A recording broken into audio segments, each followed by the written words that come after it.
Aha!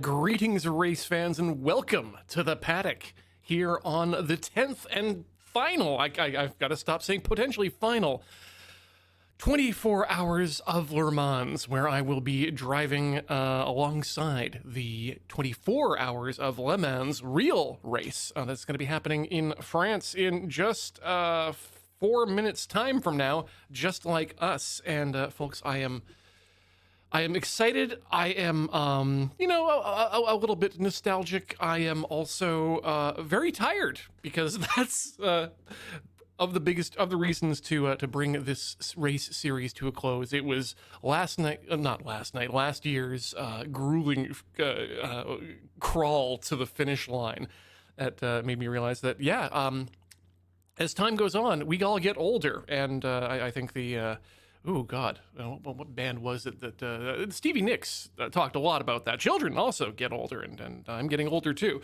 But it's been fun. I've really enjoyed doing this, and I'm going to really enjoy doing it this year too. And I'm super happy to have all of you along with me for the ride. Popped open early and popped off early because, as usual, we need a few seconds here to talk about what's actually going on. As I mentioned, I'm Ian Horner, and I will be doing the race along. If you like what you see here, go check out patreon.com/loadingreadyrun to support us in all the things we do, because everything we do here is brought to you by you, and we really appreciate it.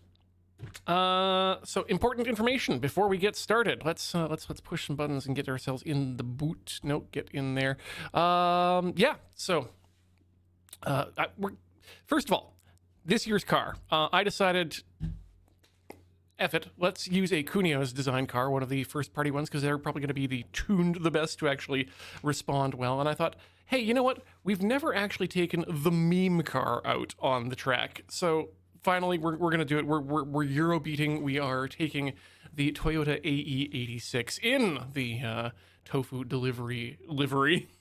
And I've only taken it around the track a couple times, but it feels good. It feels fun. I feel it'll be doable for anyone who might come along to ride with us. Got my green tea. Gotta mention that so I can take a sip of that. Oh. It might be some of the last green tea in the office that I ground into there. And the grid. So I've posted a copy of the grid to my socials over at Blue Sky. Search for Tilty House or Ian Horner.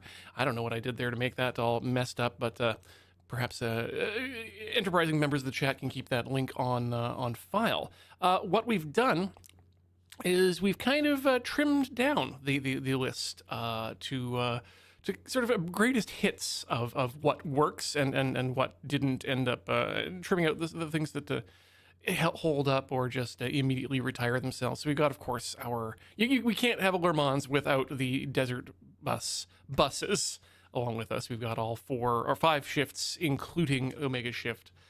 We've got the 4 sushis. Banana is obviously making a return.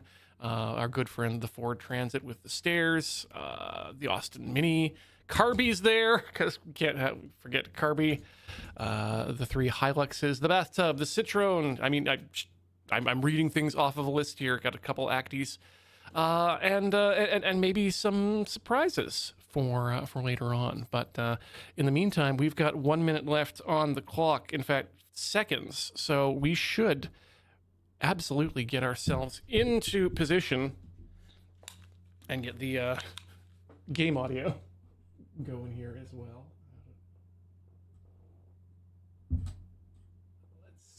Let's start with that and see how it goes. Okay, 42 seconds remain.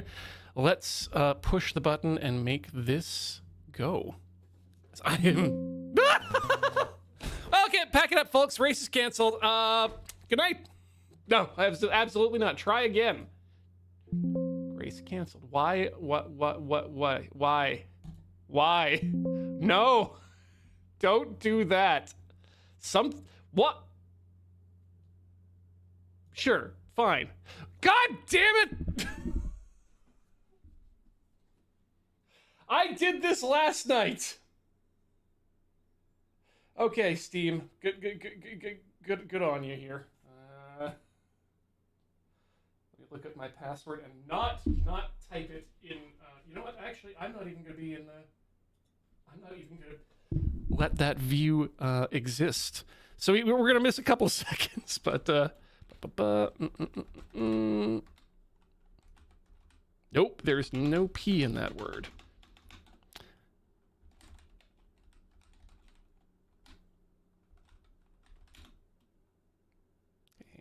Yeah, there we go. Okay. And then we just do this. We do this. And we do this. And then we go. Okay, perfect. We're only 1 minute, 1 hour, 1 minute and 14 seconds behind. All right, let's get into the race position. Oh, and of course, bring back the gameplay. That's mighty vital as well. Love that the headlights pop up as well. Ooh, that's about as loud as we wanted to get, I think, balance-wise. Oh, and here we go! The race has begun! Dale Lancaster, what the... No, everything's fine. Everything's fine. Normal. I have discovered that if things get backed up here at the front, you just gotta power through, because that pulls the competitors along with us. Oh boy. Here we go. So of course we've kept the Nismo from, we kept 2 Nismos from last year. That was an accident. What? And that's the, jeez, okay, that quickly, eh? Remember, these drivers are aggressive. So yeah, the cat's kind of out of the bag now. Might as well release the information if you want to go to my, oop. How do I actually make that go? Yep, there we go. I've added some more cars. And I'm trying to draw. You know what? I'll add them in the socials later on. So there weren't many new car models for Assetto Corsa this year, and that's because the successor, whose name is escaping me right now, is coming out in early access and then coming out in bits and bobs, and promises to at least be as moddable as the current one, but we're not there yet. But as is tradition, I went through and decided to have a look at what was on offer and add some, add some cars to the roster, and that's why we've got Abdullah Muwawa right there in a smart car. But the other ones that you're seeing there are not micro machines. I was not familiar with the Choro Q series of racing games until just earlier this week. And turns out, a fine member of the Assetto Corsa community just added all the cars from that game. And I considered a couple things off the top of the show. I figured we could, as some of you speculated, we could do an all racing car. Ooh boy, no, that's my head. Oh no! Oh no! The Trinos! There's a miniature one. I figured, yeah, we could do an all race car version, and that would be interesting. But we've built up this paddock of ridiculous race cars, as you can see on your screen right now. There's the Game of Life. The 2 scale. I believe Banana is still on the roster this year. At least I hope I didn't remove it. Banana's a classic. But so yeah, I figured I'd fill out the roster with these Choro Q recreations because they drive like the real thing, as you can see. Definitely keeping up with the pace. And the problem is, I also considered doing an all Choro-Q grid. But again, figured that wouldn't be as much fun because we'd miss out on our desert buses, we'd miss out on our sushi. And I want to keep those. Because I think they're fun. That's the whole point. I'm here for 24 hours. It's got to be fun for me at least, right?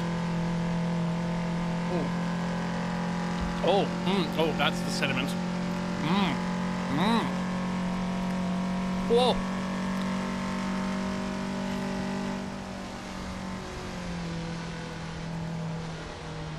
Yes, Rockbusher, we're here for a good time and a long time, coincidentally. Maybe we'll, you know, make some new transmissions along the way. But that brings me to the first bit of, well, really the only don't brake check me like that, mini-me. Oh yeah, no sixth gear at all. Just an empty gate to make you feel good about yourself. Oh hey, there's the banana.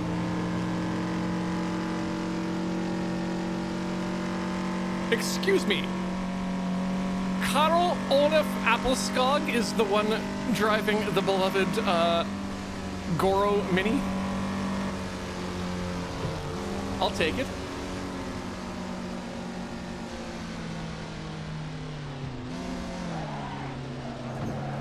Oh, you, Mark, are not welcome.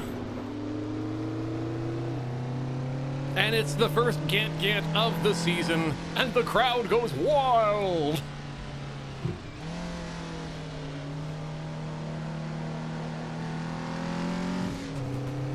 So, getting back to what the future holds, because Ian's body can't and doesn't want to do another 24 hours after this one. But you know what?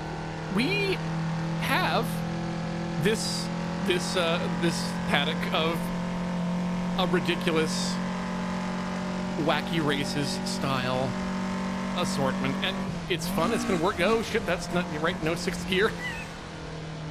It's been fun. Hey, what if we took this sort of whole dealio and maybe tried out some different tracks for times that are maybe not, you know, 24 hours, like 12 hours, or even 6 hours, maybe even 3 hours. Toyota, more than meets the eye. Autobots give a gentle nudge to the back end of Jim Beals. Yeah, 2 hours and 40 minutes of spa. That's absolutely an option. Yeah, I wanted to do spa. I've would love to spend some time with these. Oh no, Chef Jean-Pierre. No.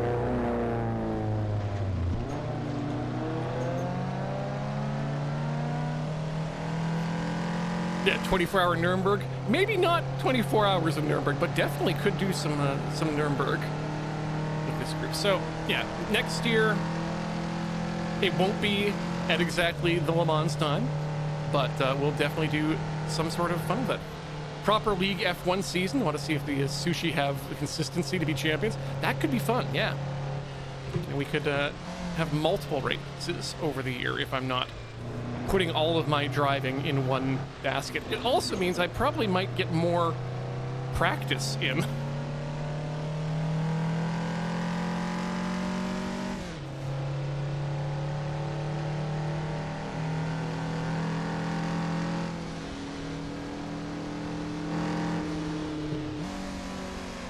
Oh no! The fuzz!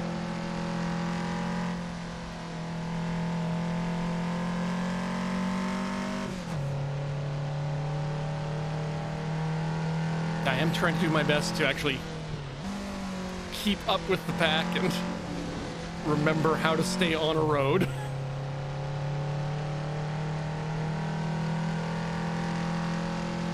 Full Miata grid at Suzuka. That could be fun too. Also have to remember when and how much is safe to read the chat. Oh, thank you, Thirsty Kitty, for the enjoying the play it forward of doing the racing. I enjoyed doing that too.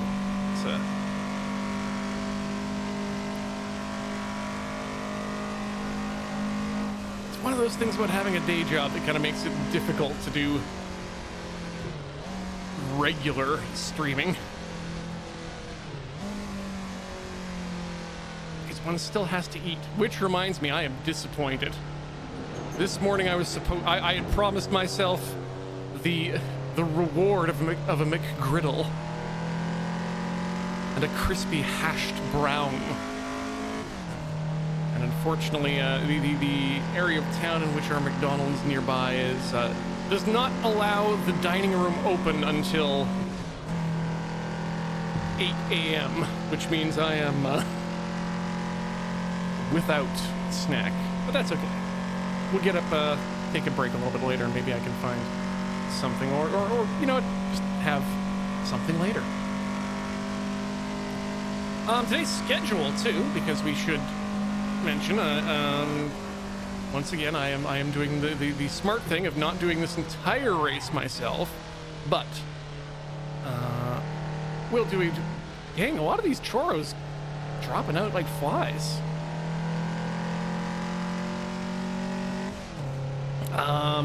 So yeah, I'm here. It is 7 a.m.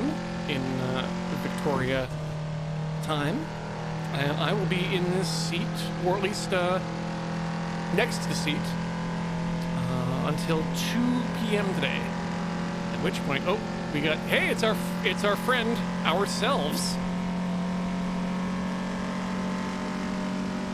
At 2 p.m. Corey's going to be coming in, and she'll take over from me until. Why have you got your hazards on? That's not how we signal. Dale?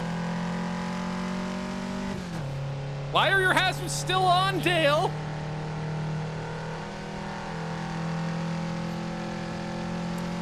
Nice. Corey will be coming in at 2 p.m. And she's going to drive from 2 until 7, giving me a time to, you know, have a decent nap, but not leave them hanging too long. And then I'll be back to do a 7 until 7. So at least then you get to enjoy Ian doing some actual endurance work, while also keeping my sanity and body alive.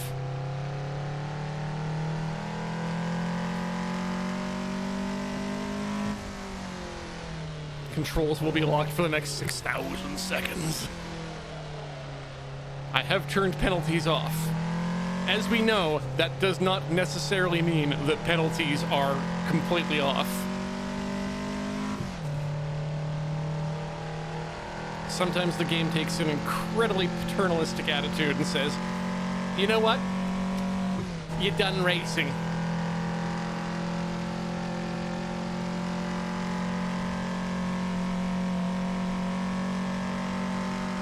Yeah, and of course, as most of us know, the game is full of, or this track rather, is full of mysterious holes, which will suck up a car out of nowhere.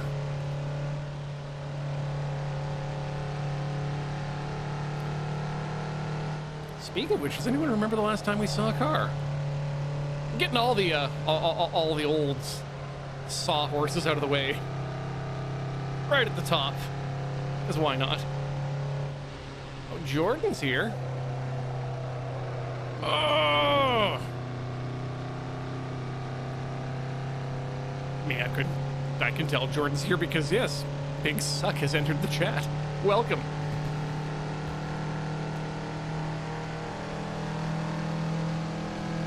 Yes, the King Wiggins, this is going to be our last year in the current format. What is that? I know, or I should know what it is because I put it in.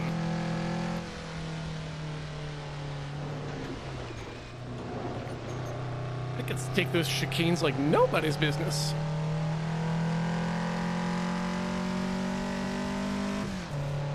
Ah, I said things suck up cars as you entered. Ah, there's the sushi. Lugungan. I personally would have gone with suck, but here we are. Hey, look at that! We're already doing better laps than we did the first lap. Actually, that means we also stayed on the track enough that it says, "Hey, that counted as a lap." So don't fuck it up, eh? Yeah, this is the last Le Mans in its current occupation, but we're keeping the race group alive, and we'll be taking it on tour next year. What exactly that looks like, where exactly we're going, remains to be seen, but we're gonna keep doing it. Just I say slightly less, but we only do this once a year anyway. It'll just be less time overall.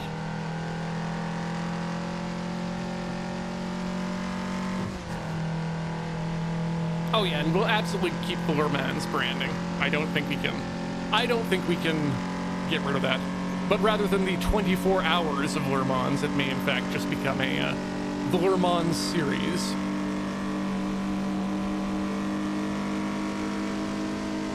Laguna Seca is absolutely one of my favorite tracks too, so.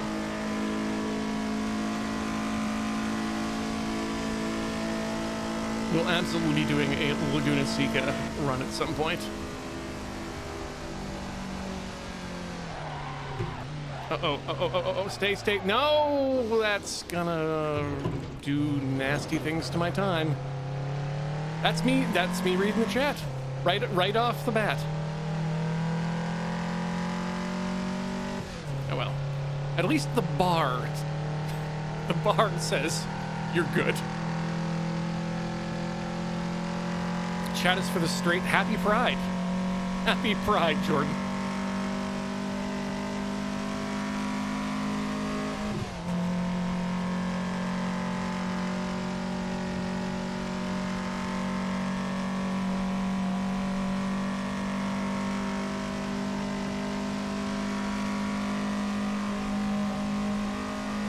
All right. And where do we do the brakes? This is a heavy car, despite being very nicely balanced.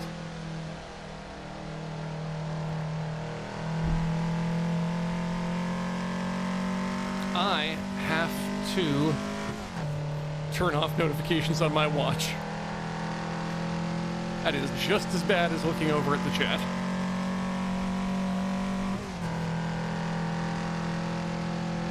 Like these 24 hours of Le Mans have 22 minutes apiece, lasting a little under 9 hours.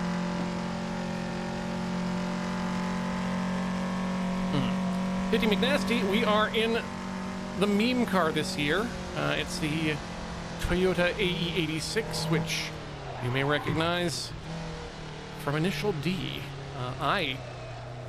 You know what, I'm going to admit it, and I've probably admitted it before, but I have never seen Initial D. There's my button to... Uh-oh. Okay, good. At least we still have the pit information. No, tabs just gives us the current standings.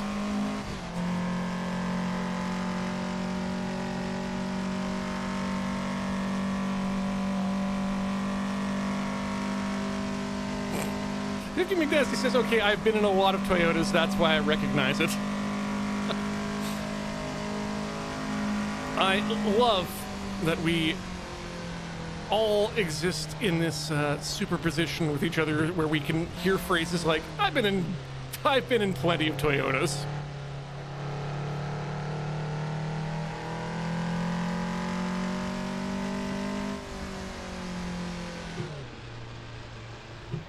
Oh shit. That's how we meet the god of transmissions. They are reliable cars. They are also performant cars, too. Mango Pixel has been in sufficient Toyotas. You know what? Go say it. I've had enough Toyotas. Huh.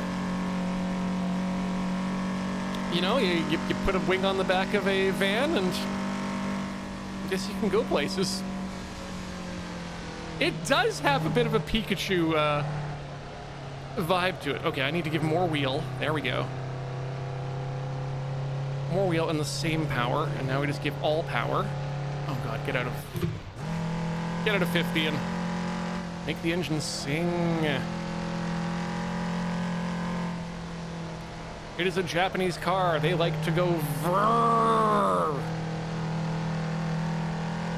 Big spinny.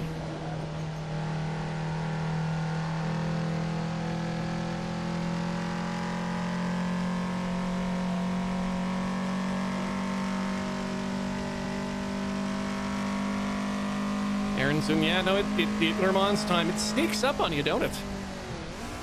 Ooh, that was a little bit too quick, early of a shift. Ride curbs, bring it around.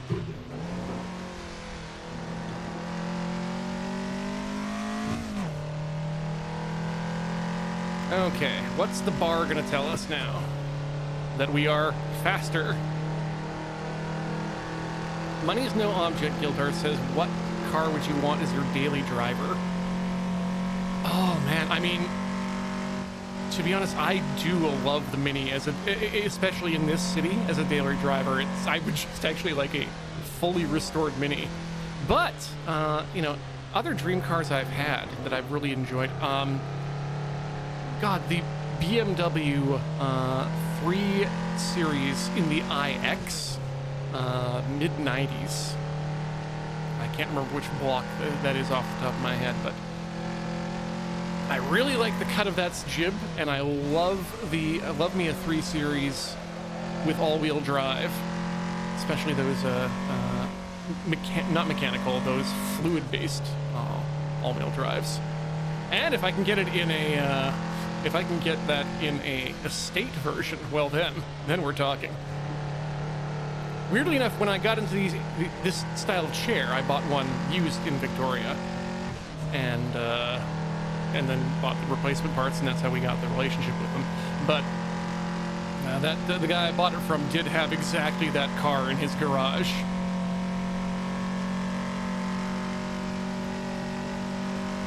Rock Pusher, I would love to electrify the Mini, but that's something that we might have to crowdfund, to be honest.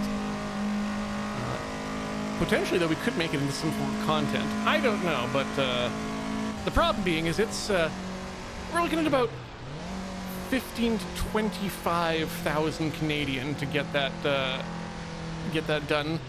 From what I've been able to see online, I haven't checked the places that do electrical conversions, and only say call us for a quote.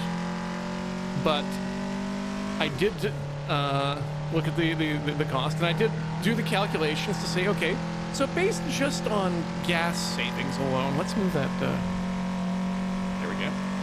Based on gas savings alone, how long until it amortizes itself? And turns out I would need to be driving that car for another 60 years based on how much gas I actually put into it and how much I actually drive it.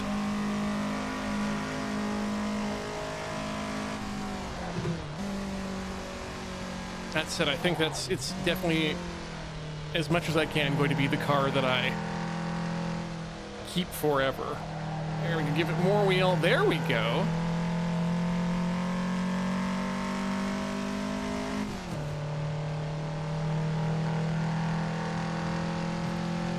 Art Deco Sunburn says, as someone who's just had to buy a new used car, this discussion has been my last week.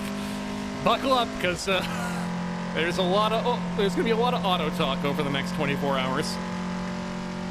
Ooh, fully maintained Volvo 240D wagon from the 78s. Yeah. Fully rubber bumper. Ooh. It rolls off the tongue nice. Yeah, actually, the early 90s Volvos, again, in the estate versions, or station wagons for the Yanks. Absolutely gorgeous cars. More than anything, I just do not want a car that has any microphones in it that I didn't put there myself.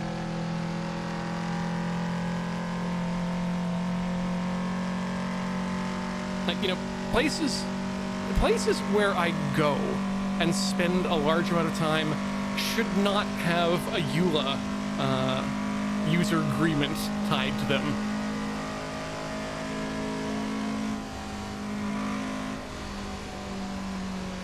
I think that's probably the easiest way to, you know, cater to privacy. Uh-oh. Gosh darn it.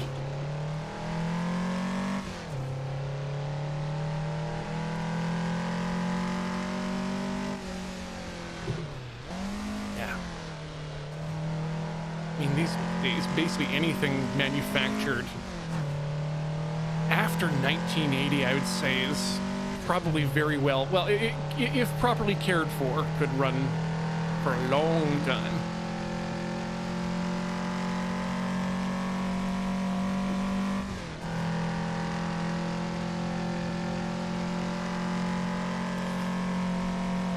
Brave Othello, I don't think I can explain Gant any more than in the first game when we were playing this. The Gant corner had two Gants in the sign, and you know, many of us encountering that for the first time just thought, that's a funny word, Gant, and it, you know, caught on. And then later we found out that it was a manufacturer of clothing. I have a Gant shirt. It's pretty good. But yeah, it's just a nice little call and response bit.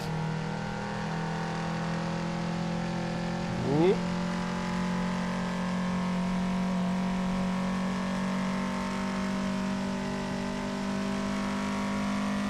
All right, so if I was remembering correctly from the Discord, we're looking for a 2-minute and 59-second lap.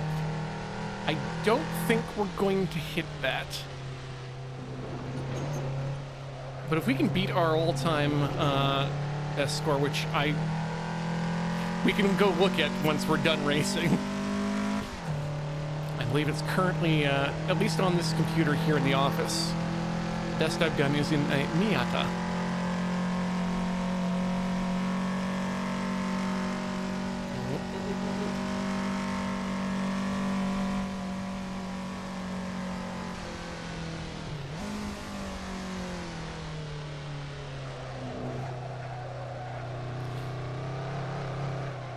Anders Edvardson, I don't know what you were driving.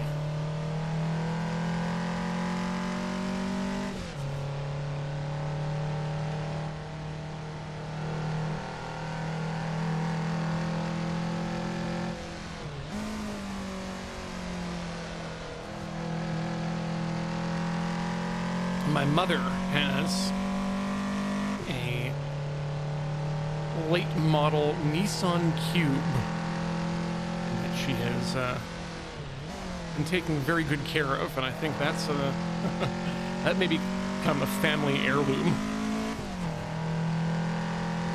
Just because of the you know, the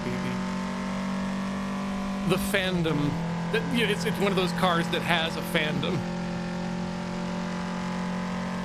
And for it to have been, you know, babied and taken care of quite well might have it retain some value. We need fuel. I will click the fuel buttons on the next chicane.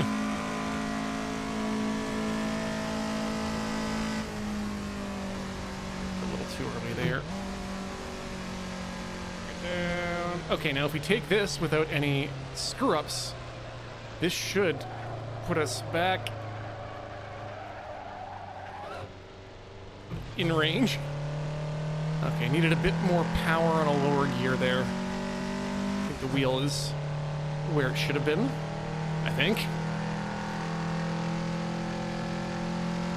Oh, right, fuel. Fuel Hauser.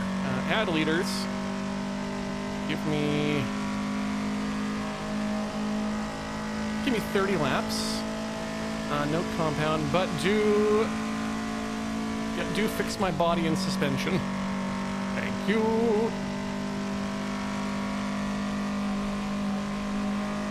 Keep forgetting whether or not this is the game where we need to call the pit ahead of time. You know, this is the game where the pit crew is silent. And no one invites you to play Project Cars 2.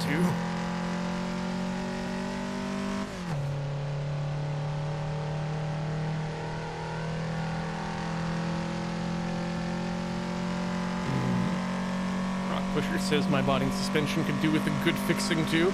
Yeah, no, big same here as well. I'm now wondering if there's a market for a spa day experience that's delivered to you by an F1 pit team. You come in, you lay down on the couch, and 4 men in jumpsuits pop out and start doing your nails, giving you a mani-pedi, Swedish hot rock, and then 10 seconds the whole thing is over, and you are fully exfoliated.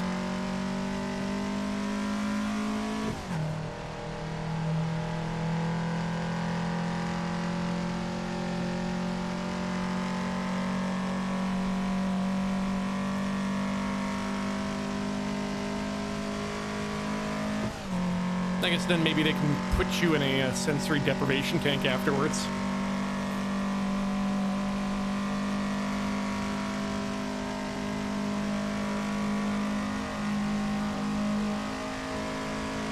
Percussive massage guns making pneumatic drill for tires noise. I mean, there's nothing to say we can't take those electric massage guns and make them pneumatic. Well, folks, I don't, whatever it is, they are official. Yeah.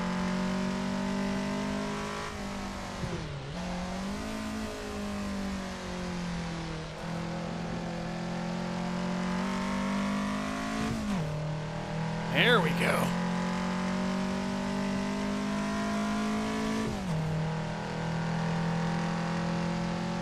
Yes, of course there's a K truck in the race. It's viable.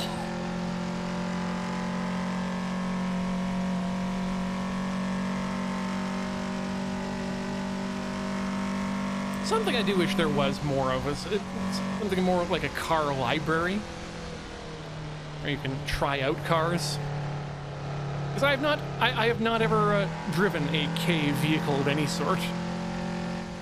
Almost did. We almost got a K car for Road Quest. Tiny little Honda.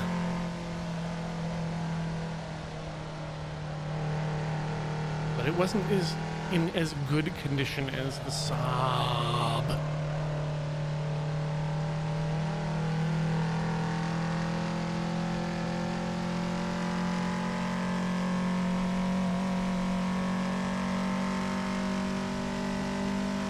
Oh yeah, Nissan Figaro's Sopranos is a gorgeous one. But it was the Nissan POW. If there's another car that I would love to have electrified, it's that. Just absolutely gorgeous design.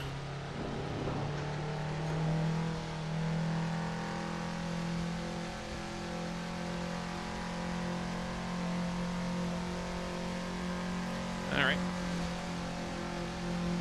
we get the honor of being up front. Lots of retirements here so far. I'm actually kind of surprised. Oh no, the sushi! Hopefully you're just here for a rest. Dawn Guard can't keep it up. And pit. Right, so I was gonna, I'll send that message on my socials giving you the rest of the cars. Come on. Go. Big car list, yes. Post.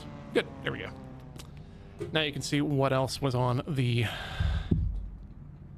list. How we doing here? We are currently in 38th place, which is actually not bad, TBH. I'm really kind of happy with that. And now that we're all repaired up, I can drive properly without having the wheel canted one way or another.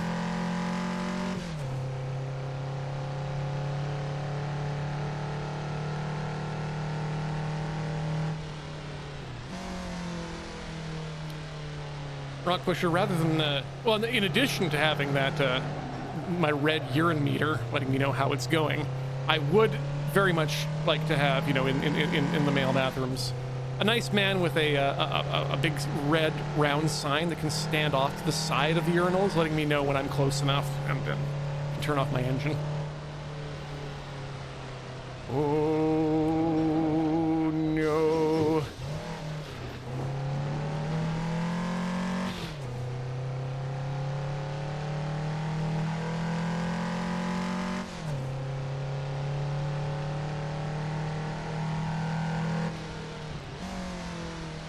That, oh, almost got me into a Mortal Kombat song, too. I'm very pleased at the end of Mortal Kombat 2 that they did bring in the original Mortal Kombat song.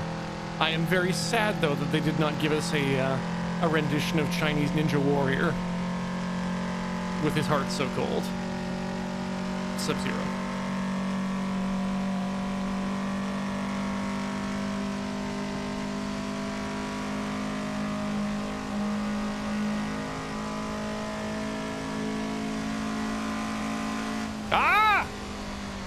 Oh, the cat's name is Goose. Not that there is a pet goose. I still do respect and recognize Goose for being a good little cat. But you got me excited that there was a pet goose watching.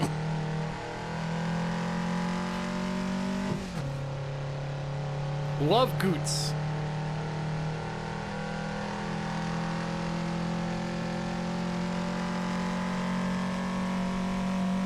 Why am I like this? Why am I excited to perform for birds?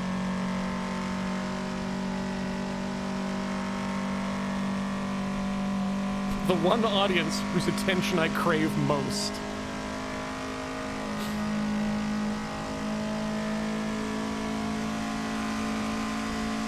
Like, yes, I appreciate each and every viewer and subscriber.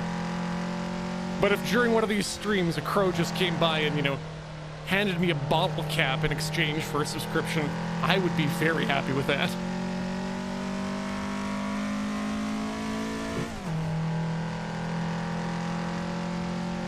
Maybe I just need to go work on an ostrich farm. That'll do wonders for my ego.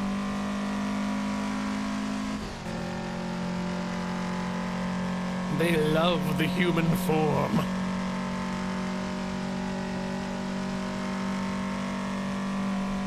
Baltimore says hand the crow some coins and send it to 7-Eleven. Yes, but then it's going to come back with gas station kratom, and I don't think that's good for either me or the crow. That's too far.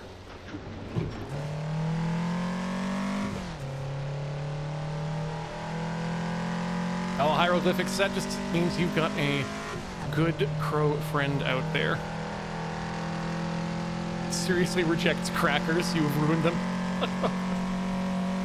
Well done.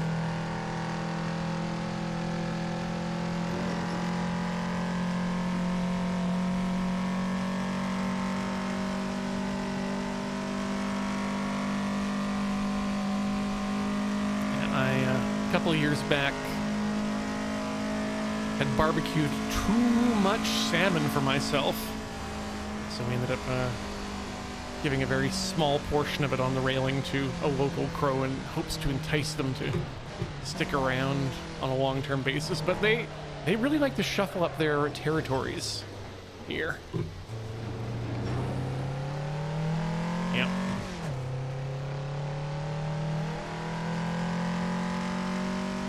I need to consider reducing feedback. I need to consider turning correctly.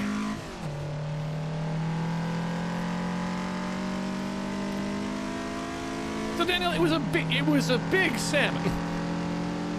More than I think Corey and I were able to eat over the course of 2 days.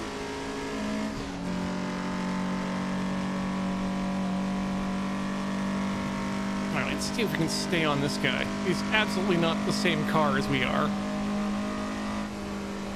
I do wish that these little choro queues had... Oh god. No, too fast, too fast, too fast! Had cockpits.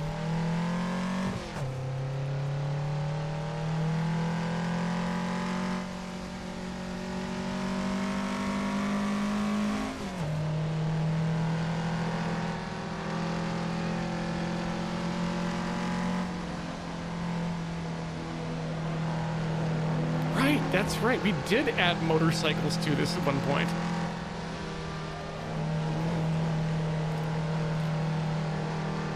Why is a Jeep Grand Cherokee able to move like that?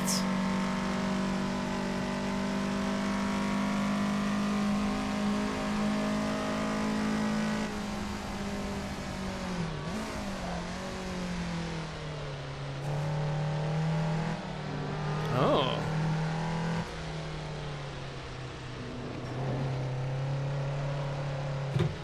Nope. Wrong gears at all the wrong time.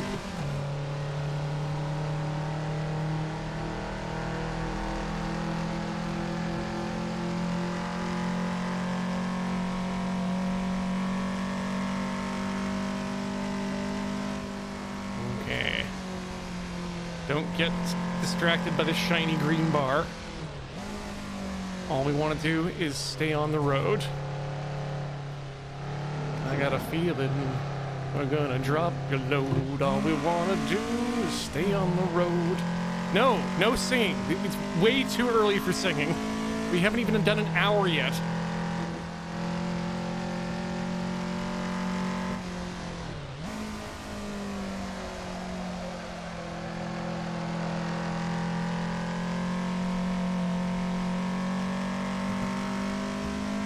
You can tell you're driving right when you hear the tires scream.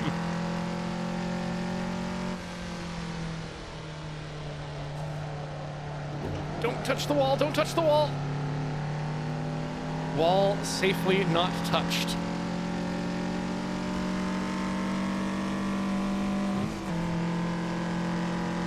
There we go. Yeah, I did not expect these tiny little cars to be so performant.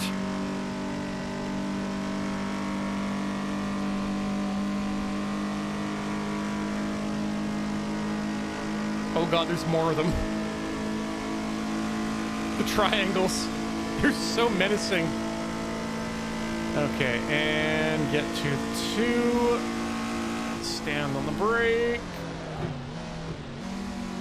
Get yourself in position. Get completely... Held it. Did not spin out, but that little Lamborghini was not playing nice.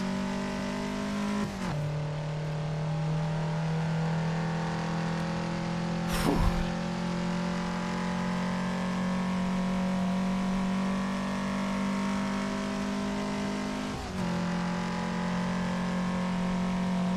Account made for ants. I cannot fault your logic there.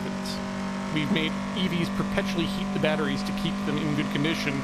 We've made warm-blooded cars.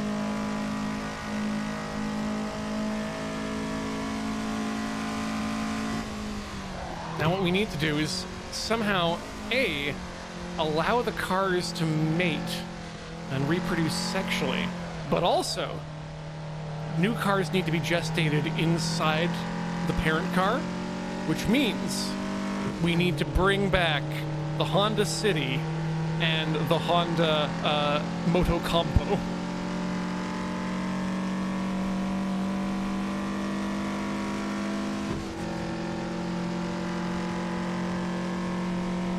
Yes, they did make that new Moto Compo. Again, so much more love for the original design, but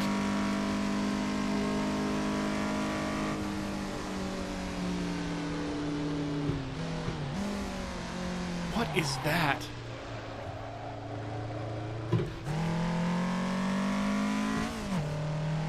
Not carrying enough speed into those corners, or through the corners. But at least be racing clean-ish. How this one? I got a little 3D printed chalk for the wheel this year. That should help to keep the chair in proper position.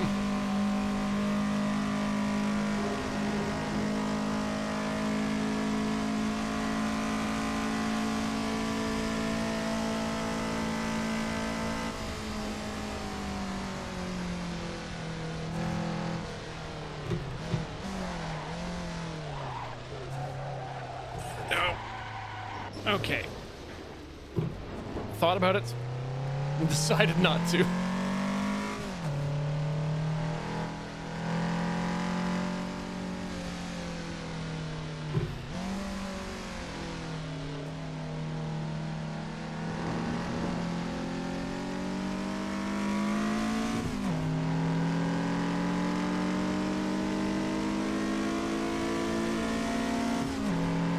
Ooh, hey. We haven't seen you. Wait. Are you gonna lap us? Or wait, are you different? You're a different bus. Why does it have the emblem of Arstotzka on the side of it? And come down. Okay, no. Haven't quite got that yet either. But we're not... Again, we're not crashing. We're not spinning out. We're just sometimes overshooting. That's okay.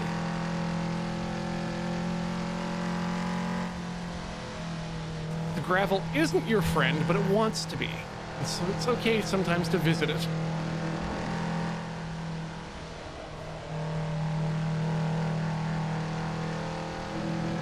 Ooh, that one felt good.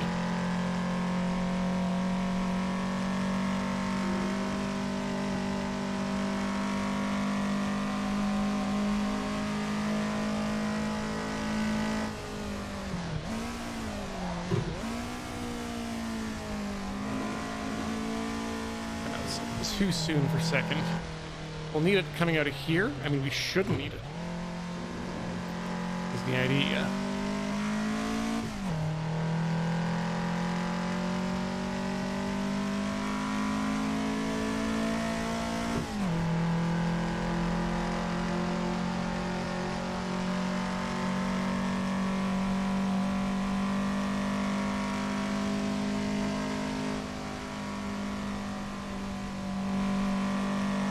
I don't know about car birth control itself, but I do know that at least we have lingerie for cars. I mean, you've got Le Bras, but again, be aware that, you know, use of a car bra is a great way to just really fuck up the paint on your Tata. It's a joke because Tata is a very large manufacturer of automobiles in Asia.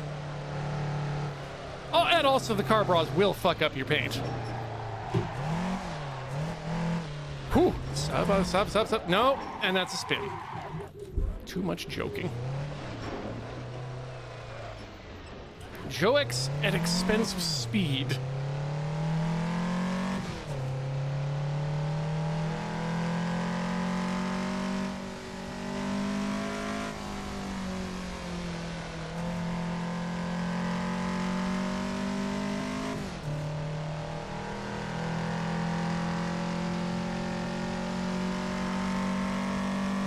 3 memes in a trench coat. I mean, I don't know if I'm caffeinated enough for this either. This was a very strong cup of green tea, but maybe too strong.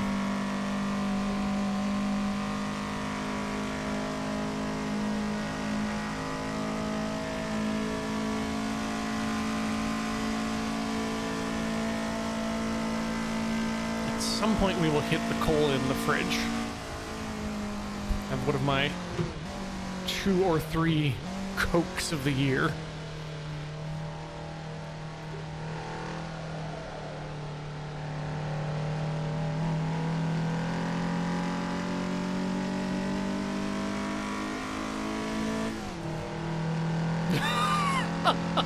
Again, love that we have created a situation where I can read lines like RTX C2's. Okay, the car bra is luckily less stupid than I was picturing.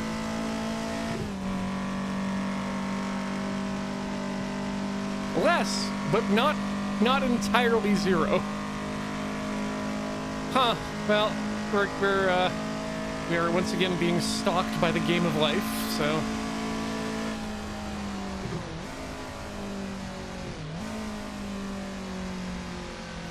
Again, everyone get ready, as is usual, to be overtaken by the game of life, or just completely removed from the track. Nope.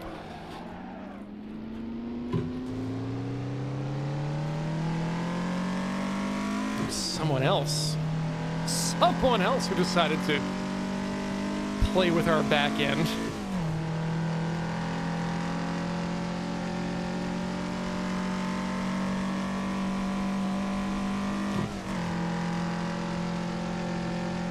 Yeah, once again, happy Pride. Thank you, Kildar.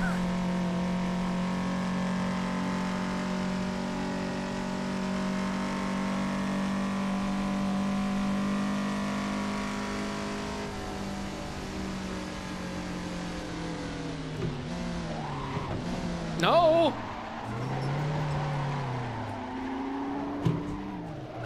God, those things are aggressive.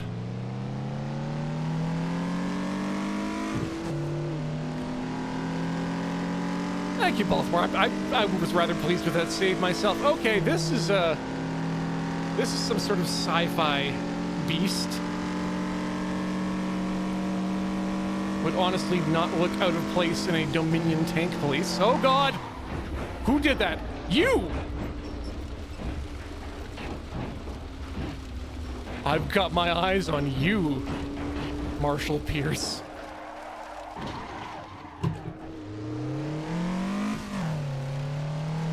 Okay, at least everything still drives okay. Wow!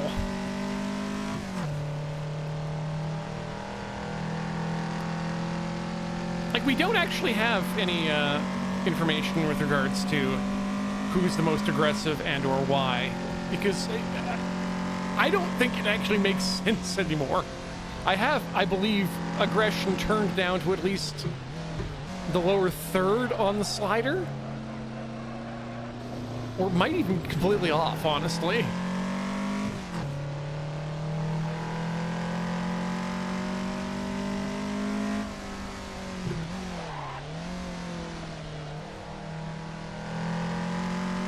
Let's see if we can keep up with a cop car.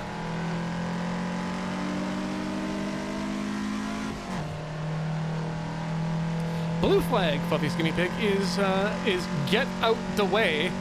Someone faster than you is coming up behind.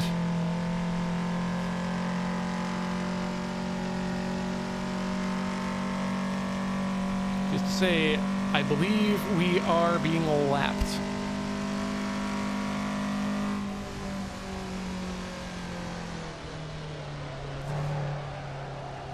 Nope.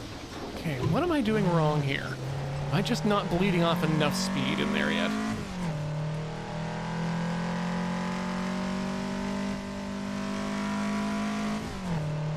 I think that's it.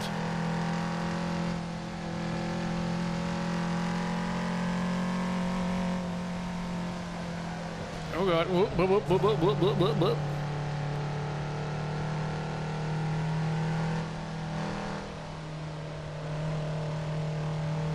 Better.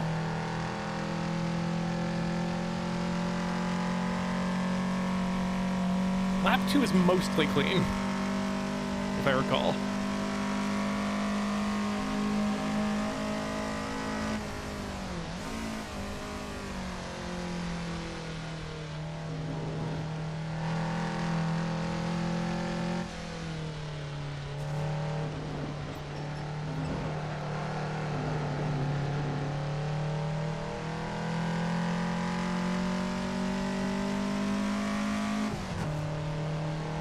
Other thing I need to learn how to do is put my clutch foot in a comfortable position when I'm not using it, instead of having it hover hand over the pedal the whole time.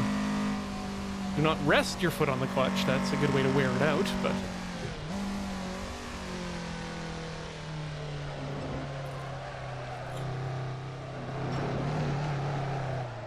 that's too much throttle there.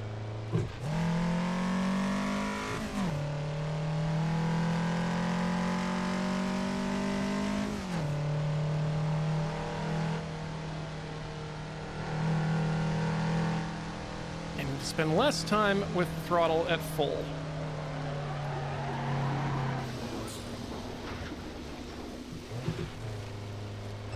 Is there tires? No, it's the children's fault.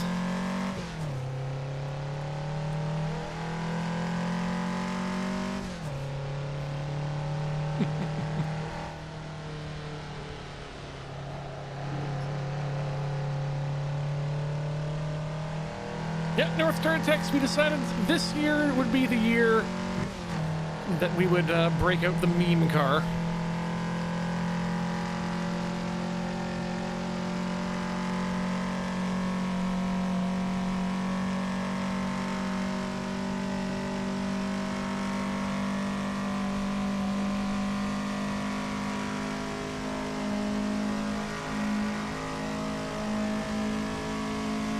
Pusher, you say those slippery children with the ellipses treat it like it's a bad thing, but in my experience, the children I've interacted with, I find children generally live on a continuum between slippery and sticky. You never meet a good dry child with a good matte coating.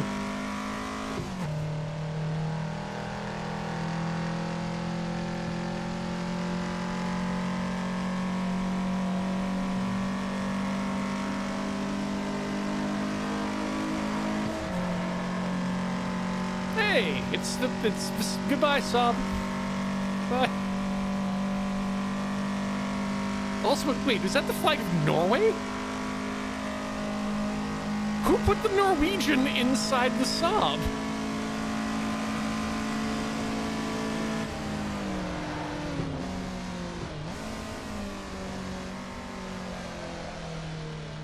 The new type Chalia Bulls still enjoying their time in the Nismo.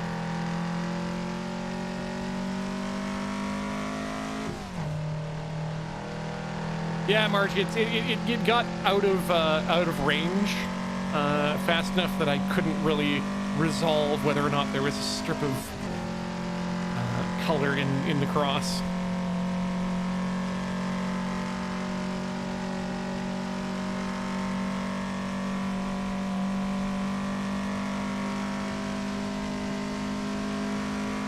Okay.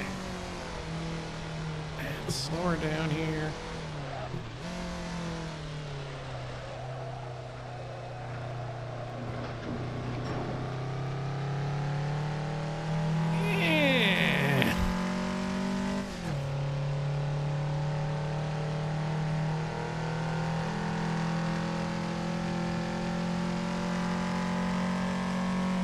Thankfully today I won't be too dry. I did remember to moisturize before coming in after a good head shave.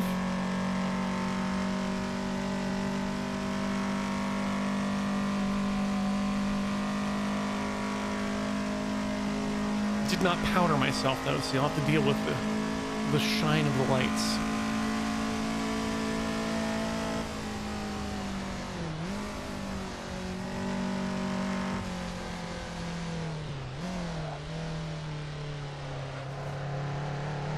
There we go. That's a lot more smooth. We do the same thing here.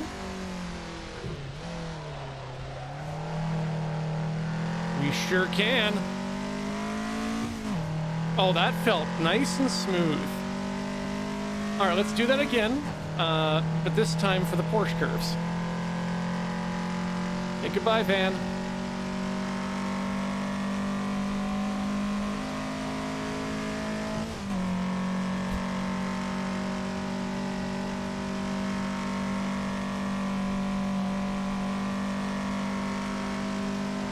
Okay, bring her right down. Bring her to 4. Get back on the gas. Carry a lot more speed through there.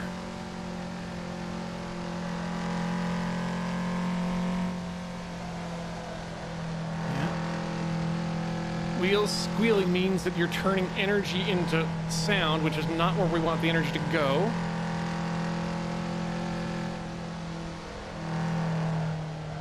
You want to stay on that knife's edge, though. Oh boy. If we hadn't already booped this lap, that would have been probably where we lost it, but...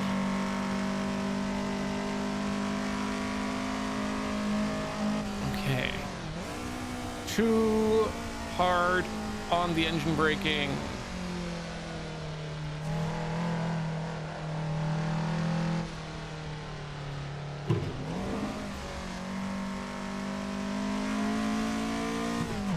There we go. That feels like it was a good lap.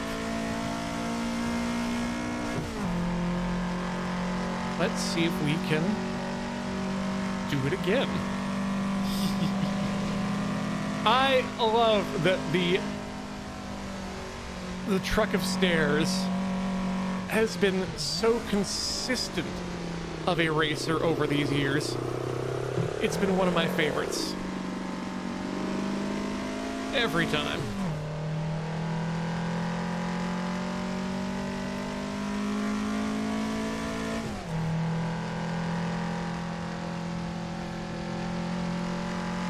Unfortunately, Margie RG led into gold. We can't do here with the autos. However, we can turn triethyl lead into atmospheric lead.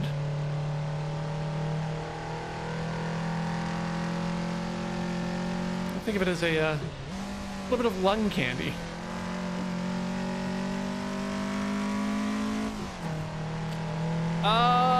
We don't need to refuel yet, but maybe after. No, maybe after this. Can we get 2 laps? Oh, that's a hard one.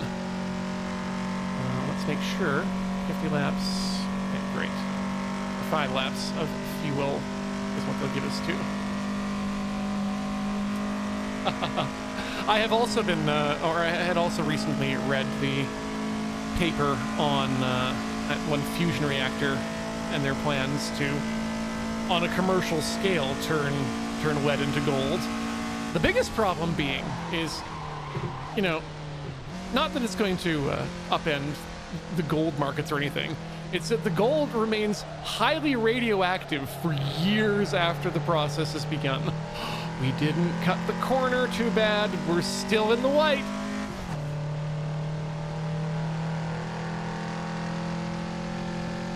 Oh yeah, it does say 1.2 laps. Damn it. So we might not be able to actually make this. Yep, there's the fuel light. We gotta go in.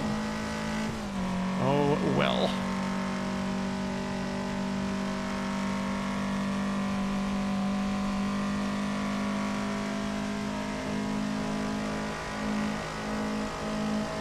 Motorcycle go by. Don't let the motorcycle go by. I don't know. Wait, a little bit of brake there. Adjust the trajectory. Could have had a bit more speed in that turn, but I'm not upset.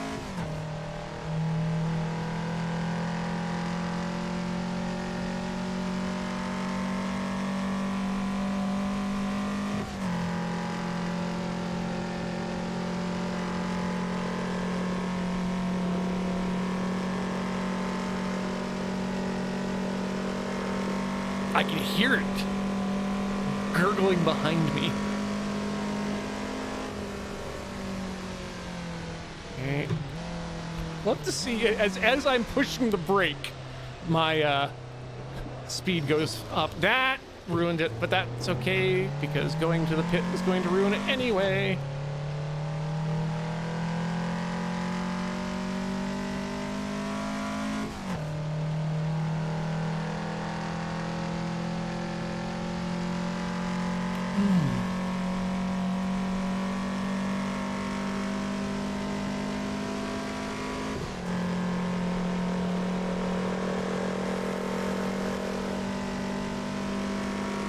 Right, it's Honey.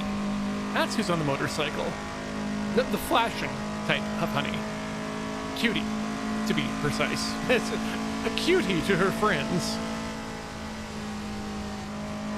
Actually, no, they all call her Honey anyway. Is that her last name?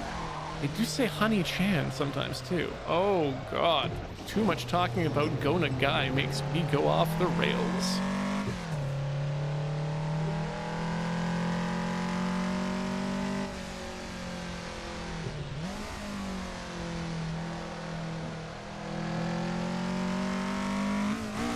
Oof. Missed a shift there, too. I mean, other than the fuel, we don't actually need any help from our pit crew this time. That means 5 laps of cleanish driving and saved spins.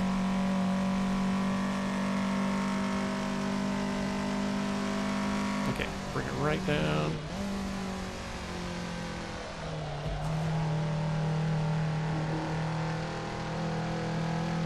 On the throttle.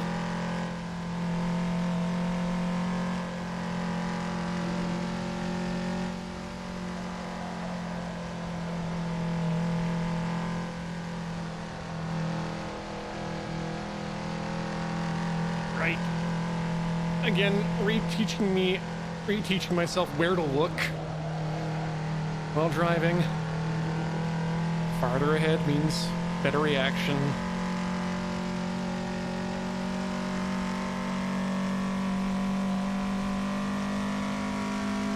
To completely miss the point of the quote, you need to drive where the car is going to be.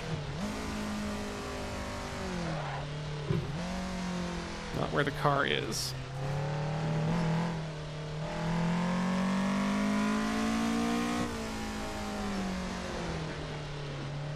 Yes, the correct answer of where to look is chat. Yeah. Shiny jingling keys over here. Doing my job. Oh man, I hope these aren't all retirements. That's a no Night Watch. Yeah. There we go. Oh no, Meladia. Audiobooks for driving forever. Could put an audiobook on here, but what I'm reading I'm not actually really enjoying. It's Disrupting the Game, which is Reggie Fils-Aimé's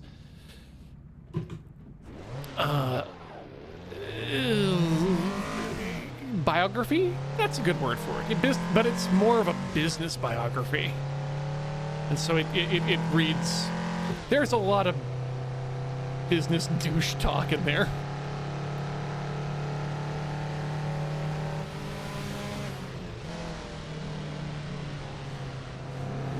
But yeah, I've probably my favorite, I think it was last year, I went out to go visit family in Alberta and took a vehicle and did a book. And that was the year I read All You Need Is Kill in book form.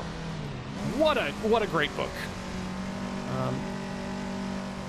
And what an interesting property as well, because of how differently various media in which people have adapted it have taken their own liberties and their own put their own stamp on it.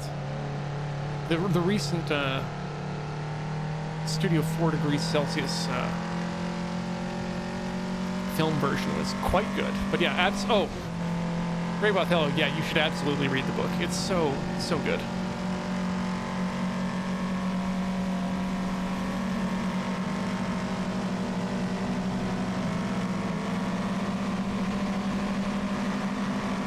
Cacophony! Oh, right. No, that was... God, I got 2 books out of the way during that trip. One of them was All You Need Is Kill, and the other was Careless People. Another ostensibly business douche book, but this one about the woman who became the first head of political relations with Facebook.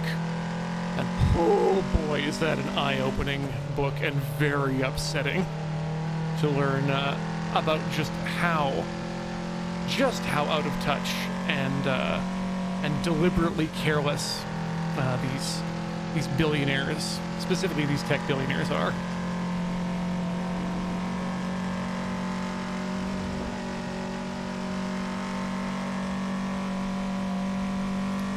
In my defense, when we were talking about car sex, it was specifically about the sexual reproduction of cars, and not necessarily any sort of freaky stuff you might get down with oh god, why did I think which would be the funniest brand there? Cadillac, I guess. Cadillacs fuck.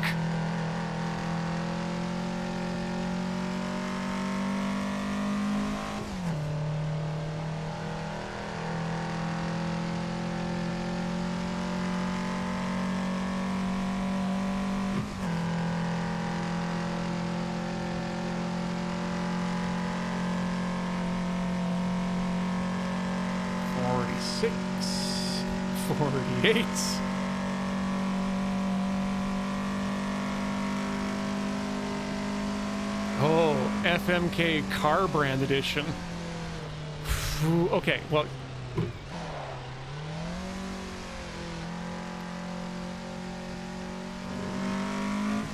that's a tough one now, the more that I think about it.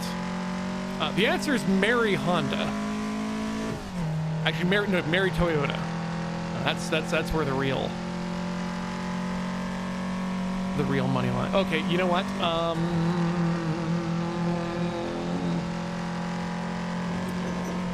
Gonna say for the fuck, it's gonna be Porsche or Ferrari in there, and I think you're gonna have a better time with Porsche, because Ferrari you'd have to work your way up the Ferrari siblings or in a direction.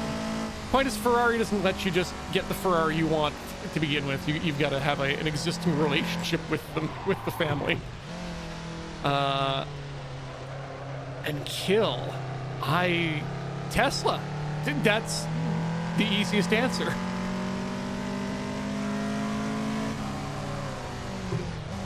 I don't know why that was so hard.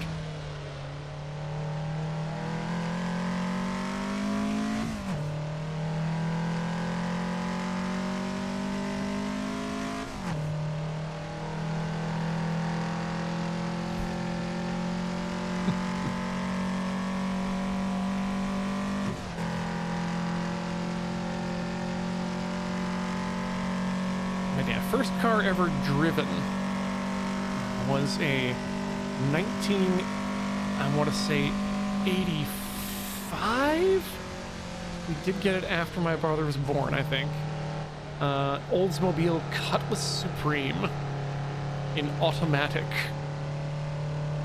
It had a big engine, but it also had a big everything else. So it did not. It could get up and go when it needed to, but didn't like doing that.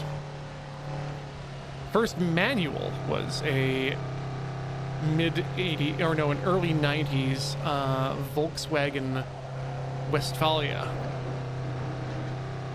that I was constantly trying to start in third, I want to say.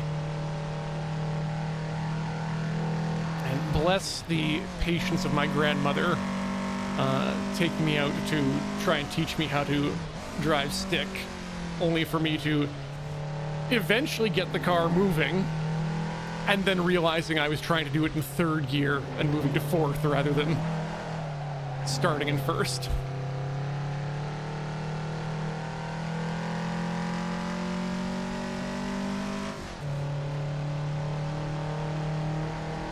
Oh, 1986 Toyota Corolla. That, you know, they still had good lines back then, too.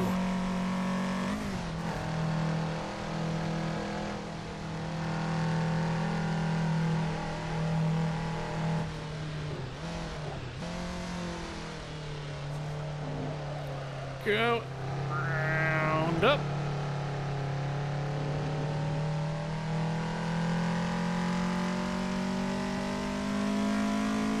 Oh, that delta bar is just wiggling.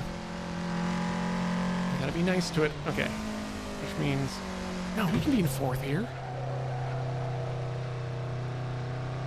We should be, too. So here's another thing I want to say about Assetto Corsa as a game, is that it always feels to me, and raise your hand, chat, if you also felt this, that the engine noise feels pitched down by almost a half octave. Like everything feels like it should be higher. When you're up at this range, I feel like the engine should sound a lot noisier, but that might just be me in my tiny car that has a very angry engine.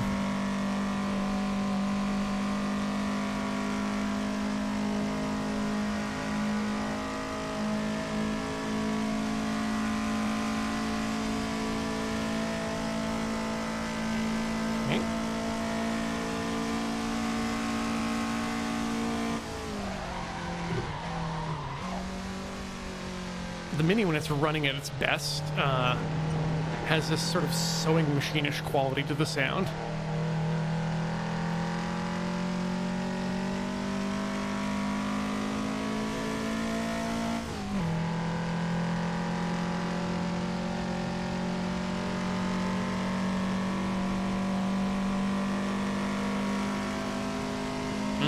Side conversation there from Art Deco Sunburn saying not much into purses, but I appreciate the natural materials over pleather.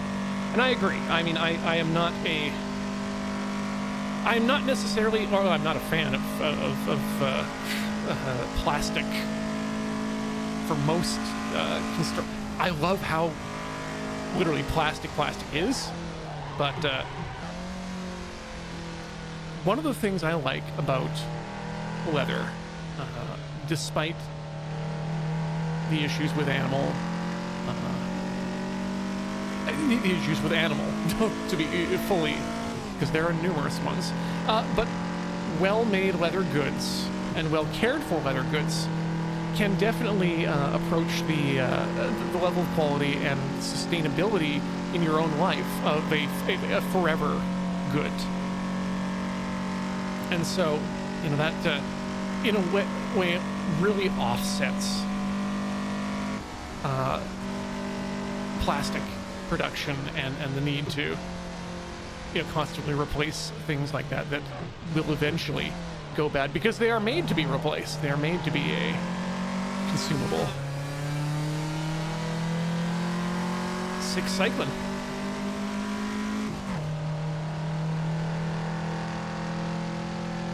Guildheart, so here's the thing about bamboo-based clothing and clothing-based things, is that, at least in terms of textile, a bamboo textile is, you're not getting the mash it down into fibers and then weave it into something like flax. What you're getting is more of it's closer to rayon than it is to a direct natural thing. And so, while the base material is sustainable, the process that it goes through is less than ideal. Oh, come on, stay out of the sand, stay out of the sand, no! And that's touching. Dang it.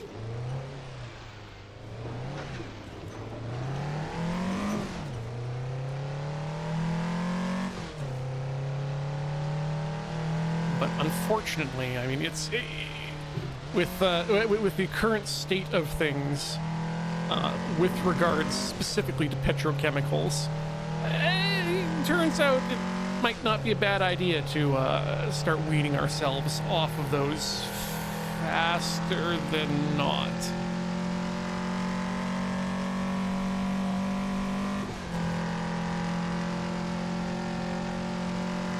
This is not to say there's not a place for petrochemical derived products and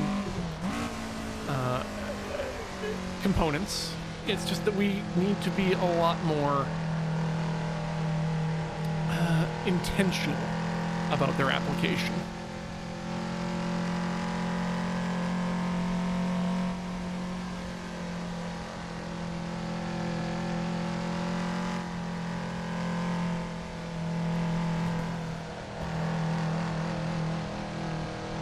That said, the black and white chip bags of Japan, due to the naphtha shortage, is, I think, a great idea.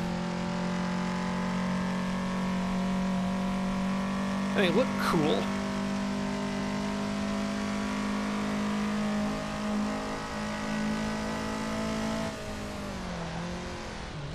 Alpha flight's down. This is unprecedented. The field just keeps dropping.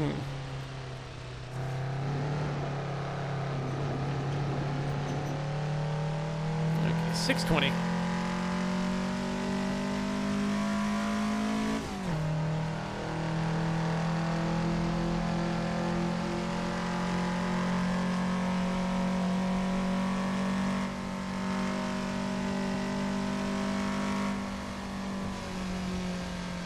Well, that's right. Zeta is still out there somewhere.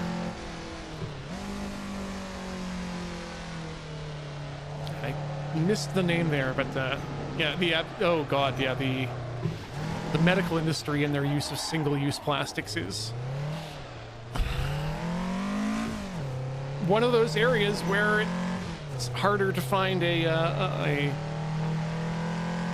more sustainable solution.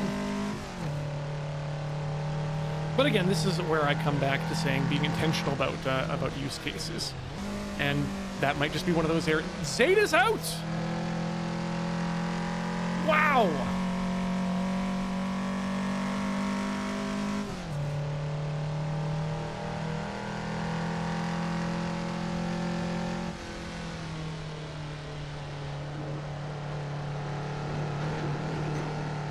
We've already messed up this lap, but I'm still gonna treat it right.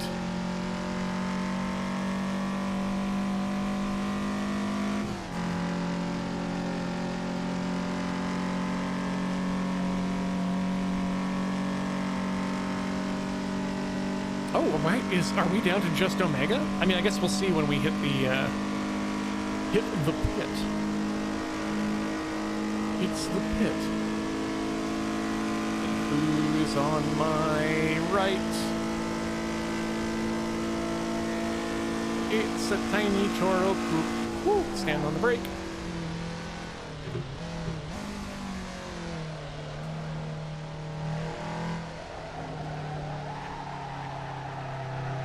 You know, I think I understand why these Toro Coupe cars are eating up the track. I think the weight may be diegetic.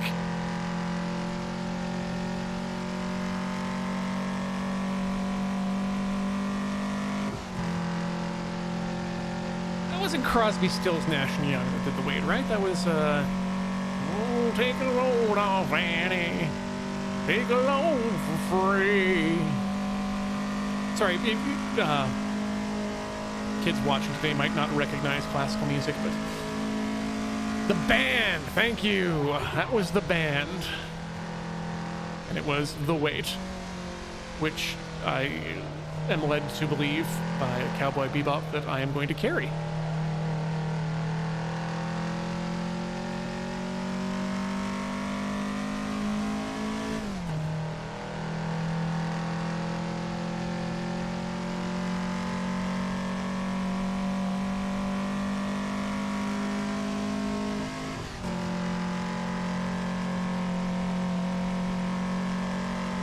Is that the stuff that one gets together? The weight, yes, yes. I think it's time to blow this weight. Get everybody in the weight together. Okay, 3, 2, 1, just wait. But up, don't.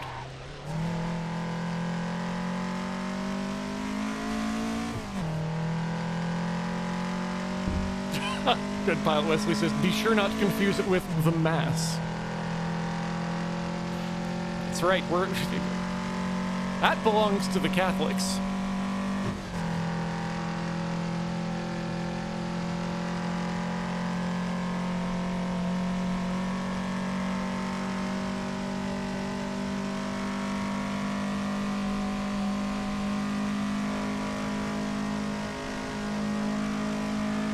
You go to the Mass to get the bread.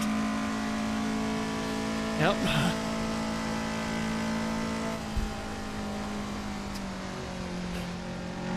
Catholic priest wakes up, says directly to the camera, let's get that bread. Turns 90 degrees, brings hand up to whisper to the secondary camera, the bread is Jesus. Oh, damn it. Char?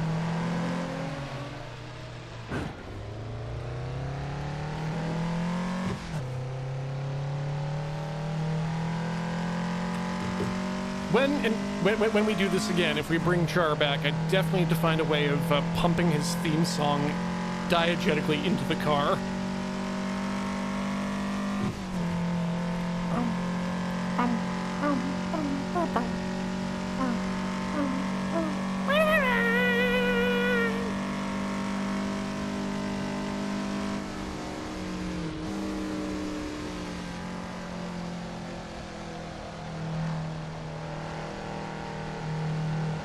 A smoother entrance.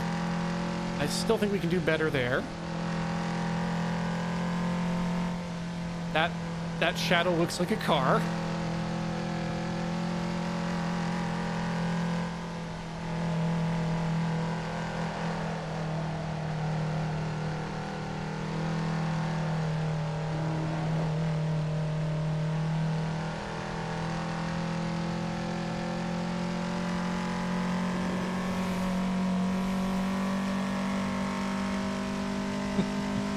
Julie, that's not a bad idea. Doing a all lemons class race. The big problem again, though, being the 24-hour part.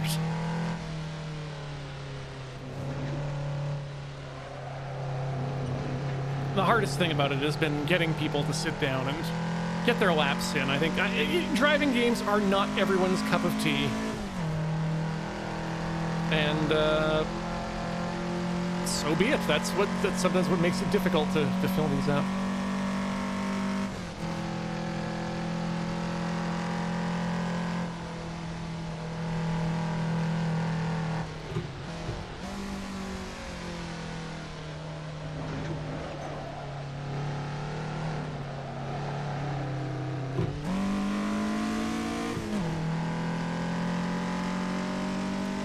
Revs mean power. Power means go.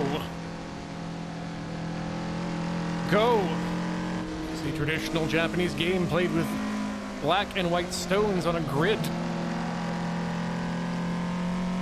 And the grid is featured heavily in 1984's Tron, starring Jeff Bridges and Bruce Boxleitner as Tron.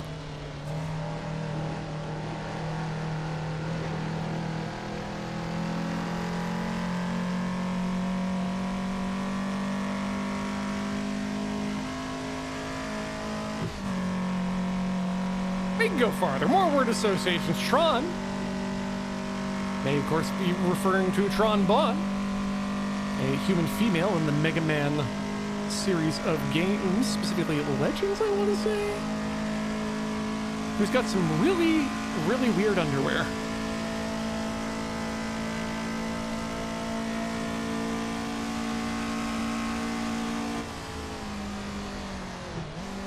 Underwear? Well, under here.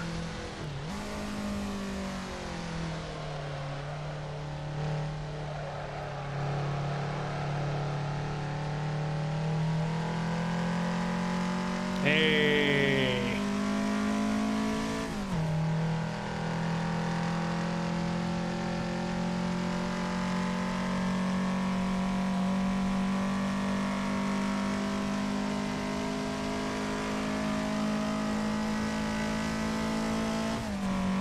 Ian, okay?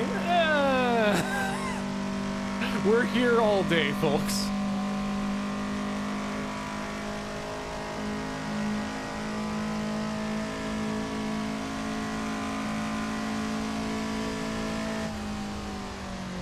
Look, I just know how awkward it can get when when you're going on a road trip and there's long, uninterrupted stretches of silence.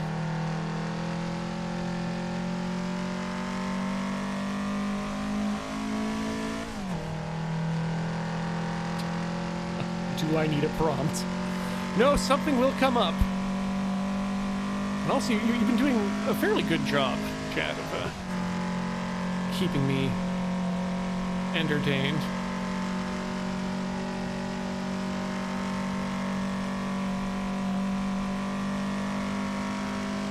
I do love hearing people talk about and discover the music of Don Quixote, the Japanese store. I don't know what kind of store to call it, but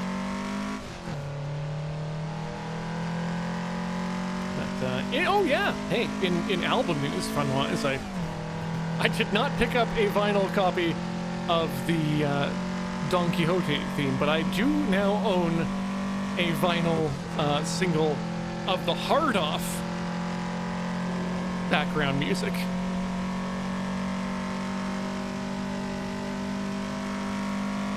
Which I still can't sing. But I do miss going around the Hard Offs. For those of you unaware, Hard Off is a secondhand electronics and games shop chain in Japan. Famous for their blue and yellow signs.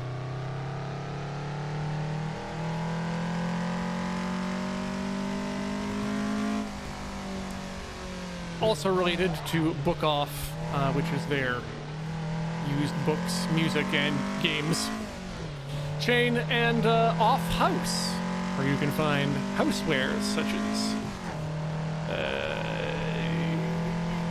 you know, throw pillows and quilts, teapots, and sets of cups for gifts,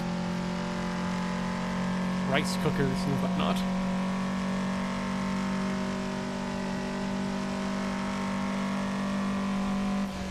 Try this again, bring it down to 4th, and then get back on the gas. Yeah, well, no, we're still slower than we were before, but not by much, and that will turn around. Nice. Yeah, there's the turnaround. And then we're back to no. Come on, Ian. Come on, Ian. Whew. Oh.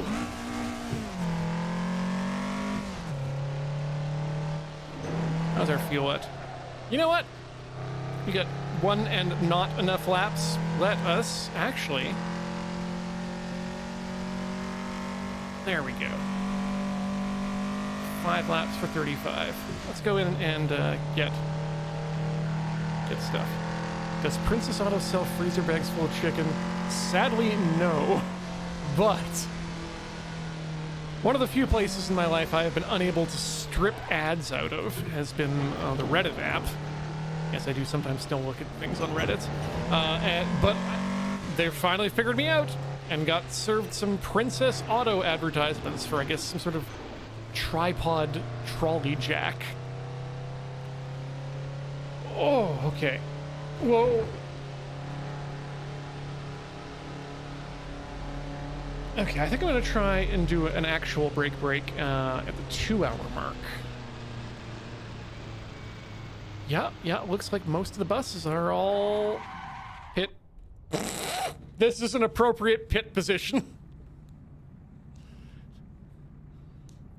you think they've told my pit crew to not look me in the eye? Is that it?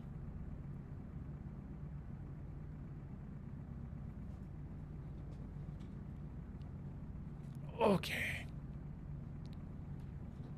Stretch. Good. Nope. Good. Great. Just go through the man. Did it turn on my blinker for me? Oh, right. There we go. Why car so quiet?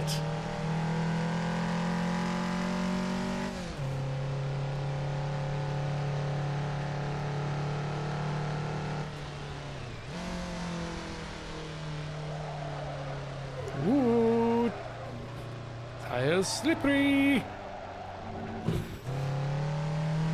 Engine no compressy.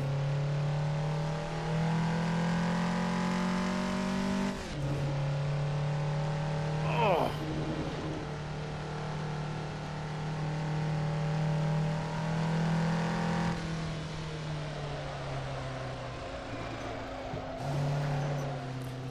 Yeah, funnily enough, I don't actually find much used racing gear online, at least in my area.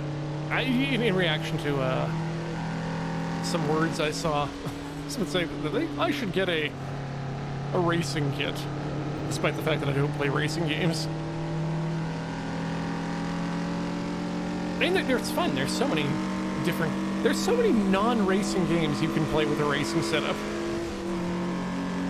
And there's the American Truck Simulator. You absolute bastard! Who did that? Who am responsible? Me turn around, look at you, quick. Where? No. Ah! Awesome! Awesome Pfeffer.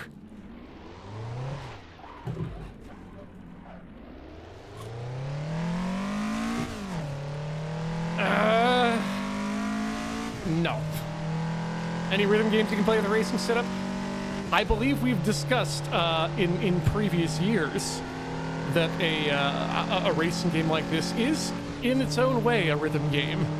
Not in the sense that you have to push the buttons, digital buttons at a specific time, but you've got to analog steer at the right. You should be predictable and in a flow.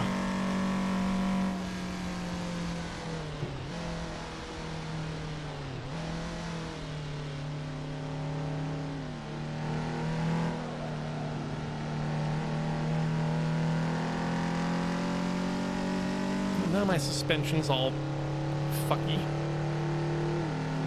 I don't want that.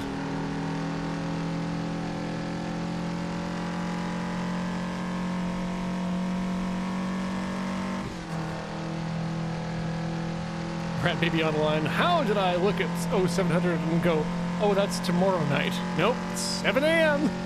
Better you than me thinking that. Although getting up at 5:30 in the morning today was not on my list of things that I wanted to do.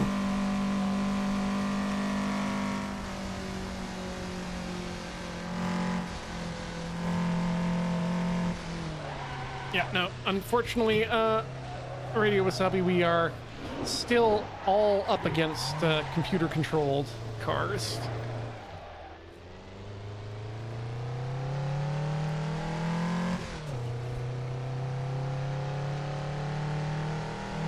There's the 1-2 issue of finding enough people to fill out a race bracket like this, and then B, not making me look like a complete fool by being stunted on by in-game drivers.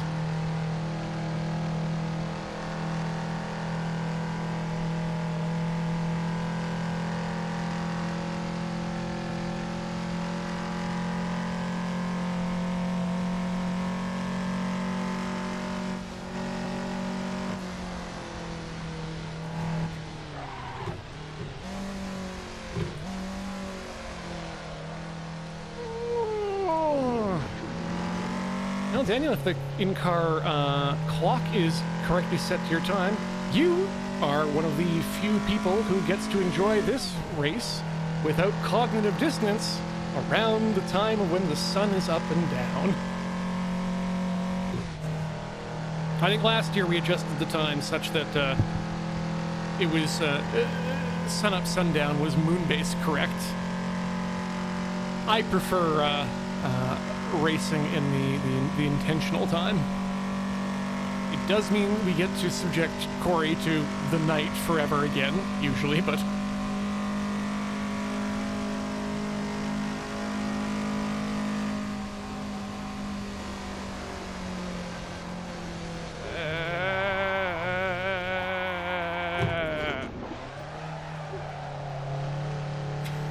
wasn't actually half bad.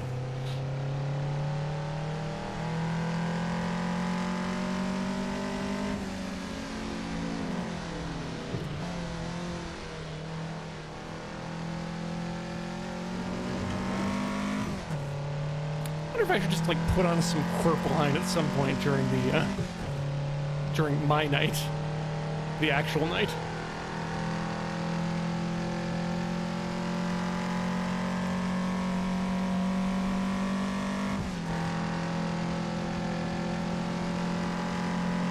Oh, how could we forget about Yori?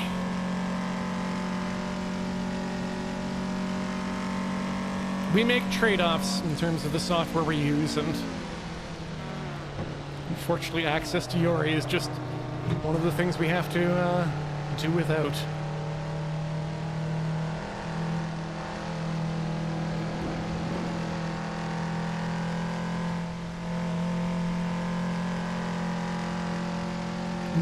No. No. Turn your hazards off, Dale.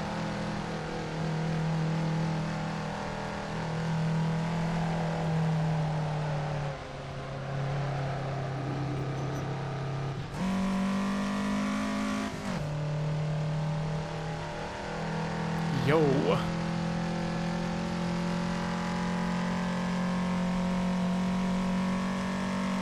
Oh, and good old jumpsuit Jacques. I should just post the egg melt logo I ended up coming up with. Make your own egg melt merch.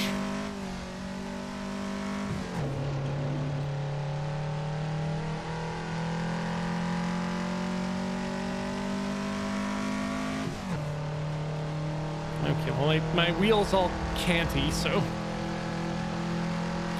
just have to deal with that until we get closer to pit time.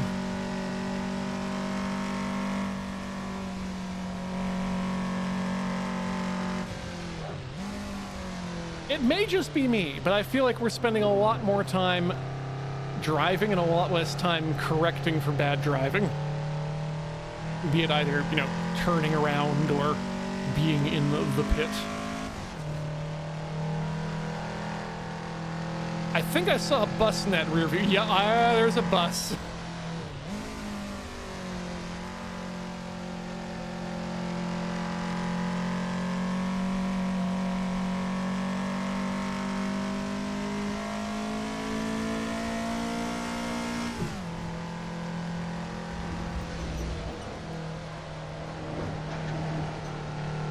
That's, you know what? Marshals were okay with that.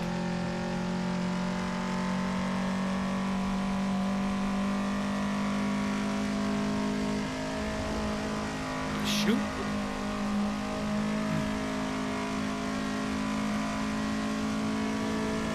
And, yep, Omega. Goodbye, Omega.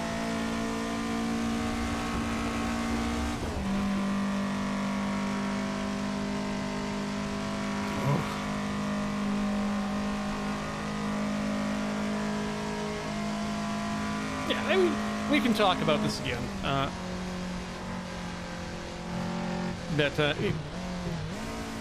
This body is no longer made for 24-hour endurance races. And that's something that's it's okay for things to end sometimes. 10 years, I feel like, is a very good amount of time to have done this. But as I'd also said on socials, I am not retiring from the auto racing or motorsports, as I mentioned, called it, streaming. There will be some yearly big fun races. There might be more than one per year, but the 24 hours of Le Mans is the only part of this that's going away. Richard Burton's rally, there's a perhaps there. Because one of the things I do like about Assetto Corsa and this game is the modability of it, and specifically the ridiculous lineup of cars that we have on the road right now. How could I ever give up the opportunity to race against 2 pieces of sushi? Nay, 4 pieces of sushi and 5 Toronto transit buses. Yes, that's what those are, by the way.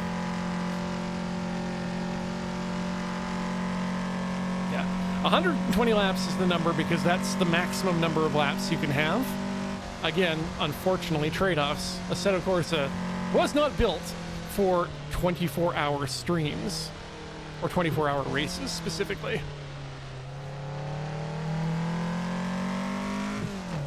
Not like Project Cars were. Oh, Sarah, the TTC has been here the whole time.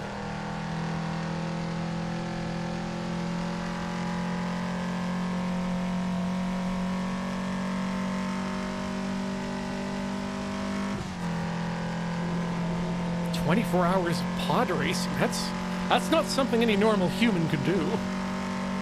We'll have to check my midi-chlorians."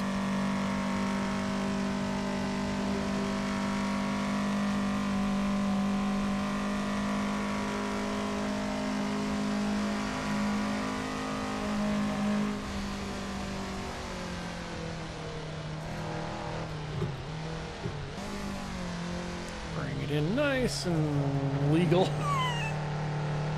Don't know why my mind went to legal before smooth.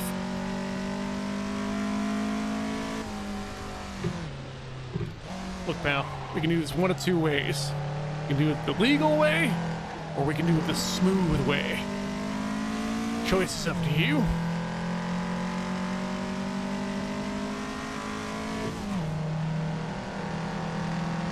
Yeah, North Star Tech says, "I've always been fond of the 6 hours of Spa."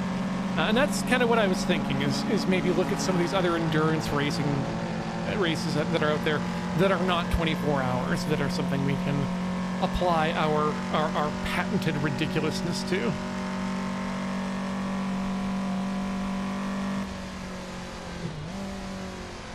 Uh-oh. I made the classic mistake of reading something about Star Wars on the internet.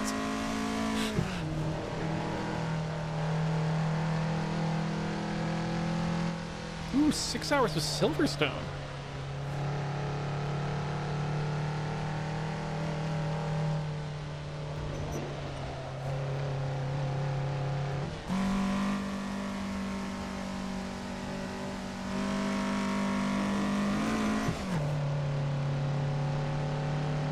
It's a shut char out here.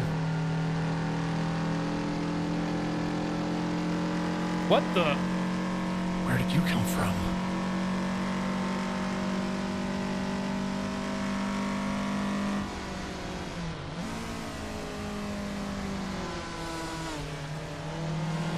Okay, you know what? The motorcycle I will allow.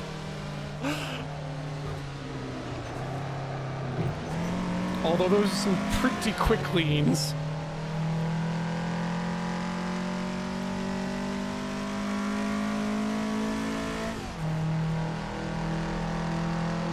Rat Baby Online asks, live stream of Ian at the local motorsports circuit racing for real when?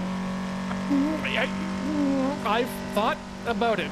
The biggest problem was that I had been dealing with a rather persistent oil leak on the Mini. And that's now been taken care of. There is one more piece of...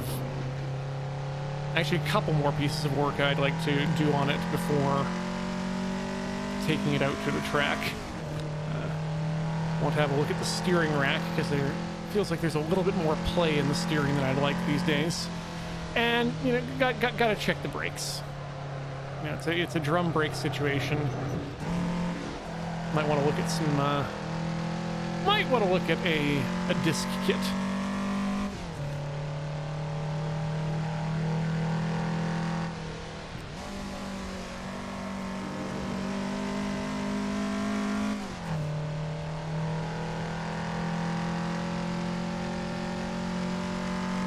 But I was very happy to get that oil leak taken care of, because I think that was the cause of many problems I'd had in the past, including timing belts that was decided to no longer be a belt.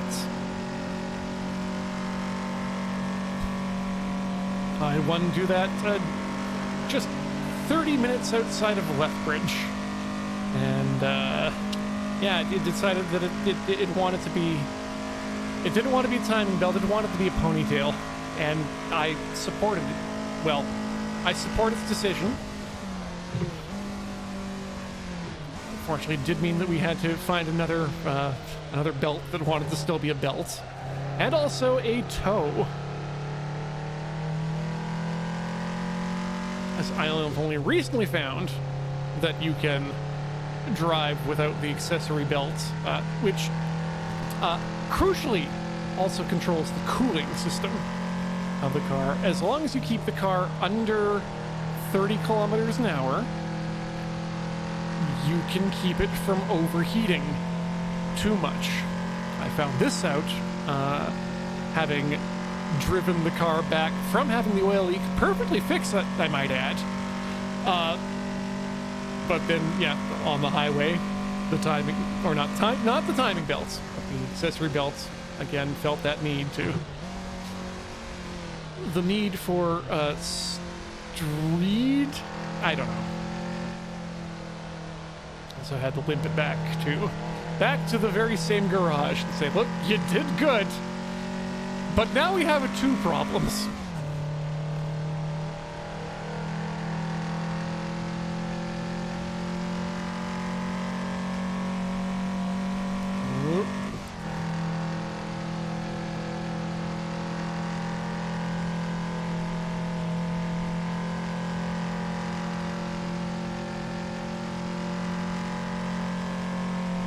Oh yeah, Road America, also fun.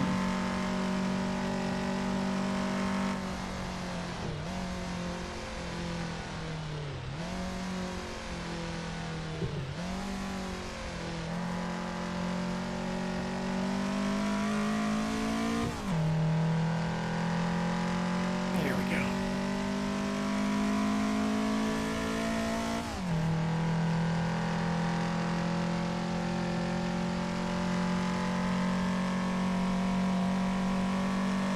Minis can be tricky. Like the engine, once you've got it set up right, is effectively bulletproof. But it's finding that equilibrium to get you there. And then of course there's the whole issue with rust, which, again, if properly taken care of, is not much of a problem. But if you ever let it get out of hand, well, now you have many problems.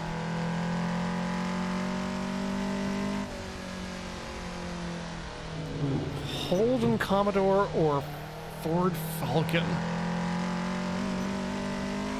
One of my favorite online personalities out of Australia, Nanoraptor? Yes.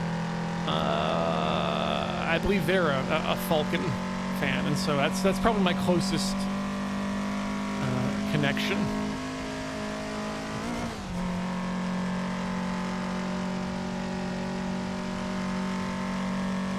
Art Deco Sunburn. Here's the interesting thing about minis is they, much like Doctor Who's TARDIS, they are larger on the inside than they seem. And when it comes to cars, and specifically my height, I used to wear a fedora a lot. Still will once it's okay. And a real fedora, a Cuba Federation, shoutouts against Australia.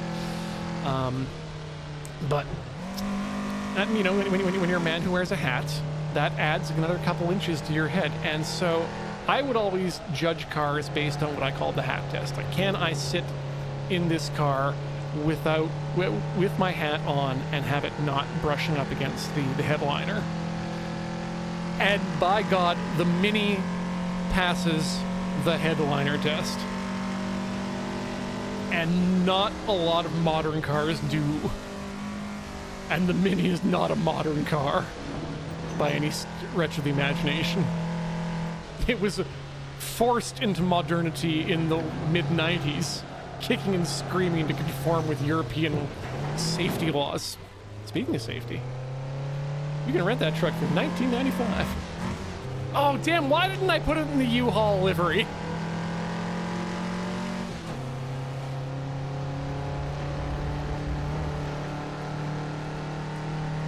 The 60s Mini lost collective.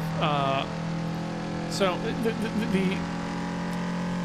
the original Mini of the 60s was produced all the way up to the year 2000 for markets outside of North America, because they know what's up. There were several revisions, most notably from the first, I believe, to second edition. They internalized the door hinges, and a few other small tweaks occurred over the years until I believe 1993 or so, or 96 it might have even been. I think it's 96 actually, is when we got the final modernization of the Minis, which gave them, which the model is that I have, gave them air conditioning, side impact beams, an airbag. That's it's pretty impressive to all get in there. And again, that was to bridge the manufacturing time between when these final Minis were being sold and the new Mini was being developed by BMW.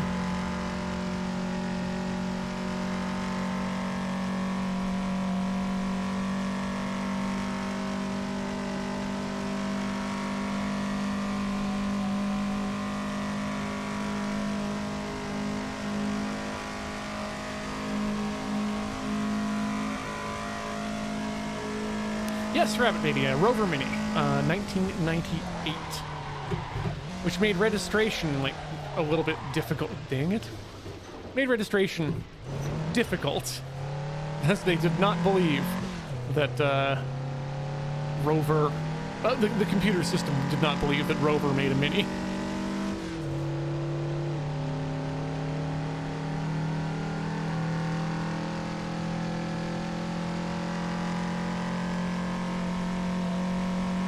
But I think what makes them the most unsafe was really just their lack of any sort of shielding for crash protection. But as more and more cities do the necessary work to slow down traffic, especially in those cities like ours with a Vision Zero mandate, like when you're driving 30 and 40 kilometers an hour, you're not going to get yourself in quite as much trouble collision-wise as you are at highways or motorway speeds.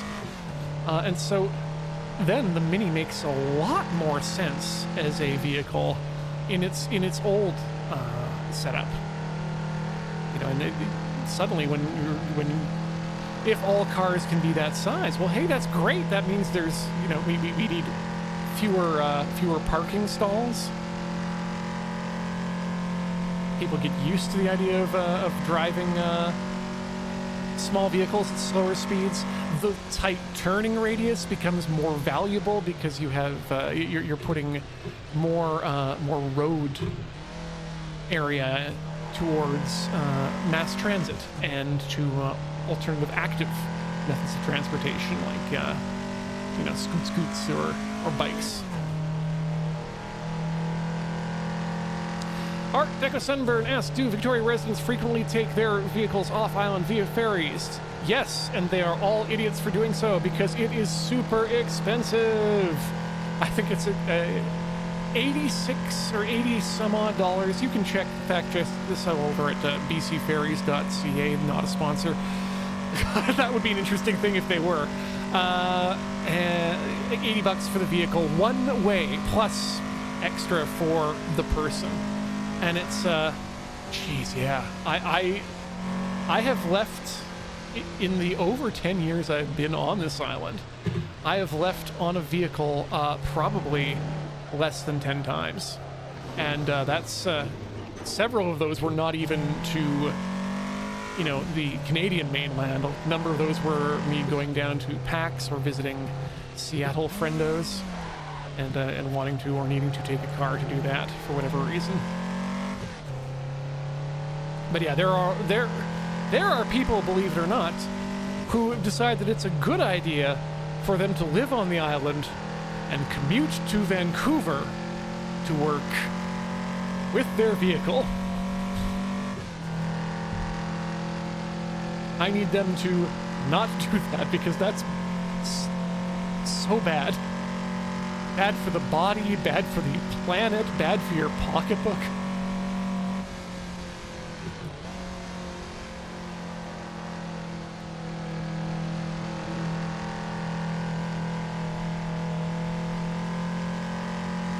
Yeah, when coming here, I thought, man, I'm gonna spend so much time doing day trips to Vancouver, go eat sushi there, and the answer's like, nope.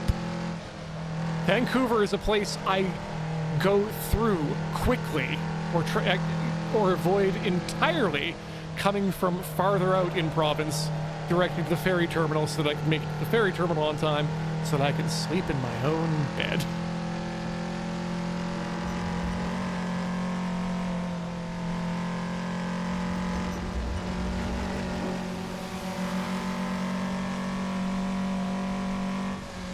I know Vancouver public transit itself is not that. It is in fact quite good. With the, you know, this SkyTrain is a fantastic thing. The problem is Vancouver public transit doesn't connect directly in a train-based way to either the ferry.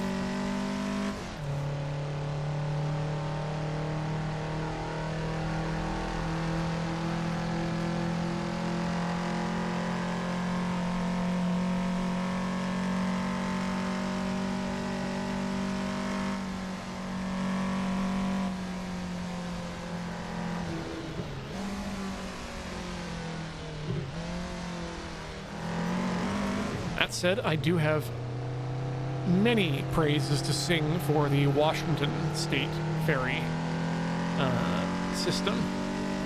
I've been every time I've needed to use their services, I have been pleasantly surprised with the price, punctuality, and just ease of use in general.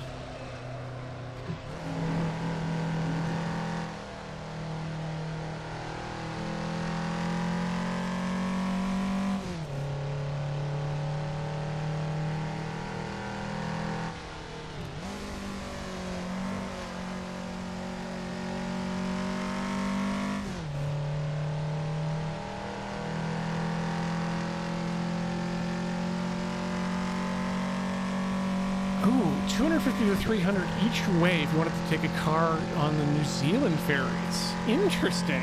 That makes sense to me. Again, sense of scale is always kind of off, but I feel like that trip may in fact also be a little bit more high seas than the Victoria Active Pass run.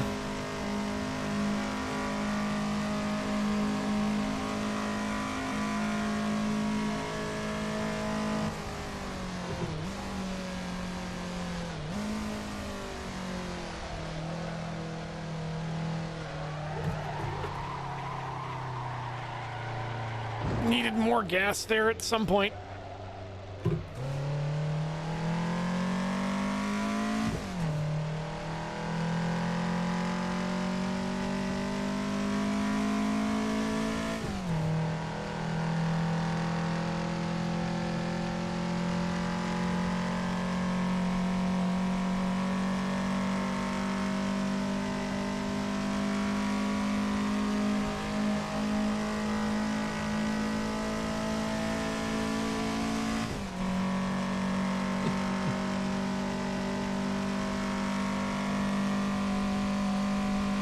Skylarringdale always forgiven about the Vancouver, Victoria, Vancouver Island thing.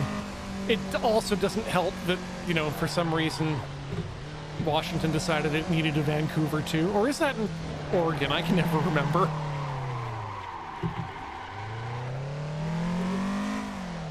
Washington, thank you.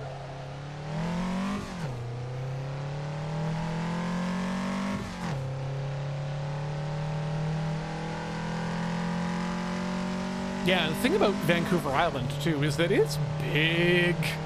Much bigger than you expect. Like, even I will eventually, will occasionally say, oh yeah, I'm gonna go, take a trip to the Nanaimo, up at the top of the island. Like, no, actually, that is not even halfway there.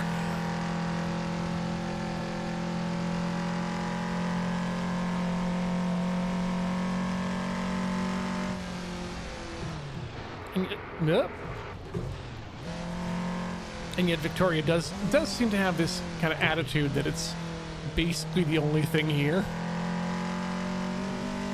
You know, until Tofino does something ridiculous, which often they do.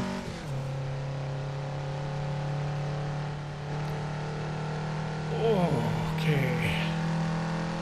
Oh, hey. Man, worse. Time doesn't matter. Time has never mattered.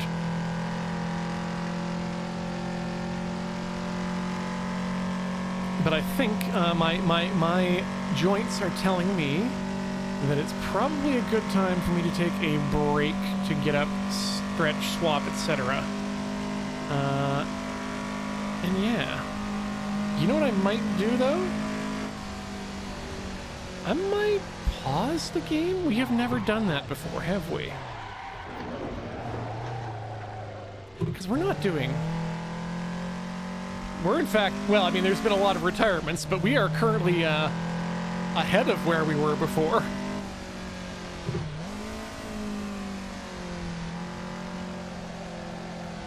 This is also how I intend to get ahead in my various workplaces. It's just waiting for people to retire forcefully.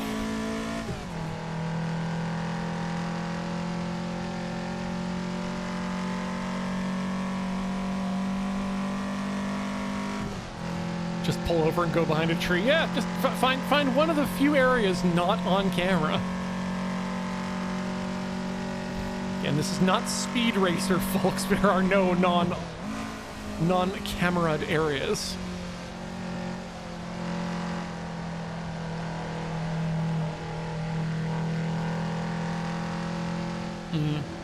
Also love, you know, vague little quirks of parliamentary language. The idea that an in-camera meeting is specifically one that is not recorded, especially using a camera. We're just gonna everybody just climb in the camera, then they can't see us, and we're the camera.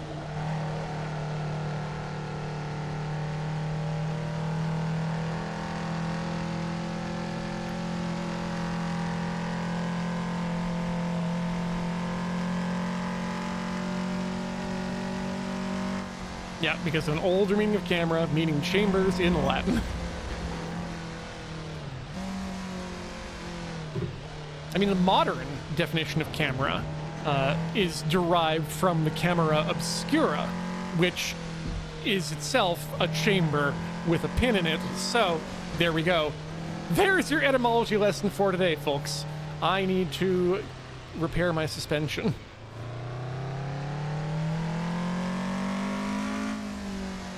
Let's go, go, go.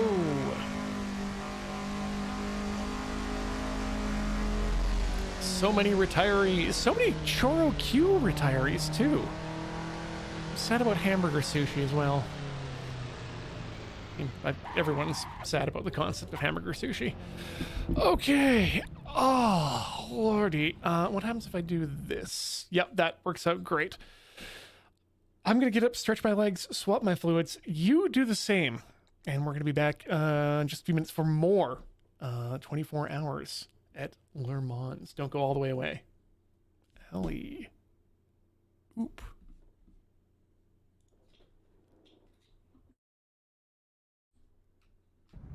Folks, we return to the driver's seat here at the 24 hours of LRR, where we are currently driving a Toyota AE86. We are in 30th place, behind the, actually right behind where we started, who is the Smart Racing Cup smart car driver.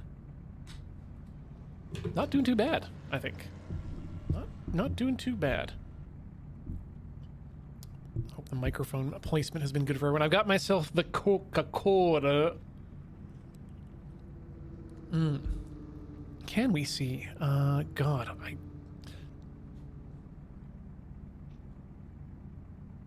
entry list. Timetable. Not on this list, unfortunately. And I don't remember the keep command to bring that up. If someone could maybe drop that for me. Oh. That was, that's Sugar Coke. I accidentally did it for the caffeine, but now I've got, now I got that glucose in me. Dog. Right, that's gonna, oh no! Oh no, so that's, okay, pausing gives us the time offset. Well, that's gonna be fun. That way we can kind of calculate how much time we've taken up in breaks here, which is a fun new calculation.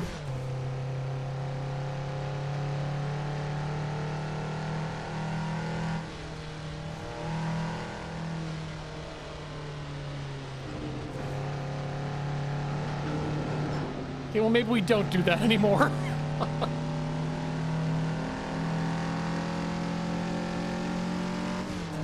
Oh, this car feels so much more fun when it's got a proper suspension.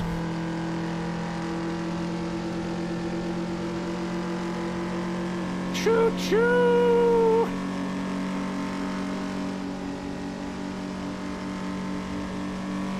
Basically Astro Train.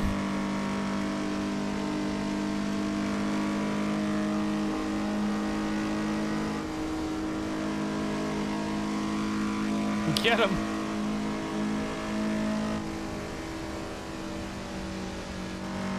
Yeah, this is, I have a feeling this is not going to be an extra time scenario this year. Okay, that was just all sorts of what were you thinking?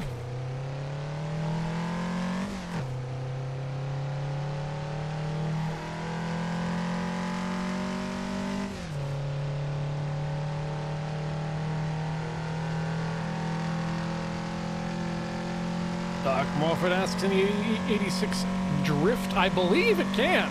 I believe it's quite famous for doing so, in fact. Can I drift? That is a different question.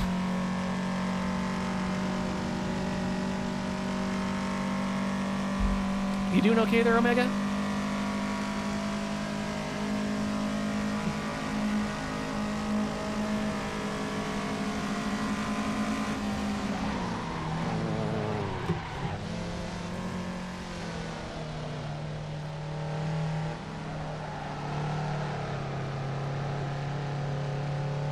Plowing those tires.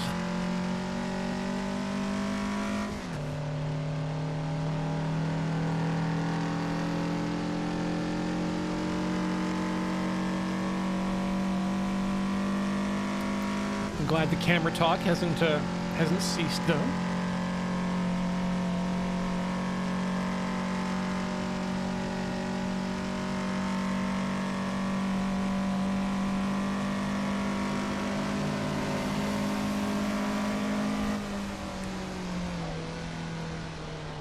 Undefeated.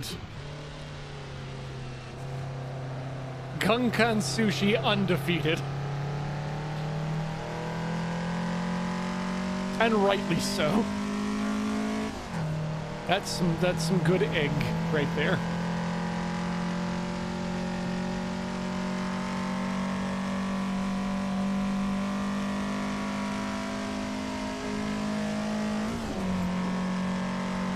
I don't know why, but that white color of fish just does seem like the most French sushi it could be.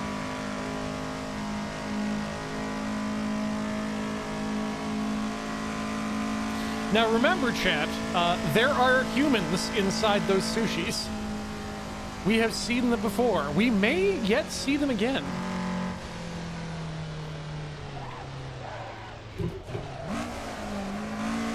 No! Okay, dang it. I was kind of hoping to spin that out, but couldn't quite make it. Now we've got... And now we have a canted wheel again. That's my own fault.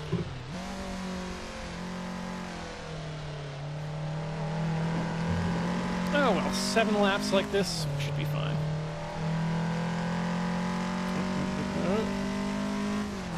Hey! Congratulations, Dark Warford, on home ownership. Nice to... Feels good to have some stability sometimes. So congratulations on that.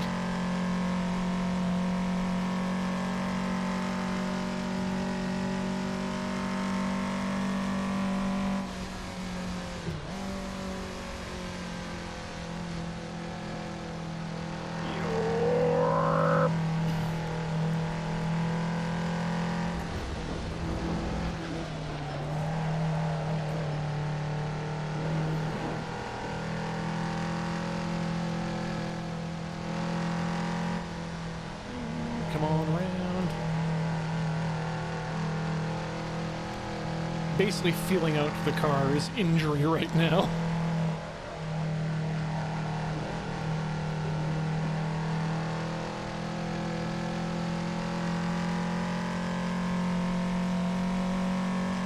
Sushi flambe, that's definitely spiritually French. I mean, that's... Isn't that just aburi sushi? The blowtorch stuff, which I don't tend to go for. I like my fish. Just fish, thank you. No. Omega, are you about to retire? I hope not. To have all the buses out like that.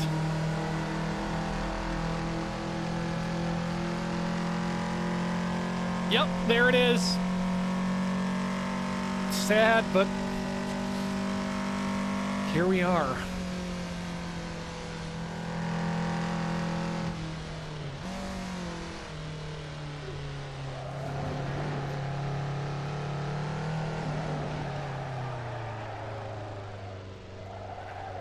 Shouldn't have done that. Especially not like that, but... Oh, okay.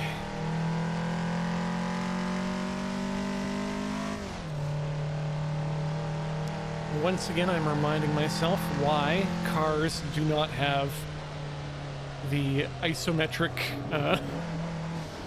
back support that these office chairs do.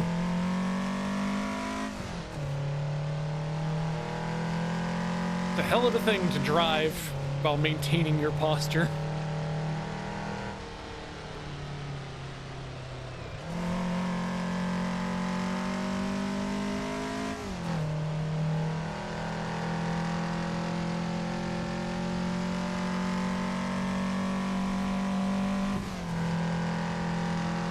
I wonder if there's a spot on the chair that I can just jam a broom handle through, like that cartoon about the guy driving the bike. Riding the bike. You don't drive a bike, you ride a bike.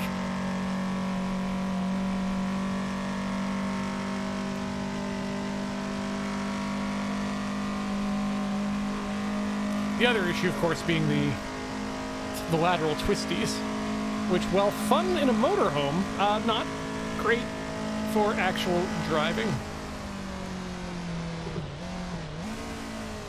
At least remembering the wheel chock though this year means that I don't have to constantly be pulling on the wheel to keep myself close.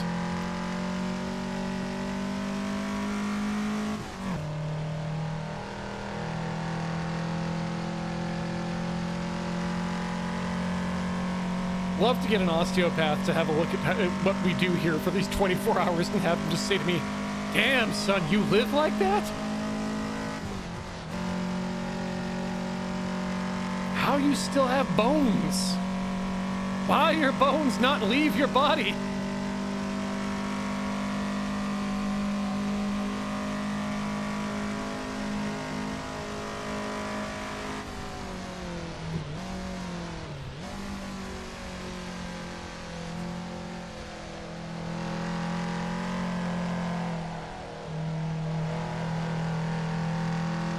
Ooh, I do like that, how that chicane turned out.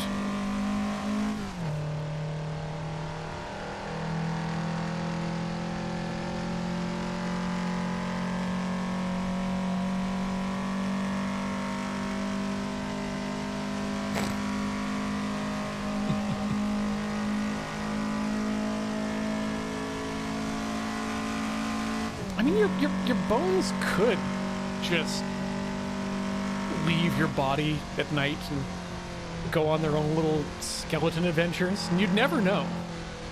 We just got to be back in time for them to wake up.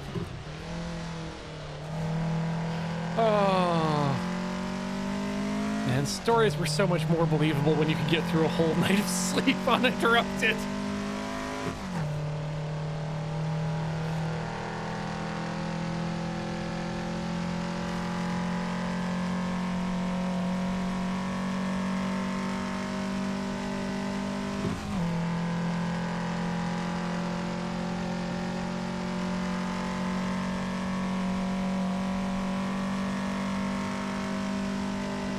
Yes, Captain Asparagus, I am doing just fine. I am middle-aging with dignity. And failing dignity. Well, there's always humor. Whoops.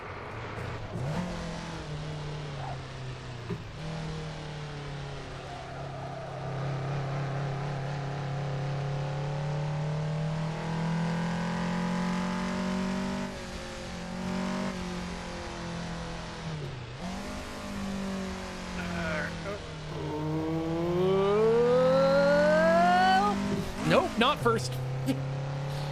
Not that one.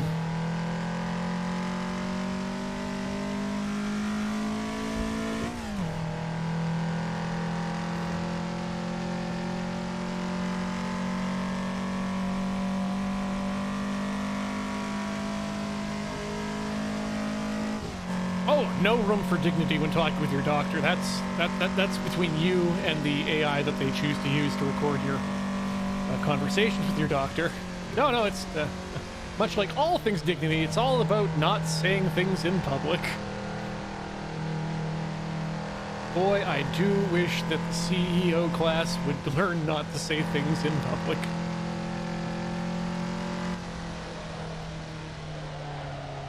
Oh, no, that wall is real.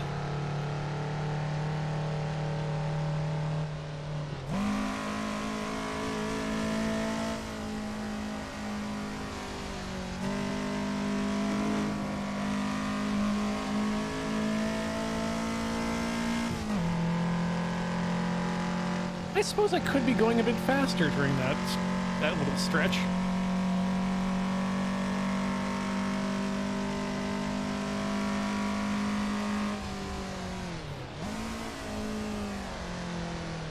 That was... Someone moved that turn. Oh, gravel. Oh, physics. Whoa.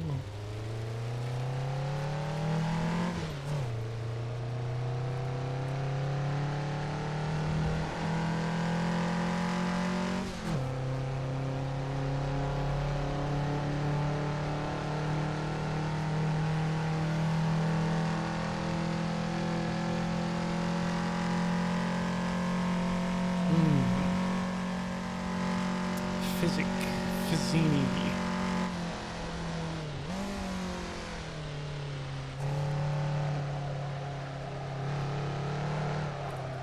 Just both fun words to say.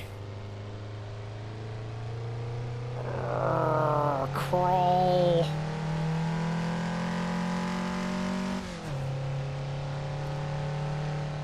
Yeah, sun's getting pretty low in the sky. We got, which is when all the fun shadows start happening.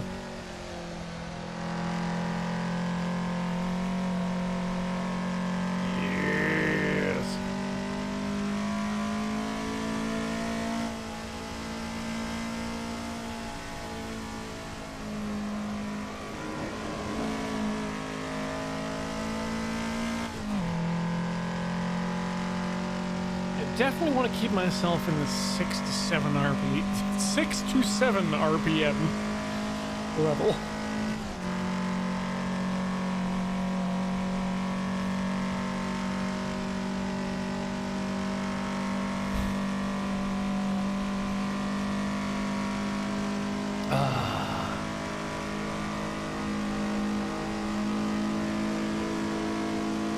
Will we ever learn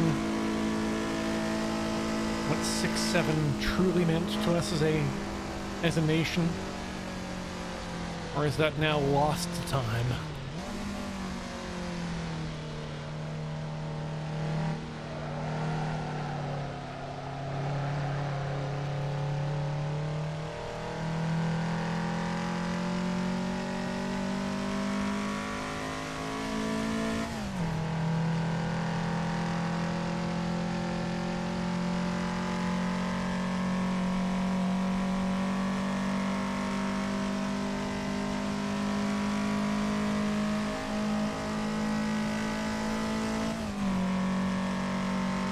You ever just think about numbers, chat?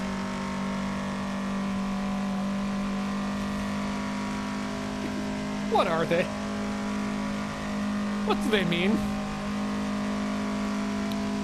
Why did whatever this is that we're doing now happen?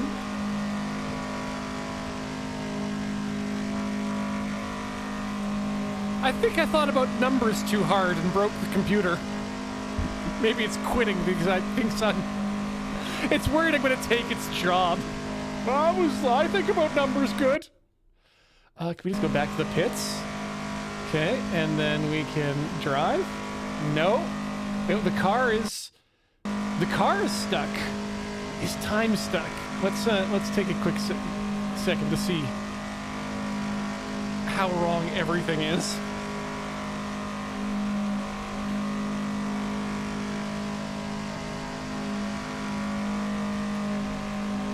Okay, so we broke time too. That's that. Ooh, what a nice sound. Oh, the time changed? Okay, that's good. The hood is still bouncing.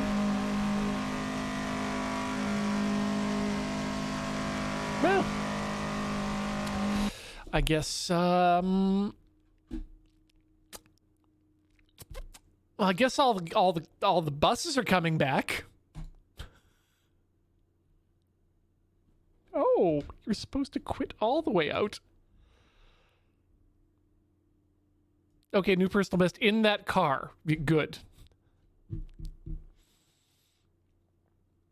Okay, so Sushi Gunkin is as expected.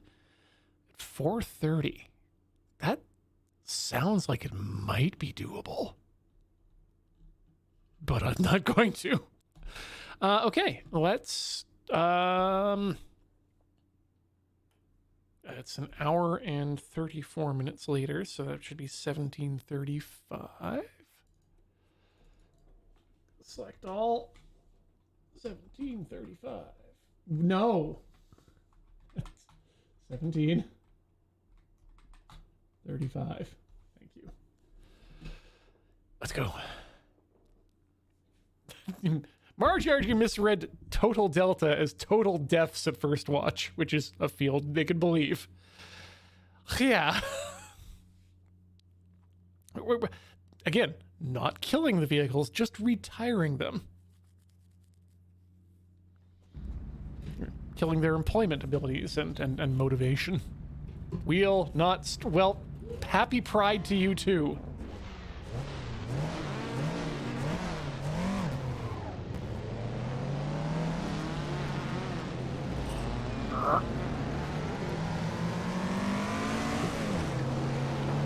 Illegal!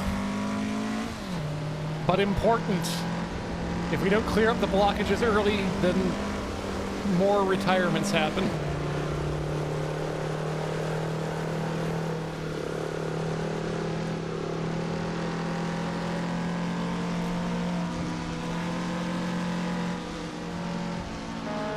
Robert Bottoms.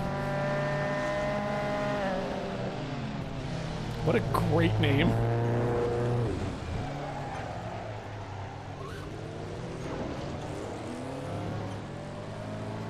Just call me Mr. Bottoms.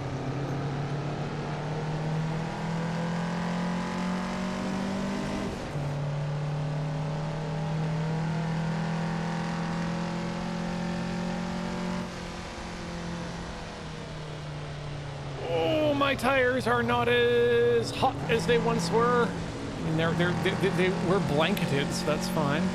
Ah! The chef is in the bathtub.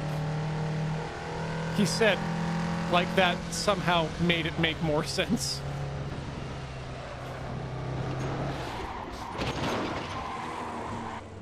Bloody Christ.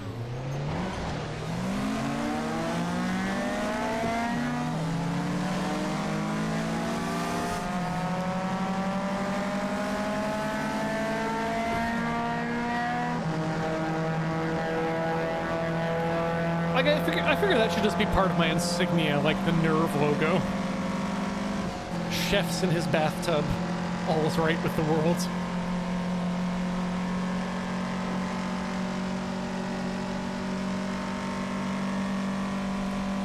Oh god, we've been at this for 2 hours, not just one. Well, there's no guarantee that the game just won't decide to crash again. Oh, shoot. Big cheats.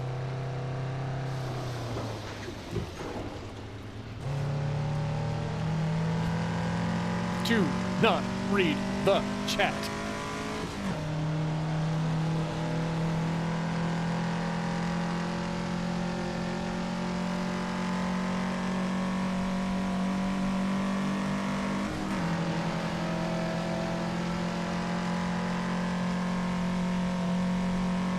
So chat, when you think about yourself, what do you see?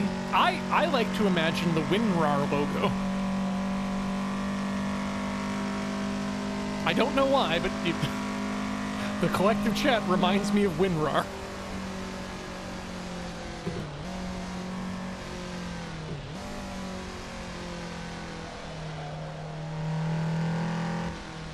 Oh, Night Watch, so early.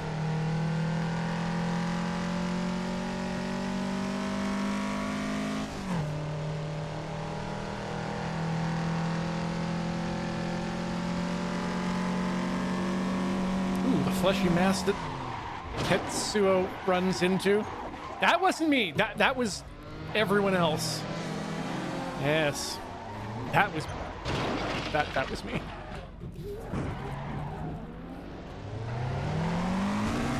That was also me. What the fuck? Which one of you makes the honky honky? You know what, Skylar Ringtail, you're right. We're gonna do one more restart on this. It wouldn't be tradition if we didn't. I mean, we can get the time right too then. Race canceled. Sure was. On account of derp. Okay, so that should be 1840, correct?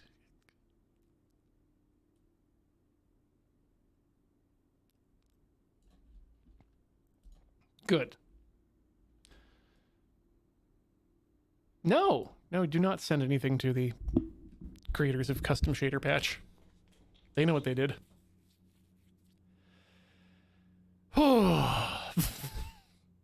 Thank you, Wedge, for the same brain cell there.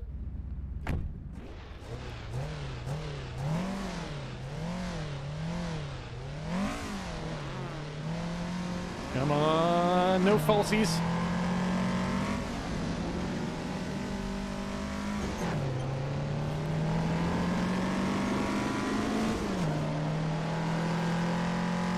Motorcycles only wiggle back and forth like that when they're extremely distressed.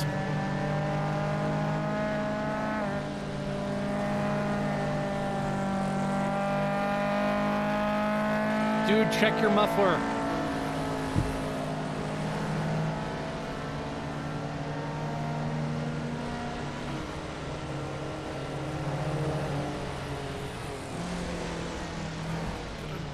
when bodies swing out like that.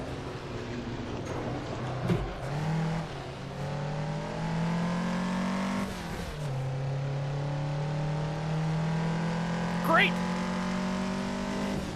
I think we're okay as long as nothing decides to nudge us in the butt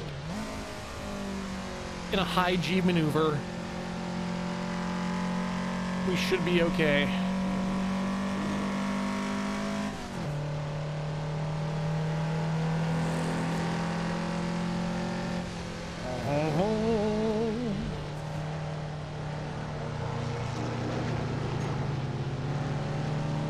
Safely get around Carby. Yeah, give Carby a wide berth, because of what they did to us last time. What is the tiny thing to Figment? That is a banana.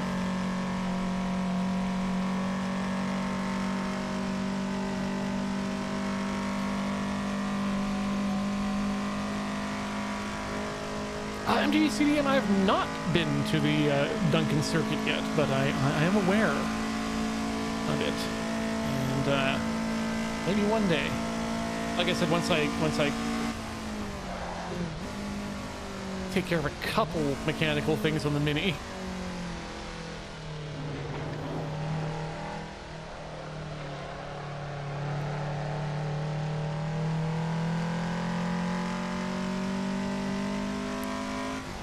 Well, this just feels particularly good actually now.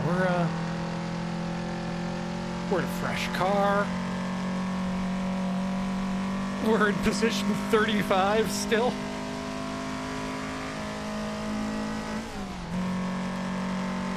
Although I guess that doesn't change. Well, no, it does change. That's right.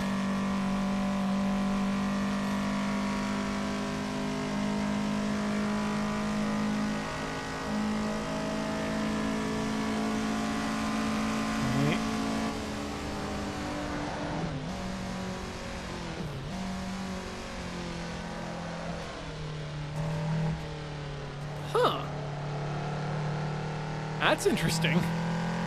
Same point in the same corner for Night Watch.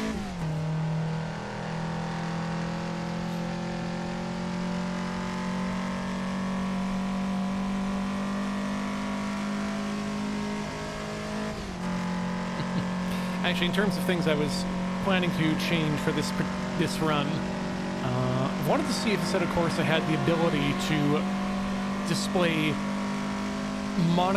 two different monitors of output, and specifically have one of the views being out the rear view windshield, and then just project that actually behind me as an image.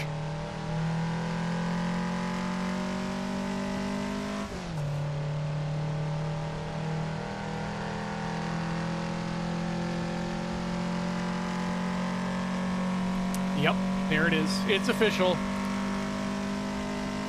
Night Watch is out.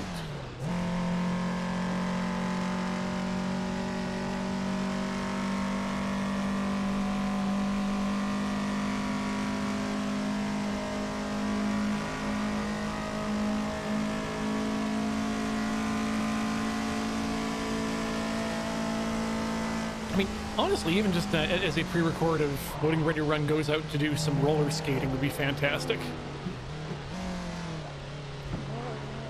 I call it a Loading Ready Run. Breaks their wrist. There would be so many injuries.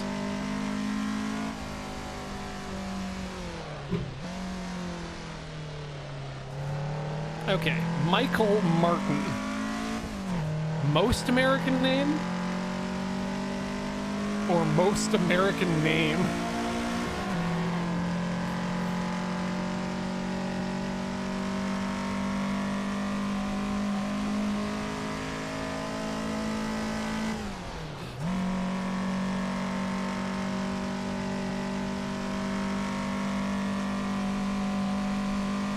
Yeah, honestly, I don't know how we managed to get that cheese roll in camera without anyone breaking or rolling any extremities.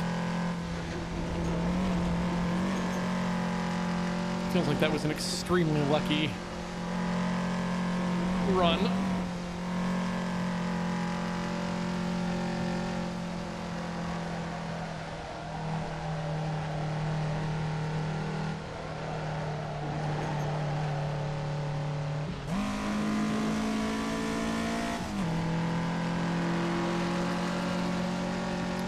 No, that just doesn't feel fair.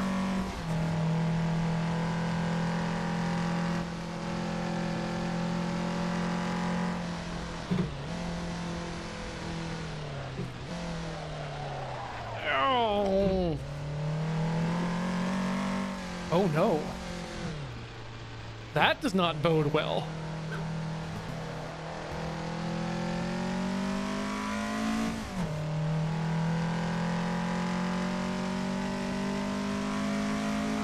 Rat Baby Online? Yes, that was Char. And no, I did not have the time to... Okay, first off, didn't have the time to mod in the Xeon flag. And then when I say mod in the Xeon flag, well, therein comes the real question about what is the Xeon flag, because boy, Bandai sure doesn't know. That's mainly due to years and years of conflicting displays in many, many different media.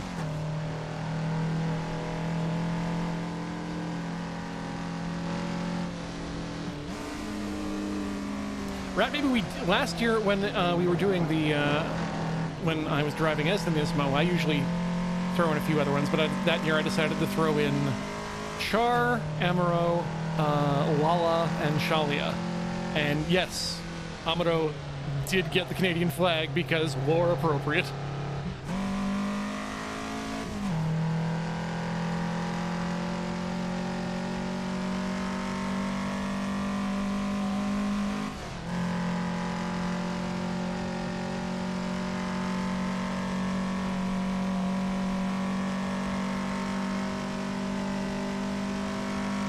Oh, and that's another bus.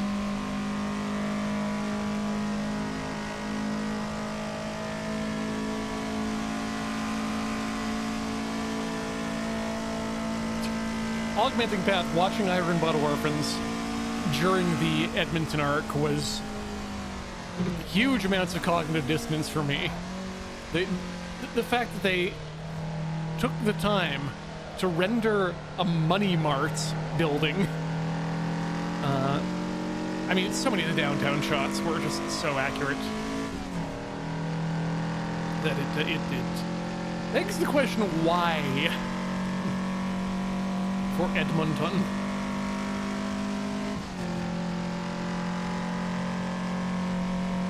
It does have a very large mall, yes, Goombox.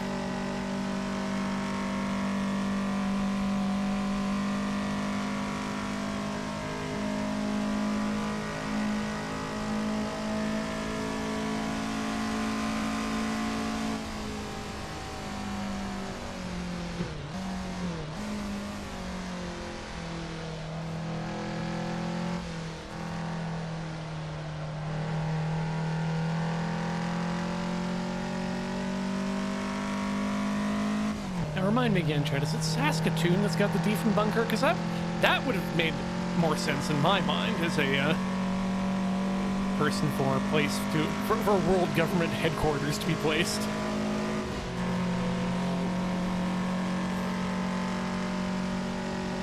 Oh, it's Ottawa, is it? What's the one that they've got in... I swear there's something in Saskatchewan that is massively bunkered.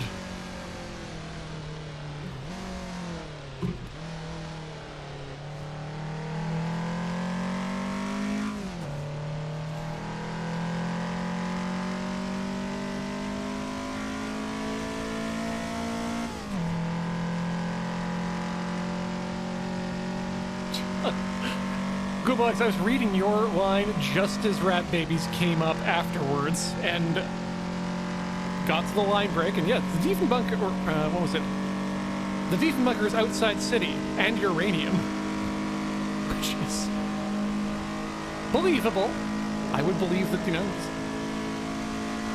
old piles of uranium inside of a bunker. I guess for Canadian senators to eat.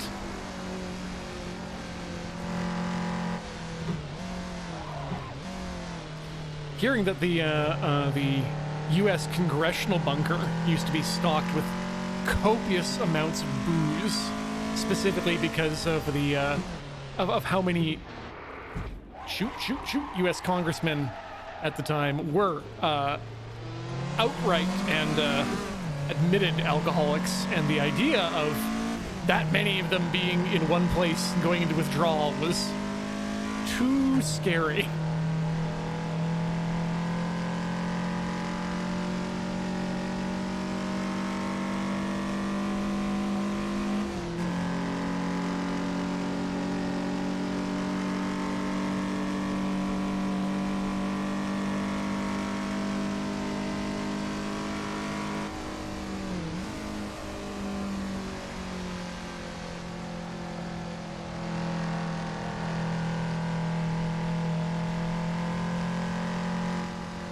Bunkers are nifty and fun things to tour as historical things, because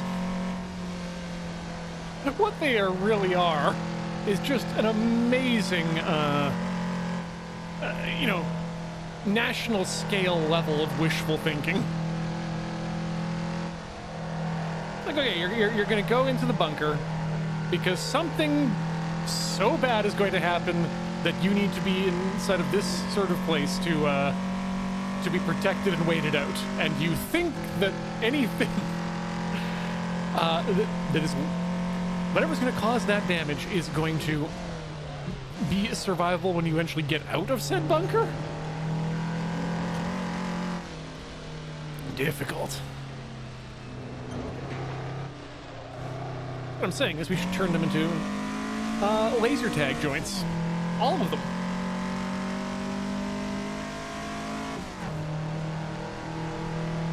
Matt, we have not beat all the cars yet, but the cars beat us. I started thinking about numbers and the computer said, no, that's my job, and then stopped.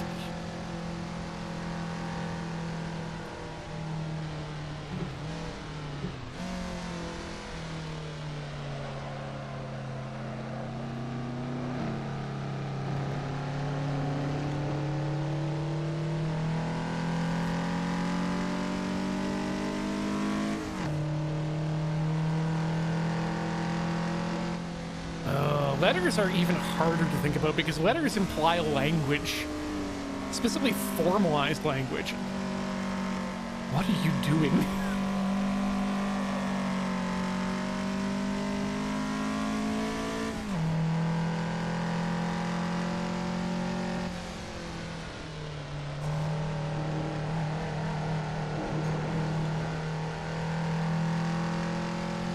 Think about, okay, let's think about numbers. Don't think about 0 because that's a special number and it doesn't count. But you know, like 3. 3 is a concept that is universal. It maybe not the shape of the number, maybe not the word, but the concept of 3 things. Love it. Great. Can use that as the basis for transmitting information and communicating universally. What the fuck is a J? What does J mean? How do I communicate J?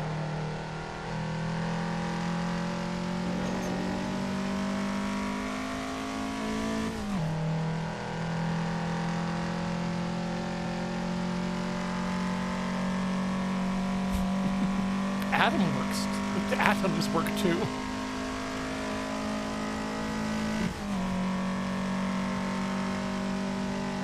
I mean, not just why is J, how is J?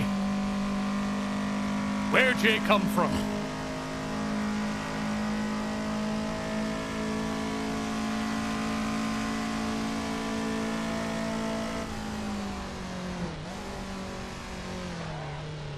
Oh man, Stargate SG-1, you just made me a little bit sad there in Vitare.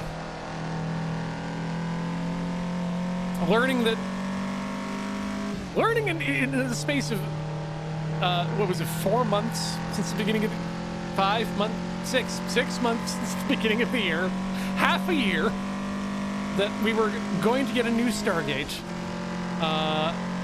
and it was going to be headed by all the right people, and then Amazon decided that no, we heard that people who like Stargate were going to watch the new Stargate, and so we don't want that. Because remember, if we make any new things that you might enjoy, the amount of money that we can make off of your nostalgia, well, that just drops to zero, right?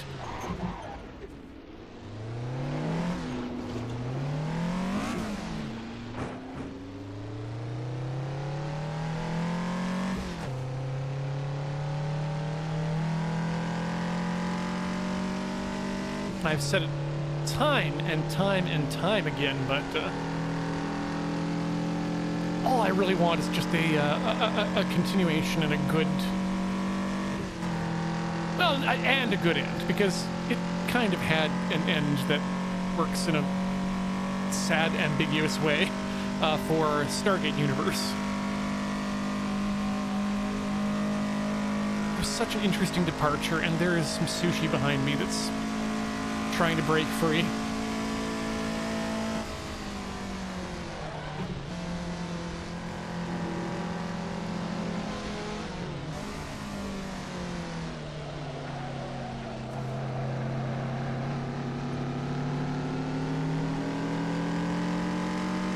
Ooh, okay.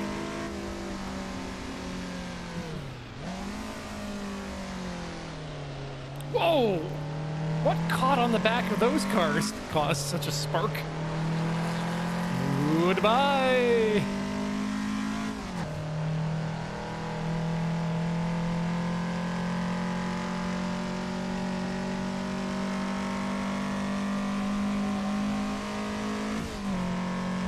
Ooh, rivals of Stargate fandom. That's a good question. Because it kind of was its own thing. I would honestly say not New Trek, but the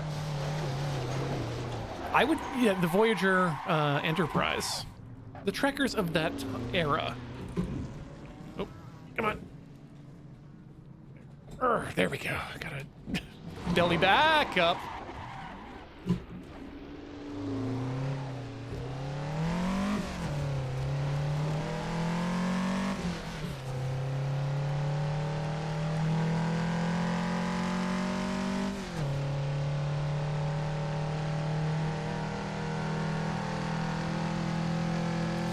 Yeah, Babylon. I mean, I'm happy to not hear anything more about Babylon 5.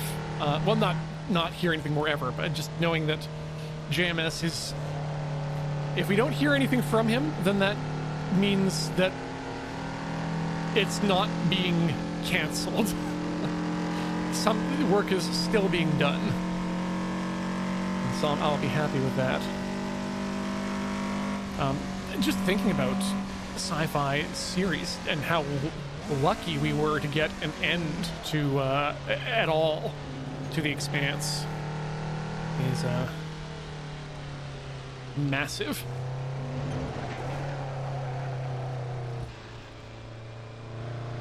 And yeah, Babylon 5, as Tomato Kiku says, was concluded. No need to touch it.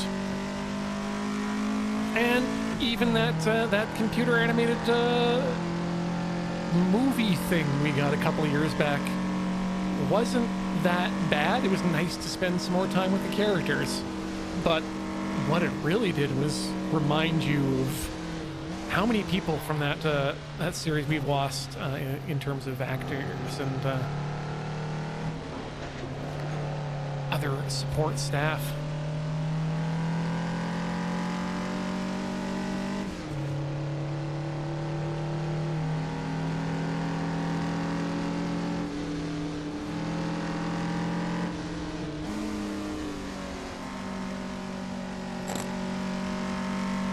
The game of life is scrappy, I'll give them that.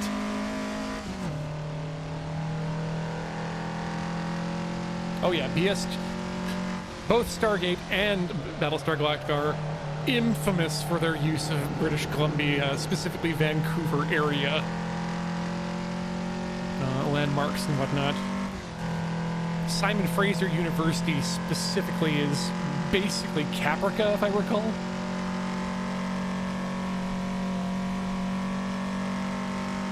And they had to go all the way out to Kamloops for a couple of days to shoot some of the Desert Planet stuff for BSG.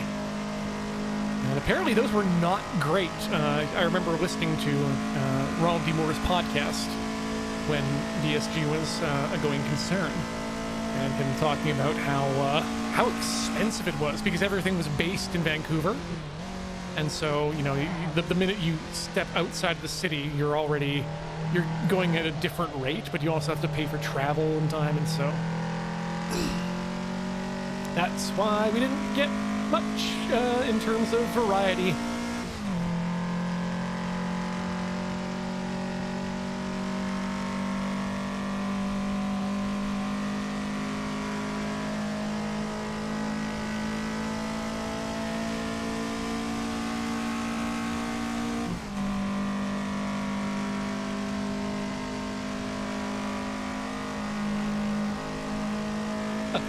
Injury 86, I mean, I haven't actually watched the original Battlestar Galactica. Although, you know, I gotta give it up for Lauren Green and the whole Cattle Car Galactica thing. You guys just wasn't easily available to me at the times it would have been more formative, and there's a lot of stuff out there now for me to watch that's new and also old. But, what was I going to say about that? I think what you can say is that I am, if nothing else, a big Ronald D. Moore fan. I mean, I have not seen his work on the Clown Show, whichever one that was. Carnival, I think. But, you know, hearing his story of how at least how he tells it, of how he got his way into working on Star Trek as a serendipitous, I have this script and I'm just going to hand it to people on set. And then him basically creating the whole idea of the modern Klingon culture. Then going on to work on Deep Space Nine and really flesh that whole culture out to the extremes in such a good way. And bringing serialized storytelling to the Star Trek franchise with this whole Dominion War. And then going on to create Battlestar Galactica. Well, not create, but to readapt Battlestar. Fuck! I saved it. He did not save it. Oh, at least it's the other direction now. Anyway, where was I? And then, of course, For All Mankind for Apple TV is one of my favorite series, and I love their the inter-season time skips. It was what made me so excited for Star Trek Discovery in those first couple of years. So yeah, I think we should definitely go get some things repaired, and we need fuel anyway, so give me Jimmy Banks levels of fuel. We were like in 35, if I recall. Yeah, you know what? Give me one of everything.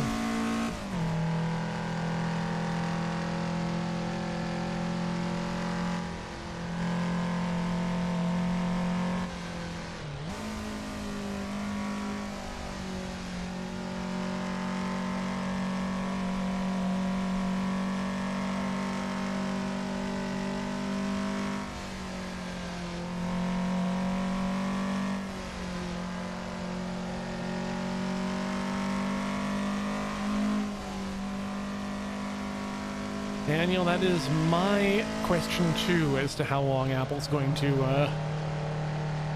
remain a source, or as you say, destination of high quality TV.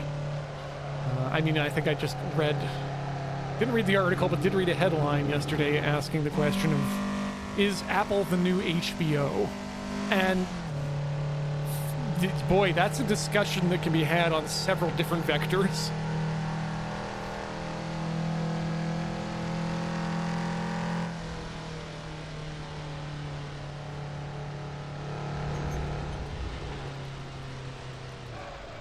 Yo. Gotta follow. Hey, and just as the light turns on.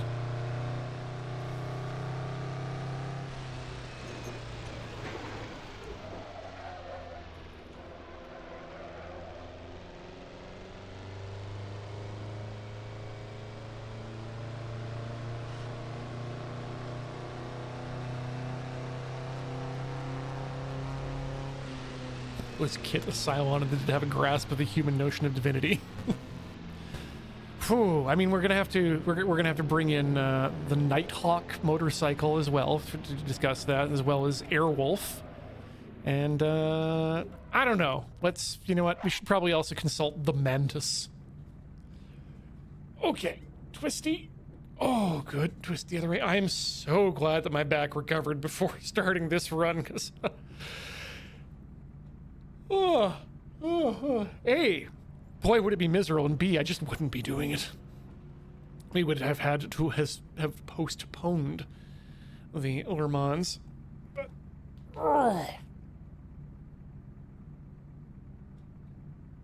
now it's in bones. Do the back stretch twisties until things go pop in a pleasant way.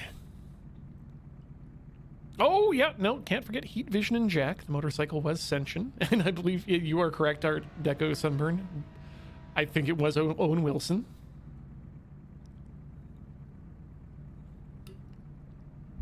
I think the Transformers as a whole should be also part of this discussion. That said, not the Predacons or the Manimals, or whatever they were called. Organic-based transformation is different. This is a mechanical discussion we're having.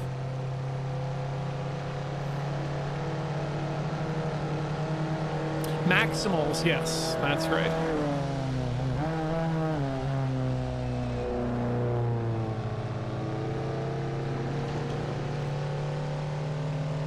I think more than anything, I just need to hear Cup speak on this.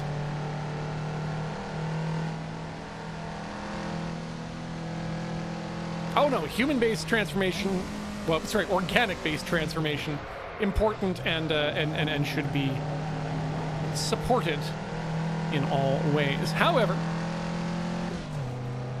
this does not count the headmasters. Nothing counts the headmasters.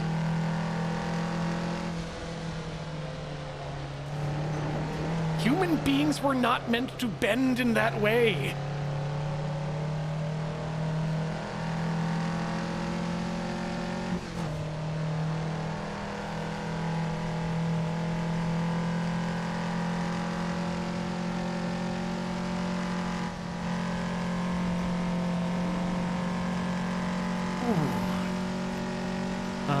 For those keeping track as well, I believe episode 8 of Reboot, in its remastered format, has just hit YouTube, so I don't know when, I don't know how many episodes I'm going to want out before I'll start my own rewatch, because I want to be able to move quicker through them than the rate at which they're being remastered, but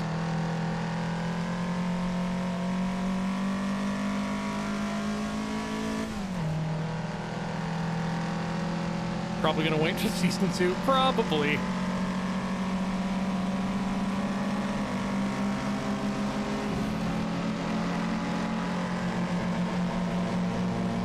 We're still just always here for Himbo Enzo.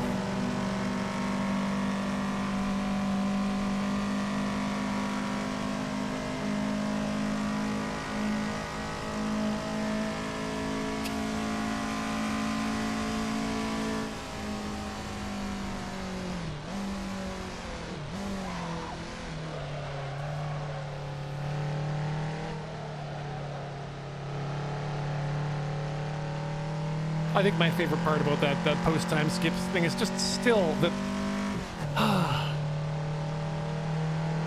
what a great use of a gun to just simply be a terminal emulator.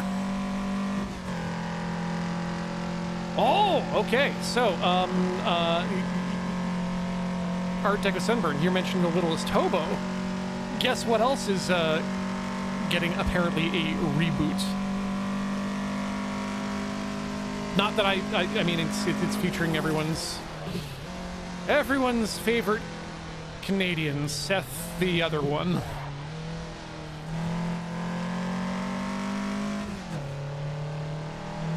Oh, and then there's also I'd heard rumblings of a Beachcombers reboot too. Yes, Rogan, that's the one.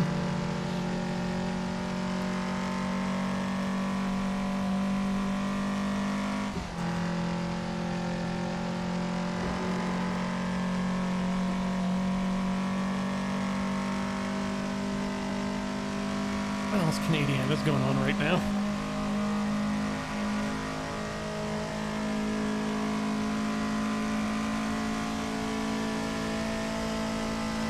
No, I constantly get Seth MacFarlane and Seth Rogen mixed up because they both have those voices that make them sound like they want to be lounge singers.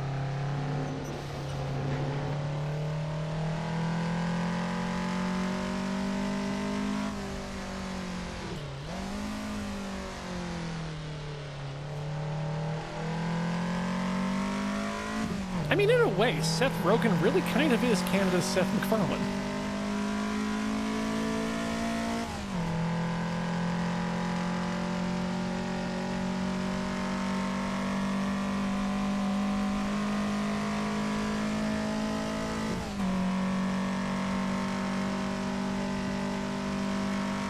Yo, don't read me.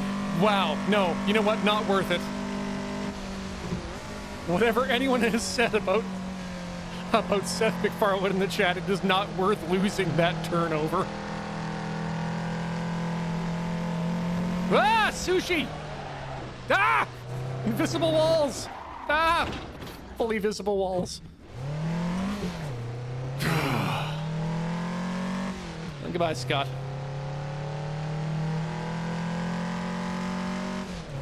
Oh yes, and then there's the Seth Green, right?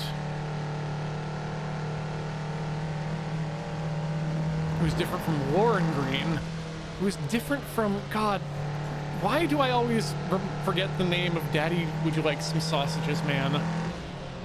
Canadian filmmaker.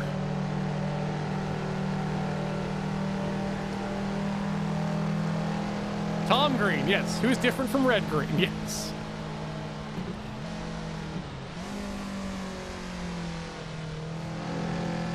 Ah, I love the free association game.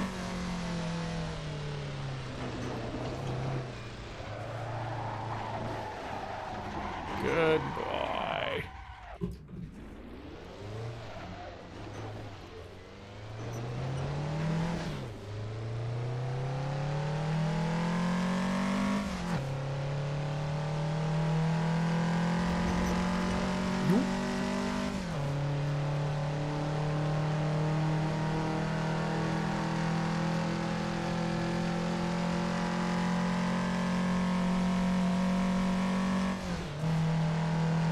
The Hallmark movie production around here is nearly constant,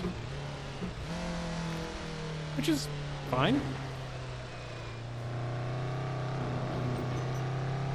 I do believe a lot of stuff gets trucked over in terms of the actual production company, local production companies. A lot of them are Vancouver based though, so.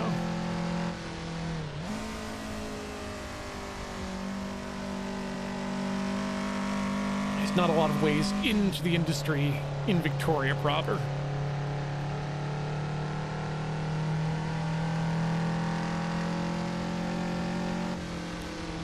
Much to my own chagrin.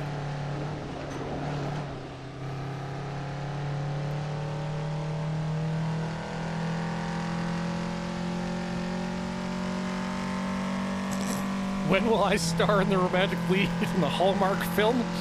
Well, I mean, we're gonna have to, first we're gonna have to change some definitions of what words like lead and romantic mean.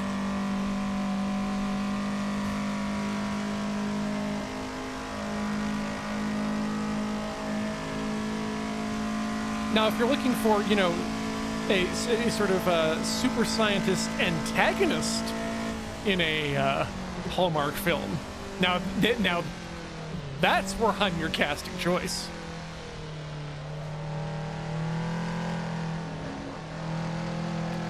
After discovering that earlier this year that someone had reached through time from, I want to say, 2006 and plucked my exact whole situation and made me into a villain in a Crayon Shin-Chan movie, would not have believed you, but now we're here, and it's a world we need to live in.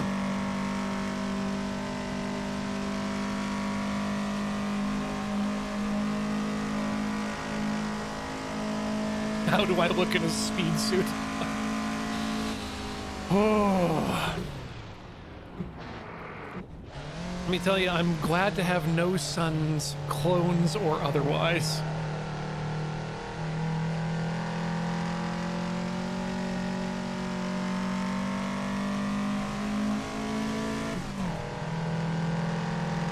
Although, if you're implying that I am some sort of Doc Venture, does that make Beej my Brock Sampson?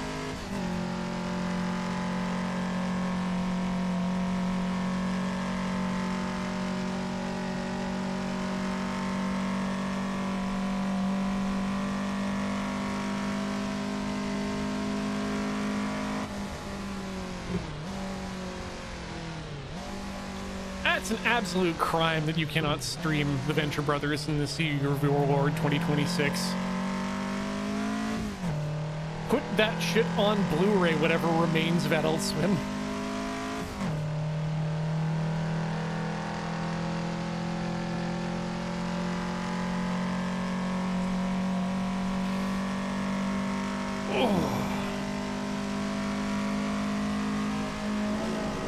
The Blu-rays are $200 a season? That's good. That's importing Canadian. That's importing an American cartoon show from a Japanese release level of dollars.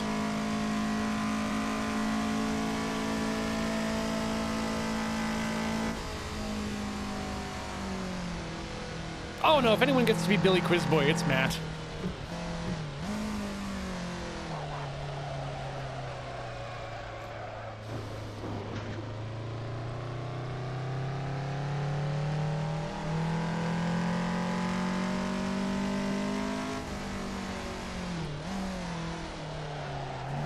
And yes, while we're all on the subject, Cameron is definitely my my Dr. Orpheus.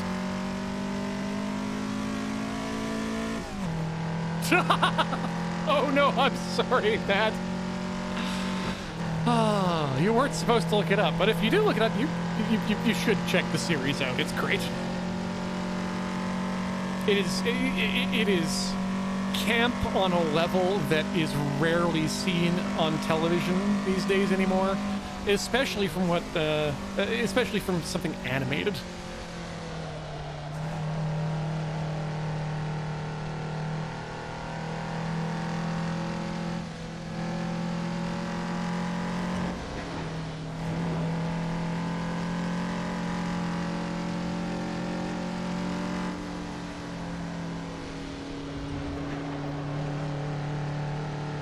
Oh, on purpose, Camp, Matt. It absolutely knows what it's doing, and it is reveling in it.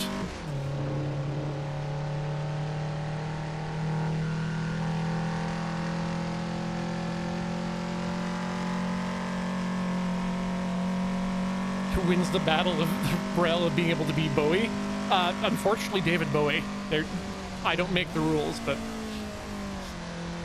it's in his contract.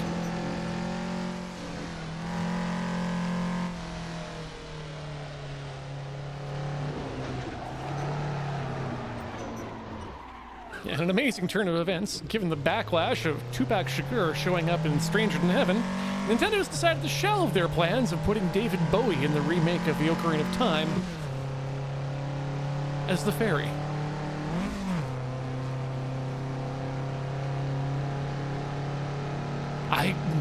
You know what? I would listen.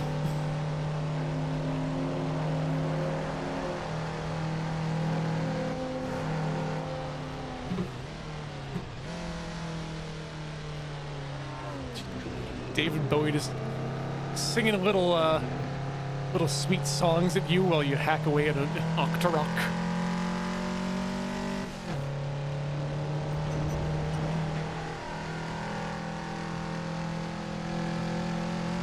Three great fairies of opera. That's Bowie and two other Fate editions. Okay, well, I mean, we can continue on with the with the Venture Brothers references, and then alongside David Bowie as the other two fairies would be Taco and Iggy Pop. There we go.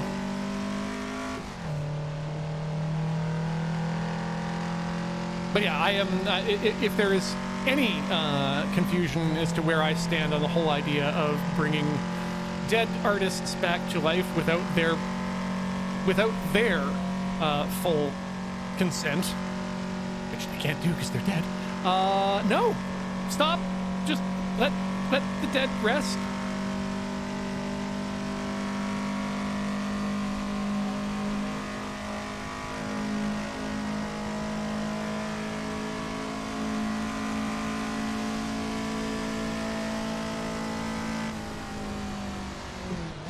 Also, I've been thinking a lot about recently about,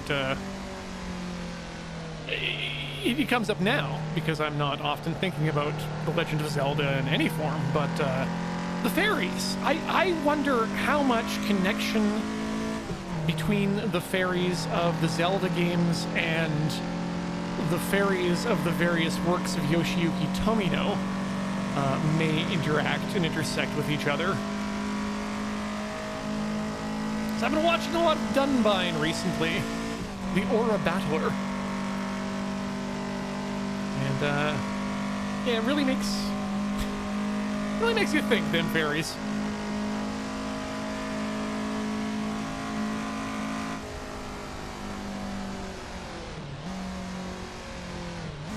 Love a TV series where the main cast goes to seek help from the Queen of the Fairies in their own land, and gets just face smacked by a giant hand that the fairy queen conjures up to hit them back into their own world.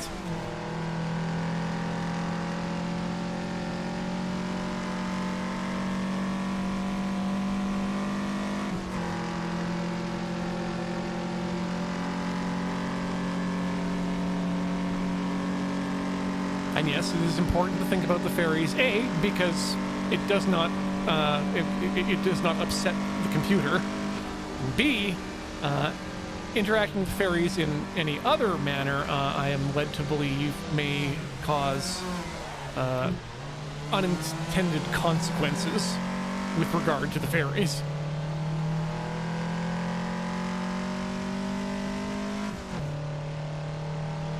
Yeah, Art Deco's sunburn gets what I'm putting down here. Performed enough Shakespeare to know the risks of seeking help from the fairies' court.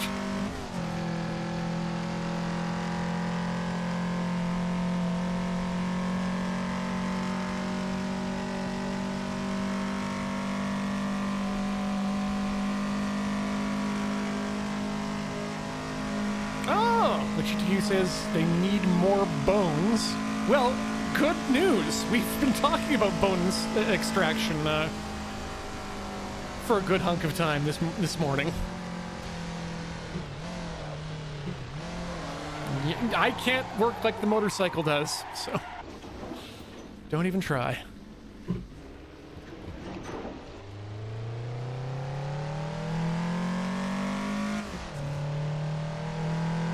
No, we like to hypothesize that, you know, as a little treat, your bones like to leave your body while you sleep and go have skill adventures.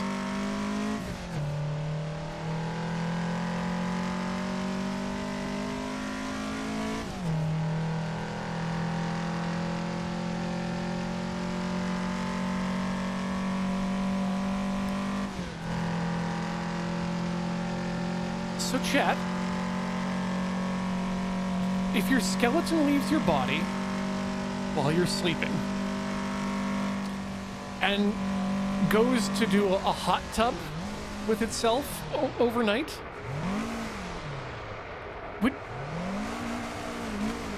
what I'm asking, chat, is if you hadn't ruined a transmission, put one on the board. Yeah. Would you drink your own tonkotsu? Would you self tonkotsu? Back to the pit. Get a fresh car. Thank you. Hey, controls are locked for 49 seconds.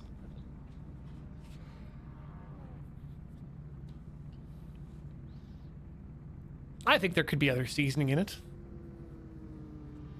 You know, it's not like you it's not like your skin. Like skin, you get the seasoning on it, you get the fat. It's hard to clean off. You got to do the full shower. You got to do the whole soap thing. No good. If your bones though, bones are smooth, and you can just wipe them down, and it's okay.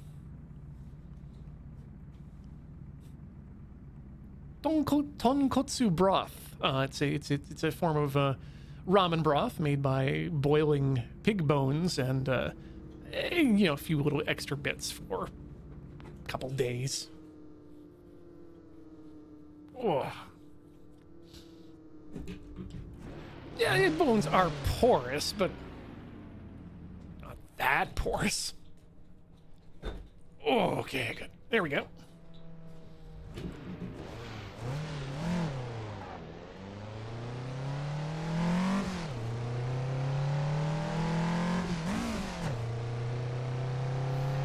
Bones are smooth, like sharks are smooth.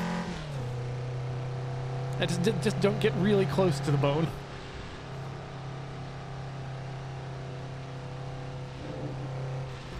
Tomato Kigu, yeah, I've thought about making tonkotsu broth on TTSF, but I have always tried to say to myself, it's been one of the tenets of the show, is that I never want to be in a case where, and here's one that I prepared earlier. I actually kind of felt bad about doing that as much as I did on the BC250 build, in that I had pre-installed an OS at some point.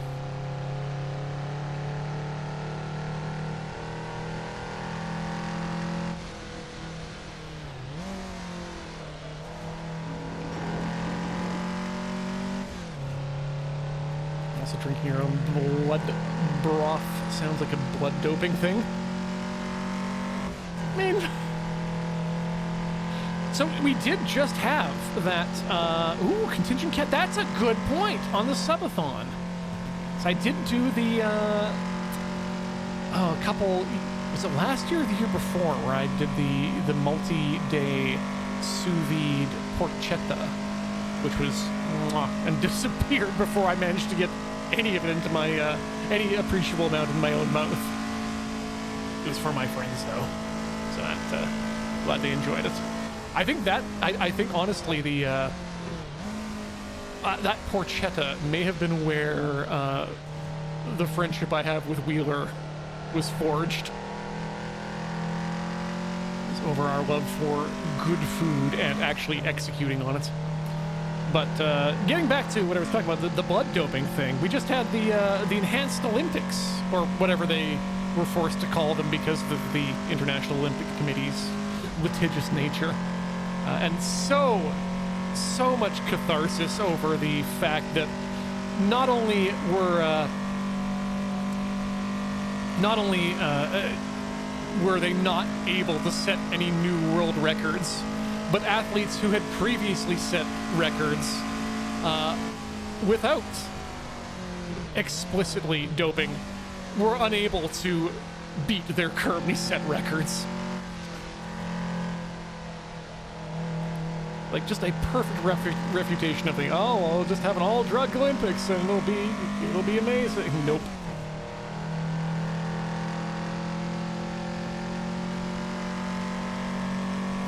That's even better at GCDM. I didn't know that 4 clean athletes showed up and 3 of them won their events. That is...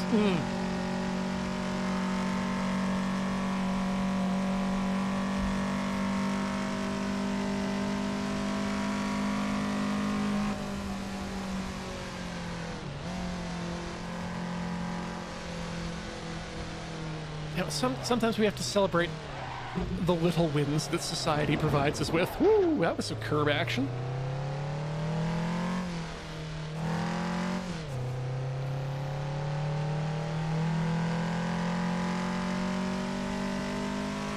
Yet tower defense can come to the Olympics when the Olympics does eventually recognize the superiority of laser beams.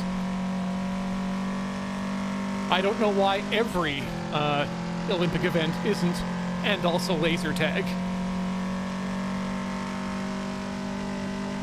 Yeah, we can have the men's 500-meter freestyle and laser tag. Or dressage with laser tag. And then, of course, tower defense, which is just the modern pentathlon with laser tag and a tower.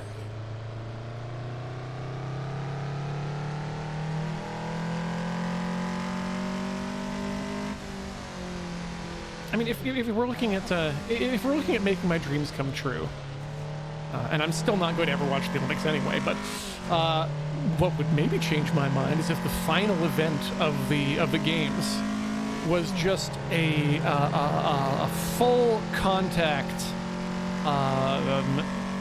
no holds bar, king of the hill match between all of the athletes at once in the main stadium, like basically like the end of Jet Li's The One, but for Olympians.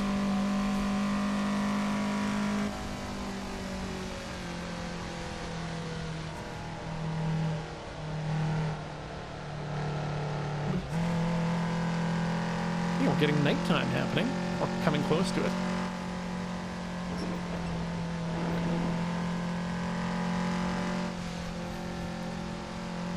DXC, I will only accept Fortnite IRL if they actually go through with it and end up, you know, making certain people show up dressed as Darth Vader and Homer Simpson. All of the mix-ins gotta be there if it's gonna be Fortnite. Goku absolutely has to be there.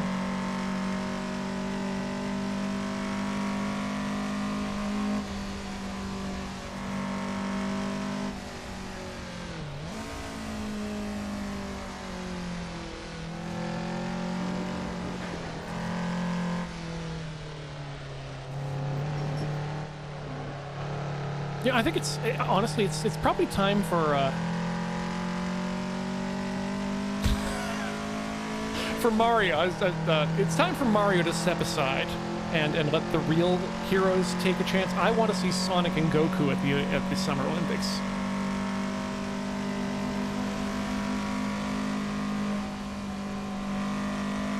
I think Knuckles and well, actually no, I think Knuckles and Vegeta could really get along together.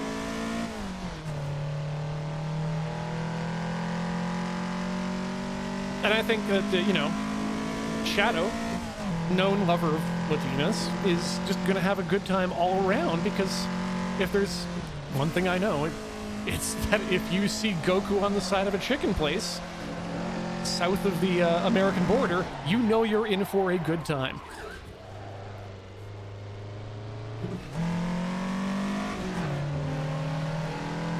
And I guess Eggman is there.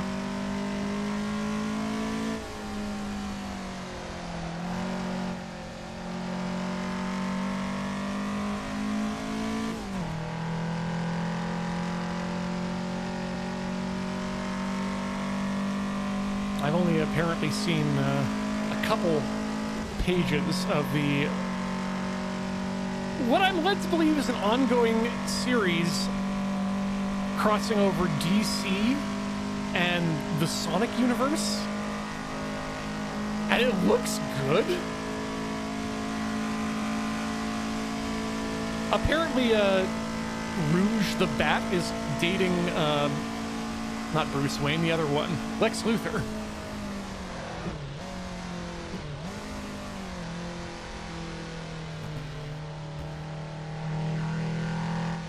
Oopsie. Omega's down, folks.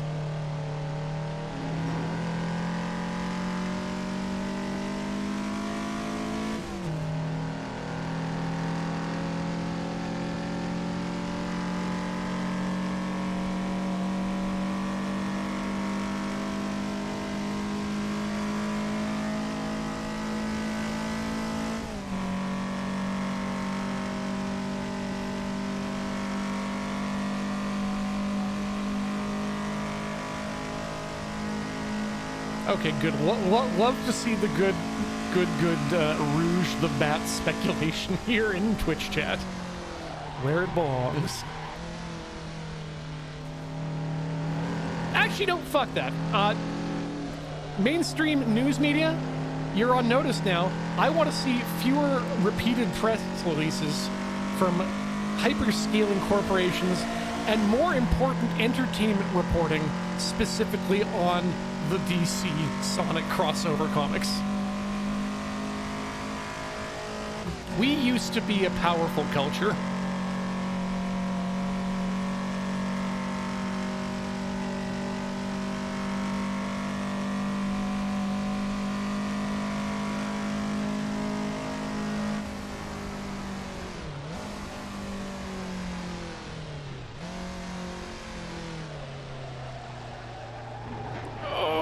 Just a bit too much speed on that one still.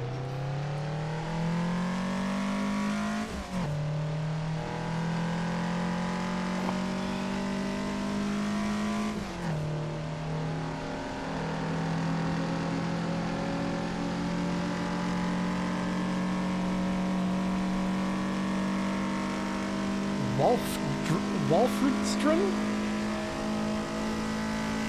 Good surname.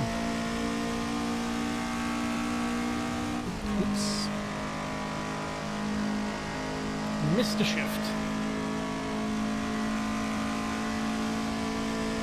But that's okay.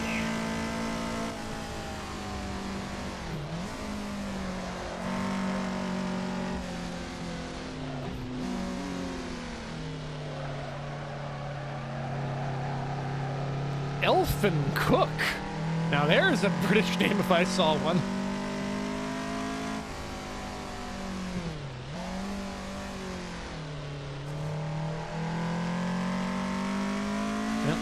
Sorry, Steve Barrett.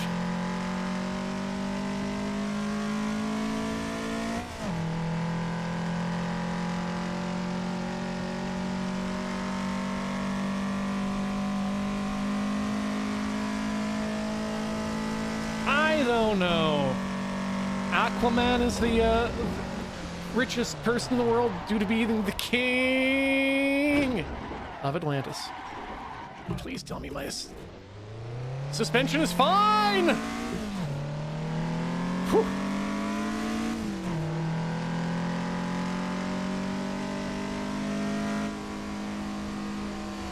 I think more kings should be doing the King of Denmark thing and flying planes as commercial pilots. Undercover.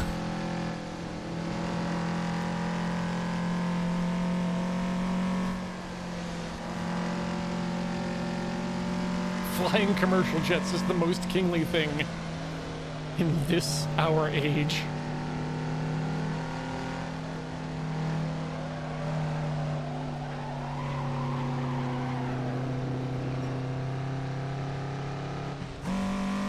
Oh, that's the Dutch king. My apologies.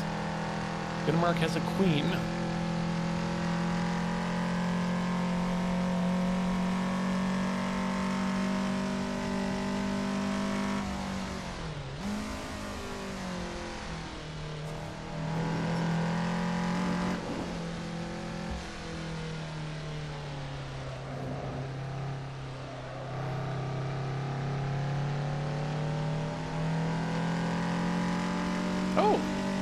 Delicious had a queen, she indicated. Now, is that the same person that the character in Willie? Was it Willie? No. Shoot. Don't mind me. I read a book a while back about the man who, well, it was a science fiction about the guy who created Buc-ee's, teaming up with one of those. It was either the Queen of Denmark or someone along that.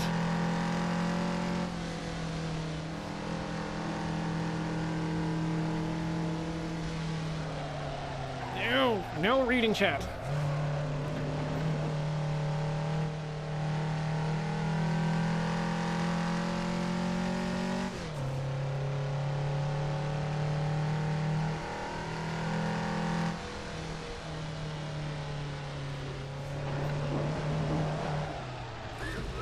Whoa, ho, ho, ho, ho, ho, ho.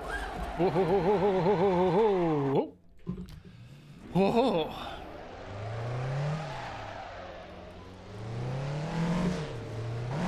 Yang!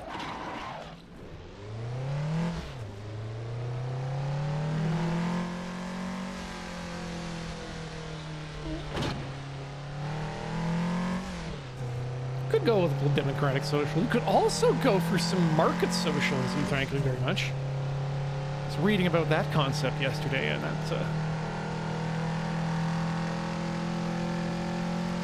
it sounds like a viable opportunity.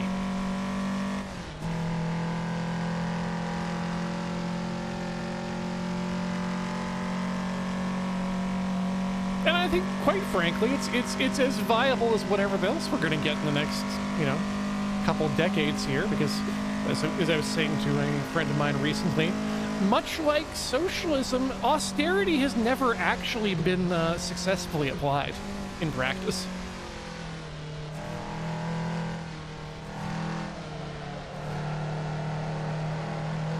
That was a good turn.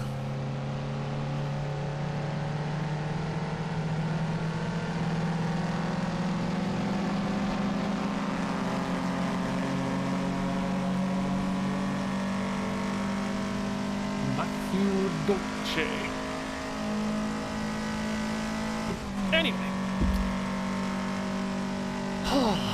I need to figure out what to do with the bacon that I have in my freezer, because I've been going through the freezer trying to use up meat before it starts going off into the land of Dairy Queen, and which is, ironically enough, also the land of freezer burn. It turns out I've got a bunch of thick cut bacon. Create an homunculus. I could do that. I could do that. My go-to is either just make. Oh, I was going to say just make bacon, but Symphony Solstice, you've given me an idea for the bacon-wrapped souvlaki. That sounds very good.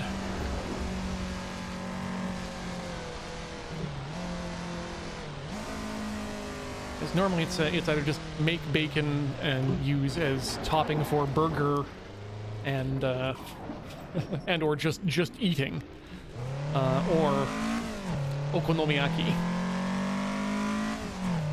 which is, well, for those not aware, okonomiyaki is a dish of generally chopped cabbage, finely shredded cabbage with a binding agent. You'll get some seafood in there as well, topped with mayonnaise, okonomiyaki sauce, or bulldog sauce, or no, you should not use A1 sauce in a pinch. And then covered in bonito and shredded seaweed. And you can put whatever you like in them, I like to grab those seafood medley bags from the frozen section of the grocery store. Get the squids, shrimp, scallops.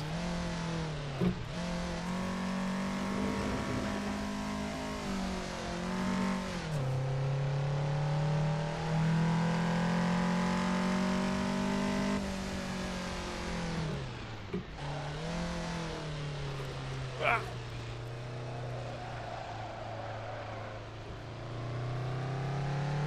Oh, Iris, I do wish you luck in swapping out your thermostat for a fridge, or a drink fridge. Funnily enough, that is a project I have also done myself to extend the life of a mini fridge by, I think it kept going for another 3 years after that before the compressor itself actually gave out. But yeah, replaced an analog thermostat with a little digital guy. I learned how to do that because I built my own sous vide machine a while back. I should bring that sous vide machine in as a Tinker Tailor show and tell type thing.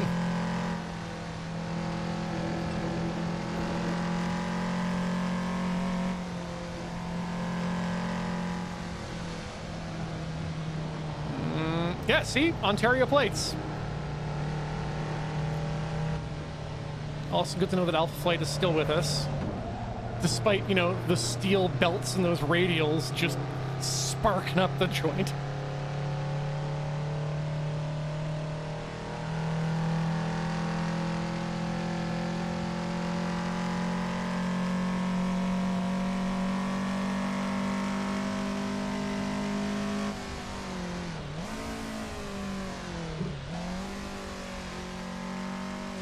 I think it was a Neil Stevenson book. One of his more recent ones.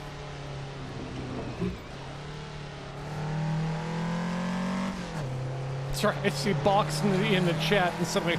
Do I have to box? Are we need fuel? We are not need fuel. Good.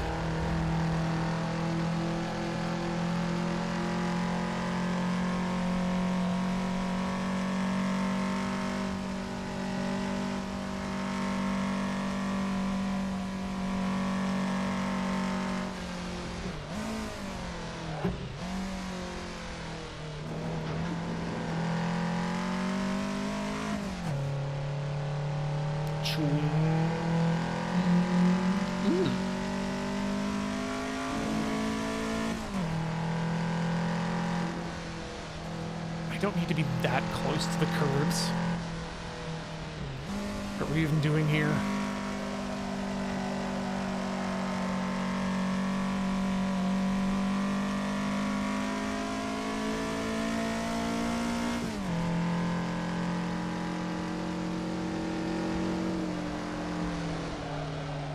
Oh.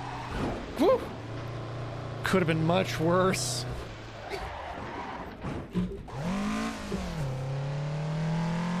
Now we're slow again.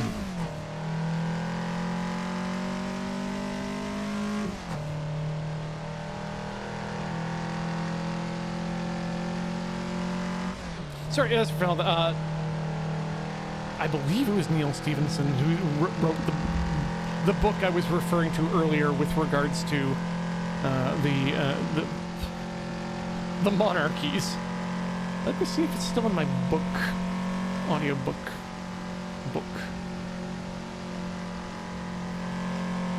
Just check our thing. Oh, James Gleek, yeah. Not him though. Neil Stevenson. Aha! It was in fact. Stop. Stop, drop, and crunch. It wasn't Seven Eves. Couldn't have been Seven Eves.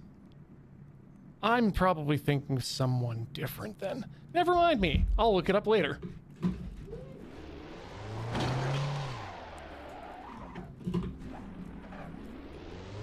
Kind of want to reread Seven Eves now, actually.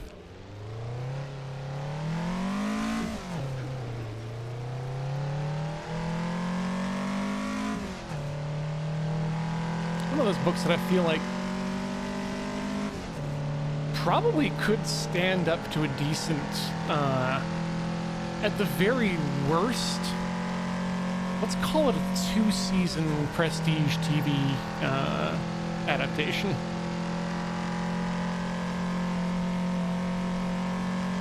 Because you got that first half, which is its own book, then you got the back half.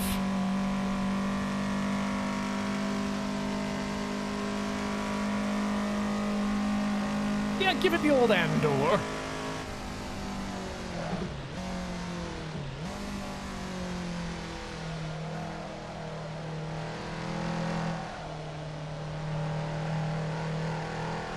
Also, the book gives you some of the most interesting sci-fi visuals in my mind since the three-body problem.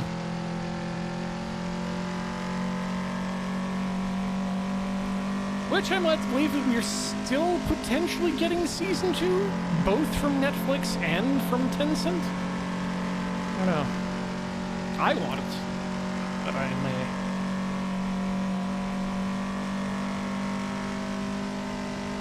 I'm a big body head, which is what we fans call. We don't want. If there are any other fans out there, we do not call ourselves that. Ah, truck.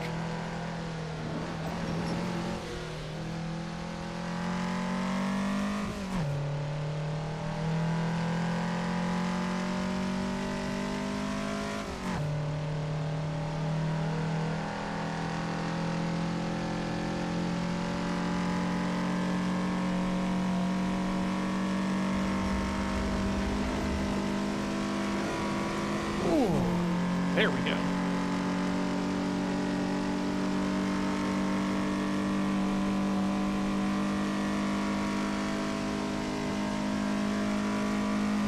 So I used to be very prideful of my ability to sit for long periods of time and drive for long periods of time.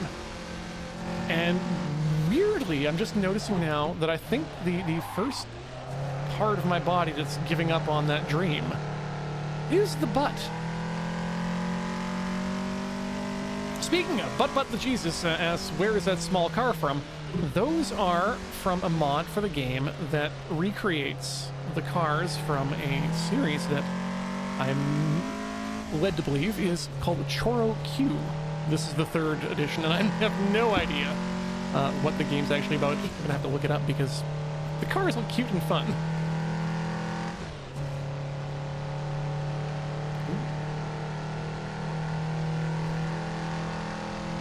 Hello. Hi. How's the morning treating you?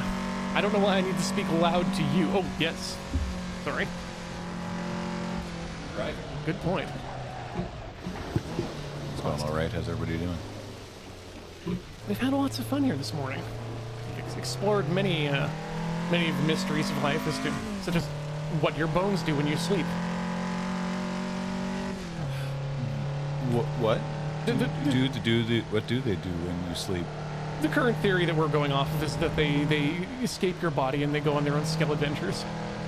Oh, yeah, that explains why my skeleton keeps coming home crusted in grass. And why it hurts so much as you get older.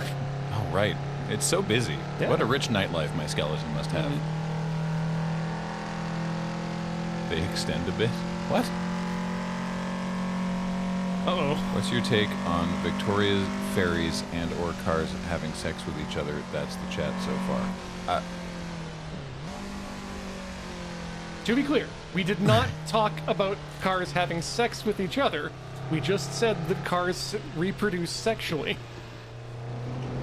And that new cars have to gestate inside the body of other cars. Right. Like the Honda City and Moto Combo. Right. Obviously. Yeah. Obviously. We're getting new ferries. Yes. Yeah. It's exciting. Yeah. We could use some of those. Yeah. These ones aren't the electrified ones, though, are they yet? I know we're getting some of those for the shorter runs. I think they are. Yes, Matt. Thank you. New ferries, Abby Pride. No, I think they might be. It's a fleet of 4. And I think they're coming in over the next several years. And they are dropping the Queen of designations, too. Yes, well, these ones are going to be the Summit Series?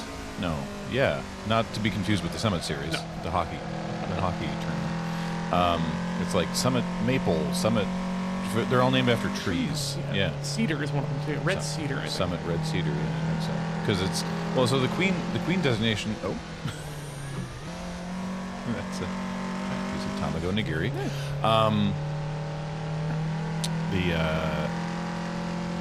I assume you've already gone into the fact that BC Ferries has like the largest fleet in, I think, the world. No, we were mainly just griping about costs of ferrying. Did you look at it costs up to $300 New Zealand dollars to get across from the top island to the bottom? 300? One way. Why? If you want to take a car. That's okay. Well, I guess we have it a little better than that. Yeah. Ostensibly, our ferry system was run as an extension of the highways, but it was sort of spun off into what's called a crown corporation, and they've been like, well, then we have to be profitable. We have to appeal to tourists, and everyone who lives here is like, no, just let us commute, please. And bring back the buffet. Apparently a money hole, but I like the buffet. But yeah, there were, like the Queen of Sandwich, the Queen of New Westminster, all that. But then in '94, it was the Spirit ships. Oh, right. The Spirit of Vancouver Island and the Spirit of British Columbia, and those were introduced for the Commonwealth Games. And those are still in service. And I mean, all the older ones are still in service, so why wouldn't those be? Then the three celebration, the celebration ships from 2010. Those were brought in for the Olympics. That's the Coastal Renaissance, the Coastal Celebration, and the Coastal one that only ever goes between Vancouver and Nanaimo, so I'm never on it, so I don't know the name. And then that's where we stopped. And there have been so many attempts to get... There have been so many boondoggles to try and get other boats in the interim. Yep. Infamously, we had a government that... You weren't living in BC for the fast ferry scandal. No, but I've been well indoctrinated. But please, let's talk about the fast ferry scandal. Well, so the government was like, okay, we're going to get these new ferries. They're going to be catamarans, and they're going to be so fast. And we're going to do it. We are actually going to make it happen. Yeah. And they did, and they got the boats, and the boats existed and were real, and were here. And then they were like, okay, so the problem is... As usual, active pass. If they go, they're so fast. Isn't that great how fast they are? Now, the downside is they can't go that fast, because if they go as fast as they can go, they mess up all the coastlines, and it's very bad for the environment and the fish and the people that live there and the long-term erosion of these coasts. So we have these ferries. They go very, very fast, but they won't be. They won't be going very fast. And now we're going to sell them at a massive loss to Germany or something. I can't remember where we sold them to. Some sort of, I don't know why we had to. I don't know why the option was sell them at a loss. Like I'm actually unclear on a lot of what happened there. I just know that that government got really hammered over that. Really, kicked out pretty quick. Did no one check on that beforehand? You would think British Columbia politics. This has been currently this past decade has been like the most stable that our provincial politics has ever been. It's weird. Like predictable. Yeah, routinely. I was going to do, and maybe I will sometime, I was going to do a video on this, but like British Columbia premiers generally leave office one of two ways. In disgrace or dying in office. Yeah. Like, since the beginning.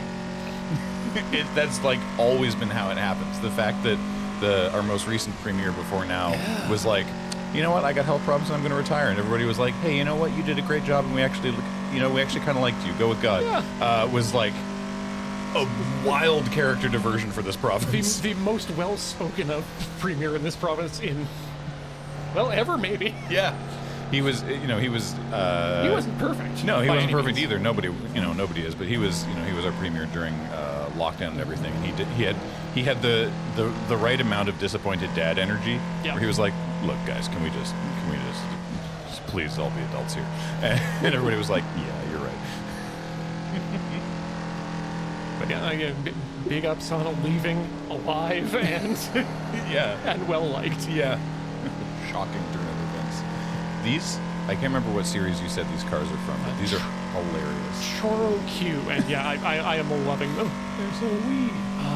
Especially when they get around some of these corners going real quick. They'll do a little wiggle.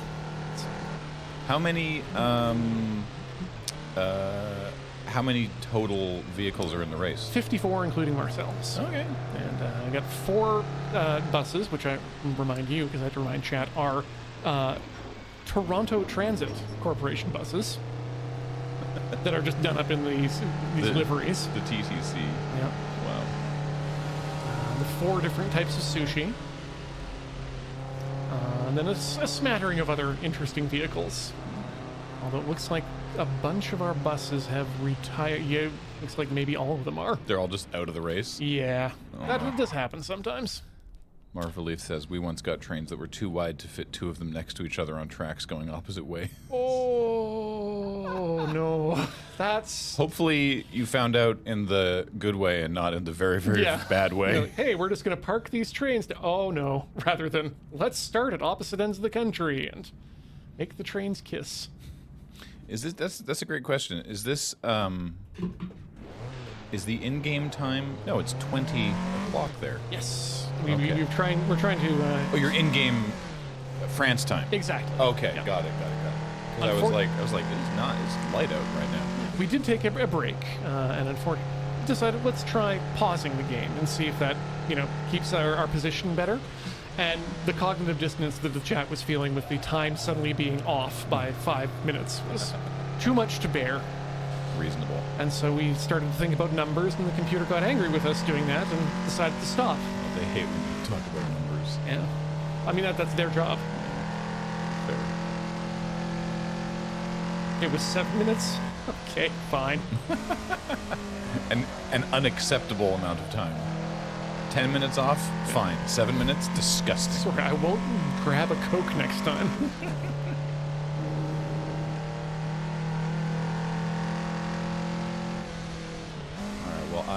Because it's Saturday, of course, I have a meeting shortly. Yes. So I'm gonna go and get ready for that. Ooh, can I ask you to add an agenda item to that? Oh yes. Krogshot's writing meeting scheduling. We do need to do that. Yes. We do need to schedule that. I was talking to Beat about that yesterday. I was like, we need to find a time for this. And he's like, oh yeah. And then the conversation moved on. As it does. As it does. Yes. I will get that. That's not the meeting. This is a DBA.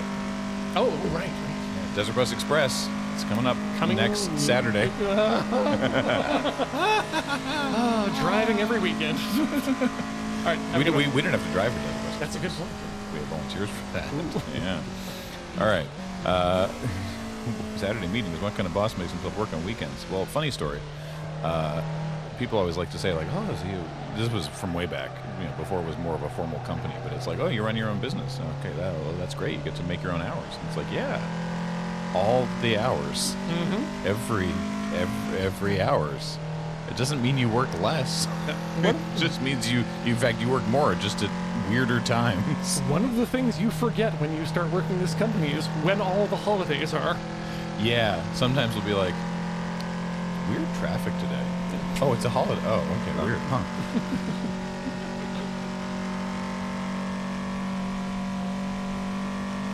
Thank you. Don't need to speak with the air conditioner all weekend. Ooh. So, I was thinking about that.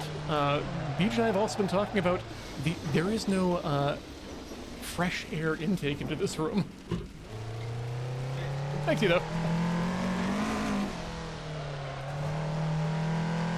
Yeah, normally I'm okay with doing 3 hours of of sealed room activities, but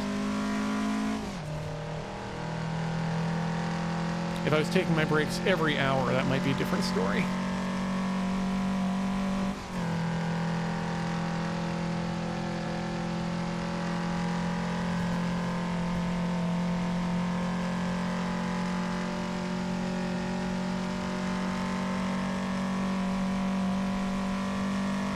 Oh, did Alpha Flight also just take the dive?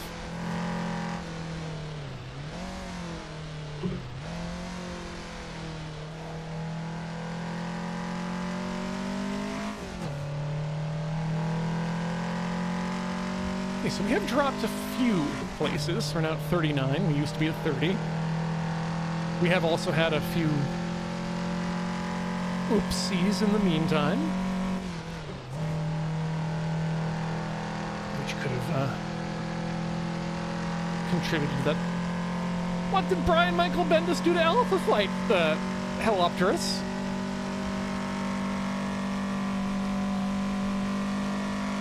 My understanding was mainly his big deal was meetings.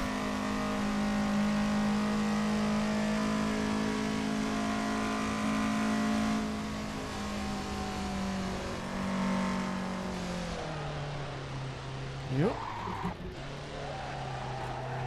Oh, stay on the pavement. Yes! That was not the greatest of turns, but I'll take it. Oh, he killed them off. Don't cotton that.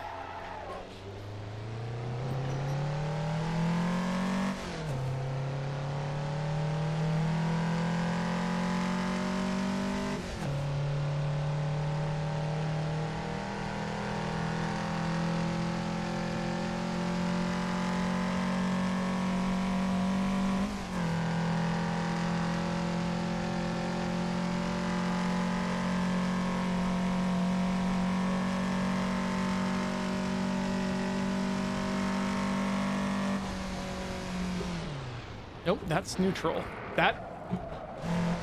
Oh, that's a gear we can use. Now that's a gear we can use. Speaking of gear we can use, new headlights might be in order. Ooh, also we got Wibbly. Chat, if you don't mind, I'm gonna pop into the actually, it's been another 2 hours, so I'm gonna pop into the pits. Add a bit.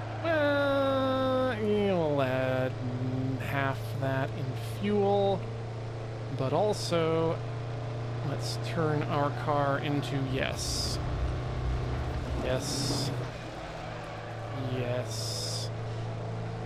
Oh sure, swap the engine. It's a brake. Yes, we're in a Toyota AE86, which is Shirtle immediately recognizes is the meme car from the old initials D. More like initial D's nuts. Being the first human being to ever say that. And if you don't believe me, you can look it up.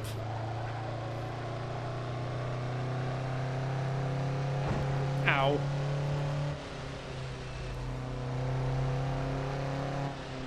Okay. Do these cars exist? I can't remember. No, they don't. Good.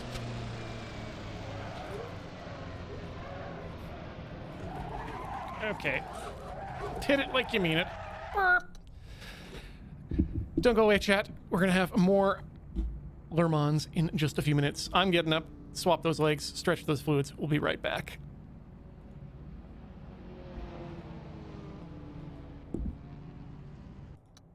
What's up, folks? We're back, and hope you enjoyed those heady minutes of right-hand click tracks back.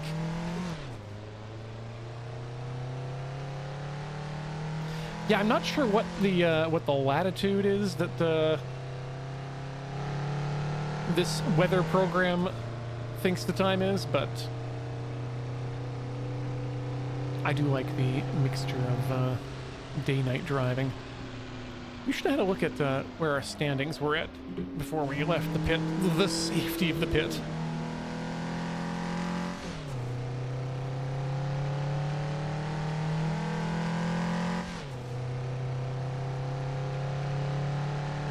Good morning, Tex and the Reverend. The car has actually been treating us quite well. We've only managed to destroy one transmission, and that seems to be a full accident. And there was that time the computer stopped. Well, not the computer stopped. The computer decided to stop us. I could only assume that other things were still running because the engine was very much still running, vibrating the hood.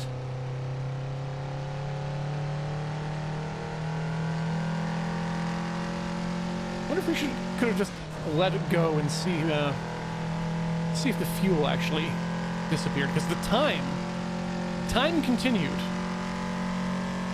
Only our molecular motion stopped.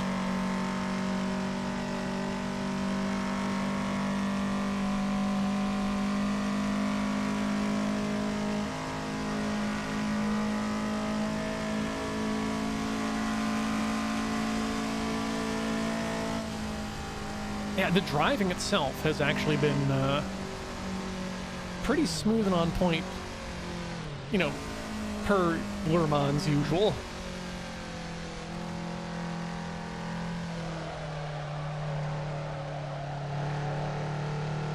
That's definitely clean enough for me.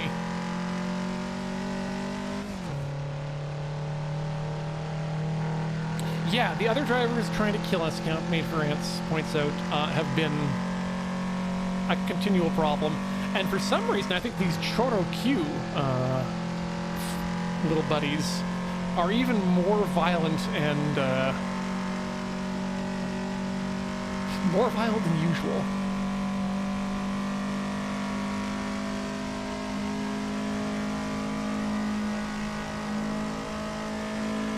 But yeah, I'd never had any real connection to the E86. Having not been a big Initial D fan or motorsports guy up until getting into the racing more, and it drives quite predictably, which is what I like about it.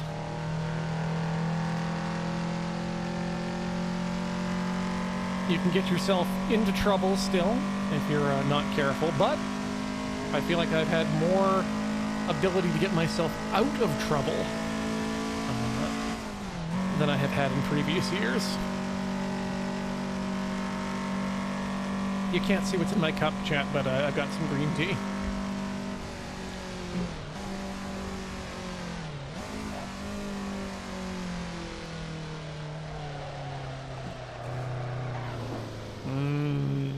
That was a no.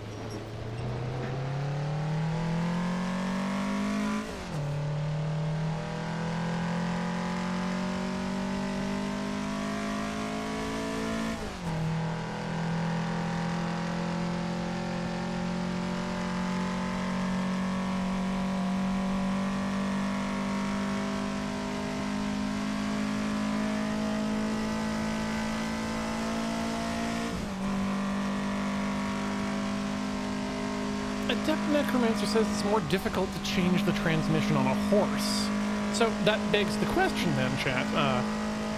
Where is the transmission in a horse? And the answer you cannot give is in the balls, because that's mine.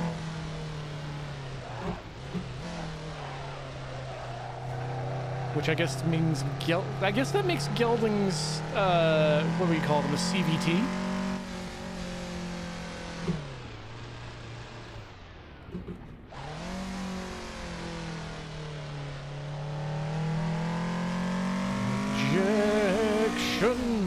Goku inflates.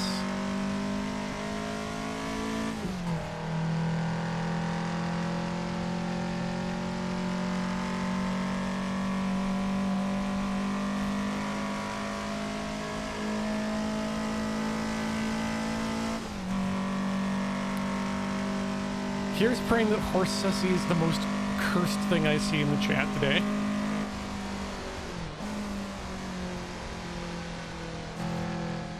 I don't know if you can put the transmission in the heart. That's where the groove goes.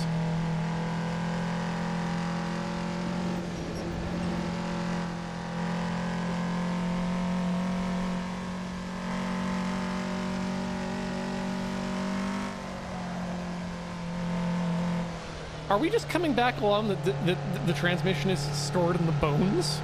And that yet again, the skeleton is the transmission of the body?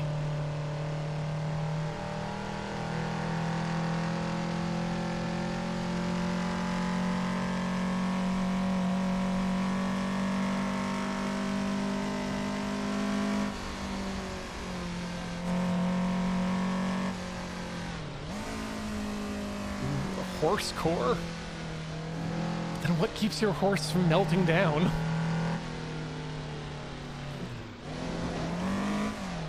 Whoa!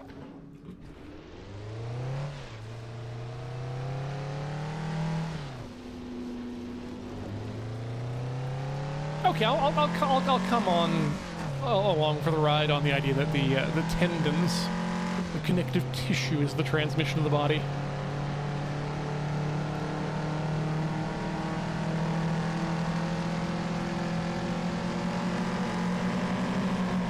Ooh, Texan Reverend makes a very good point that I was also going to converge upon, is that going with the small intestine, and that doing the most to convert rotational energy delivered by the fuel to output to the road for movement. Smart. So I was beginning to wonder, well, wait a minute. Bodies, human bodies, horse bodies alike, don't work like machines in our world, translating where everything is spinning. It's all about spinning.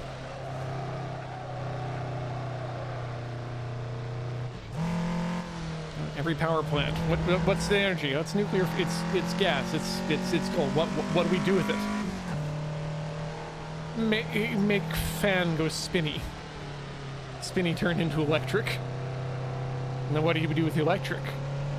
Well, we put the electric into motors to make go spinny. Okay, great.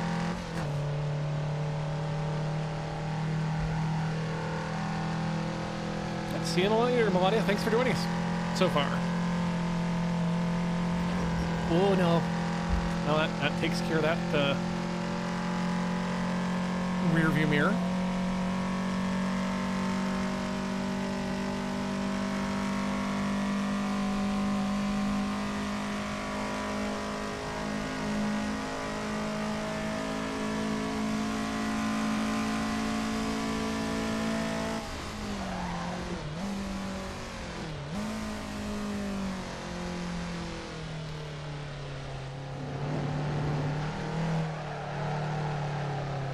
I'm glad they keep the chicanes lit up for us, because that could be difficult.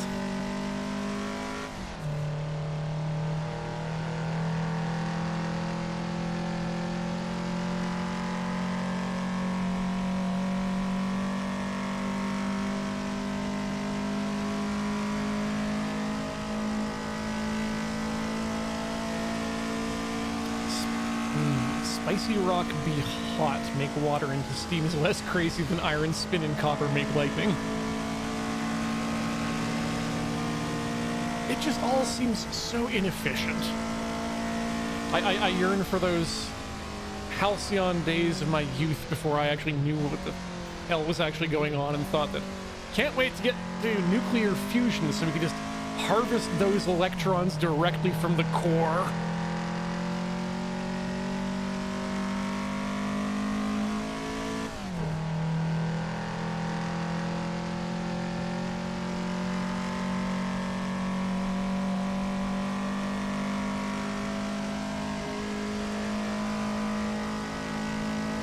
And then they teach you about the photoelectric effect.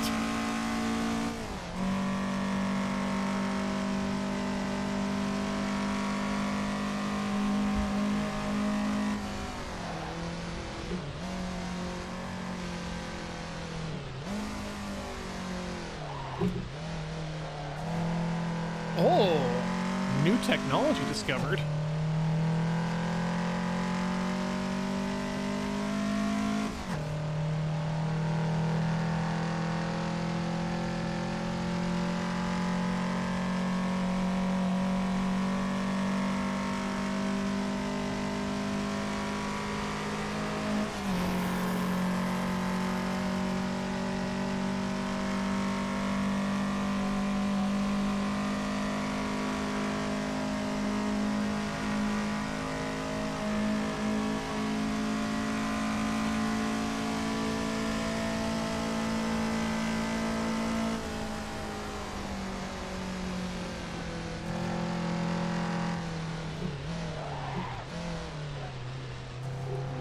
Sorry, chat, just thinking about molten salt reactors for a second here.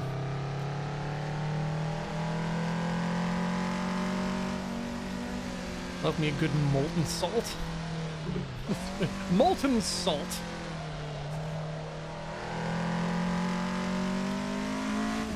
It's not diamond crystal because it's no longer solid.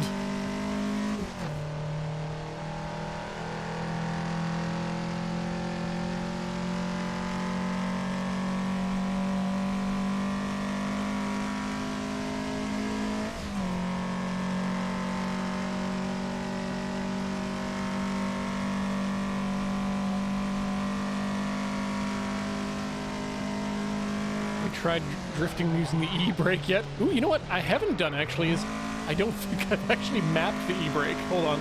Nope, good. Don't know why I thought tapping that button in the middle of a turn was a good idea, but my laziness paid off.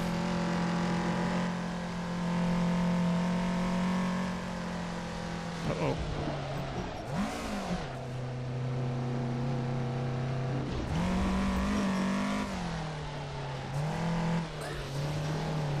There we go, that's a safe spinner. Which, nope, that way.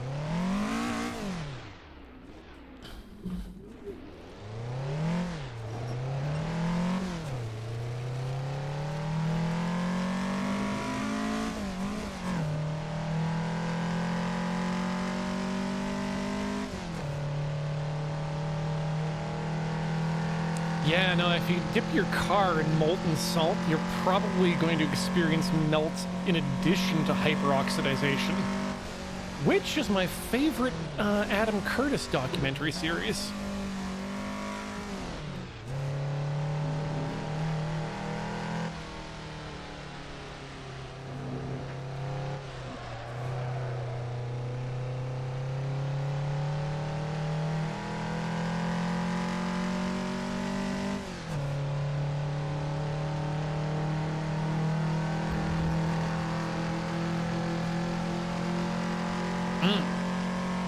Speaking of salt and the transfer of heat and whatnot, Alton Brown's back doing more video stuff on the YouTube, and he recently did essentially an episode of television. They're 24 minutes long on cooking a full red snapper encased in salt. And that does seem like something I have to try now.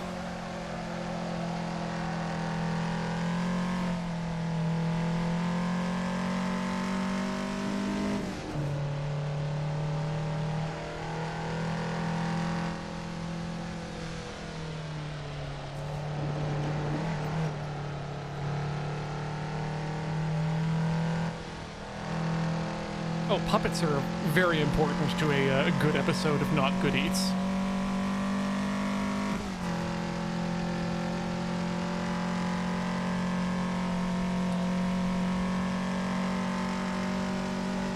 It is one of the my regrets about Tinker Tailor Soldier Fry is not having enough spaces to put cameras that I can then address when I'm opening up a drawer or whatnot.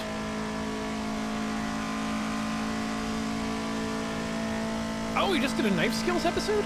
Cool. I will have to check that out when I am once again conscious and the Tetris effect has worn off.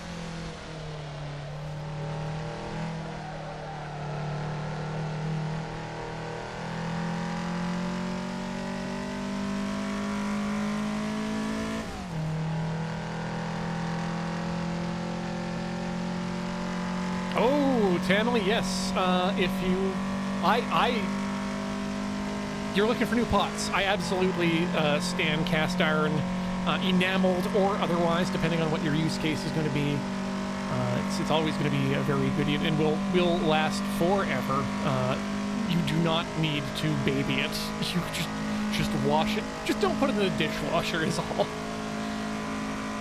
But apparently, Kenji has a new line of non-stick pots that do not use chemicals. It's a textured titanium overlay system that works quite well. I don't own them myself, but I have cooked with them on one occasion, and it's a hell of a thing to, you know, take a metal spatula to your to your ostensibly non-stick pot, but it works, and it doesn't damage it. Stainless steel also good. I cook with a combination of cast iron and stainless steel, and I find they require a little bit of skill in the terms of you know, knowing how hot, how fast, and where your hob or your stove works. But once you've picked up that little bitty easiness, they're quite effective.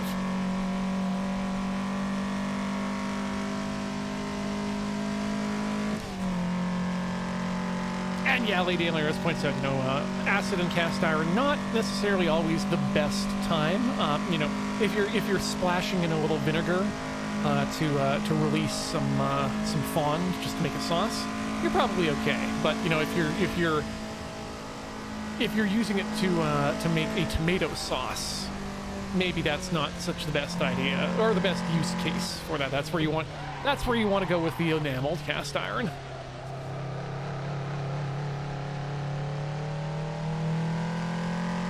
You got induction, so don't have too many hot spots, and the tri-ply thing helps the. Yes, that's a good spread as well.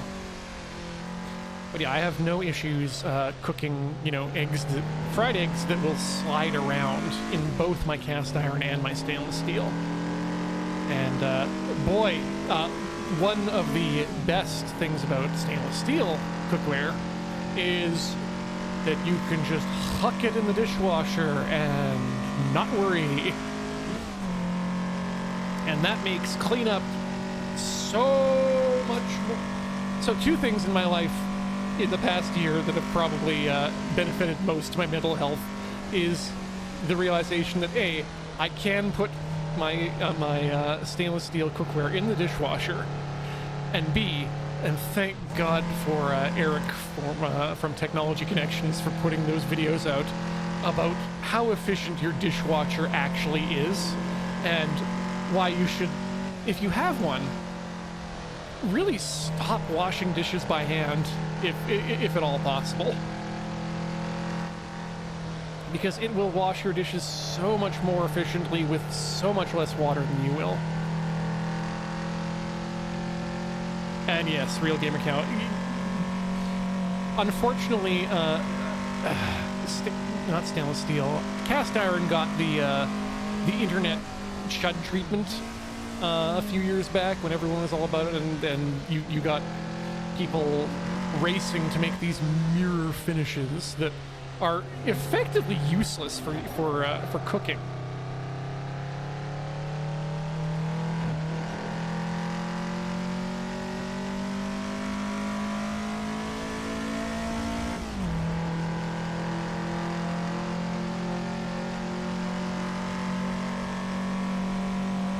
But I will absolutely, you know, take one of those sponges with the adhesive scrubber side and fill it full of soap, and I will go to town on a cast iron pan, and it does not affect the seasoning.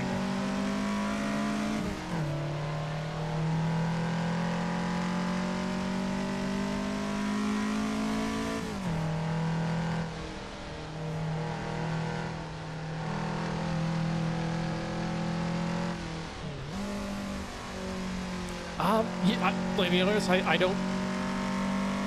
Any sort of discoloration I get on my pans is usually just the result of like a lack of enough, for me, enough rinse agent to keep the water from baking on during the drying process. And anything further to that, just a little bit of acid and comes right off.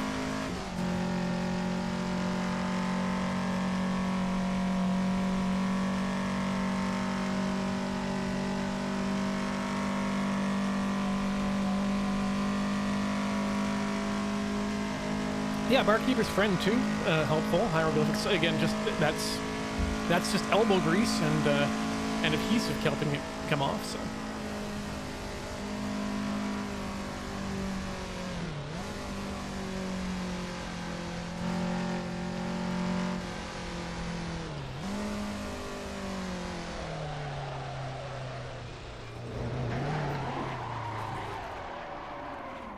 Oh, that was a bad turn.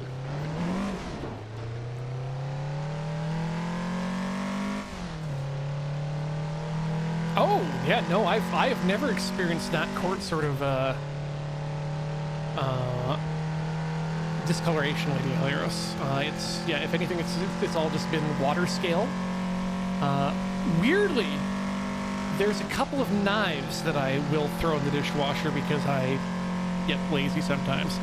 They're ones that have that brushed aluminum handle. Those absolutely will oxidize in the dishwasher and end up giving you black hand when you use them after the fact.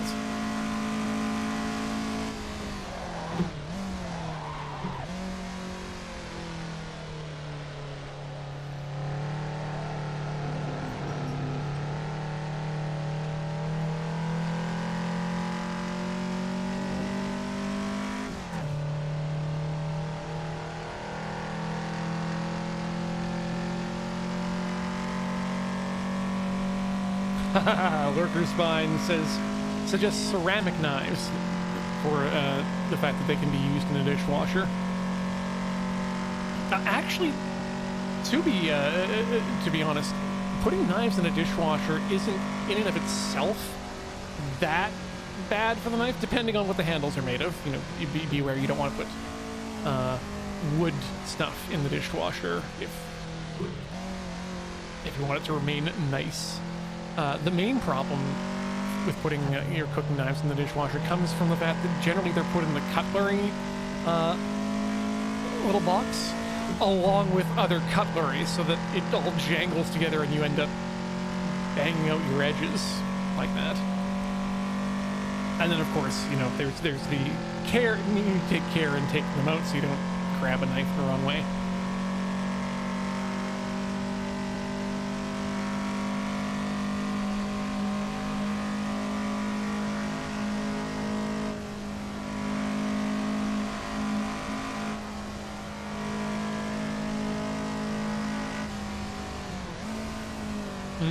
If your dishwasher is getting hot enough to potentially damage the temper of your blades, you may have a dishwasher that is too hot, or a well, your hot water's probably fine. That said, I do not put my my good knives in the dishwasher. Those get hand washed as usual.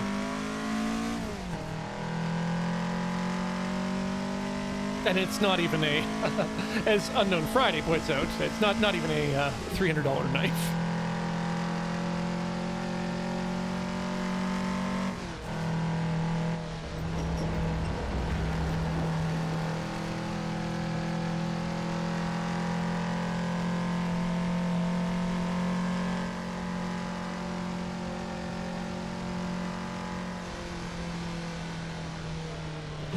But yeah, you need to be very careful with ceramic knives due to their sharpness. I lost a good hunk of a tip of a finger to one of them when I was living in Japan.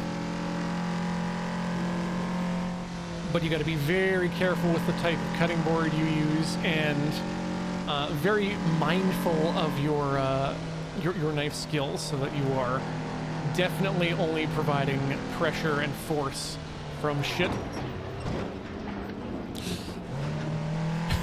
In a perpendicular manner.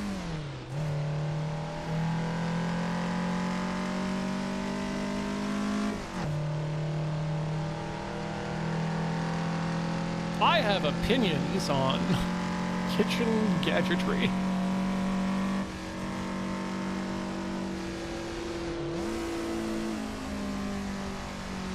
The other one that was a game changer was an instant read thermometer.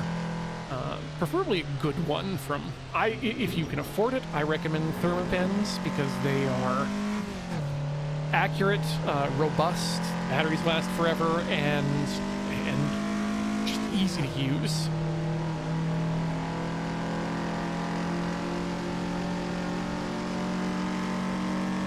But if you do any sort of long form cooking, like roasting in the oven or barbecue or smoking, investing in a good multi sensor wireless probe thermometer is a game changer, because some of the algorithms they have there for cook prediction have gotten real good over time.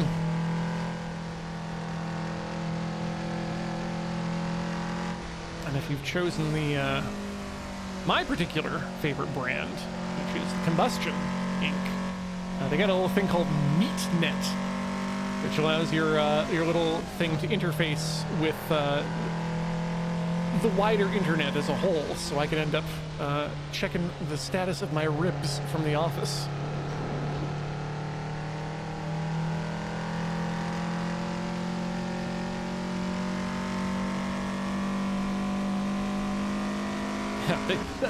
They've got internet for meat now. Ah!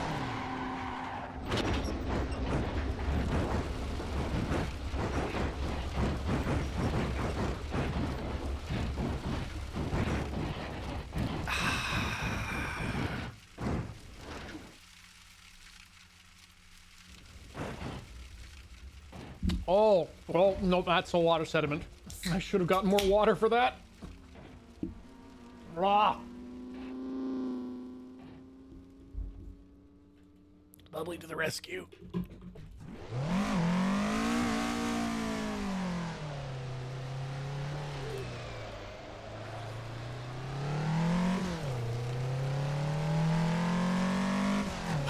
Okay, where were we? France, that's right. Wait a minute, is that a... Just off to that side earlier, was there a Gymboree is the only name that's coming to mind. One of those trampoline castles for children.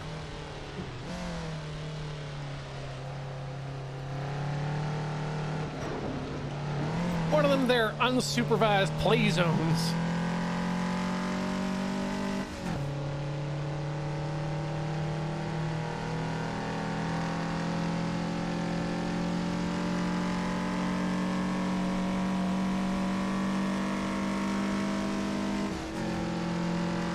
Arclight Dynamo, I don't believe that name has ever been brought up, that the heir to the House of Habsburg-Lorraine is racing in this year's Le Mans against the son of Gabe Newell, so what a year.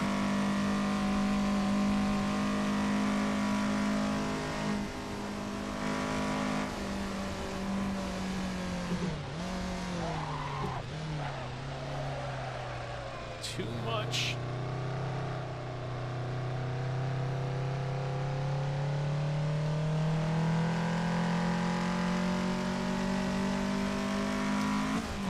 Oh yes, for those who are curious about the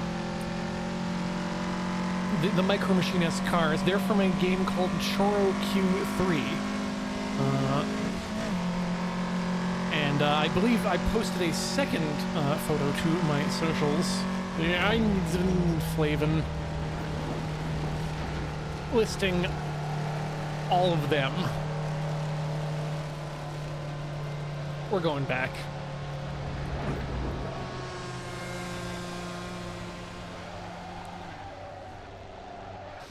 I need my body to not be broken from other cars.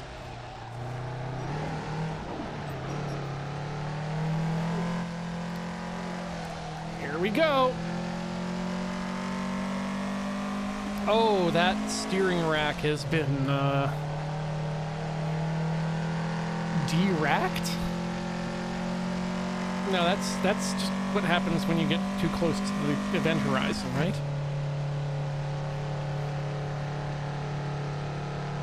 De-racked.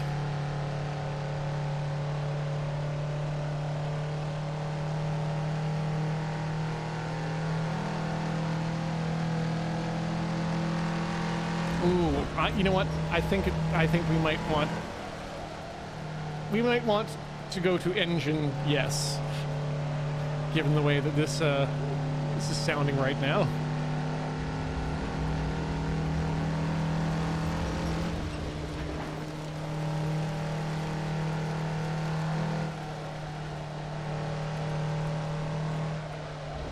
Hey, thank you, the Maricat, for giving that information on the Choro Q line of toys in Japan. 3 to 4 centimeter pullback toy cars produced by Takara Tomy, formerly Takara, known in North America as Penny Racers, which I've never heard of. Introduced in 1978 and has seen multiple revisions and successors since. The name comes from Japanese term choro, meaning dash around, as well as an abbreviation of the Japanese borrowing from cute to connotate their petite size. And so the 3 in that aspect then would mean that they're from the 3rd Chorokyu video game. That information I can tell ya. Ow.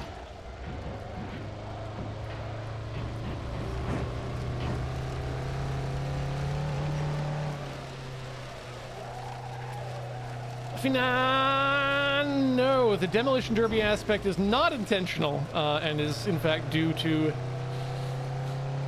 whatever the CPU has against me, personally. Yeah, the aggression is technically set to 0, and the driver's skill is set to I think 70 with a 15% margin of error on either side. Ha! Hey, you know what, Melisaurus? I think you might be right. This could be the Civilization Gandhi bug. Where Gandhi is, was he pro-nuclear in that, in that point as well? I seem to remember.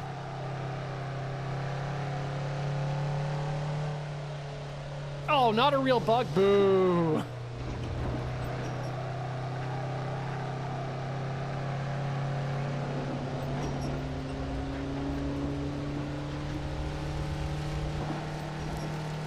Collective memory holes.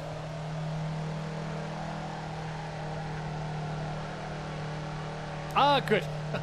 someone has posted factual information into the chat, and now chat has entered what I like to call Jonathan Frakes mode, where it's now just a wall of nope, never happened. Wasn't real. Wasn't a thing. We made it up. Urban myth. Collective misremembering.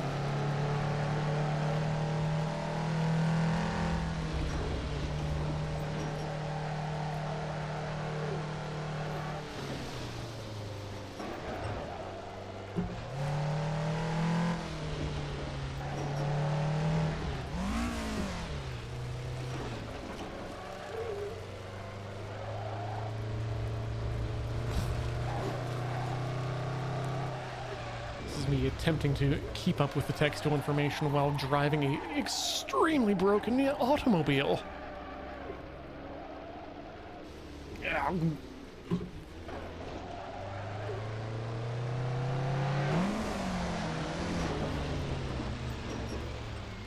I'm not even safe trying to enter the pit.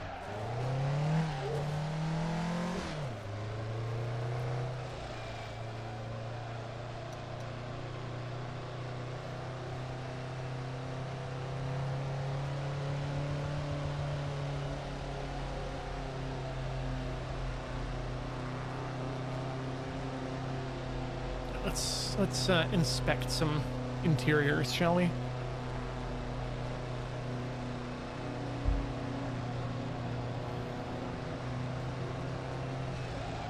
I guess Chalia didn't need a new engine. Roll in. Okay.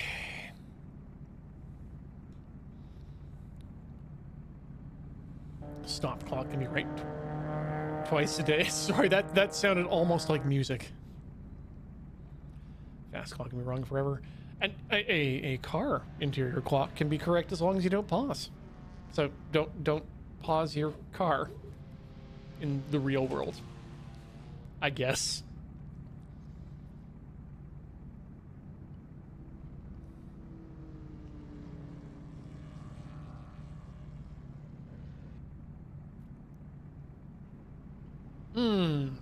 The monster's named Adam Frankenstein.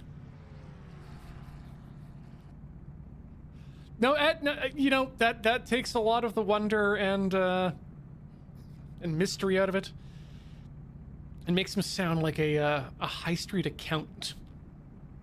Oh yeah, no, just got to get my my receipts down to Adam Frankenstein before end of quarter. Ugh. Do we have a cat co-pilot this year? You know what? I'm gonna say probably not. As soon as I'm given permission to look. Yeah. Nope. Just our own body. Just our own weird body. Cool. You could put like a toilet there, and then never have to stop on your road trip. Daddy, I have to go. Then go.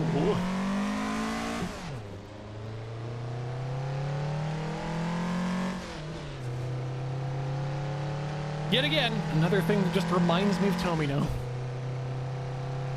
In-cockpit toilets.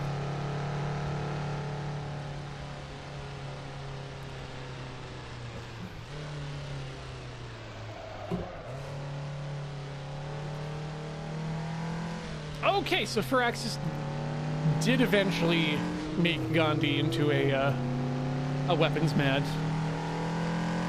peacecrafter, but not originally.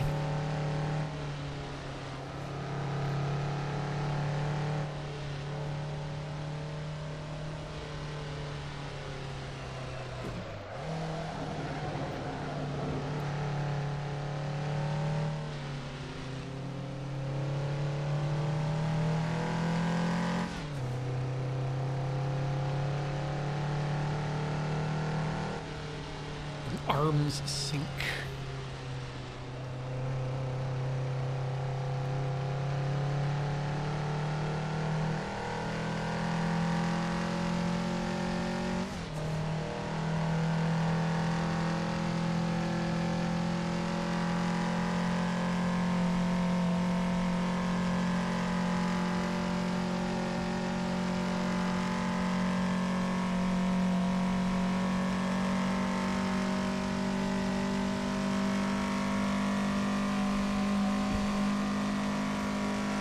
But you say, given the existence of the Concorde, there's a non-zero amount of humans who shat at supersonic speeds. I mean, with the presentation of their patch, there are 3 people, and thanks to the toilet eventually becoming functional on Artemis 2, there are at least 3 people who have shat at Mach 35.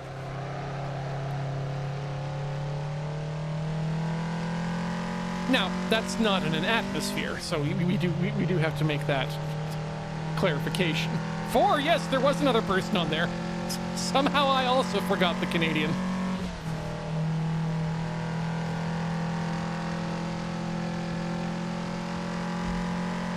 Oh, one held it? Damn. I don't know if that's a joke or not, but quite frankly, you know, just holding it on spite, that space shall have none of my bodily essence, is a strong stance to take.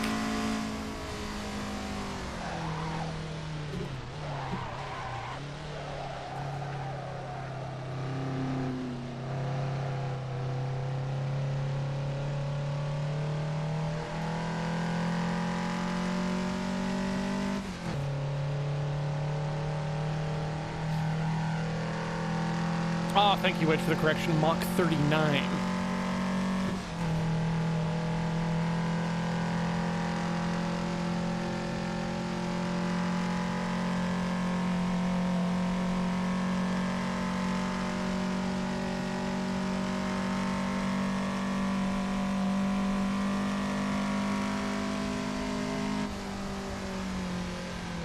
And well, yes, that is an awful lot of days, Sarah, to hold it. I've had some cheese parties in my time. It would mean that you'd have to forego your traditional astronauts launch day breakfast.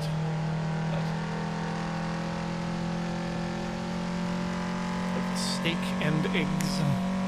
Although I'm not even sure if they serve that anymore.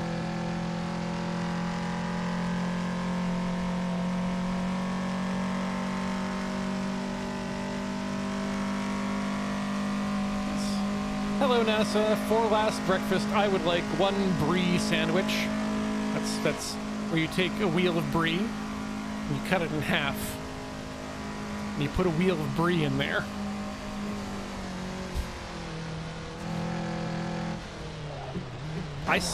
Jesus.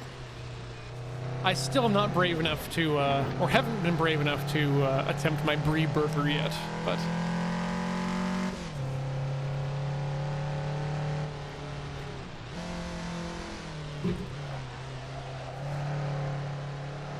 I think that would actually go pretty well too. Well, not that I think I know. It's been done.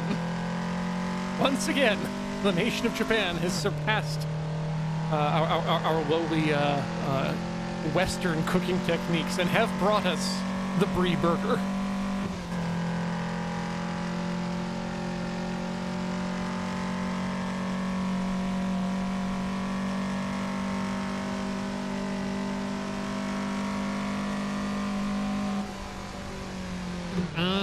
I mean, sorry. Steak and eggs being low residue tells me a lot about how you like your steak and eggs cooked.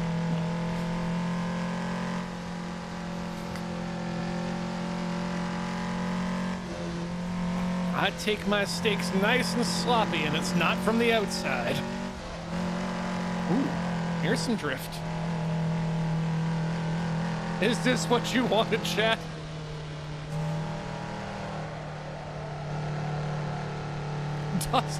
Dost thy Eurobeat intensify?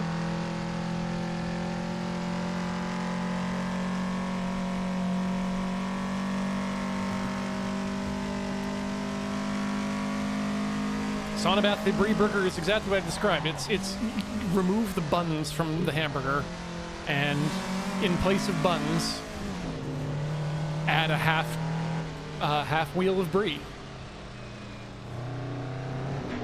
You want the petite brie. You don't need the president brie. That's too big.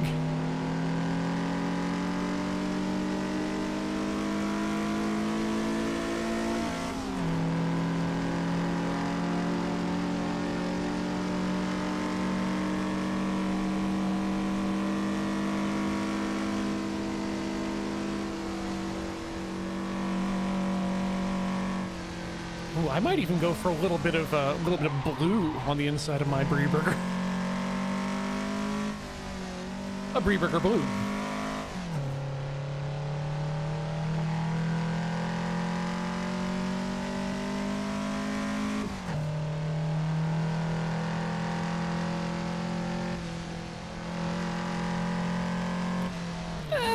The firmness of the brie it can vary, but you just want to make sure that outer layer is good and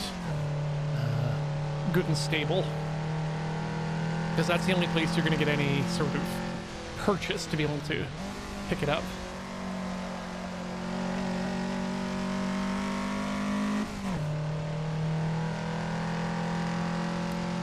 I can still never believe how much I get into this game and the time just evaporates. Well, we've been here for 5 hours already, and it doesn't feel, well, parts of me feel like it, but other parts are just getting going.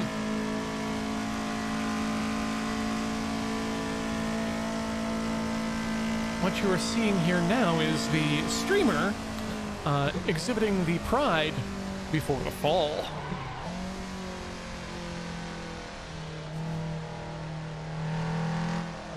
Oh, but now we got that magic motion going on.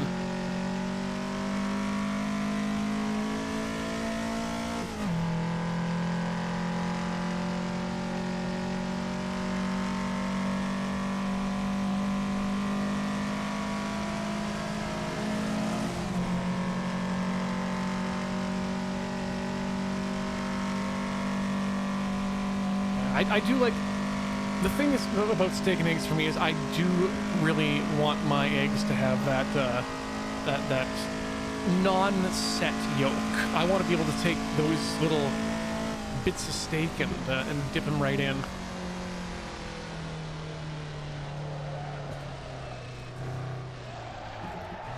Otherwise, the eggs might as well be scrambled, to be honest.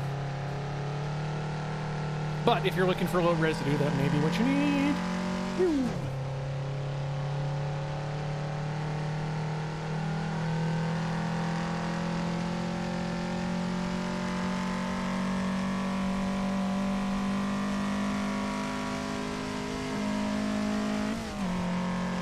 Good lord, you know, now that you mentioned Dandelion, I'm surprised that Magic Motion was never trademarked by one of the TV companies as their motion flow or frame insertion technology.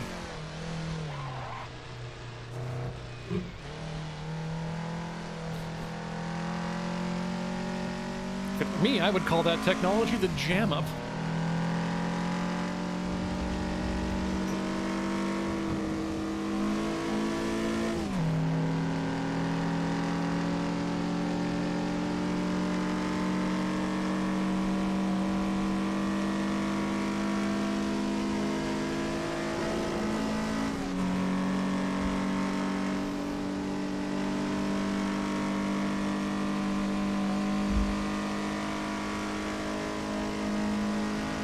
Love hanging with this little guy.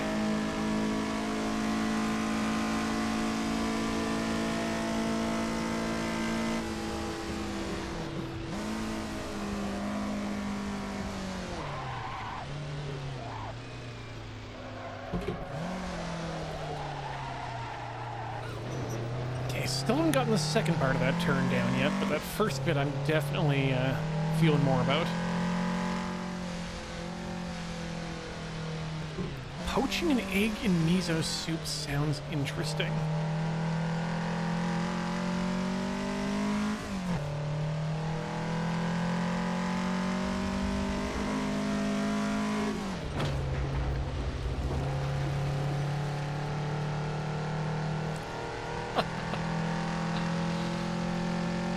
You and me both, Lady Eleros. I too am often surprised at how much the food talk happens, but it's one of my passions, and I love food. I love food, but it's because it's one of those things that we have to do, and unlike other things that we have to do, like breathing is difficult to make breathing more enjoyable, especially in a healthy way. And as for other things that we all have to do, I mean, I'm aware there are ways to make those enjoyable too, but we don't talk about those on a PG-13 stream. And there's so much out there in terms of food that like trying to read every book or trying to hear every song, it's impossible to be able to cover the entire breadth of the human experience of flavor in one's lifetime. And so the best is to take advantage of it as best you can.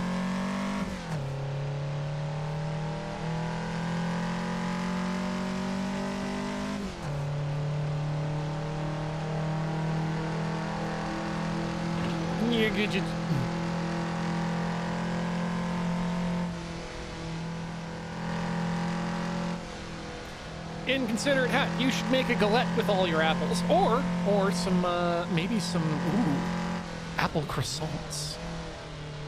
Get out your mandolin and make some real thin shaved slices, and layer those suckers up on top of a croissant with some cinnamon sugar and oh yeah. Then you get like the caramelized, crisped edges of the apple too on top.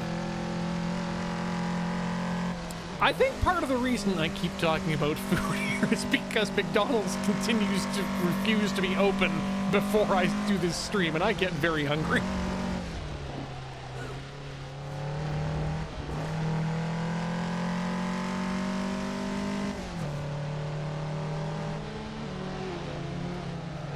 Tart Tatine. Wasn't that the guy who blew up Alderaan on the Death Star? I think. Oh, you know, I wasn't gonna have lunch after this stream before going home for my nap, and realized, you know what, Ian, that's in so many ways the dumbest thing you could do. So now I'm just gonna decide that I think I'm gonna go have myself a big old bowl of ramen, maybe? Or do I want pho?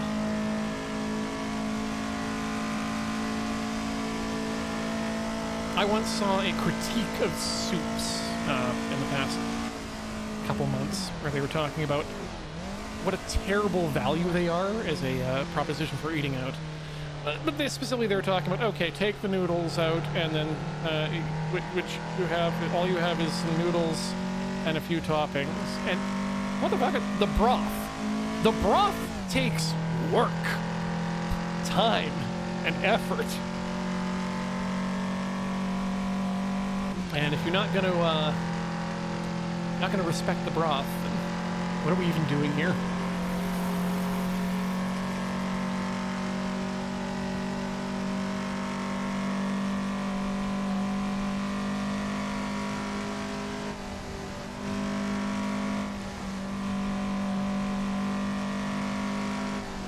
Yo, whoa.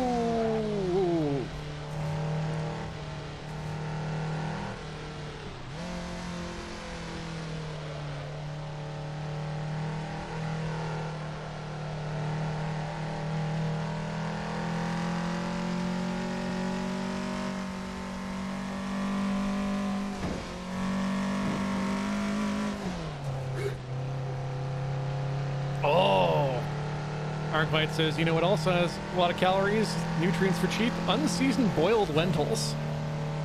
Yes. However, can I counter that with? Instead, lentils, yes. But also take a Granny Smith apple and, you know, decore that, then pulp it all up, slam that in there, bay leaf, which is seasoning, some salt, maybe some chicken stock, to get the amount of moisture you need, and then lay a couple of chorizo or andouille sausages on top of that mix. Stick it in your pressure cooker for 20 minutes. Oh, splash on a little bit, just a little bit of apple cider vinegar once it's all cooked if you want. Yo.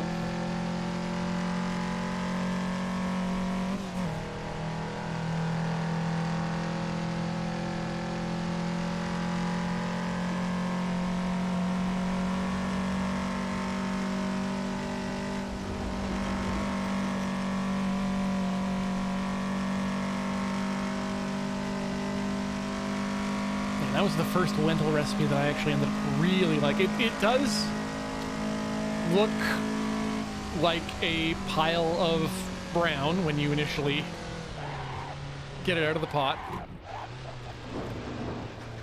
But boy, does it taste good.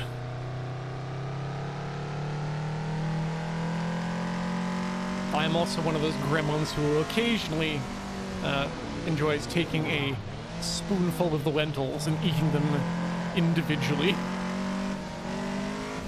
mostly to feel the texture.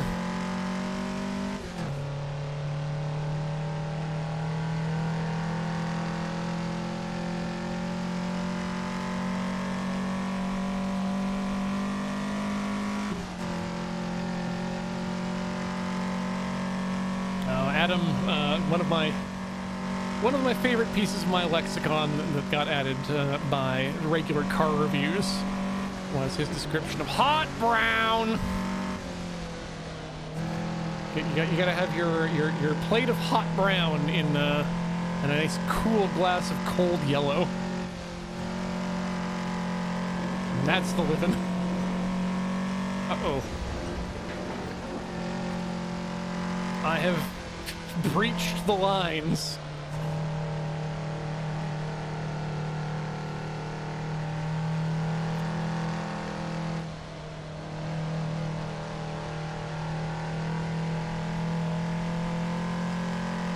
Ooh, thank you for reminding me, Discordant Token. I do have a jar full of egg from the Christmas season that's still sitting in my refrigerator, and I do need to. It is time, I think, to consume that if there is ever going to be one. Just need to make sure I've got, the rest of my day taken care of for reasons.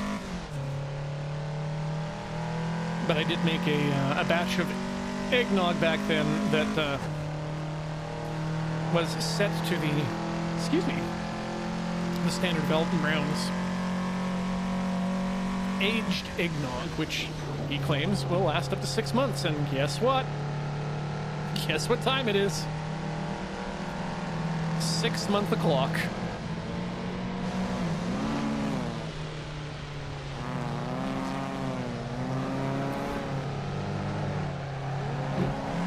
I like the sound of your car, French man.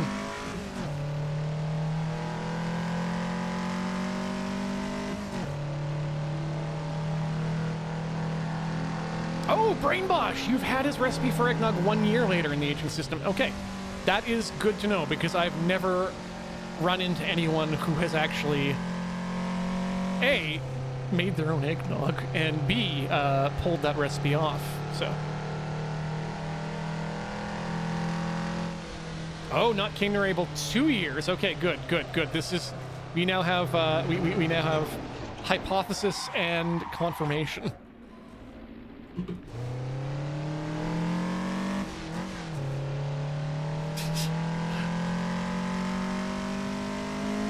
That was sus, but it was surprisingly still good, and the other answer is thick.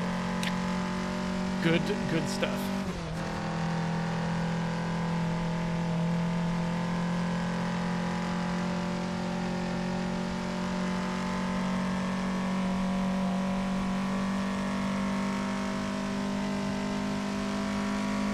Yeah, Wild and the guys who made Clone High went on to make the Spider-Verse movies, and then were then recognized for their genius and allowed to come back and do some more Clone High.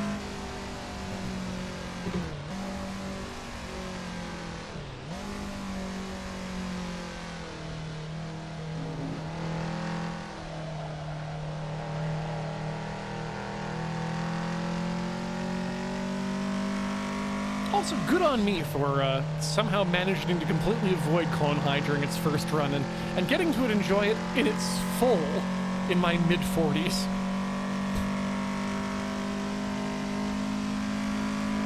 Oh, heck, you got a gift sub pack? Well, hey, welcome to the race, and hey, thank you to Luke Thor for giving it up.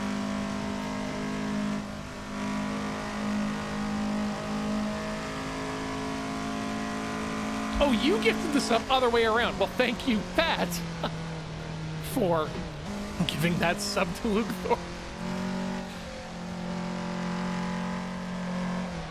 I know how to read Twitch.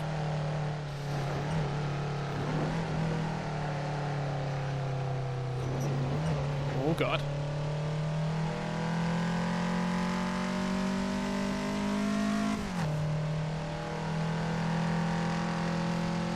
Fair, Sarah. I am a bit...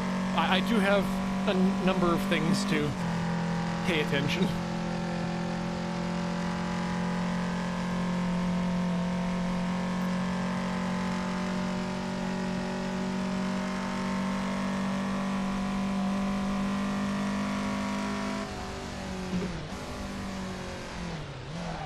Yep, I don't think this was a pre-power steering as a default car, and I like that.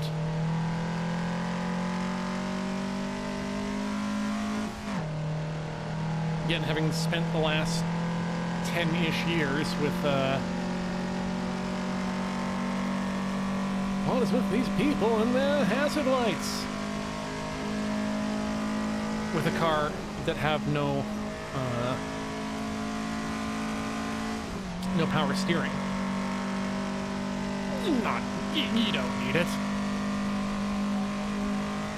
In fact, I would say it's a detriment to you being able to feel the road in your hands.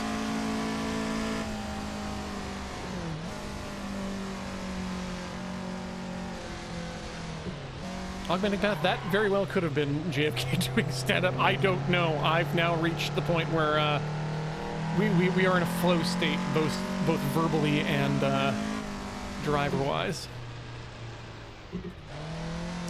Good point, Lurker Spine. Yes, the power steering is very dependent on the car.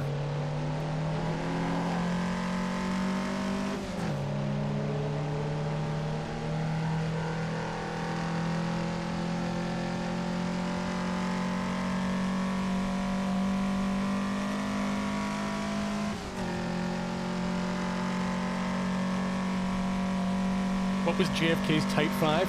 I'm pretty sure it was him going over the other thing. You know, not going to the moon. That's it's not negotiable. But we choose to do the other thing. Not gonna tell you what it is. That's a secret from me. But let me tell you, it is hard.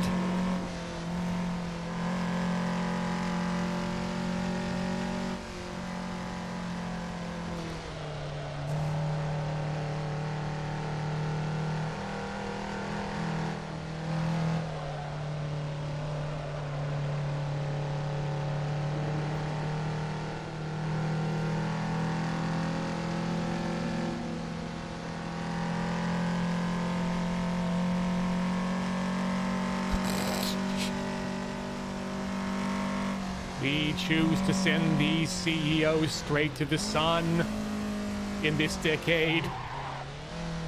And also, once again, do the other thing. Pat asks, have you tried Forza Horizon 6? I'm not usually driving to the car games, but driving around the Japanese countryside in a K-Truck is tempting. Yeah, I have not tried it myself yet. Multiple reasons. It's something I'll probably eventually get around to. But one of my criticisms amongst the many of Microsoft's products, specifically Forza Horizon series, is the game portion that's not the driving portion feels to me like it's going to be a bit tedious again. But yeah, I'm curious to do the tootle around in tiny Japan. The other thing that's kind of keeping me from needing to deal with it is that in Assetto Corsa, there's a group that put together a recreation of the Tokyo Expressway, the Shutoku, and it's a very faithful rendering and gets a lot of the buildings around the area right. And it's, for me, that's just enough to scratch that itch for me. I did hear that, yes, they do have a race against a mech. Sounds cool. I could get down for that. Should have been a Votoms, though. At least those, you know, run on a scope dog. Wow. Wow, did I really Gundam fan a Votom? I think I did.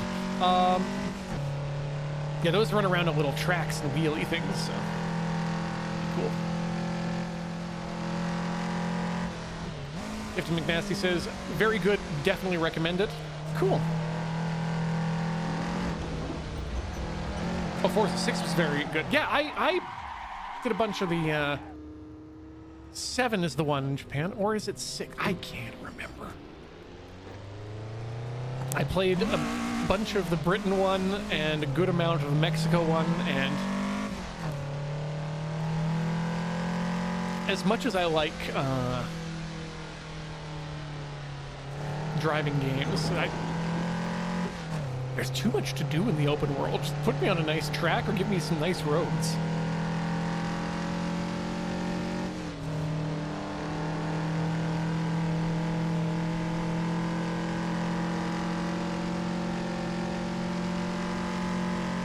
Okay, 4 was Britain, 5 was Mexico, 6 is Japan.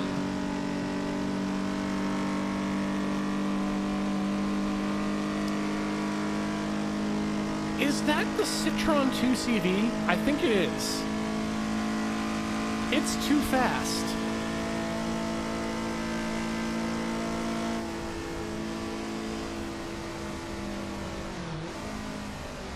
I will say though that if there's one thing that the people at what is it, Turn 10 Productions, Turn 9, they do good car modeling, and boy do those games have a stable of cars.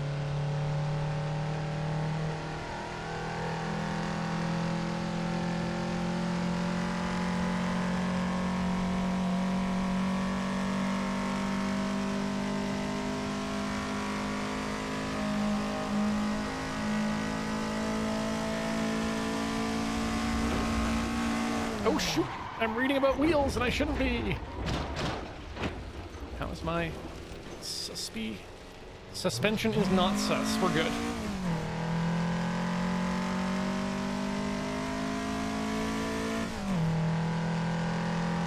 Not your bad at all, Texan. But yeah, the seconding his recommendations, the TMX is a fantastic beginner's wheel. You will get a lot of, I mean, it's been running this for 10 years, and you can get a lot out of it in terms of modability and just, it's just a solid wheel.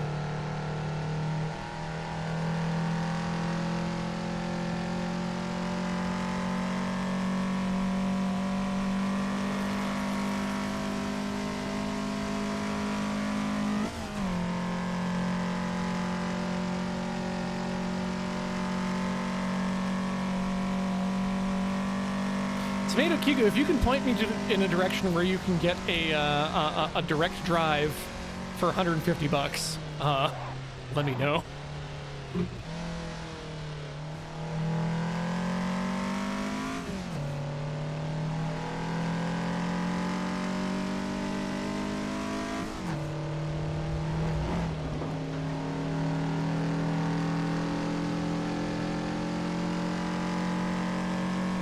Like, I think if, for value for money,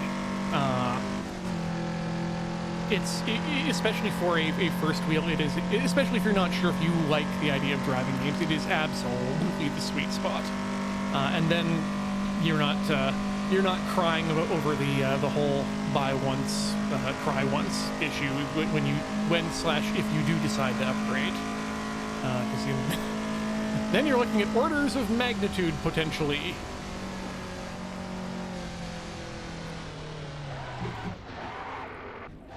But a direct drive wheel is a completely different technology.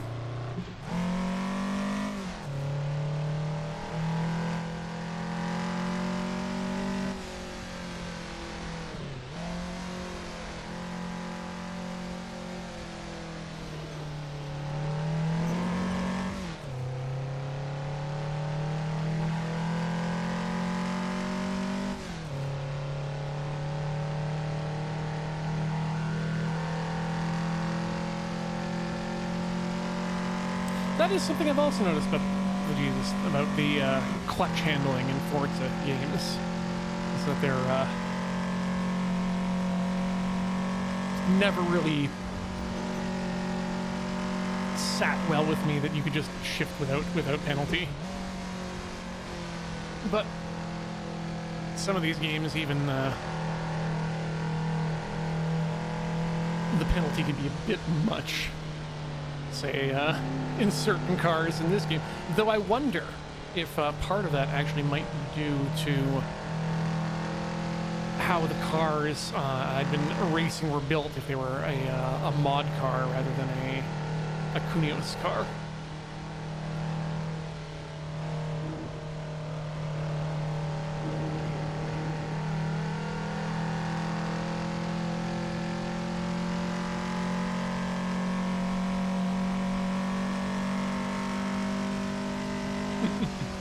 Speaking of control fun, I've been doing a significant amount of play testing, well, playing in the open playtest for a game called Dead Stick, the Bush Pilot Simulator. Long-term loading ready run fans of Ian Horner will definitely recognize that name. It's been a game a long time in coming, and it's a lot of fun. You simulate being a bush pilot on this little island area, and you are responsible for the upkeep of your plane, in addition to the flying of the plane and the navigation of the plane, with no, GPS ads. It's all dead reckoning and maps and all that fun jazz, landmarks. But a problem that the game has had up until just recently is that the separate throttle control was kind of borked, in that they expected your throttle to behave like an analog stick, in the sense that they expected your throttle to return to the central position when you're done adjusting the throttle. And adjustments to the throttle would be made by pushing forward on the throttle to add throttle, which would then move the throttle forward at a rate depending on how far you're pushing the throttle forward. And it did not work. It did not work, but it's been fixed now. The throttle works like a properly 0 to 100 system, and it feels good. It feels fun to just set your plane such that it will just fly straight and relax.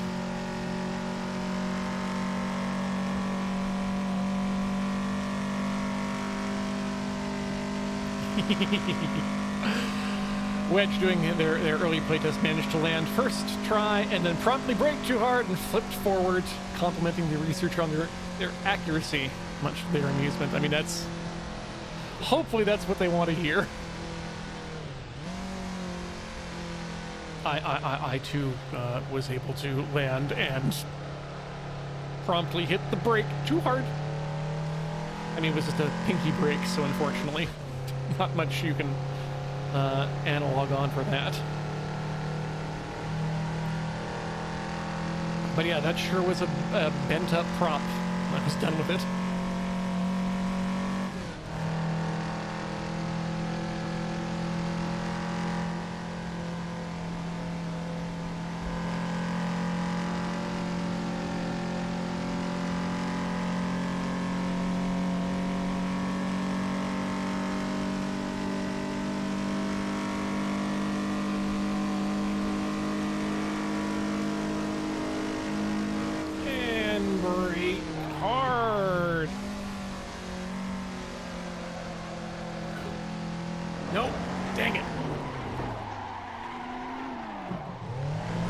Trying something a bit more aggressive for that turn, and it did not work.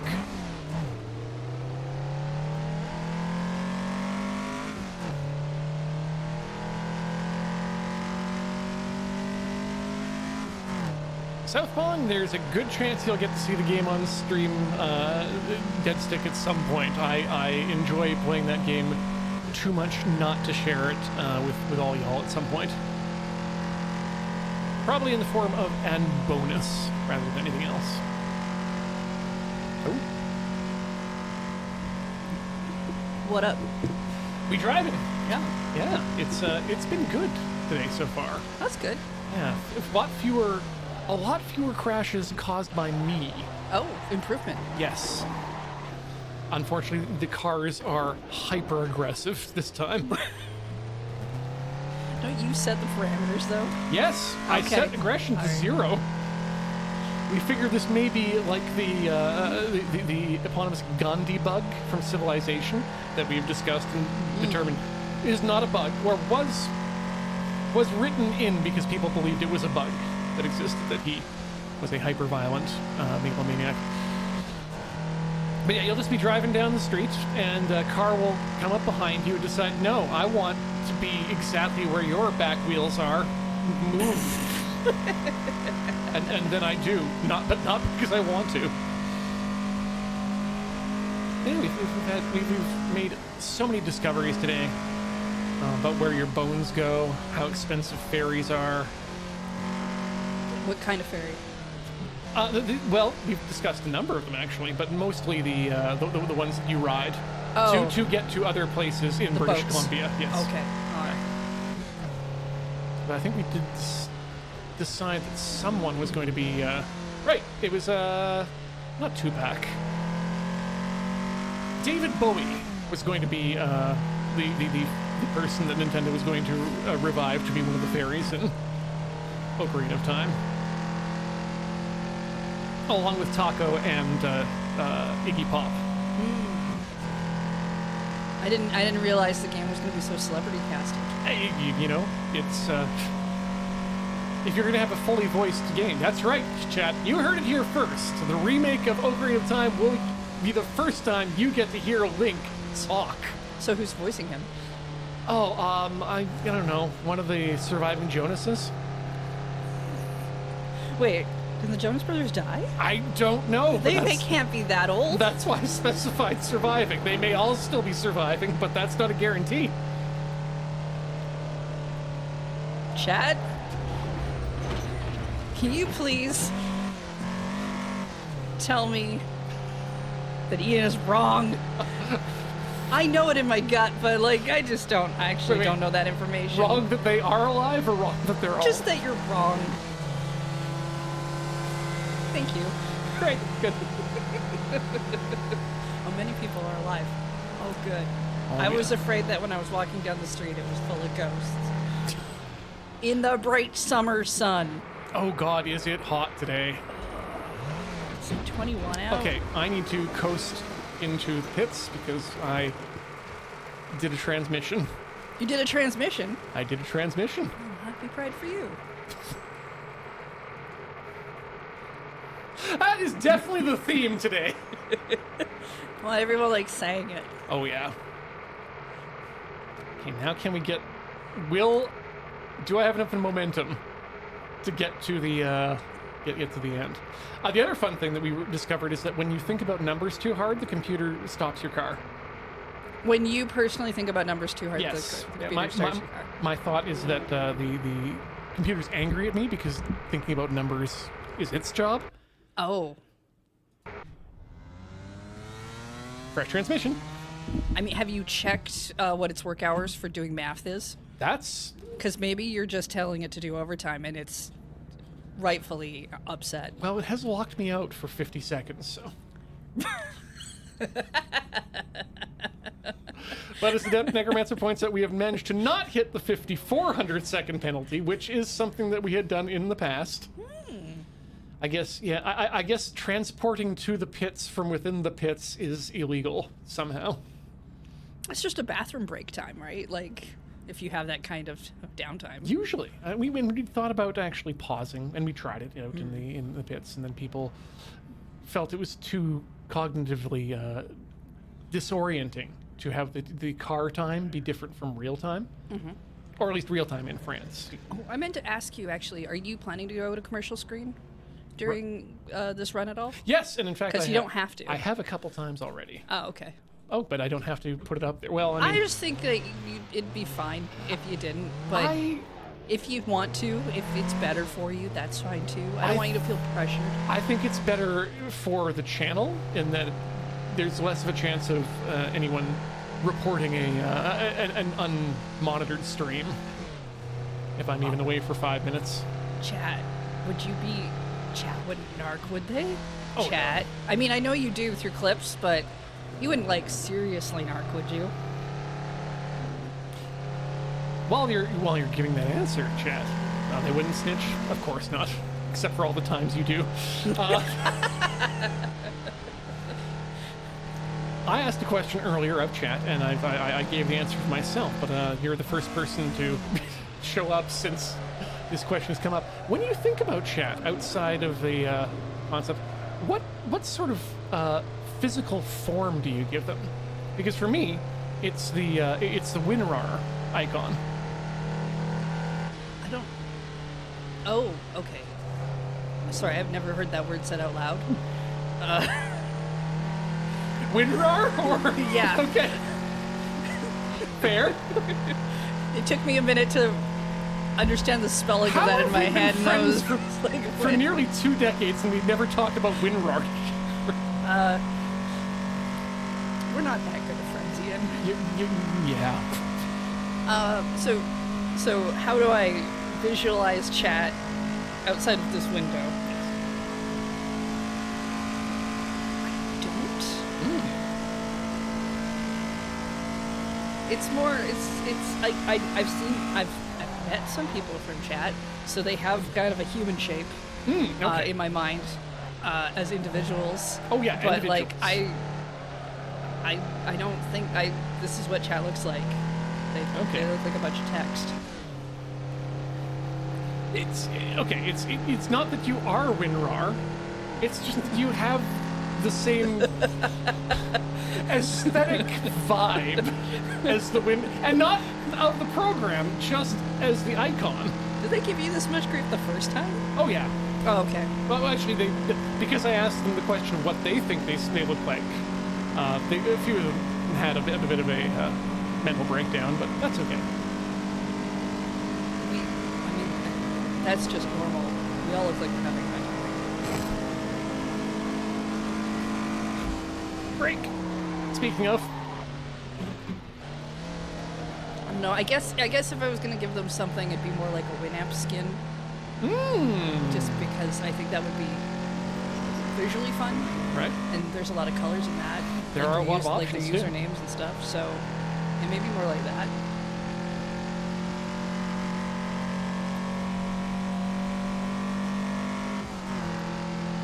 You watch the visuals just like really peak every time when someone yells Ian. Yeah, Yeah. I can see that. Yeah. And of course, you've got that big old box for text. This is the playlist section, where they can live and free and find enrichment activities. Not a horde of Nintendo Miis. I mean, are you all 40? I feel like some of you are younger than that, so I'm not sure the aesthetic vibes. Is there something about the basic Nintendo Wii shape that screams 40 years old to you? Just that everybody I know who has a Wii is probably about that age. You're not wrong on that. Wow, yeah.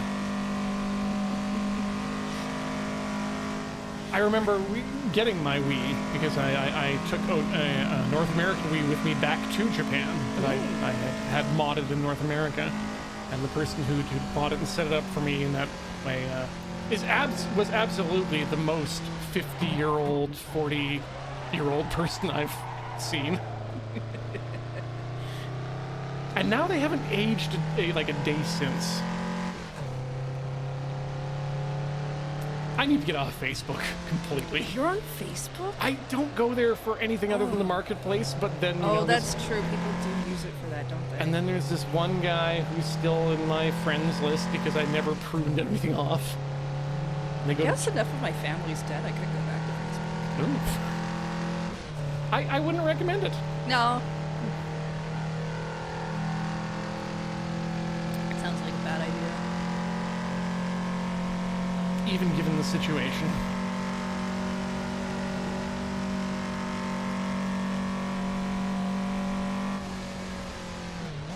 I do remember being in college and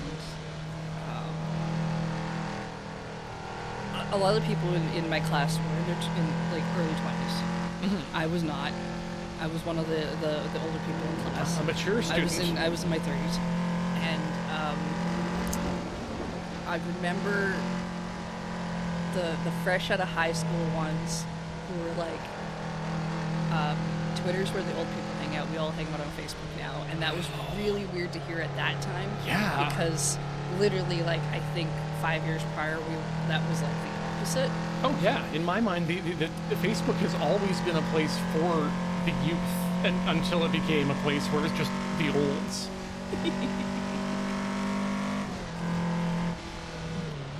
When you got your Wii, did you make a bunch of Miis? Like outside, because I know Beach made like Miis for his entire family, even the ones who were never gonna like play. Only made a couple, and they weren't for my family.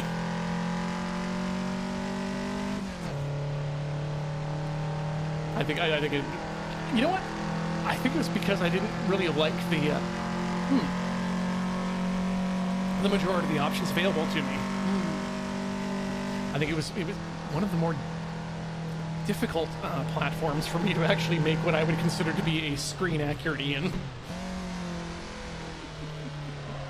It's probably changed at this point. Oh, probably. I know they've made a lot of improvements on the Mii makers that are in the more up-to-date games. You probably make a pretty good eat out of Tomodachi Life. Oh, probably. I'm really glad that... I'm glad that Nintendo's managed to keep the Mii a thing. I really expected it to just be part of the Wii and then dropped completely. Never to be seen again, but... It's yeah, like you can make I think you can make a Mii on the Switch. You can have a Mii on your profile. So it's got to come from somewhere. I think it was kind of hidden off in the corner because I mean these were very Wii encoded and they had a new thing coming out. So it's not like they don't exist. It's just they're not as prominent. But people have latched onto it and accepted it in a way that no one has done for... No one outside of Apple employees has done for the Apple Genmojis. Okay, and maybe also Johnny.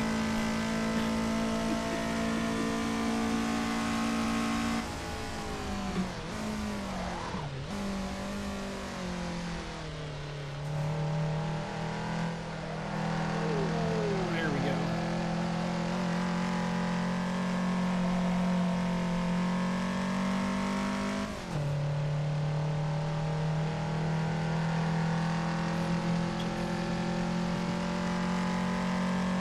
Are you fighting real people? No. These are just made-ups. Yeah, some of them, some of their names were chosen by me. Some of them were automatically Oh, okay. added. You'll probably be able to tell when you run into one of them that is mine. That's fair. Well, it is possible to have. Now I remember why we don't do that. It is possible to have other racers. It is a multiplayer game, but when you do that, you can't mix CPU-controlled racers right, with it. yeah. So we'd have to find enough people who are willing to actually sign up for a 24-hour race, and B, were willing to hold themselves skills in check so I don't look completely terrible. And I mean, then you introduce extra complications like connectivity issues, Oh yeah, things for a stream like this, which can be annoying. Oh, and then people might draw dicks in their tire squeals, and we can't police that. The moderation tools within Assetto Corsa are abysmal.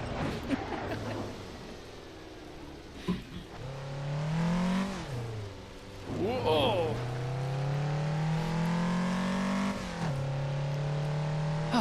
It's gonna be night for a while.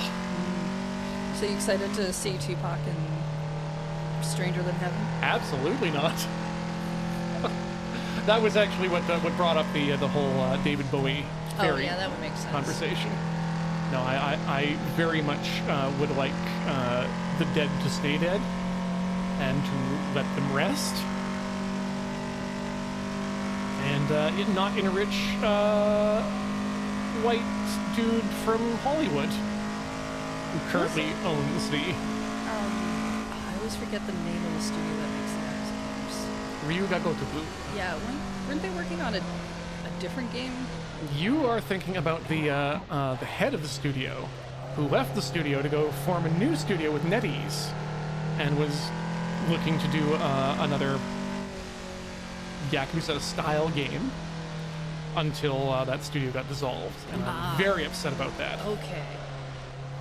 Because I swear I saw an ad for something during one of the ad shows. Yeah, there was a trailer last year Ah, okay. when they announced it, and then over time it's been not. Just kind of went away. Yeah. Yeah, that can happen. It's disappointing, but you know what?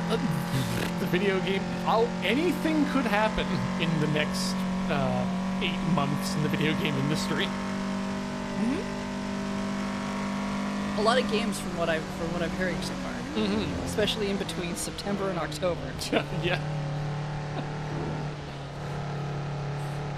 games that I will then immediately wishlist and not think about again until they show up on my Steam sale notifications. I gotta go back through my wish list and call out some stuff. Yeah, I feel the same way. There are some games that have shown up multiple times, and I just know I'm never going to play this. Well, I mean, some of them I put on my wish list as a reminder for streams and things. Right. And then I forget to take them off my wish list after we've played them. And that's public too. People can judge you based on that, right? I think so.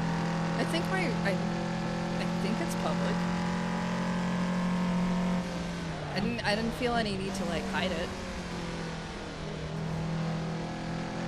So I don't think I went out of my way to do that. Yeah, no, I do not have any titty games on my list either, so it's nothing really worrisome there. But I bet there's some algorithmic actions people are judging, or at least people are always judging. at least computers are judging you based on your tastes. Yeah, but a computer judging you is more like a computer doing a filing system. True. It's not quite the same. They don't make faces at you.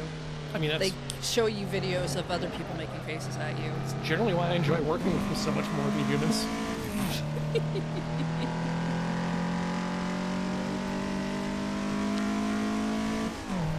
At least if a computer's judging me, it's judging me quantitatively and not qualitatively. Less your taste is trash and more your taste is 37. What does that mean, computer? I'll never tell.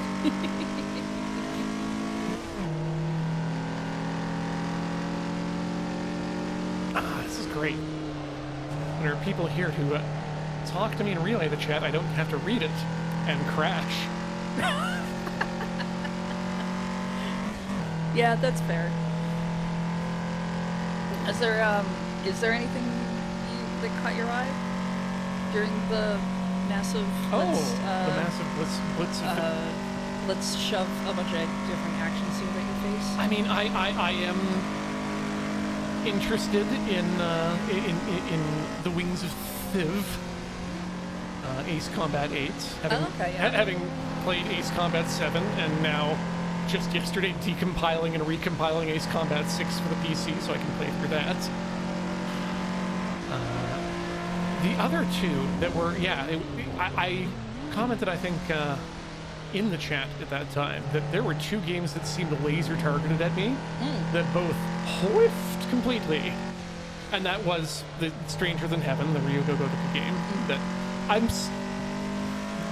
will probably end up playing it in some way, but I do not want to give them, opening week, opening month numbers. Yeah, that's fair. On that. But I'm really disappointed with the whole two-pack thing.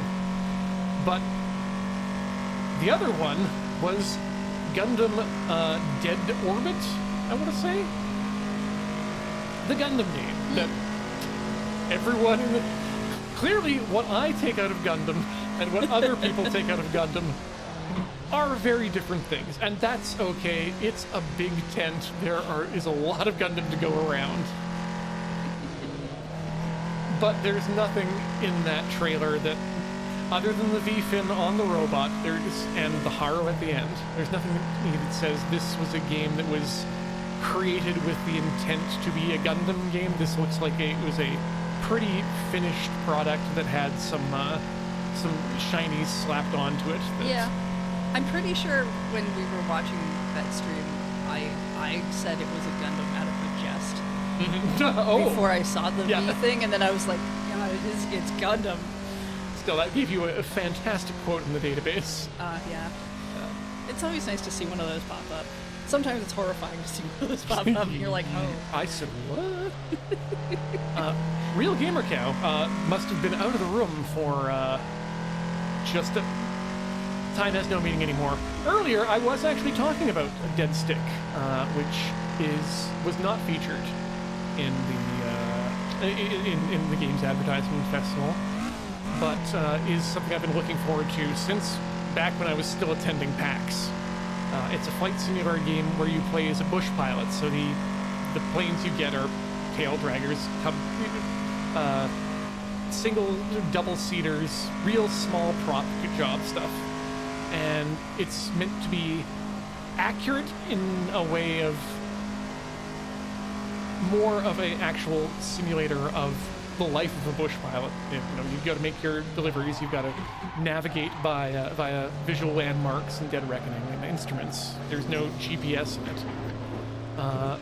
But also, things can go wrong on your plane that you might have to fix out in, you know, an airstrip that has no hangar for you to work in. And, you know, if you're like me, sometimes you need to just have a trailer retrieve you for multiple thousands of dollars. I think Arclight that they are made up game planes, but they are period and use accurate. So we're not gonna get some secret tanks intel. Sorry? There's there's a game that always ends up outing secret military schematics because people in the forums get mad about it not being... Yeah, War Thunder. Yeah.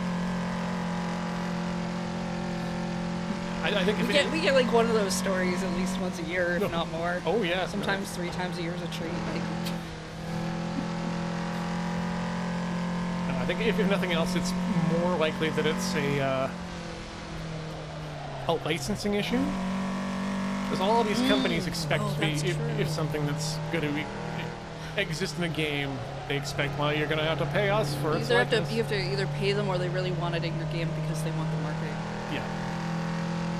Yeah, I mean, I was booting up Ace Combat 6 last night for the first time, and you get your splash screen of studio name, Bandai, and now here's a bunch of logos that I generally don't like to see in anything.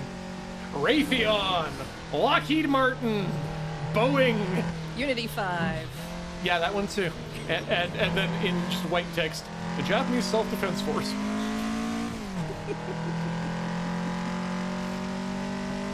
This was an Xbox 360 game, so Unity 5 was just what do you call that? An infection in the developer's throat.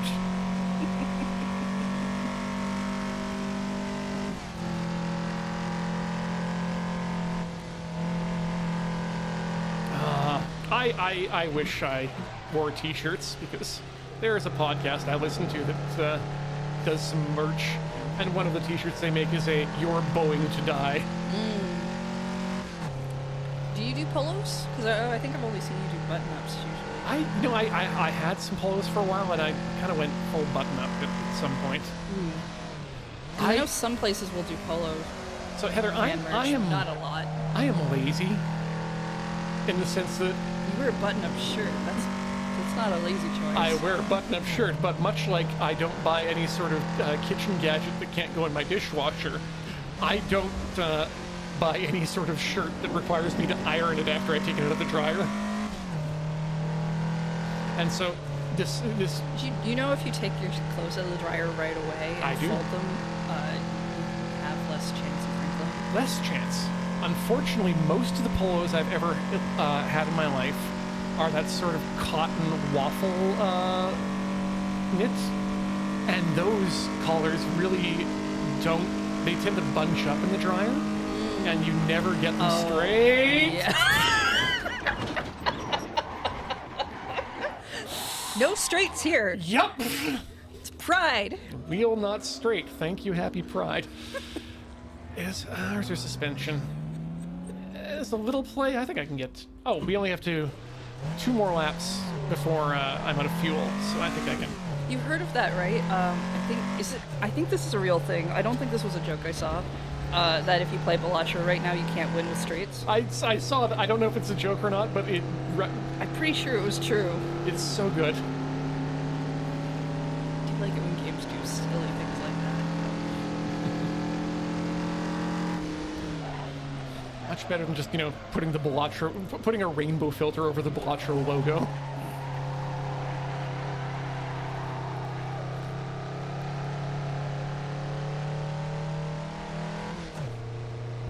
I had a happy pride incident last night as well, too. You say that in a way that makes it sound like you went to the bathroom really badly. No. I was, going through my jazz, listening to Apple Music as one does, enjoying some jazz, and a new track pops up from a man named Pharaoh Sanders, Them By. Uh-huh. Happy Pride. Ah. I think it might be Them Be, but Being told to watch your thing's a joke. Well, that's too bad. I know in Rogue Legacy 2, there's like a couple of items you can get that like make things like Christmas themed and Halloween themed, and if you play in October and December, they're just on automatically, which I find fun. forced merriment. It makes the game look a little different, It turns everything into pumpkins and you get a bunch of like gifts and stuff around.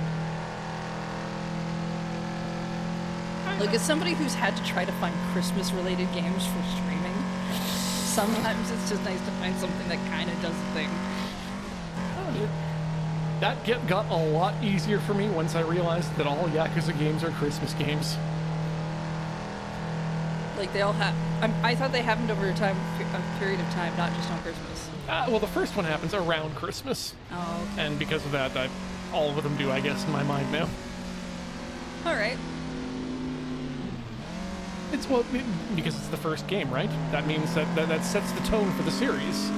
And if it's a Christmas game, then they're all Christmas games. I took that as, well, it's the first game. The first game's always set at Christmas. like that's a fact among every game that exists. Super Mario Brothers, Christmas game, yeah. Yep.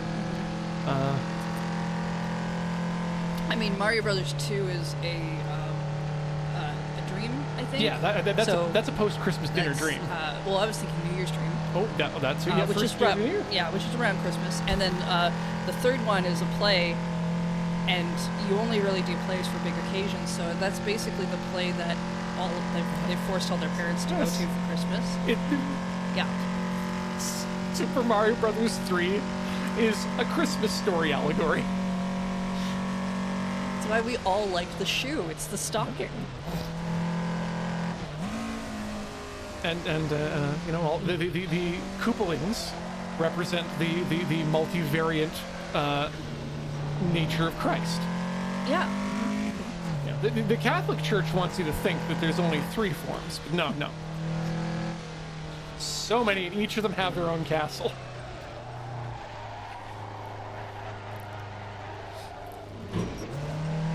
I mean, if you really want to know King's kind of game, it's not that one, because you reinstitute the king. In Mario 3, you take out the Koopalings and you reinstitute the king. Right. So it's a very, like... It's again a Return of the King. It's a very monarchy heavy game.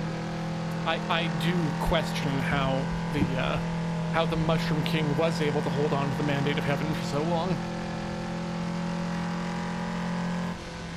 They could make a game where Mario and Peach have a kid and then it's just a Nepo baby.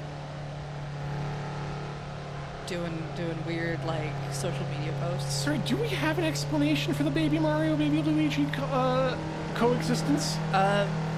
Just that there's time shenanigans. Okay. Well, that It doesn't really explain it. it actually explains it enough for me to be okay with it. Ian's fine with it now. Okay. Well, if it's a time travel, that means that they can physically be both present in the same place at the same time. Yeah, I'm pretty sure it's a time travel thing. Oh. I honestly haven't played much of those games. The closest I played to a Baby Mario thing was Yoshi's Island, and I wasn't in love with the screaming. No. So I just stopped. Man. Yeah. Because also... That's burned into my mind. It's just a bad babysitting simulator. Like, I just... No. Maybe Papa Mario shouldn't have entrusted his child with, say, a lizard. Yeah, I know kids like dinosaurs, but that doesn't mean the dinosaur should be a babysitter. No. I would trust probably Sarah, the Triceratops, as babysitter, and that's about it. Like, Adept Necromancer's like, oh, the screaming was a strong incentive to retrieve them. And I'm like, no, it's a strong incentive to abandon them. Yeah, in the hole. The game just wouldn't let me leave them. You can't walk away. I mean, you really shouldn't be able to walk away if you have a kid. True. You should be that should be chained to you till her death. We call it family. I was thinking actually, what happened? I think I can see the timeline now. Is Peach was princess, and post first game when she was rescued, that is the time she started baking that cake. That then culminates in. When she's done baking, that means she's able to step up and actually take the throne of the Mushroom Kingdom. But before that, she's too busy. That's a long time to bake a cake. It sure is, unless these events happened in rapid succession within Mario's life. Are you saying that all you need to do to become a monarchy is bake a cake? Well, I mean, it's a Mushroom Kingdom. There are differences. So wait, is that a threat then? Mushrooms listen to me or get baked? I mean, you know what? No, I'm not going to say anything because unlike computers, which will never be conscious, I don't want to fuck with mycelium. I think that's a bet I'm not willing to take. Yes, I am going to eat a bunch of you, but you are not my enemy.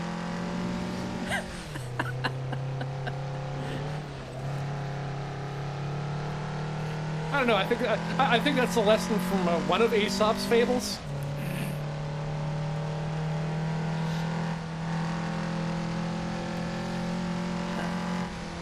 Oh, now you just reminded me of. Have you seen Hoppers? Yeah. No. Or do you intend to at all? I don't know what it is. Oh, it was the last Pixar film. The Lizard. It's about scientists and activists who find a way to get into the bodies of animals. Oh, okay. I briefly remember seeing an ad that I skipped. Yes. Mm-hmm. Good film, fun film. Oh, okay, good. Except for the final message it gives, as it's the protagonist and the antagonist are two sides of the. One's the mayor of the town and wants to get this highway built, so he has to plow through this little nature preserve. And the girl wants to keep the nature preserve preserved because that's where her grandmother taught her how to care for the environment. Okay. And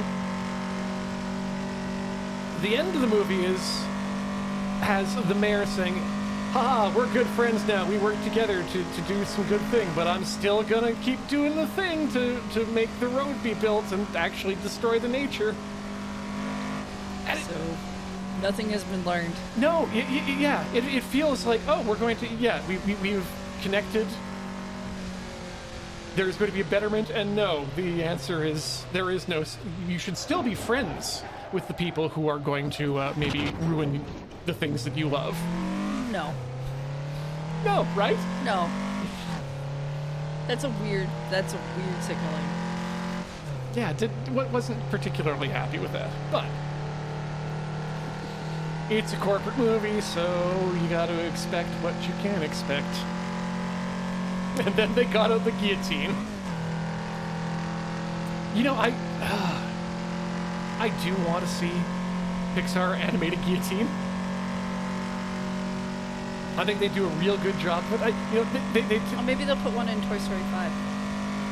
It's a toy guillotine. Every kid's favorite disregarded toy. No, Buzz, that guillotine's alive! Woody?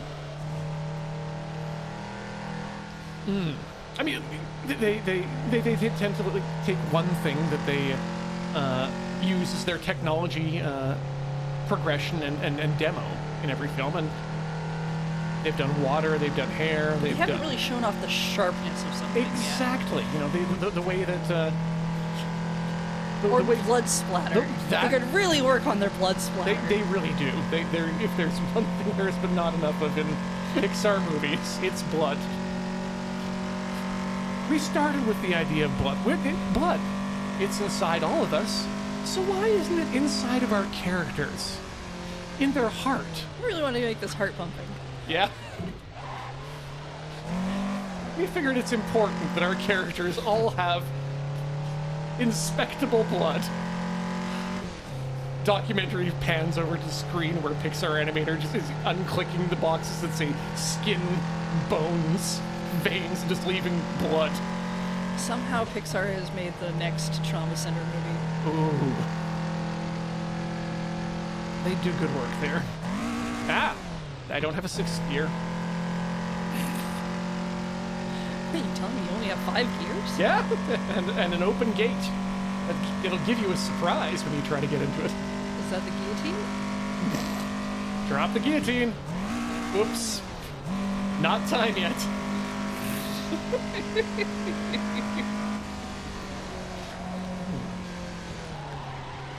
I'll go enjoy some of Lorenzo's salmon oil. Goodbye. I don't think Lorenzo wants to talk to you. No, they're in their own lane. Healthy and moisturized? And sushiing. Ah!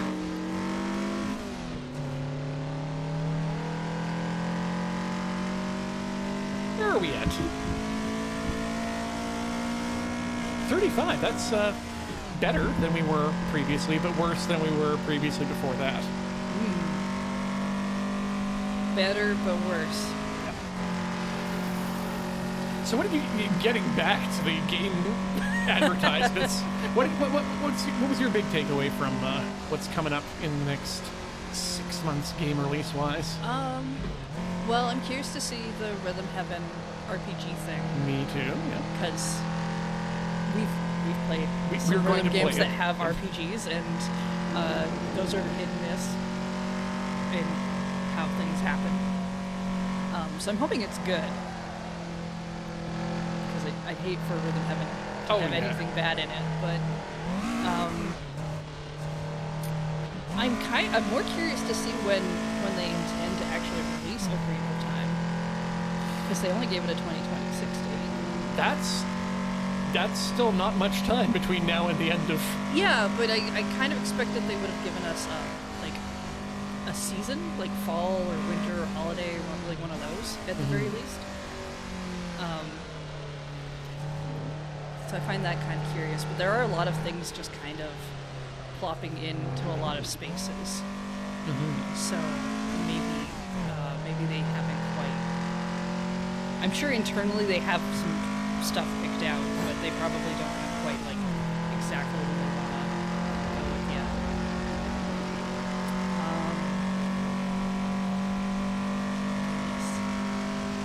It's weird because I watch these things and then I have all of it leave my brain Just afterwards. slides 'Cause right it's just off. like, Yep. whatever. You gotta wash the Jeff Keighley out somehow. Never let him in if you can. Like vampires. Yeah. Don't invite him into your home if you can help it. It's not worth it. And I was thinking about that the other day too. Delivery driver must be the best job for vampires. How so? Because you're constantly being invited into at least the building. And I feel like there's got to be a bunch of gotchas there. You know what? I'm not entirely certain. I know how vampire rules work. I don't know. I've been listening to the third book of the Harry Dresden Files, and they talk about it a little bit more about how, as a wizard, he needs to be welcomed into a home in order to use his magic properly within the home. Because, and he's not talking about a house. He's talking about like the actual, like this is a home. The concept of a home. Like okay. people live here, and there's like connections, and it kind of creates this barrier because you're essentially creating a protective space. And I find that kind of interesting. Yeah, that feels a lot harder to rules lawyer your way out of.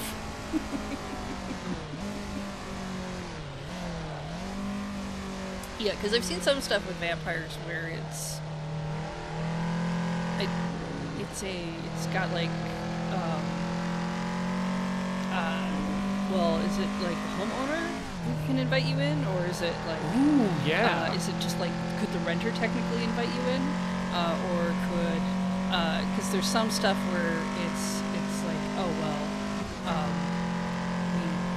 in some cases it's like, oh well, we have like a person who owns this home, because then as a vampire I can be here, but other vampires can't come in. Kind of weirdness. Vampire stuff's weird in the fact that every iteration of it in different things take different ideas of it and don't, like, there's no uniformity amongst all of it. Thank goodness, honestly. Which is more fun that way.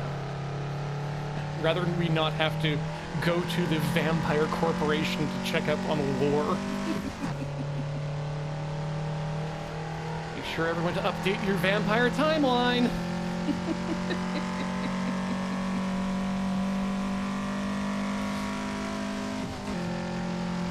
I mean, I did see a video that was like, and I mean, like, they were being cheeky, but what if they took the new Ocarina of Time and they replaced Raru, the Dude of Light, one of the 7 whatevers, thingers. with the Raru from Tears of the Kingdom? And how would that affect things? And I'm like, I don't think they would. That seems weird, but neat idea. And what if Beetle first encountered the Triforce? You just saw it.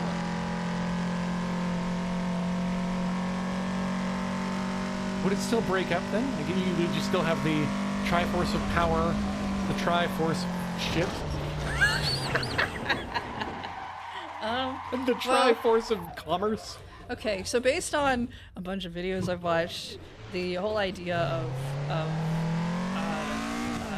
when Ganon goes to touch the Triforce, it splits off and then goes to the other two who are most like that in power. It has to do with the fact that his heart's not in balance, which doesn't make sense for a bunch of the other games, but sure.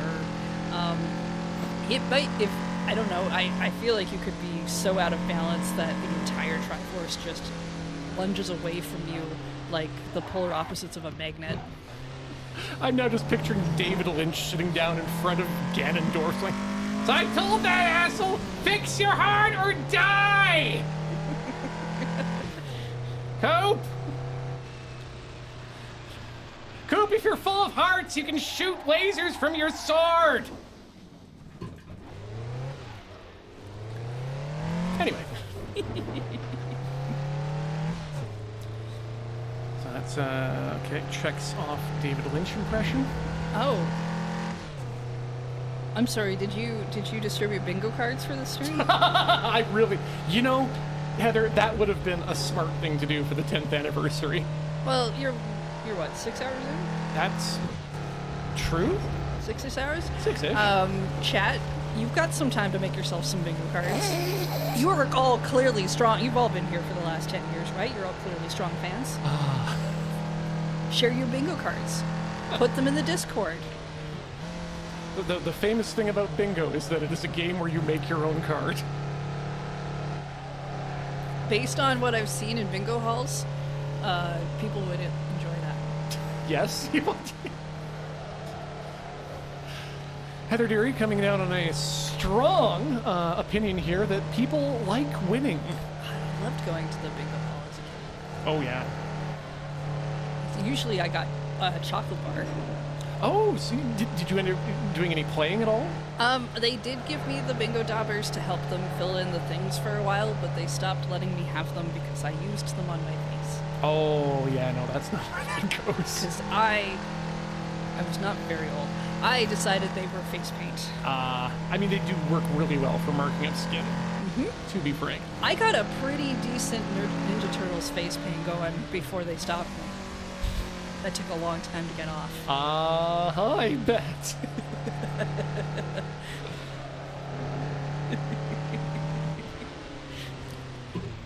I just had big disappointment from bingo as a Christmas at the community hall bingo, where there was a live goose up for winning, and I was told that even if I did win the goose, I would not be allowed to keep it as a pet.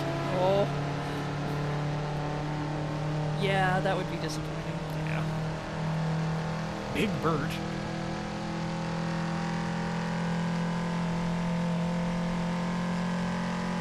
You know, I can't actually say that I've eaten goose in memory.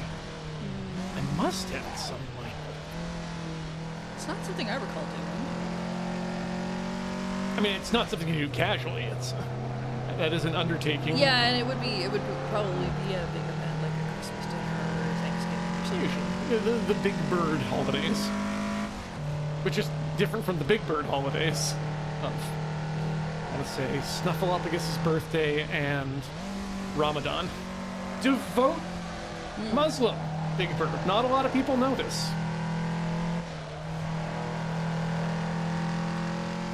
Follow That Bird was originally going to be about his trip to Mecca, and then they decided that would require too much explanation to children.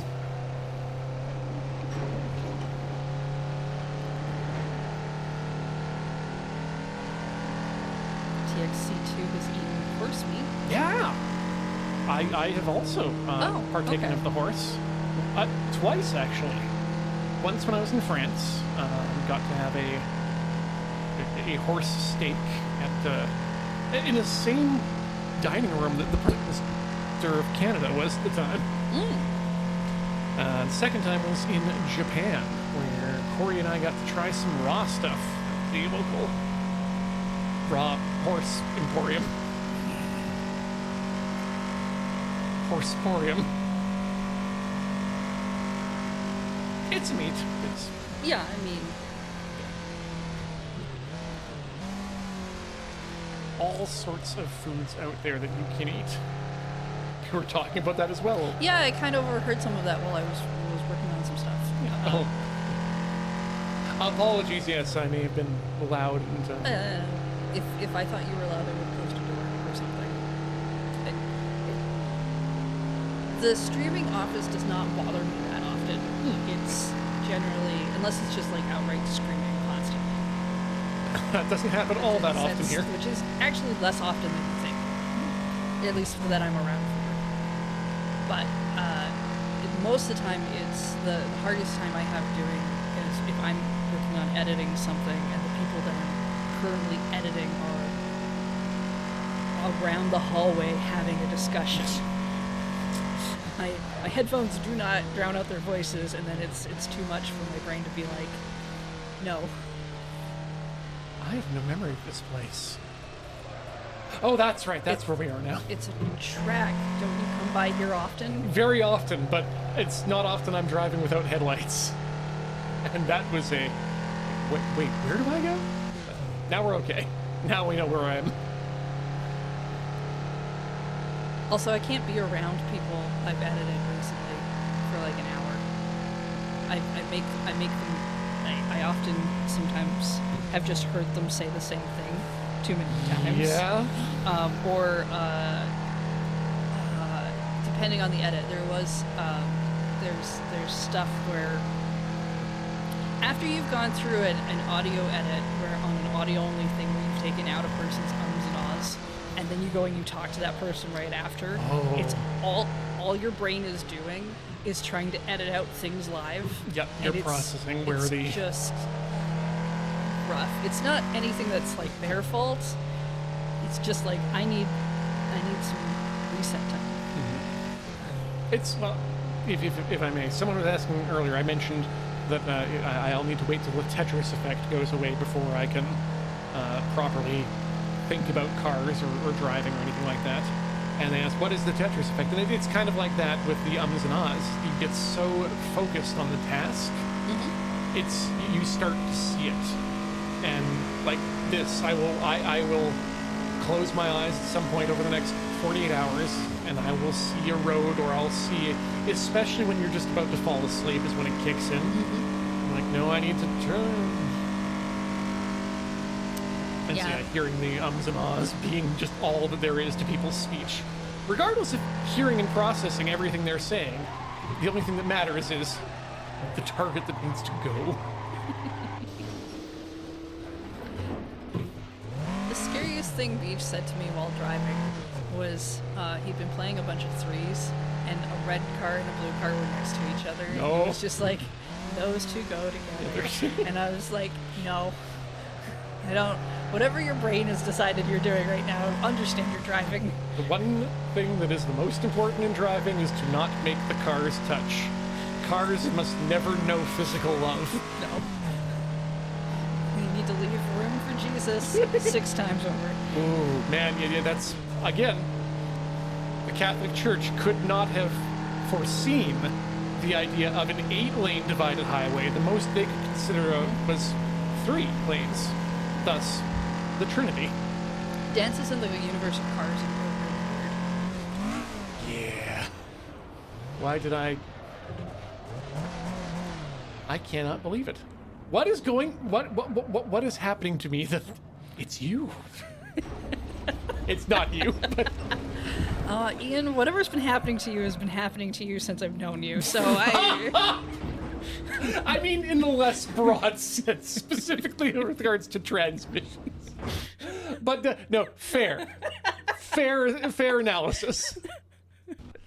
Well, we'll just have to deal with another penalty of 67 seconds. Okay, it does go up every time. I remember the first time I met you, and then I remember the second time Yes. I like the first time I actually hung out with you as a human being, and but I've been hanging out with Beej quite a bit before then because you just come back from Japan, and Beej seemed to think that we were like on the same level of friendship as me and Beej you were, just- and I was just like, why does Beej keep trying to get me to tell Ian about these other things that I don't think Ian wants to hear about? Potentially, it's potentially sensitive information, for close friends and whatnot. It's I mean, I don't mind. It's not. It's just. It seems like a weird thing.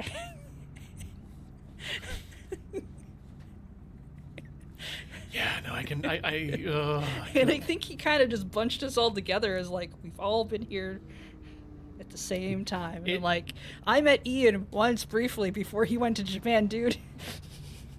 We've had no interaction since. I think he knows who I am because he talks to you. But that's it. Yep. Thank goodness we actually got some personally relatable moments at some point in the past years.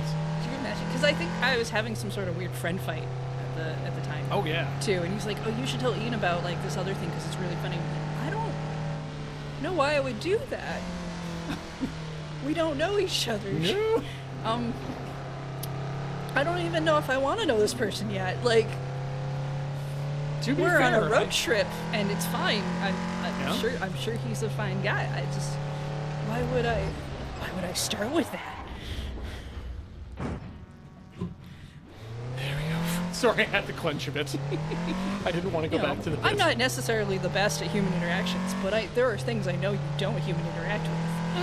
The first time you meet a human. Yes, that is the key. There is a time gradient that is required for, a baseline level of comfort and understanding of that I will be in your life in a certain amount before those sorts of discussions should happen. Yeah. I still remember like way back in Edmonton, where we all had like this mishmash of a friend group, and you one day said something about not liking this person, and we were all like, "It's not just us," Yes. and it was just like this whole. Apparently, for the last few months, we'd all been like, "I don't know if I want to hang out with so and so," but everyone else seems like they want to hang out with so and so. Don't want to rock the boat at all. And then it turned out that we were all like, actually, no one's really want to. It was really fun. That did help. But that's it. Speed running close friendship by immediately going to move in with each other is a a risky thing that I do not recommend to people. It worked out. Yeah. But it very much could have not. That could have been bad. I mean, we were all pretty good about Yeah. staying out of each other's space most of the time. Oh, yeah. That's because good people. For I the like most to part. think it's because I'm an introvert. Okay, yeah, that. Wait. Did I say something different? No, you're right.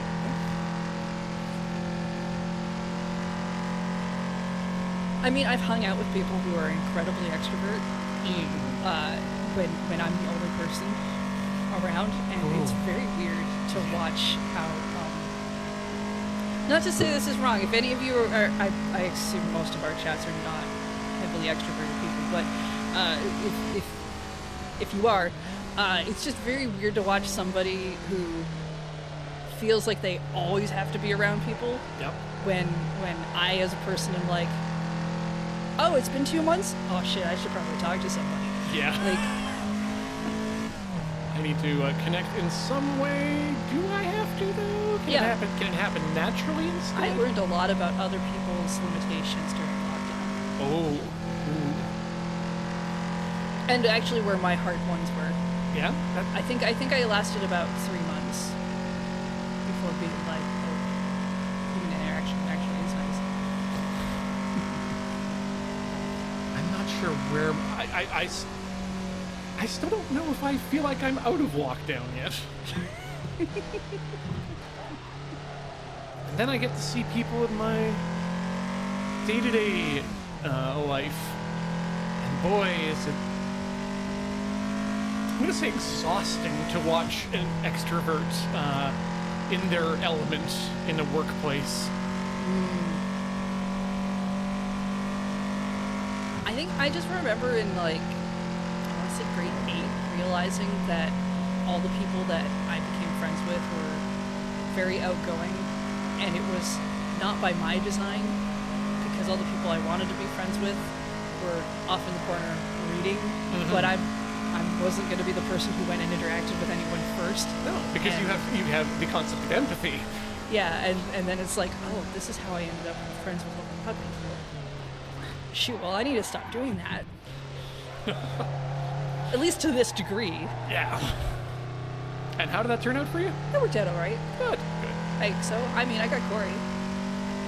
Yeah? We are perfectly understanding of where our lines are. I think you and I do pretty well. I feel pretty good, Mom.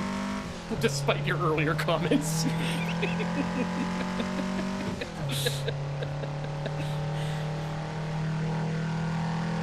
say those things because we're friends. Yes. And we're on air. Yeah. There's a performative amount to some of this interaction, but the empathy is real.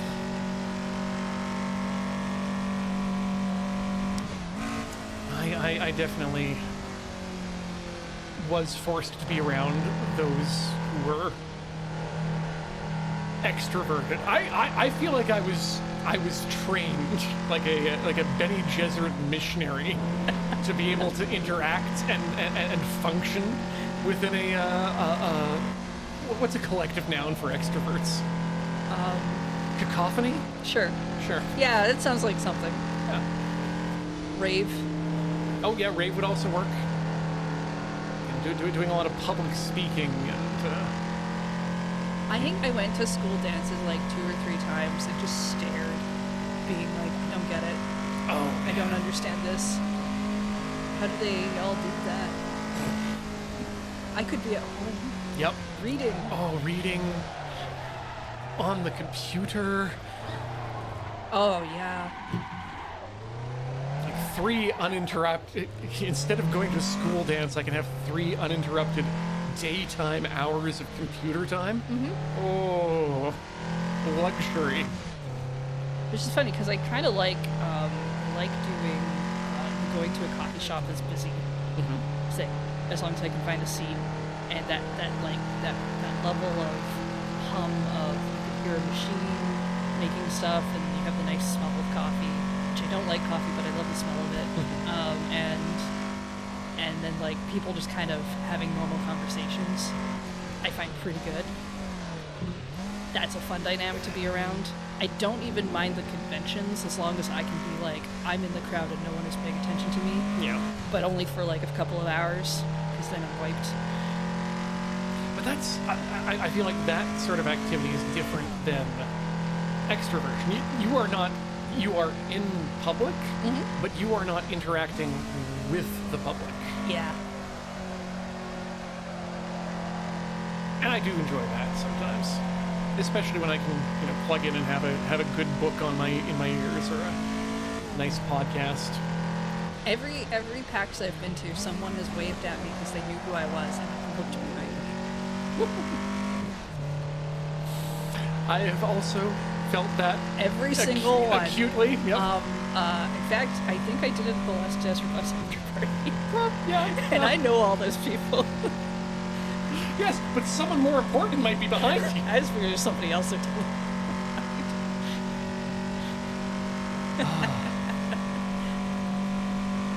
Pretty sure he did it to Jordan.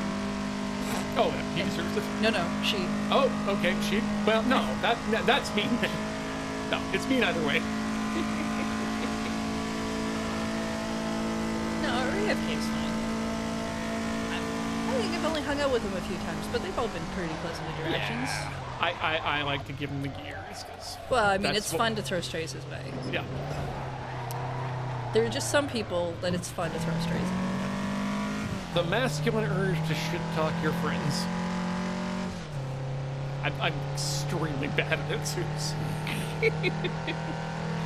As long as you can take it, right? Yeah, that's the key. The thing about mudslinging is you have to be prepared that it's going to come back your way.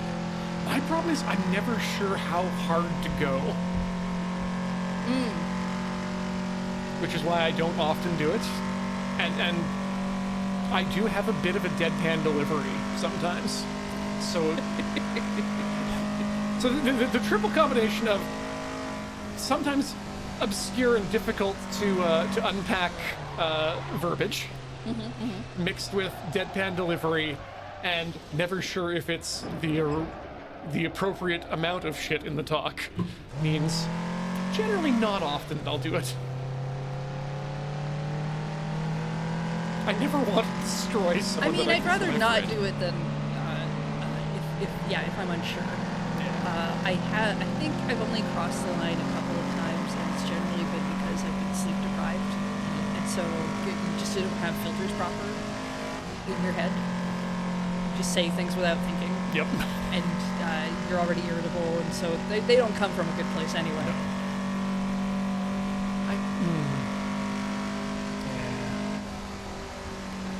In general, I'm just more of I prefer, especially with my friends, to be radically open and honest about things, because it's so much easier than trying to put on a mask and Masks are so heavy.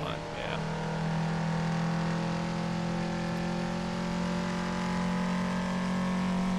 It's why I don't do well with social deduction games. I find social deduction games fascinating from the psychology point of view, but there is a point where when I'm playing them, I typically don't play a lot of social deduction games, and the reason why is even though I know it's a game, the fact that I will go through a game and then realize that I had a friend lie to me in a way that I could not discern and is something that will bother me for a very long time, and then I will be kind of paranoid about. regardless of the context. Yeah, and I know they wouldn't, but now it breaches like Just an knowing that they internal trust could that is- bugs me. So yeah, I skip out on those games. I played Werewolf a couple of times when that was like popular at PAX because a bunch of people were playing it. It was easy to play, and it was with strangers. So honestly, that didn't. Oh, yeah. That was like, oh okay, but yeah, it's just that there's that brief thing inside me that's like, wait, this person that I've known for 20 years and I believed them, which means they could probably lie to me about anything, because I know we're in a game where someone might lie. and I couldn't figure it out. And yeah, and that's not like that will stay with me forever. It's just it will stay with me for long enough that it's not worth the headache. And feels uncomfortable. Yeah. It does. The other issue I have is I'm much more of I'm a bad arguer because I prefer to talk in facts. And again, rather than deceive, work from a place of shared understanding that we are working from a shared truth. And so the minute I play a werewolf game or something, I say, I am accused of being the werewolf. And people say, no, you're clear of the werewolf. What do I do? It's like, fuck you, I said I'm not. You trust me or you don't. Yeah, there's nothing you're going to be able to do about that.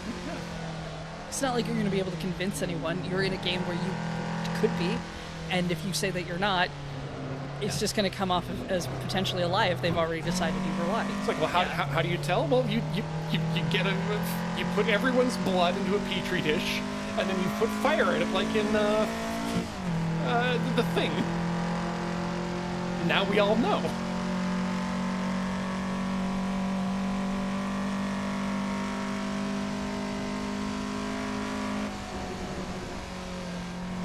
That said, it is fun to watch a group of people play a game like that, where especially if you know all the information.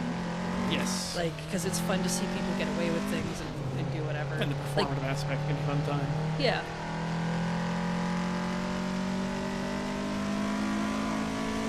But yeah, but there's situations where the game demands that there is a reason for this to not be an easy thing to resolve.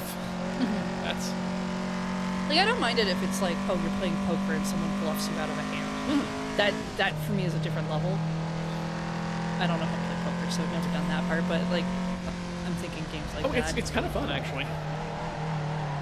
Having done it to James a couple of times. But that's for money, that's different then.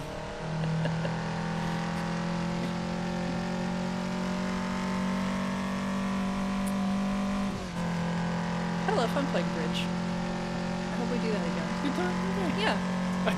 You are the first person I've heard say that about that stream, so good. I made a really big swing and almost made it. Nice. So, it was fun. That's the best feeling in gaming. Not an outright win, but the idea of taking a risk and confidently knowing it could work out for you. I should have seen the faces on everybody on stream when I said that we were going to bet 7, which is like the highest you could bet, and it's also like a bad choice to go for, really, because if it goes badly. Well, you only have to lose one round. Oh, okay. Like, that means I have to win everything. And so I said that that we could do, and I'm teamed up with someone too, which means I'm forcing them to play like that. And yeah, I'd have to win every round. And when I said it, it's just like I went back and I looked at the recording. The everybody's eyes are wide and they're like, "Are you whatever?" Like, kidding, right? Like, and, yeah, pretty fun. You put the BFG in the game. You gotta fire the BFG. Yeah. You gotta know what it's like, at least. I'll have to check that out when I Almost made it. That feels good. Like, if I'd lost the first hand on that, it would have just been like, all right, now we're just playing stuff out. But I ended up losing the final 2. So I took it. 11 rounds. Dang. I don't know if that's good or not, but it sounds impressive the way you say it. I was so proud of it that after I went home, I'd explained to Beach how we played the game so I could impress upon him why this was impressive. Oh, good. Because the context needed to be given. Nope. I don't like that curb.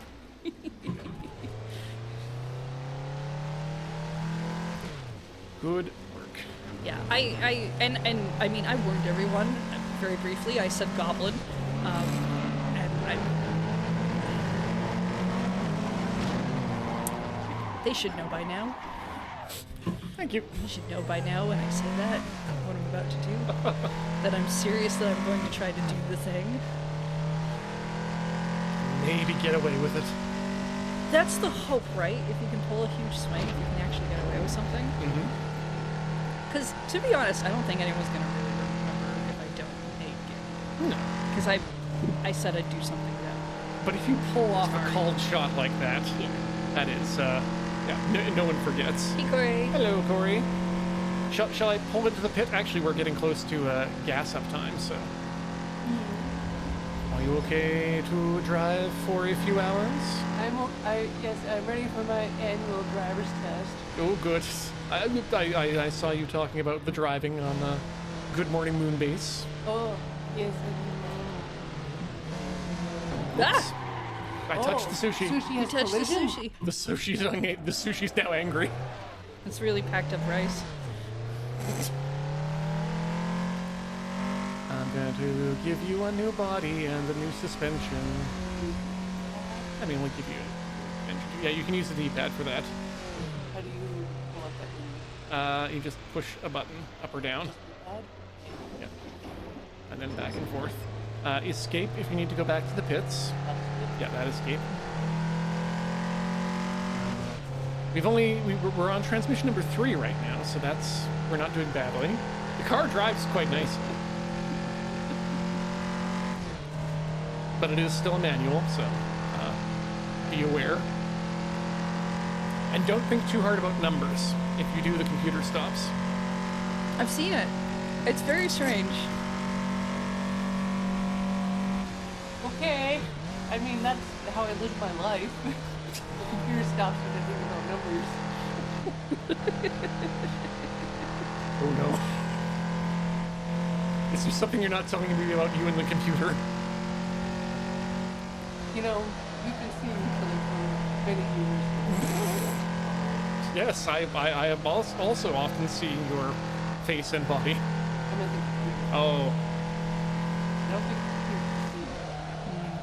This is Actually, awkward. there was a new update to OpenCV just recently. That It makes computers see? I can see much better. Like the C drive? No, it's like the language. Oh. Plus plus. Oh. I don't know if you need that much C. Oh. Now Is the computer consenting to that? always. Sorry, fluffiest guinea pig, I'm far away from the microphone. Oh, hey, woke Coria has decided to leave, making room for this Cory. I'm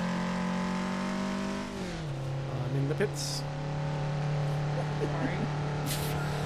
No, it's normal. Happens to all of us when the transmission gets tired.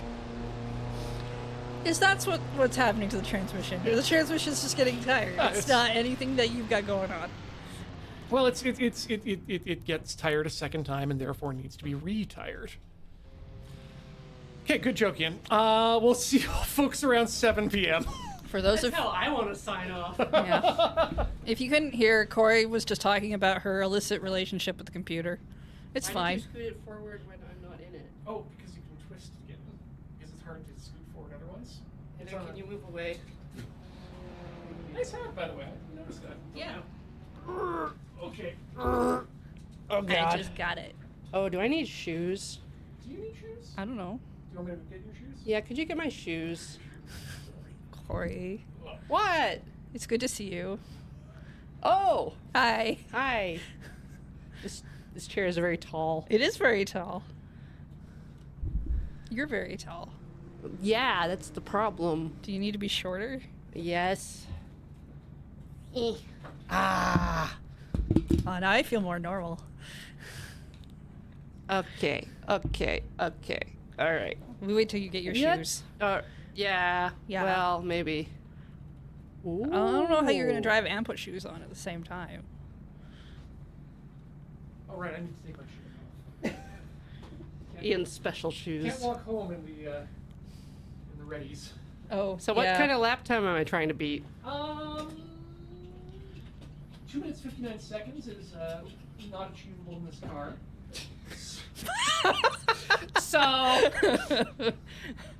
So somewhere around there. I'd say like 6. If you can crack 6, then you are Crack 6. incredible. Crack 6. It just drives really nicely. I'm well on my way. Have fun. I'm gonna watch you. Uh-oh. The teacher is watching. The teacher? Okay. Oh, you mean him? Yeah. Yeah. no, All right. We are I in. was employed as a teacher. No, once. sorry. She pulled out her phone, and I was just like, oh, there's actually a teacher watching Corey for some reason. Ian, can you move the pedals towards me a little? Is that easy enough to do? Okay. Can we put bricks on the pedal? No, it's okay. Wait. Actually, yes, we can do this, but it's not moving the pedals. Have you loosen that? Unloosen. Yeah. Ah! And that should give you access to. Yeah, I can scooch a little further in. Actually, yeah. Move the wheelbase on my chair. Get up. Get up. Yeah. I'm just gonna move where the chalk is. Chalk. And you can move this closer up. Closer up. Yep, that's better. And then we'll stand up a bit. Stand up a bit. Yeah, stand up again. Okay, you're good now. You're okay. You're okay. Put the chalk in the right place. I've never seen chalk look like that. It's an Elvis chalk. Oh. You can't lose. Oh God. Yeah. No, Wedge. The lunar lander has more space than this. Yes, it really does. This is one of those no spacesuit situations. Yeah, remember to bolt the door. Oh no, the door's pulled this way. It's gonna. The pressure lock is gonna. Well, I mean, it's specifically like that to avoid the buildup of carbon dioxide over a 24-hour period. The room will be sealed, and there's no good way to breathe. We don't have a snorkel situation, nor do we have any sort of a scrubber. All right, we gotta install a snorkel for the moon base. All right. Okay. Maybe we should stop putting the moon base underwater. First gear. It's all right. Oh, we zoom in. We crash into walls. Yes, good. Yes, microphone. Yes, shifting. Yes. Okay, this is fine. This is fine. This is fine. There's a brake pedal, right? Okay. Oh yeah. Yeah, but you won't be needing it. Yeah. Races are about going, not stopping. Right. Can you, Ian, raise the mic arm a little bit? It's touching my fingies.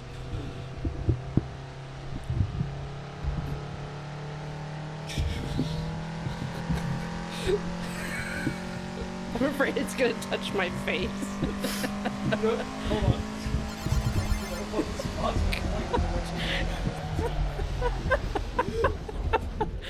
Oh, goodness. Welcome, Raiders! Thank you for that raid. You're at a really good time. Corey's having some mic adjustments happening with it live. And we're hoping it doesn't hit her face. Okay, yeah, I want it slightly in front. Yeah, thank you. Yeah, and then towards mouth. Thank you.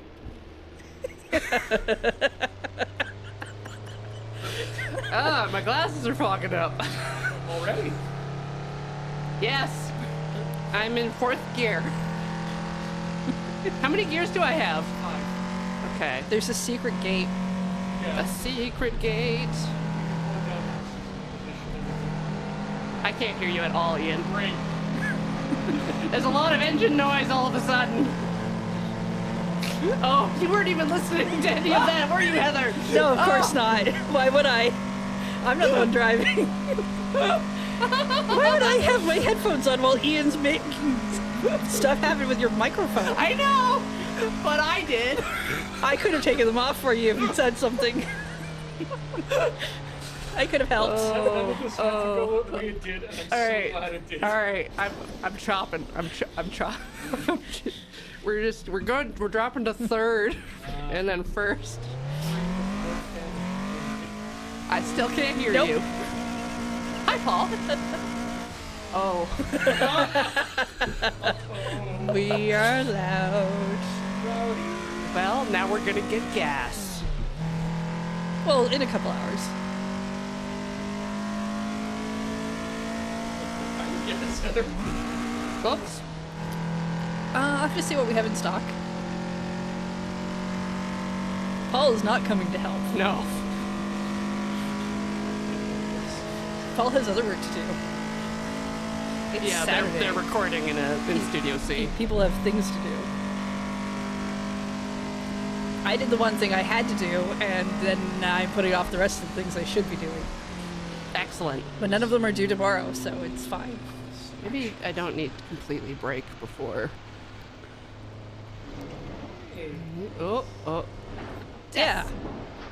Oh, it didn't, there was no impact. We have decided certain things don't. Poof. Bonk. Hey, your headlights are okay though. That's relevant. Is there like a bumper card mod for this? Yep.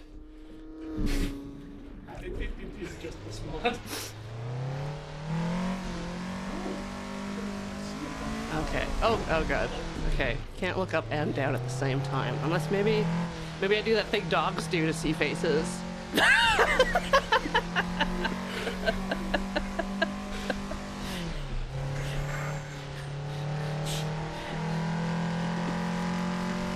Also, be aware the cars.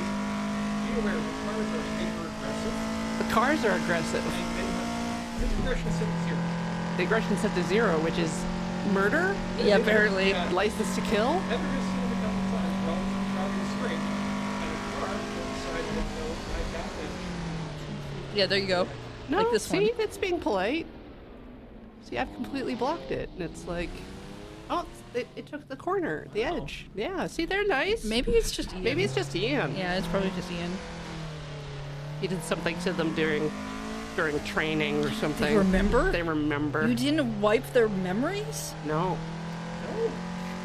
That's, Oh my that's goodness. how you get an R2D2. Why wouldn't you want an R2? No, maybe you did get an R2D2 is what we're saying. Yeah, no, actually, that would explain things. All right. 5 hours.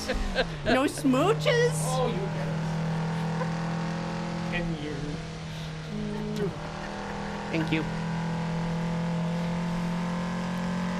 Good chat.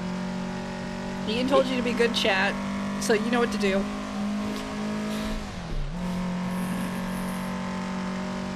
Okay. So how are you?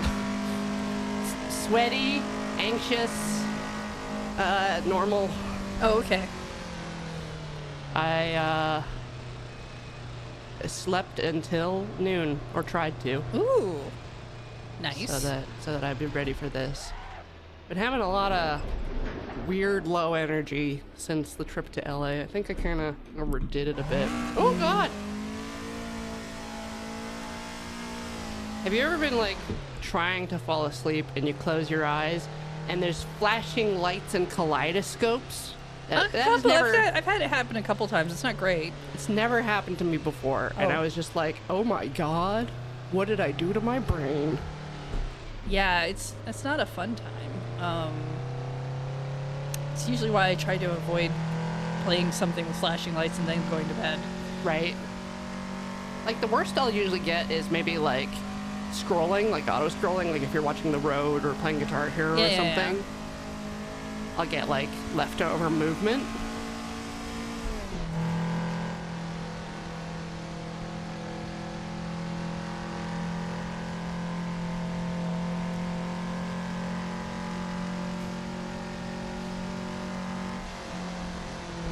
That and like acid reflux, which I don't ever have, but the last 2 nights. You been taking anything for that?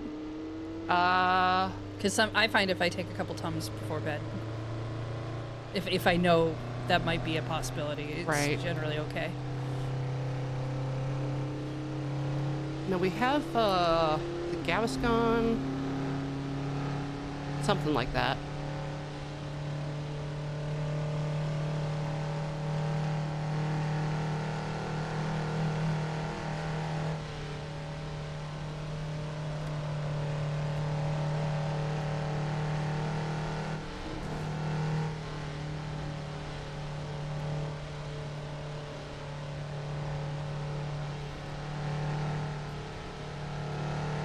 think if I go online, it'll be like perimenopause.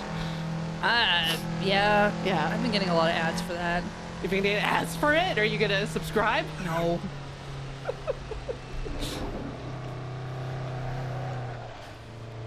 Don't want to pay the yearly Nah. upkeep on that. Just doesn't seem worth it.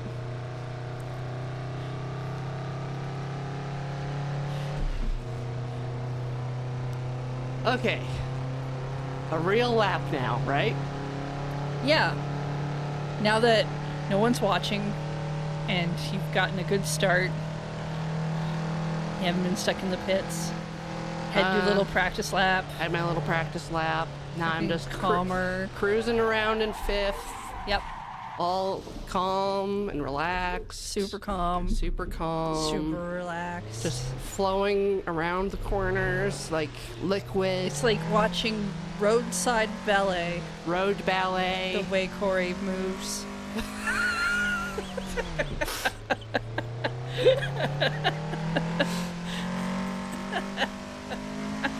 There's two types of horse dancing, right? There's like where you perform gymnastics on the horse, and then the other one's like dressage, right? Yeah, it's where the So- horse does the tippy toes. I'm imagining, no, I'm out here like Trying doing to a do both? backflip off the hood. Yeah, the car is dancing, but so are you. Yeah. Yeah. To music only we can hear. Beautiful. It's beautiful. It's beautiful.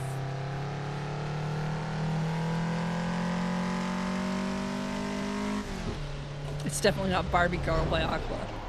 It is now.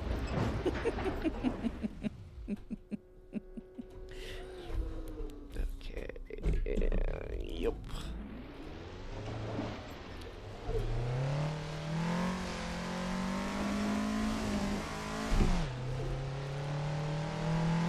You know, this car is actually a lot easier than some of the ones he's picked before. He did say it was good to drive. Oh, I don't know what that means. I couldn't tell you.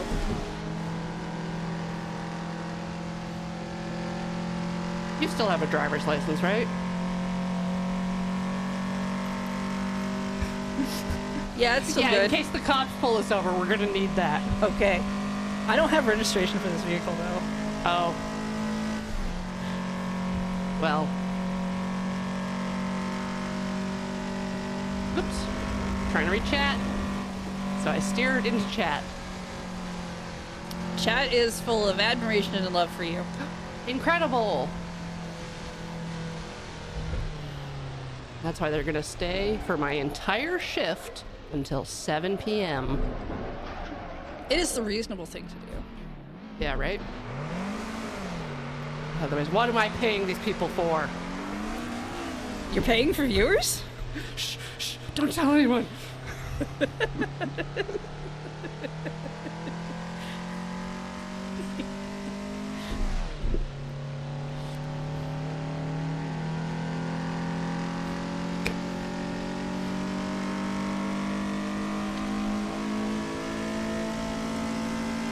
Yeah, no, I had everyone sign an NDA. They can't discuss their salaries with each other. Was that what that was about? Yep. Did you not read the NDA before you You signed? just said you should sign this thing, and I was like, okay, it's Corey. Oh, is that why you gave me your novelty signature and not? You thought I was just asking for an autograph. There are so many times you asked me to do things, which is like, yeah, okay, it's Corey. Hey, Corey, what was I supposed to do?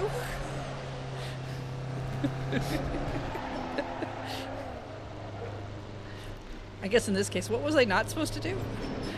Discuss your salary Okay. with other members of the chat. Oh. Like my chat salary or my regular salary? Do I get paid twice? I'm not paying you twice. Oh, no, I'm you're not paying me pay- once, but I'm getting paid from someone else. Right, but I don't think I made you sign an NDA for the part that I'm not involved in. That's true. Yeah, I'm gonna need you to sign an NDA for whatever happens in your house. Aw, dang. I wonder if that would work, though. No. No. Like, go with me on this. When you have those family members who are like tell me about what's going on, and you don't really want to. Instead of trying to make something up, you just say, I can't, I signed an NDA. That worked with the TSA on my way down to LA. You told them that you couldn't tell them why you were going? Yeah. Because you signed an NDA? Yeah. And that works? Why am I in neutral? I swear. This... Oh no, did I bust the transmission? Oh no. Oh no, it doesn't. Let's be fair, you probably got the transmission this way. No. Oh no. Oh no. Yeah, I inherited this. Yeah, yeah. Back to the pit. I did tell them I was going to a party in downtown LA, and I didn't know what it was for because I signed an NDA. And they were like, it's not suspicious at all that you come down here like twice a month and don't claim any. Is it broken? Yes. Uh-oh. Okay, mouse click? Mouse click worked. How do I get rid of this? Oh. Press a button. This is drive wheel. Oh no. Penalties. Okay, well, you've got time to absorb what's happening now. Did they, did you ever find out what you were doing? You don't have to tell me what it is, but did you ever find out? Don't know what the purpose was. That's a powerful My NDA. I think they just needed bodies. I don't know. I mean, you can buy those from the morgue. I mean, you can get some free from the graveyard. Do you have any idea what kind of condition those are in? Well, it depends how fresh they are. No, I think it matters to how they died. Well, that does... Are you telling me that I have to take my dead bodies and get them graded first? Yeah, and then slabbed. Goodness. I don't want to do grading. You have to, or like the resale value tanks. You gotta keep them sleeved and maybe double sleeved so they don't get wet. Yeah, probably want to double sleeve those bodies.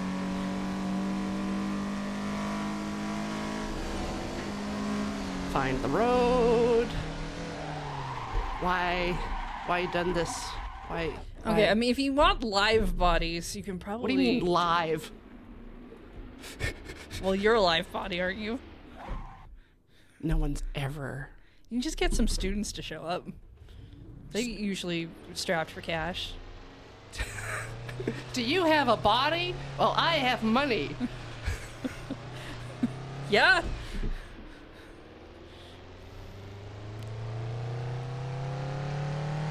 Are you strapped for cash?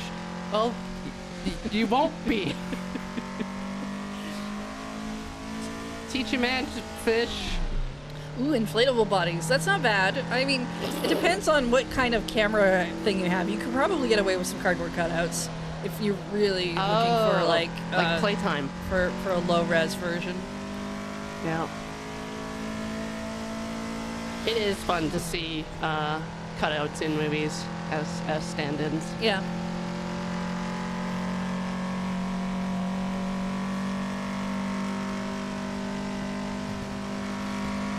Contingent Cat, I'm referring to Jacques Tati's Playtime, wherein there are cutouts of people that fill in the background for a lot of shots.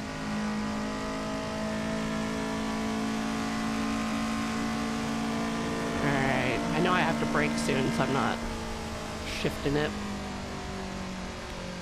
It's more of a Sweeney Todd thing. What are your feelings on Sweeney Todd? His haircuts are not good because he doesn't really cut the hair. What? Really, you're overpaying, and yeah, wouldn't recommend. But the meat pies at the oh no!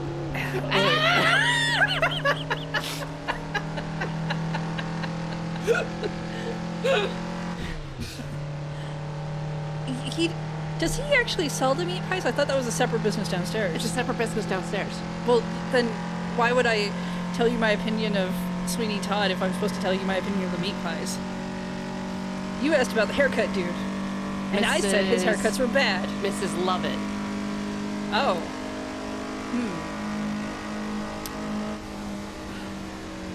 Well, if they can get enough meat to sustain, then I guess they're doing all right. Better than everybody else. I mean, Yeah. there's a real shortage on meat. Have you seen the price of beef? And does she have to pay? I mean, she's just getting leftovers from the business upstairs. So she probably doesn't have to pay for that, right? Yeah, no, I think she's So allowed your to eat as profit- many meat pies as she likes. Your profit margin must be huge. I don't know, how expensive are the meat pies? I don't know. It's probably in like shillings. I don't have that. Yep.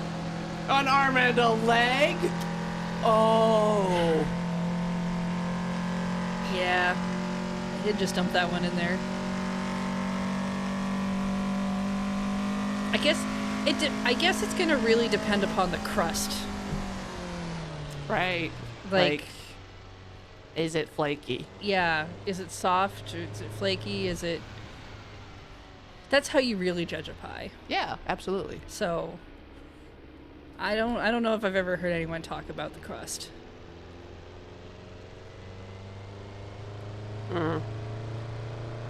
Surely limbs are too big for pies. Yeah, so are cows, but you grind them up. No, it's just you get a pie. It's like the 420 This blackbirds. is like some sort of cartoon where they put the whole body in the pie. The whole pie in the pie. Okay, all right. 11 minutes is like 6, right? Yes. It is a lot like 6. Like they're in basically the same order of magnitude. If you take the 2 ones and curl them in a certain way, you can force them into a 6. So they're like a 6. I was told not to think about numbers, but No. You don't have to think about what I'm saying. You just accept it. right. It's like how 2 ones is 11, right? Or 2. So true.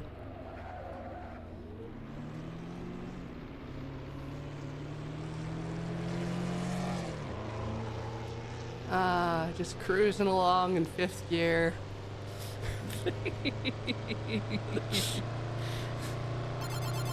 Welcome, Raiders. Everything's gonna be alright.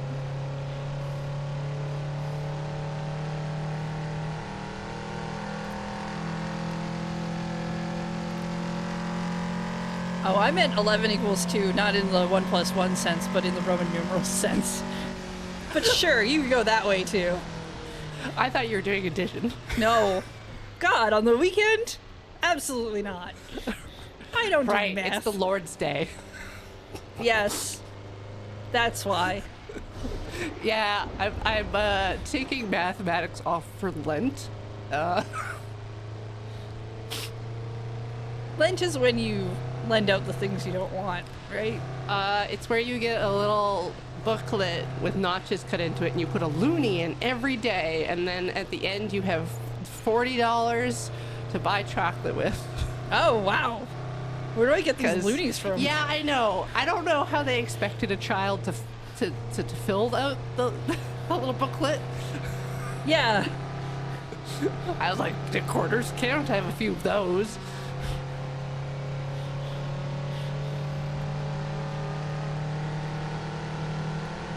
If someone else is going to supply these loonies, could I opt for toonies? Really double that I mean, investment? that's how inflation's gone. Yeah. Yeah. Totally legal maneuver. Absolutely. Absolutely. Absolutely. I've seen nothing illegal this entire time. Right. Heather was looking the other way. Yep.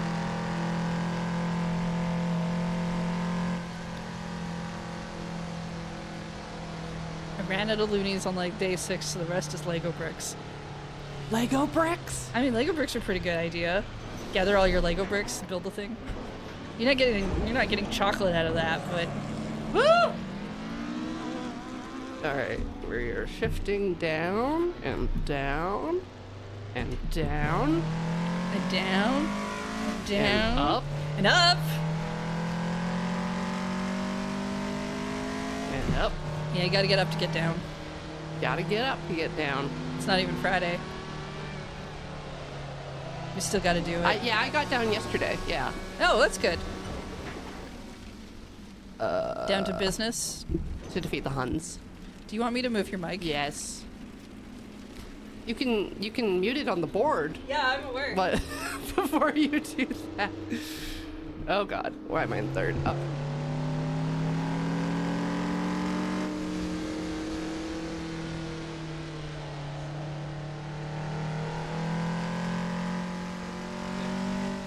Oh, yes, thank you. Yes. Hello.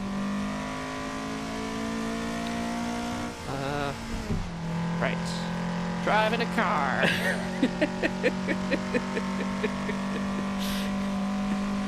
What was I doing? Getting up and going down. Eating tamago. I got no time to get down because I'm moving up. You moving up? It's like a crab in a bucket. I'm not familiar with crab in a bucket. Oh, the song's called Crab Bucket. Okay.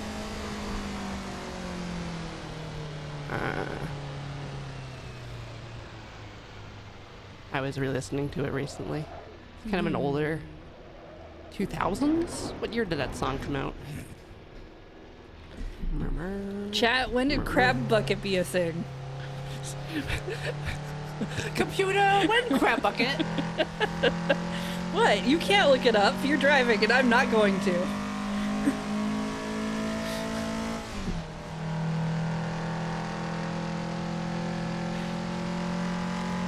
Chat doesn't know. Okay. That's fair. All right. You failed the AI test. Artificial intelligence would have just lied to me. That's a good thing. Ask Ian when he gets back. Okay, chat, please make a list of things we should ask Ian Yeah. when he comes back. All right. Thank you. Yeah. I like outsourcing. It's fun. Janice, take a note. Darla, I take a want to note. say 2004, maybe. Ask him for money. That's a good thing to ask him about. Yeah. Make it the first thing that happens when he comes back. He just walks into the door and say, "He even give me money." See what happens. He would go to my cubby and steal my money to give back to me. Oh, one of those things. Yeah. Okay. Corey's Ask already. Ian if he remembers what squirrels used to be. This sounds like something Ian came up with while we were away. He's got squirrel nostalgia. I mean, who doesn't have squirrel nostalgia? Me, because nothing happened to the squirrels. I saw like 2 today on the way here. I thought you were a big fan of Squirrel Girl. I am a big fan. So how do you not have squirrel nostalgia? Again, Dorian Green is still alive and well. We had an entire day where we watched a squirrel move a squirrel baby to another tree. That was so cool. It was very cute. How do you not have squirrel nostalgia? I'm nostalgic for that. Yeah, okay. Yeah, I live in the presents. You live in the presents. It's Santa's workshop.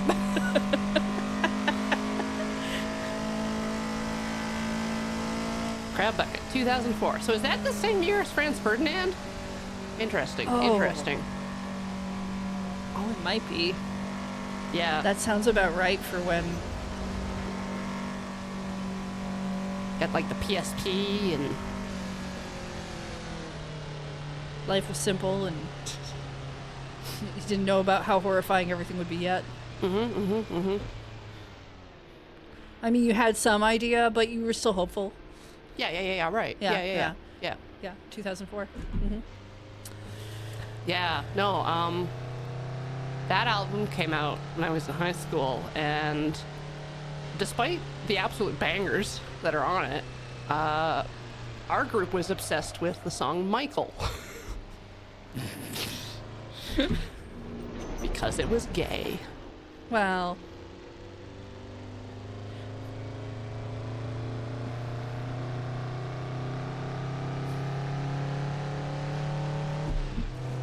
No, Franz Ferdinand was 1914. Oh, I remember that from Thursday. We one of the chess pieces we had was Archduke Franz Ferdinand, and how was that?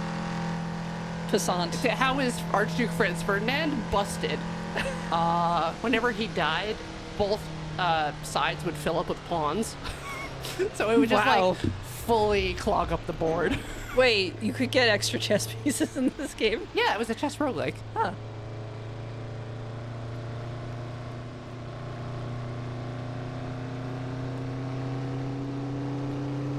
And I forgot that Cameron doesn't know how to play chess. I mean, Because I knew. I learned that earlier this year because he asked someone to teach him how to play chess. you just have to know how the pieces work. Yes. And then everything else is just a bad time. It's It's just like Scrabble. yeah, pretty much. Oh, Rubber Ducky is the best chess piece. I'm not Oh my familiar God. with that version. So on your turn, you Uh-huh. can move it anywhere on the board. It can't take pieces or be taken, but you get to move another piece afterwards. So you could just block stuff with your Yeah, Rubber Ducky. that's pretty good. That's pretty good. It's Pretty very good. powerful in chess. It's very powerful. And they should add rubber duckies to Lots of games. sledding game. That would Sled be down on a would it rubber be ducky. sled? Yeah. Yeah. I mean, I the shopping cart was way out of my price range, but I was eyeing that up after the jet ski. I was just trying to, get cool stuff to look at during the stream. Yeah. Part of me wants to just go sign back into the game and earn a bunch of points so that I can unlock some stuff. So, is that what we're doing on Tuesday? You don't want to flock around? We can flock around for a little bit. I just want to see what's behind the waterfall. Right, that was how many? 420. 420 We points weren't to get too behind far the from waterfall. it. We're like 100 points off. Gotta see more shiny birds. Yeah. So, yeah, Heather and I have been sort of co-streaming on Tuesdays Sort of. on some Sometimes. Some- when we're some able to. Tuesdays, On when we're both in the Tuesdays. same country and not at work. Yeah. It's been okay. It's been roughly like twice a month most of the time. Yeah, Which just is like it's my not bad. podcast. It's actually like fairly consistent. Yeah. So been we fun. were playing Flock Around, which you take pictures of birds and get points and Yeah. unlock new locations where there's other birds because it's a different biome. I'll change my outfit on Tuesday. I'll make different outfits happen this time. Okay. Maybe I'll find a new hat. Have you had a favorite bird? The birds that sit still and don't just stay in the sky. I don't know. I get pretty mad at some of them because they won't like turn around because you Right. need the other. It's very Pokemon Snap where you want different ways of them sitting and stuff. So you want front, back, and side view, and then a picture of them flying, and that's how you get stars, depending on how big they are in the frame. And yeah, some birds just won't turn. Yeah. Yeah, so you'll be sitting there staring at a bird through your camera, Or you'll get yelling the ones, at it. The ones that are very like, they're very hoppy. They just move around a lot, and you're trying to get like a really close shot so you can get like a bigger picture. I haven't been able to get any of the feed to work, but I also just have been dumping it on the ground and being like, I guess this will do it. Yeah. I'm not sure how it works personally. Did the whistles work for you? I know you got a couple of the whistles. I got a couple of the whistles, and what they did was showed me where the bird was. Oh. They put like a music note if Oh, you're in interesting. range. So yeah, I did get some shots from that. Oh, Ian's crows. Let's see. 2 nights ago, Ian was yelling at the crows because they were after the plums. And he's like, the crows are eating my plums. Well, then why did he put them out? He didn't. They just grow on the side of the street, but he likes to harvest them. Oh, well, When those they are mature. everybody's plums then. So he I don't know, he usually ends up with like 5 plums. Little ones. I can't eat them. But yeah, the crows are like having a field day. Yeah, those They those stayed out till after the sunset. are ooh, late night crow party. Yeah.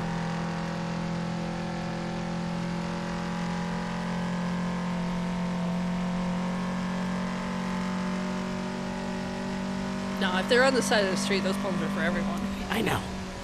Oh. But they were not interested in nuts. While they were having a party. Yeah, I mean, clearly they had plums for a treat. Yeah. Why would they want the nuts? Why would they want the nuts?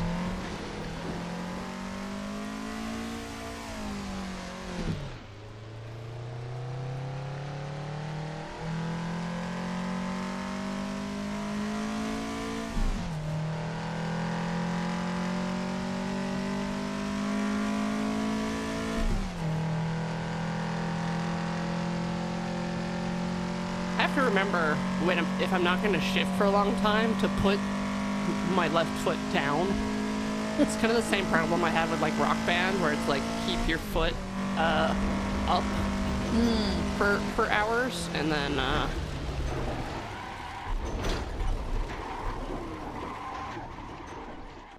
one more. Oh.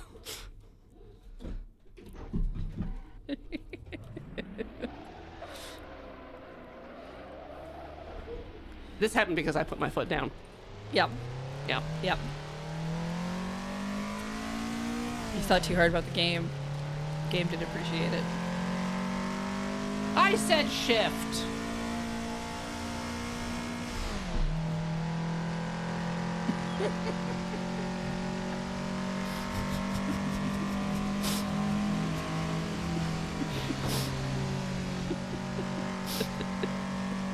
These people are out to get me.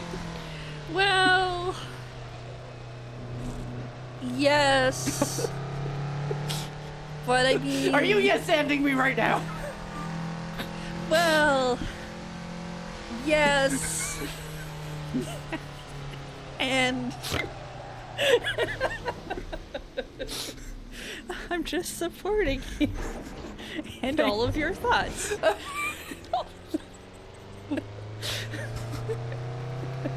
Oh, not all my thoughts. Well, not the ones I can't hear.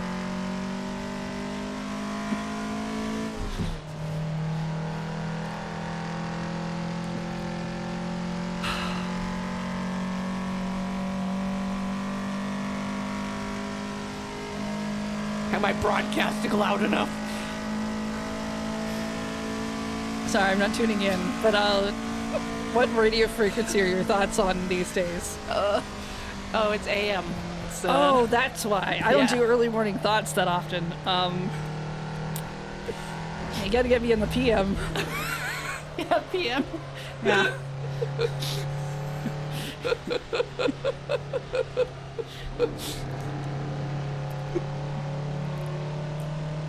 People still know how radios work, right? Yep. This is relevant. Totally relevant. Okay, cool. So my carrier wave is P. I'm doing P modulation in the afternoons.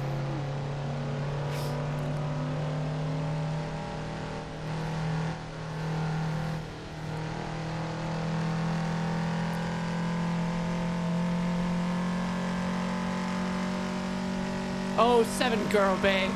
Don't you go around telling me that pulse modulation's a thing.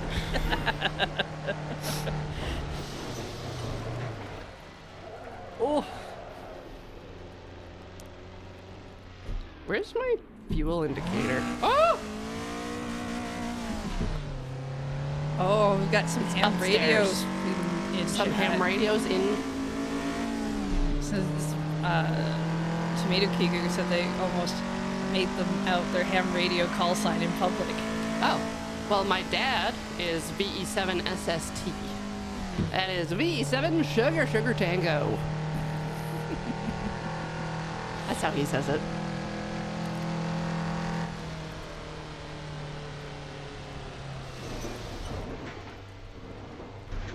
Yeah. Perfect.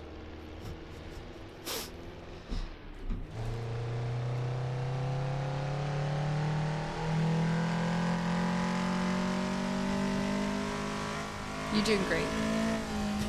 Yay.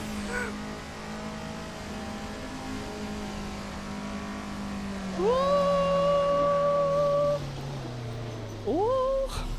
Yeah. Back on track.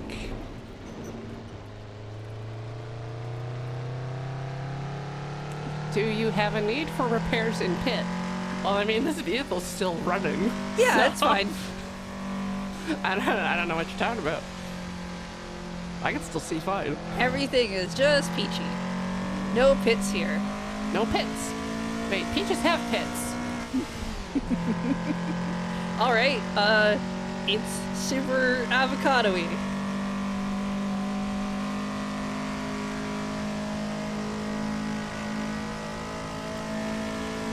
Plum tuckered out. Well, not since the crows got them all.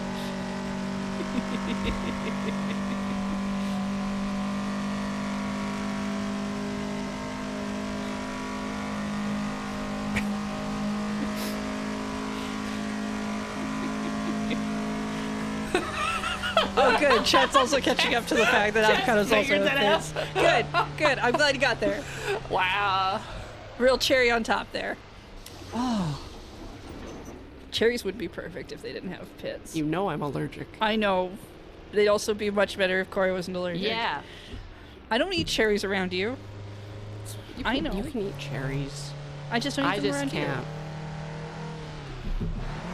But you've been having secret cherries away from. you. I really haven't been eating any lately. I mean, it's about. They should be in season now, I guess. From, like, I don't know, the Okanagan? Yeah. Is this if I'm gonna get like a big bunch from the store, and then I'm gonna eat all of them immediately, That's what happened to me. and then I'm Yeah. not gonna feel super good. That's what happened to me. I thought growing up that, like, maraschino cherries was what cherries was like. Oh. So the first time Ian bought a big bag of cherries and put them in a big bowl to, rinse them off, and then I just kind of sat next to the bowl, cramming cherries in my face. I got quite a few in before my tongue started blistering. No, my issue's more like stomach ache from eating too many. Well, the stomach ache was later. Yeah.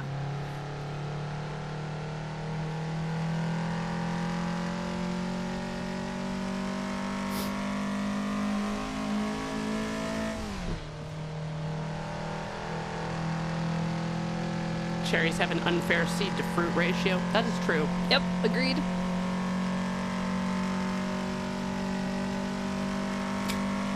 Corey, okay. Well, I mean, no. Corey's pretty normal right now. Yeah, no, Corey is in the normal capacity of 70 nerves. to 80%. That's my maximum. yeah, sounds about right. Yeah. I don't go 100. I love when people tell you to get to 80%. You're like, that's the most I can do. Don't make it sound like that's a lower number. Yeah. Let me hit 50. Oh. I ever had like a 50% day? Because sometimes it's just real nice. Or better yet, a 20% day. Yeah. I mean, if it's a 20% day, I'm not leaving the bed. No. But I figure But at I'm very 20% you're like, cozy. you're awake. Yeah. So maybe you're reading. Maybe you get snacks. Yeah.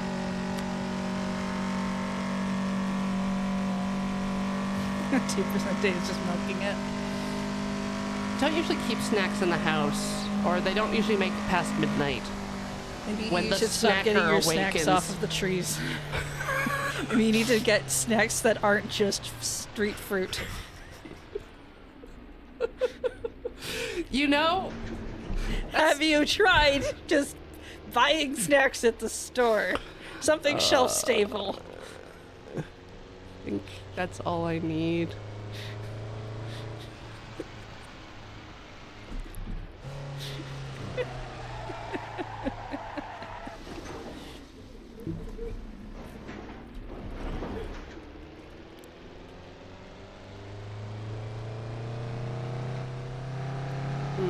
Wheel a little crooked. I think I might have suspensioned something.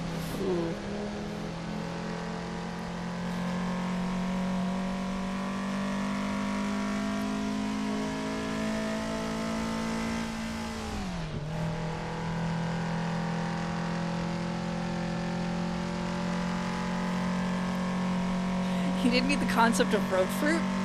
What? That's all we have in BC. Just all kinds of road fruit. Or nuts. Oh yeah, there are nuts too. The chestnuts bounce real high.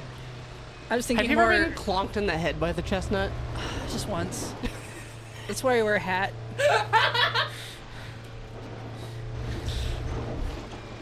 That's not why I wear a hat, but yeah. Because I mean, chestnuts are sometimes. Oh, are we being too loud again? Well, Paul closed Paul the closed door. the door. Did you want to come hang out? Yeah, he probably went home. Did he finish close his rings? He finished Okay. a workout. Okay. Thank you for the Ian update.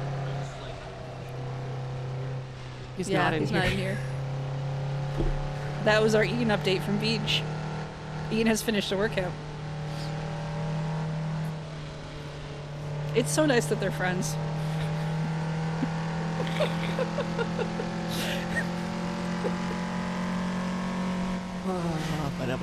All right. Into the hole. So as I was saying, in BC, there's like parts of it you could drive through where people are just selling fruit all the time. Yeah, there's fruit stands. It's just fruit Yeah. stands. It's just road fruit. It's Fresh road fruit. It's normal. Yeah. Or it's eggs. Yeah. eggs. Sometimes eggs. That's not a fruit, but you know, you do you. It's the fruit of the chicken. Well, okay, I know the fruit of the loins is a thing, but like, come on. Chicken loins is a thing. Why not I don't chicken talk, fruit? I don't talk to chickens. Where's my hole for meat? There we go. Did you find your hole? Yes. Did you fill it? No. Yes. Good. Oh my god. You okay? Oh, my ankles. Getting all tense? You need to stretch? Oh, yep. Oh. My calves are gonna be huge. Ooh. Maybe we'll tell Beach later that you completed a workout. Mm-hmm.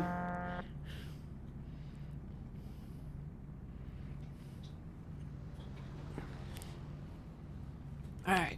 And we can just tell him in person instead of the watch. Oh, that's true. Don't need a watch to tell me. Yeah, I know when I've completed a workout. I don't need a watch to tell me. Mostly just laying down at that point. I'm done.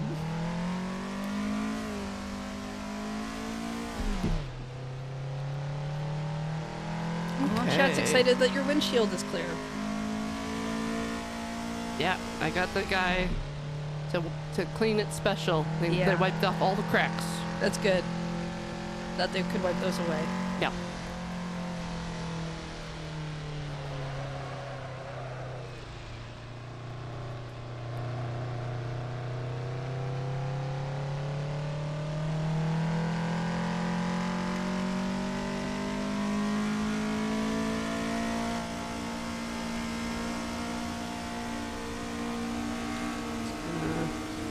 Feather it a little bit.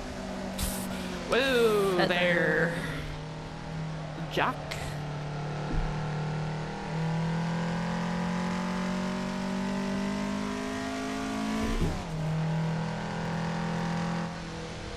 Oh, since you and I do stream games together, Yeah. Chat wants to like just ping me on whatever social media with games They're good for two players we're good- online. that we could play. Just trying to find them sometimes sucks. Yeah, there's a lot of like friend slop games that require like 4 people. Yeah. got like a couple things written down that I think will be good, but just being able to find some stuff. And there's so many of you that you probably know some things. Yeah, you've played games with just one friend, right?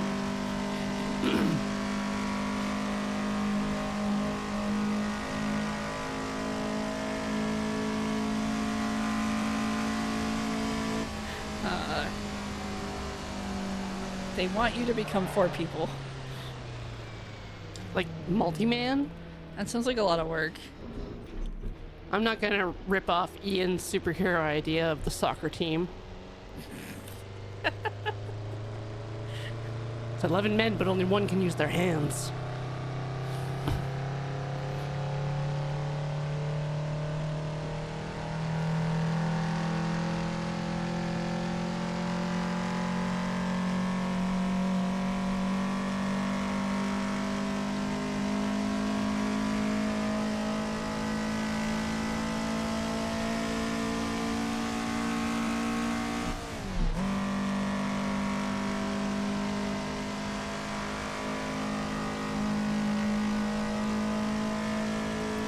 Oh, someone has confidence in you to complete a lap with the windshield intact.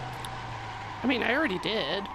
Yeah, so it's good confidence. It didn't break on my first one.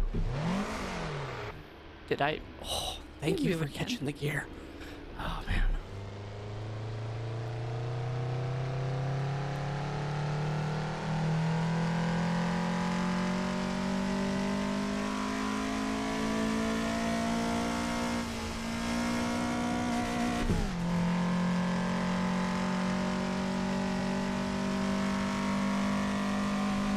Have you seen anything exciting in the flurry of ads? Exciting ads? You mean video games? Yeah, video games.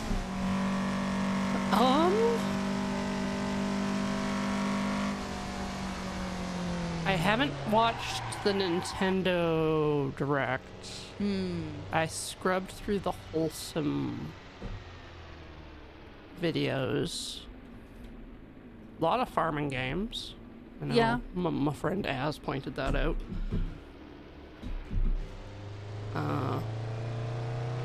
But there are ones that have like, there's one that like a dragon stuff. I like in Harvest Moon when the sprites will do chores for you. Yes.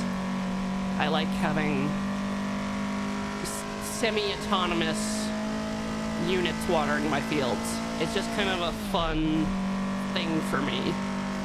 It's better than sprinkler placement, let me tell you. So, there being a farming game that has like workers instead of just you alone with a lot of terrain to cover is nice.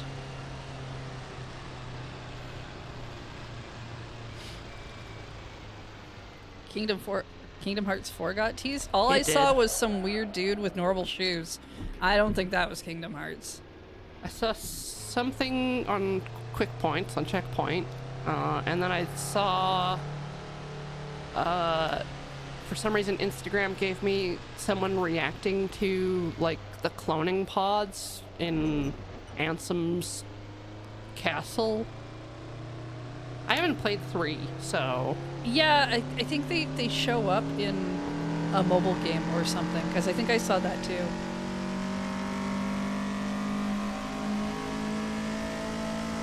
I also haven't played enough to know why that's a deal. It doesn't even matter, right? Like, they just make stuff up constantly. Pretty much. So, like, there's no reason to get into the lore of Kingdom Hearts. Because, like, all of the character lore for the branded characters is just whatever their game or movie arc is. And then... And then otherwise you have a big black coat. Yeah. Which seems really warm. See, me looking at Shibuya and it being mildly edgy makes me think The World Ends With You. And I'm like, oh, Yeah. I would love another one of those. my I want under- to play my Battle understanding Tops is or the, Pins or whatever.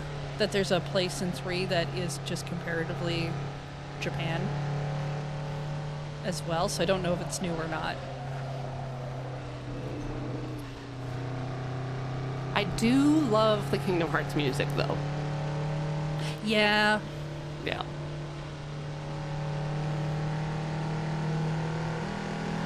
Did you play the new World Ends with You? No. It plays differently, which is probably for the best.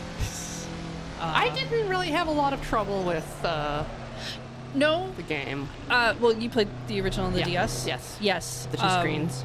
They ported that to Switch, So it's one screen. and it's one screen, but I think you have to use motion controls, and I just don't think it works as well on Switch as The what DS. they designed for the DS. Yeah. So I think it's good that in the new one, they changed the gameplay style for the Switch. Ah! It's all right. That was not my fault. That was not my fault. I didn't see anything that was your fault. A criminal Yeah, bodied me. That car ahead of you. It's their fault. Windshield's still good though. Why wouldn't it be? I'm a very good driver. Well, because sometimes the rude cars that are around you might have hit you. It did hit me. Yeah, and they could have done bad things to your windshield. Hmm. Well, they definitely didn't. As is evidenced on the screen.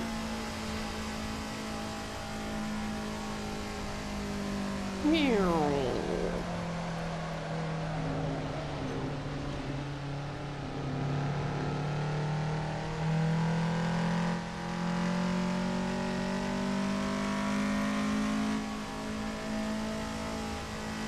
Gosh. So, other than games that Heather and I can play together for our home streams, I need movies that I can watch that two of my friends won't watch. So, All I right. can make them watch them, and we can talk about it on my podcast. My podcast being, hey, check it out on Tilty House. So, I always have a heck of a time Finding movies that finding you movies haven't seen? that they haven't seen. That they haven't seen. Yeah.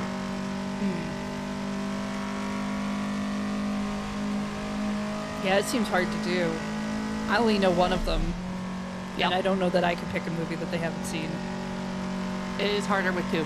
What kind of movies do they not watch?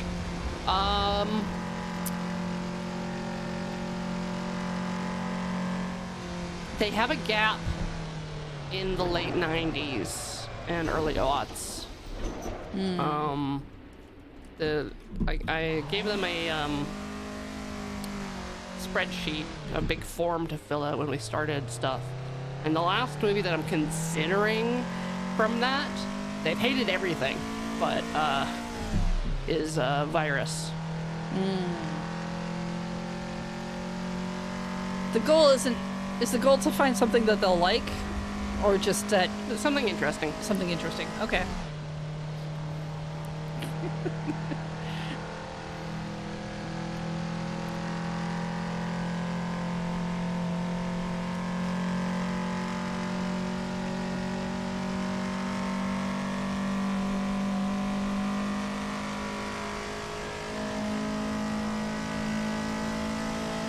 I did think about a Bionicle movie, but I don't like them.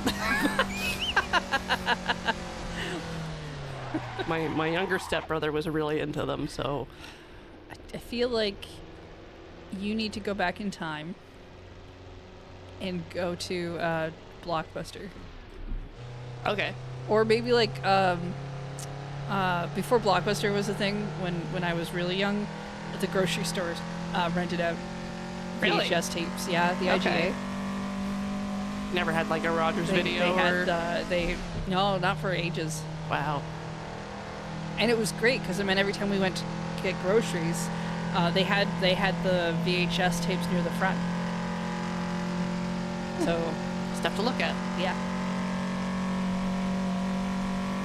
It's also where they put the TV that you could see yourself walk on. Oh, I love those. Yeah. Does the movie have to be English? No. Does it have to have subtitles? Yes.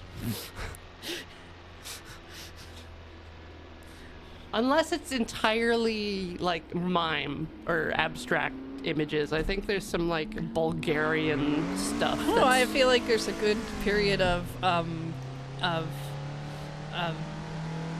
black and white. We put the signs up of what people were saying you could get into. Yeah. I think Rat Baby's suggestions are good. I have not seen those.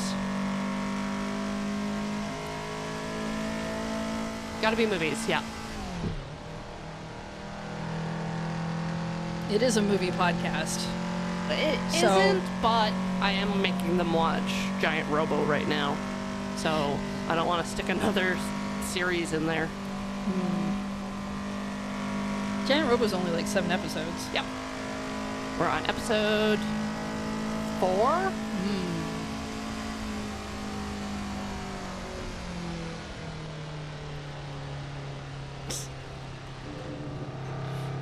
All right, Wedge. But that's only if we don't get to watch like Blue or something. You did talk about the Colors trilogy.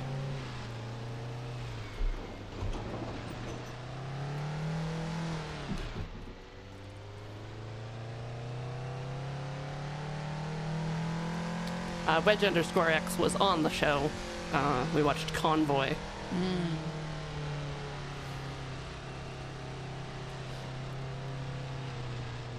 Which has truck dancing.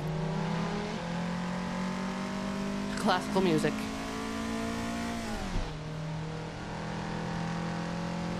Like synchronized swimming, but with trucks. There's sequels to Jarhead?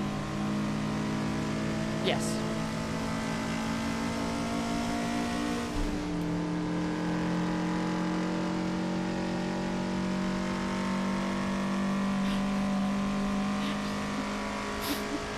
Does Corey like these friends? I made them watch Warriors of Virtue. Sounds like you have a love-hate relationship with these friends. Uh-huh.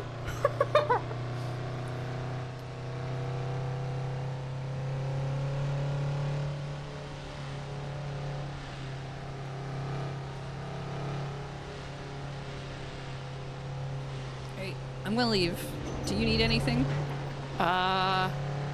No, but Okay. thank you. Send Beej in if you need. Unless he's also leaving. People are hugging in the hallways.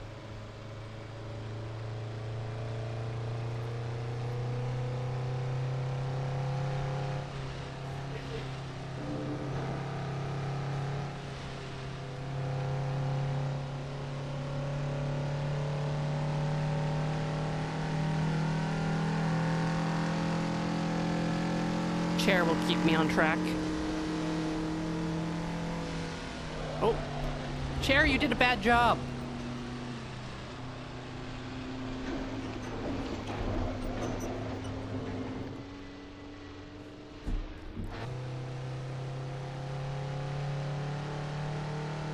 Did I pick up a Dwarf Fortress secret lair? It is still on its way to me.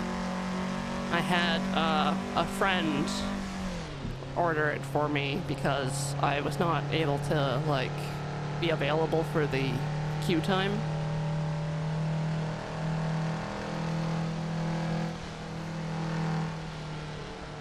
But I have installed Dwarf on my new computer just in time for the update featuring dinosaurs.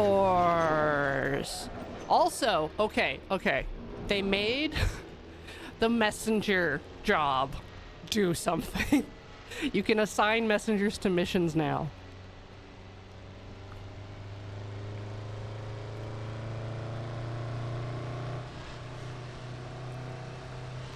That's right. Yeah, messengers can be sent to, like, declare war or bid for peace. Just lots of stuff. Yes, they outright did nothing before. They're part of your noble class on your fort. You could assign them to your fort, but they would just do nothing.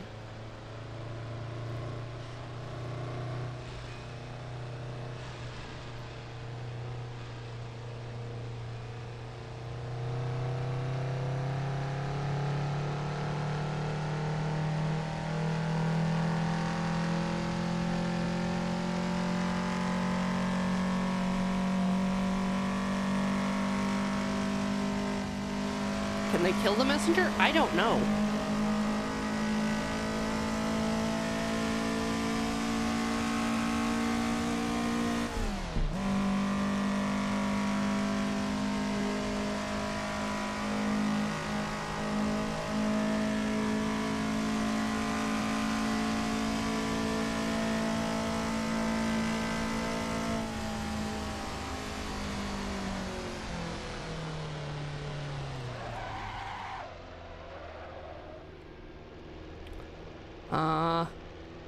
Adept Necromancer, I should suggest a DF hack for you, because there are some auto pen settings. So if you get horses coming in with migrant waves, then you can just be like, put horses in the horse pen. They stay outside or inside if you've got like cave moss.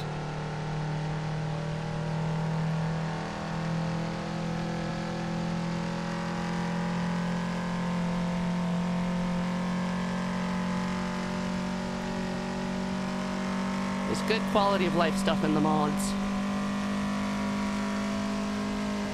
Just like the mods here increase quality of life. Skirt.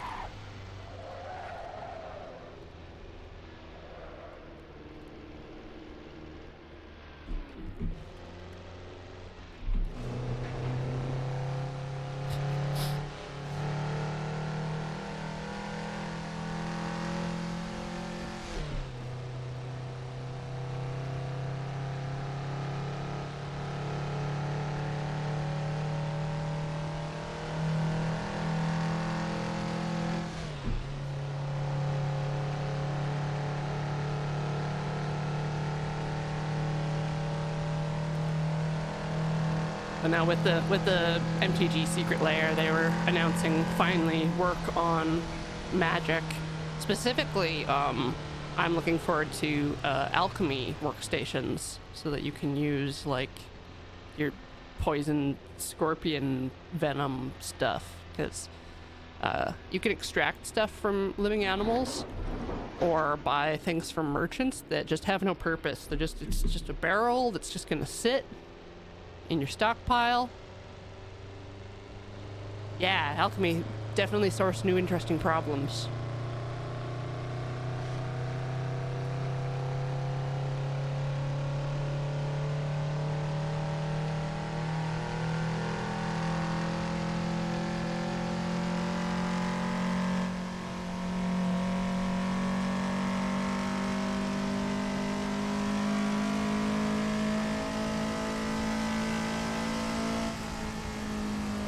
If you're playing the Steam release of Dwarf Fortress, DF Hack is available through Steam. You can grab it there, and then launch the game from your Steam library.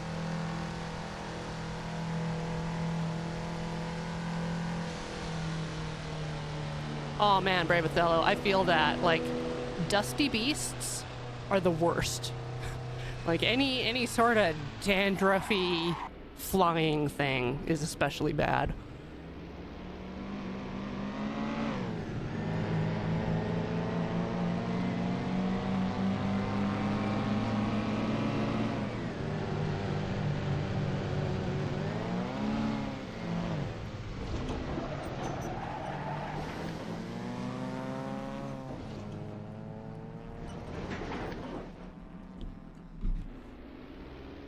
Thank you, account made for ants.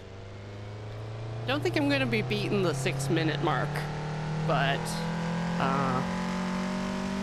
think I'm gonna be, kind of improving over time, getting more used to the track and how the car works.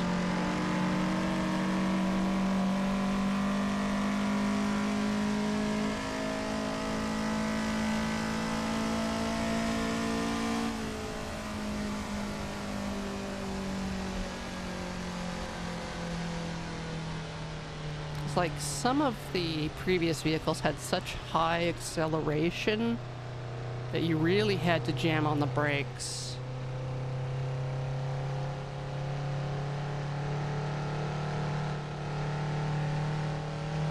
Or you had to be very careful about which way you were turning, because they had like massive understeer.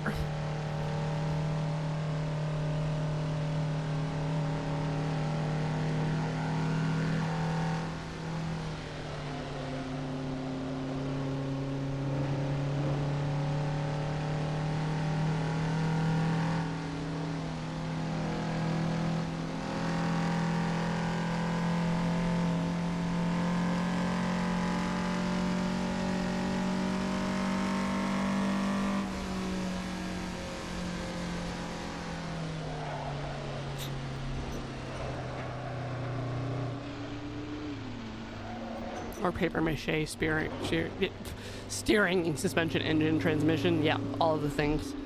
What is that? Why did they have a diamond?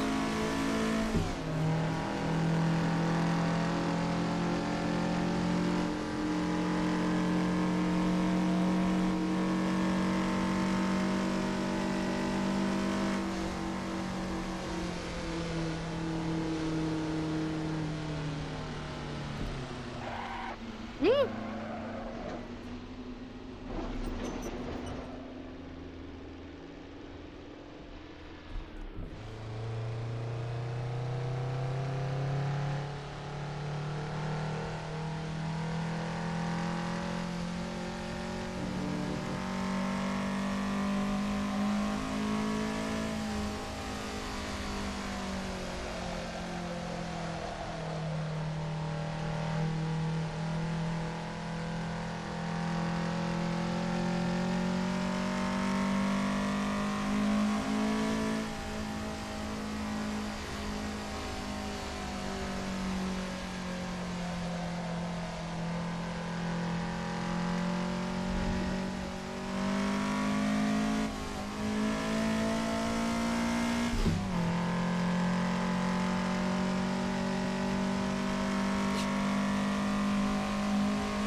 Bit of a typo there, Strebeners. Your MANS.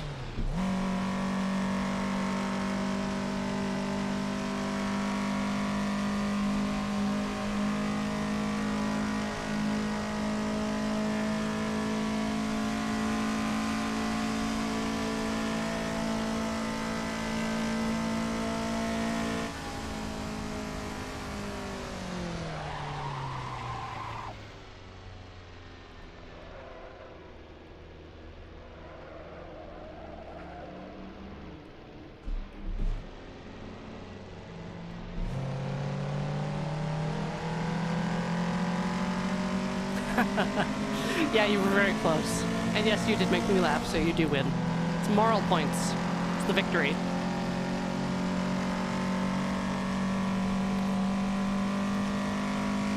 You all may think that I'm out here entertaining you, but it is in fact the other way.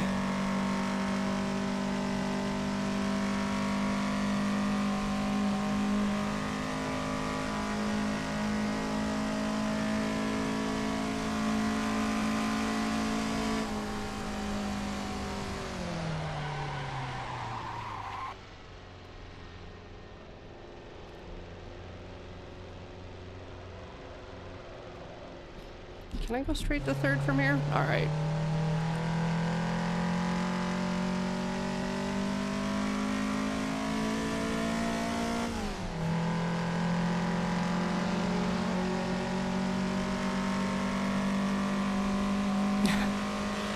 Oh, Tomato Kigu. How did you know I missed the flappy paddle? Ian told me it would be stick shift, and I was like, "Grr."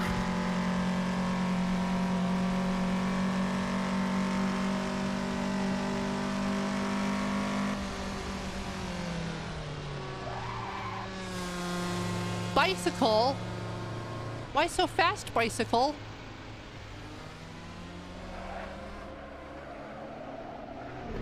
But also how? Tell me your secrets.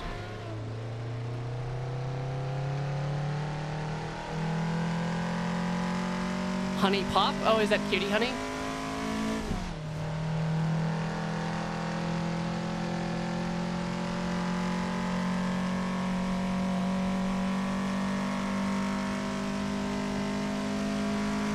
Yeah, Happy Pride.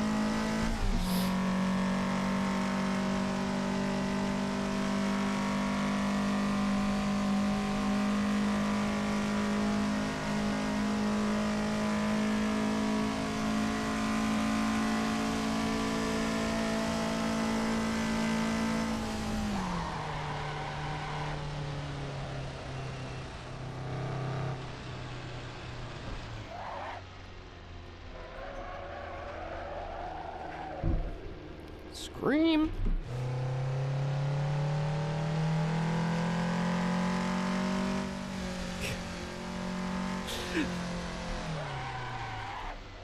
I'm glad that Ian mapped reverse to reverse and not to sixths.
Yeah, back to the mic arm hitting my knuckles. It's just slowly sinking down as time goes on.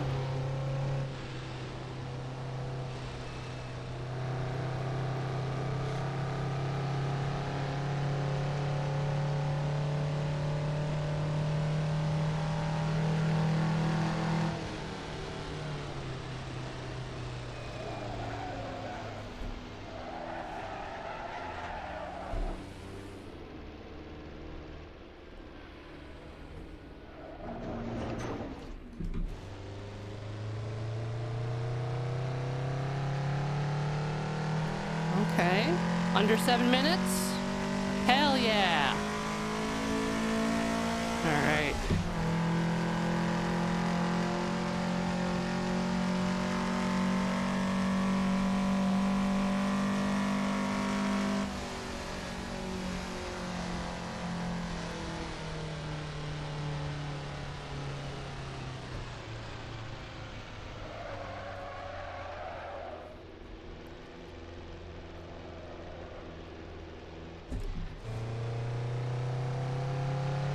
Yoink.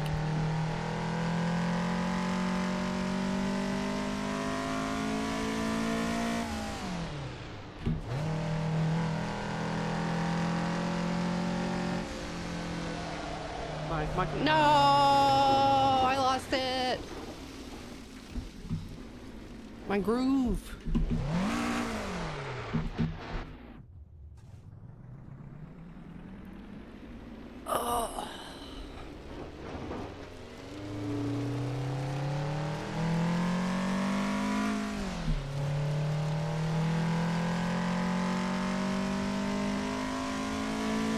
Yes, my groove like the one in the sand, yes.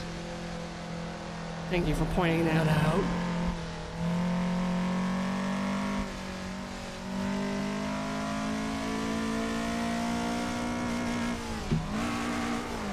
No, seriously, that is fourth.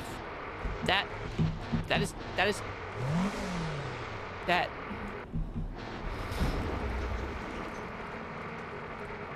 game. I'm gonna need you to work with me here.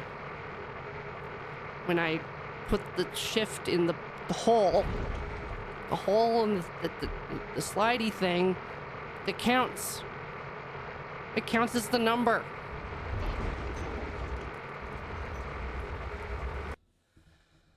Oh, well, I need to step away for a moment, cycle some fluids.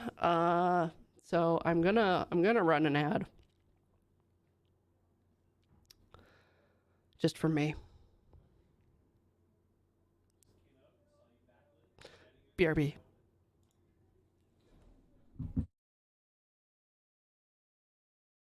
I was over here this side, right? Left? Left, right?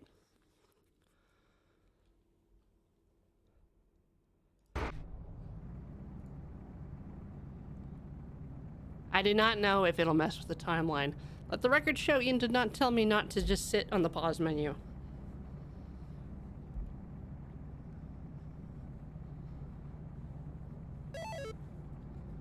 Thank you for the bits.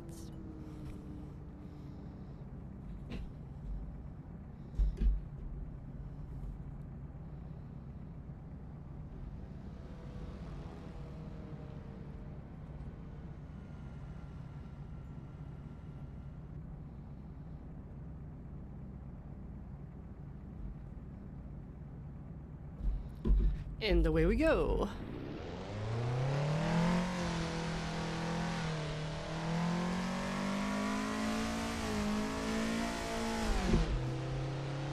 You can all blame me when Ian asks.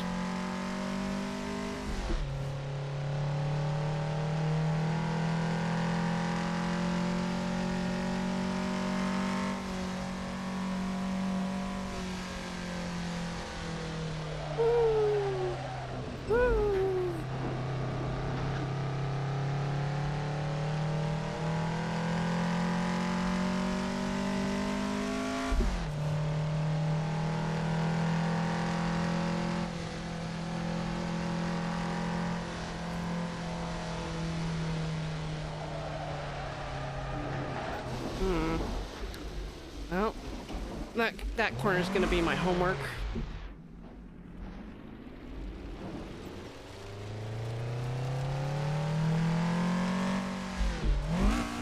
Nope. Let's pretend that didn't happen. I did actually miss the slot.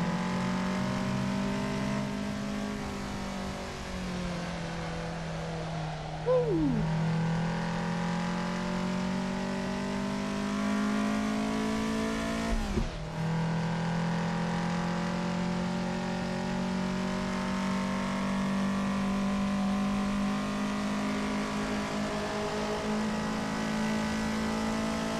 Tama go, really? Tama going.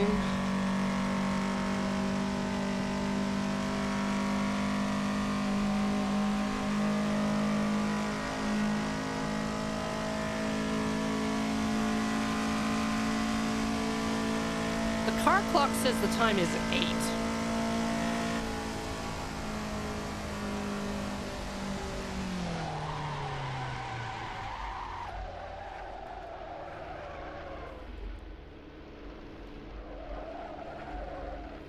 Is it currently midnight in LeMans Town?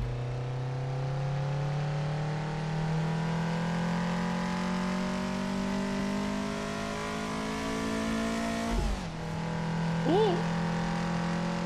So it's not just because, I don't know, the clock lost power during the night.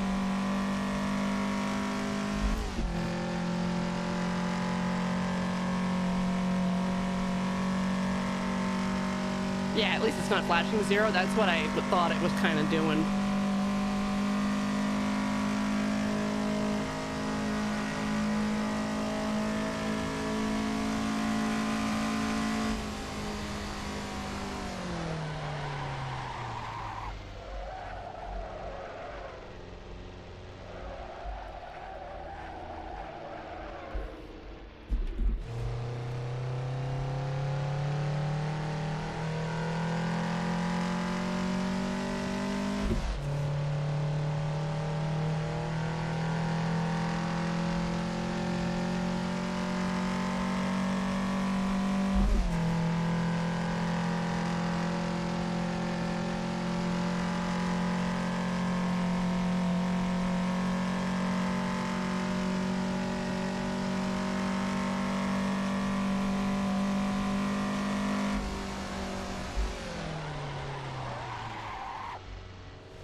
Right, they did not refill my gas while I was in pit hell.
forget how much fuel it takes to do a lap. Is it like 3 or 4?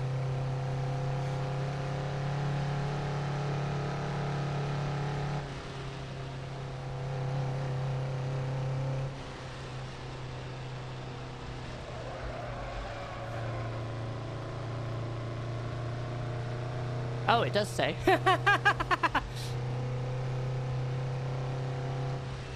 All this car information.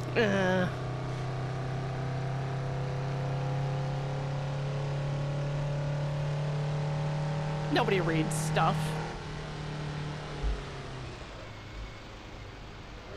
Oosh. Oosh.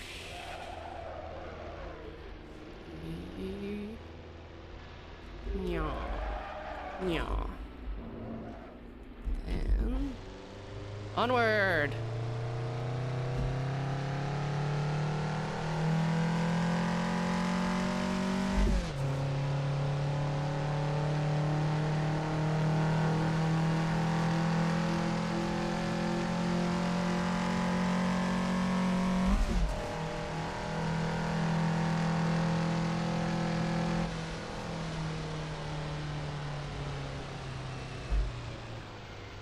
Real slow. No choppy.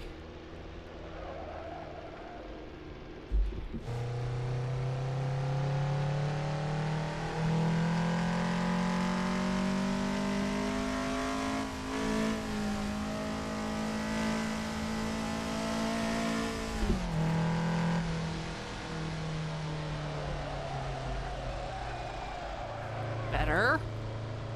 See, no dirt that time.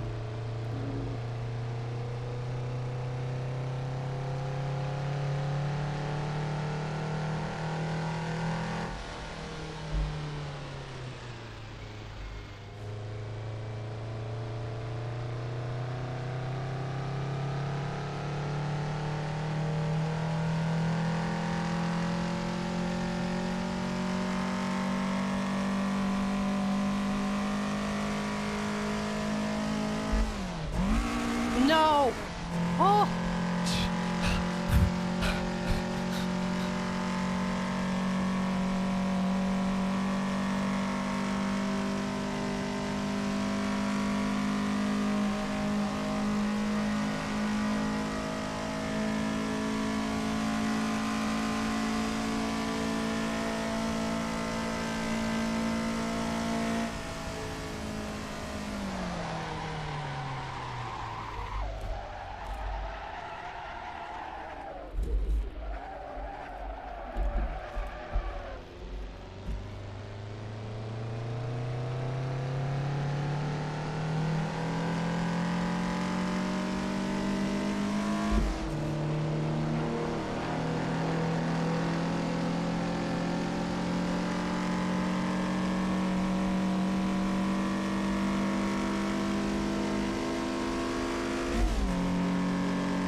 Gonna be a little careful with how crowded it is on this spot. Oh god.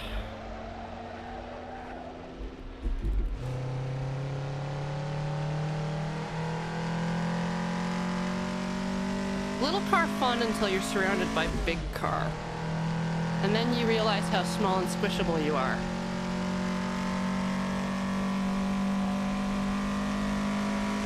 Oops. Sorry, DHL.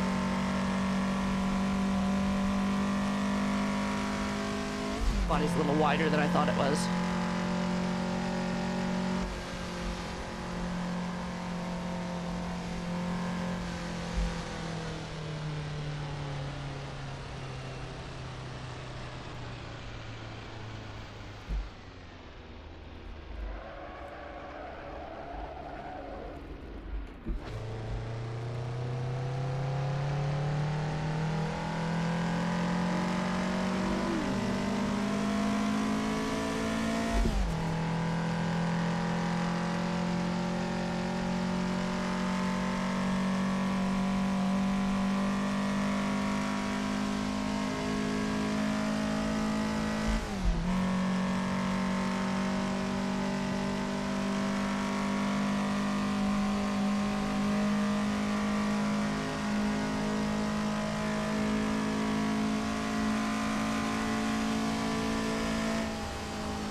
Yep, still got a look to shift.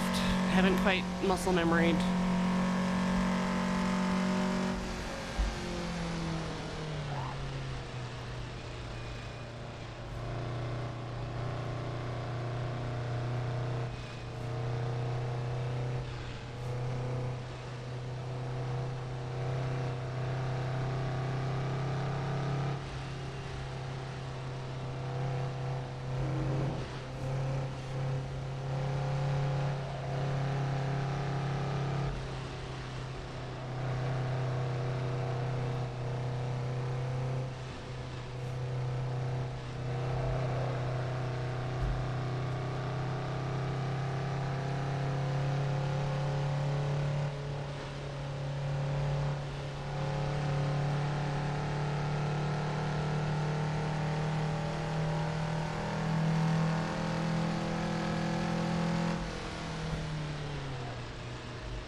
Oop. Little clippy there.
Matar Yosef.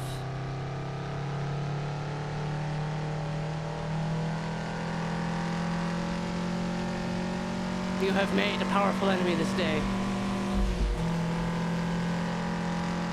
Is there a hot dog car? I haven't seen it. Maybe it's in the pit.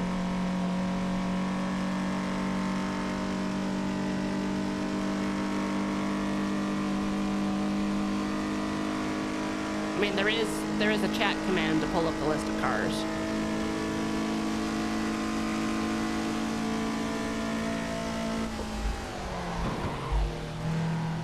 I still have headlights.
pushied off the road.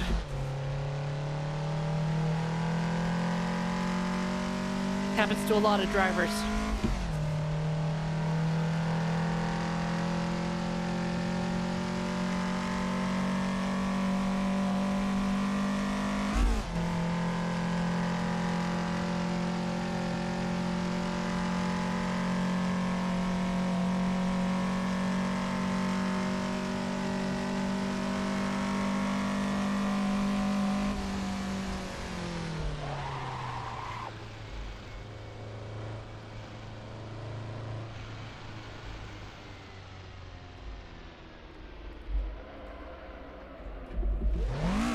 Whoops, whoops, whoops, whoops, whoops, whoops. I found third.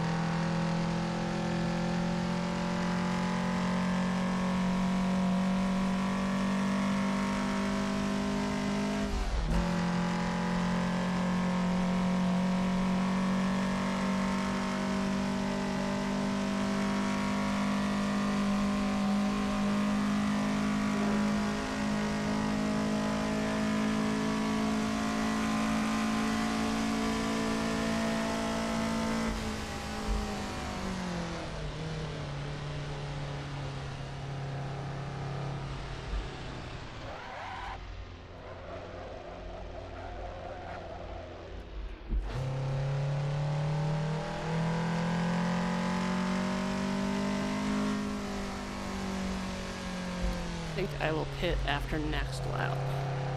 Erp, erp, erp, erp, erp.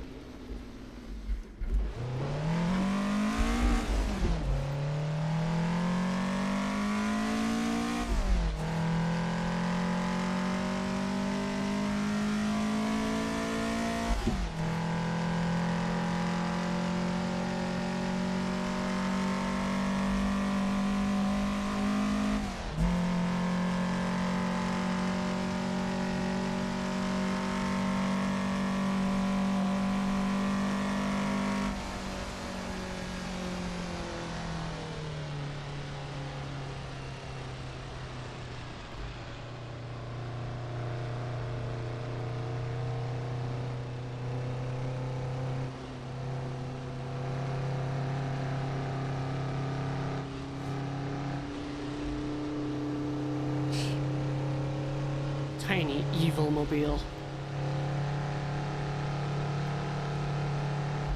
Dinking car from hell.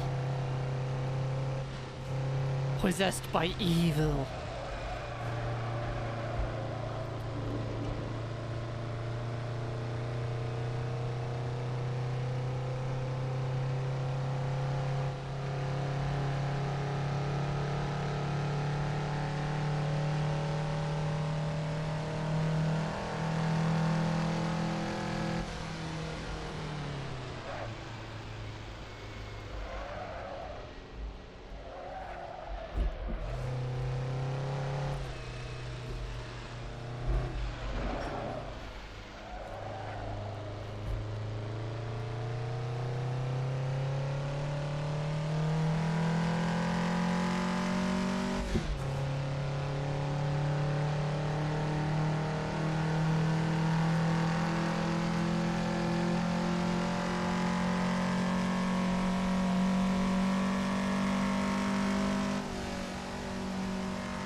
Are we talking about a Royale with cheese?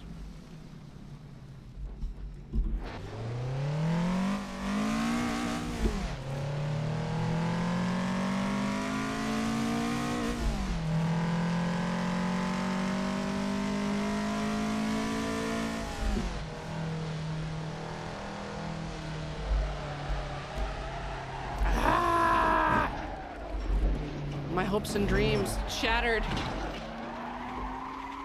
All right, well.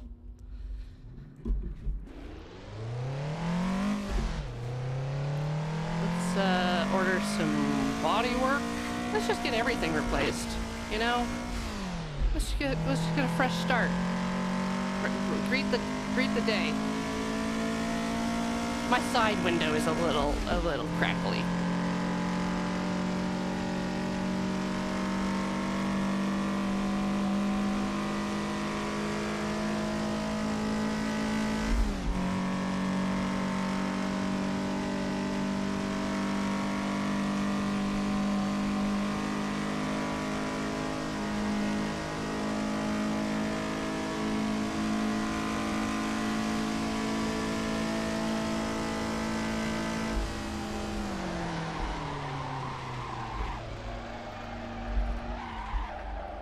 That didn't work.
Why am I so much wider than I think? Uh-oh. No one saw anything.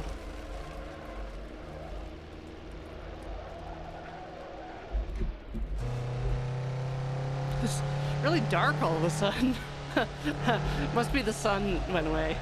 Yeah.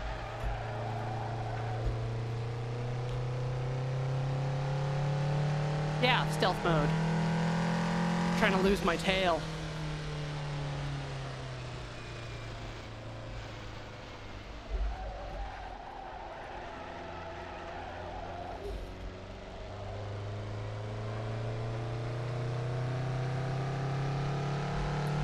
Ugh.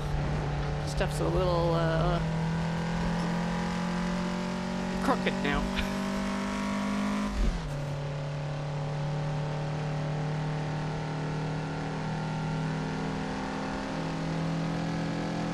Oh, a lot of give on the wheel. Woo!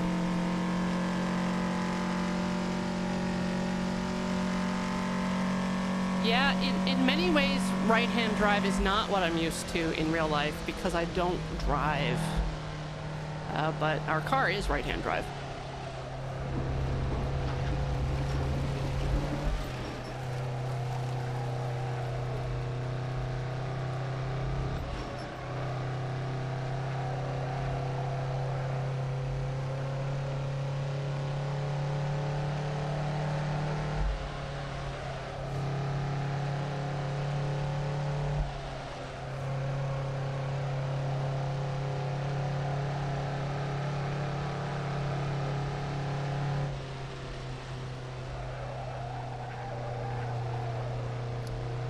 Do most people commute by bus, or is Victoria very walkable? Asks Art Deco Sunburn. Victoria is incredibly walkable. I have an electric scooter, but it's only a 20-minute walk to and from the office. It's just with the scooter, it's like 10 minutes coming in and then 6 minutes going back. So it's kind of worth it.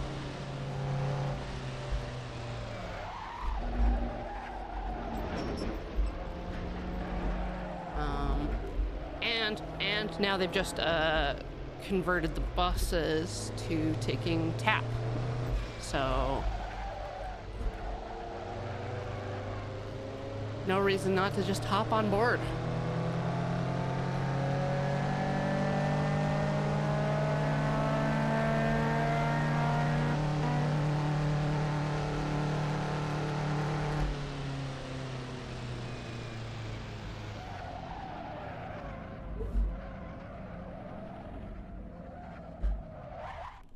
There's also basically protected bike lanes all the way from my house to the office.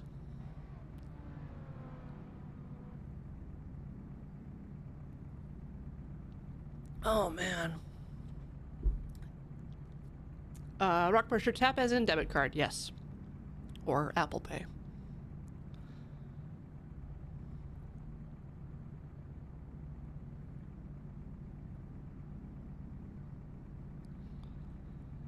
Oh, man. Oh. Ooh.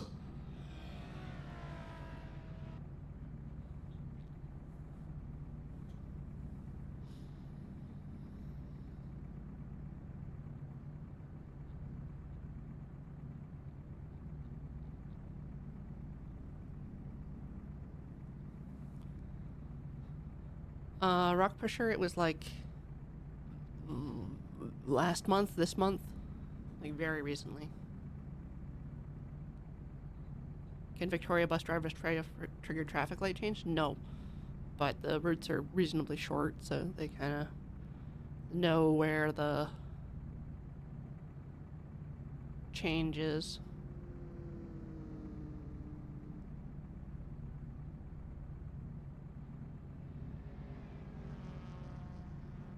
Too coincidental. Yeah, possibly.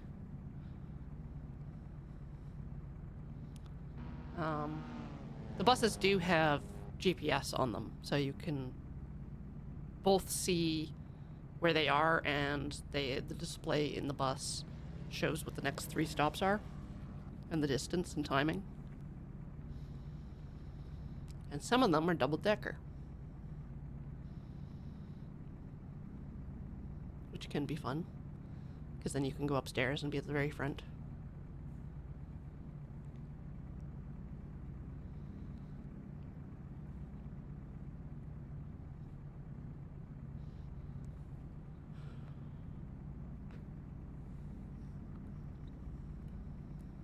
Okay.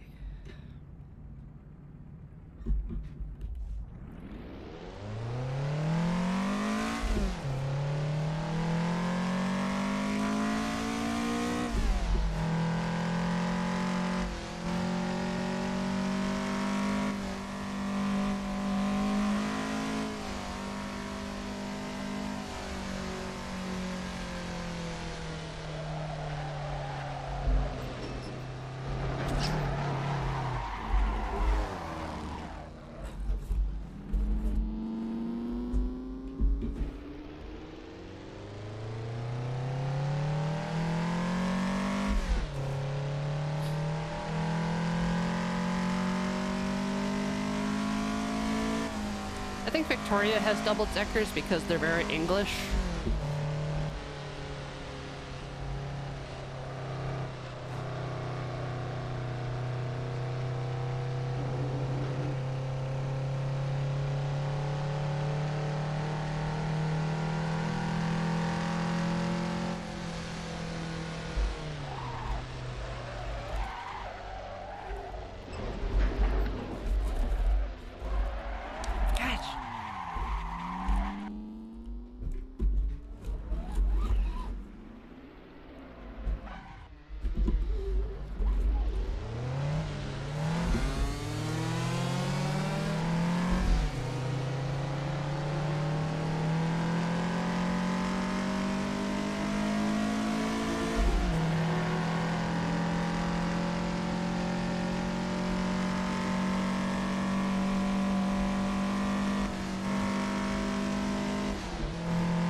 That was sabotage.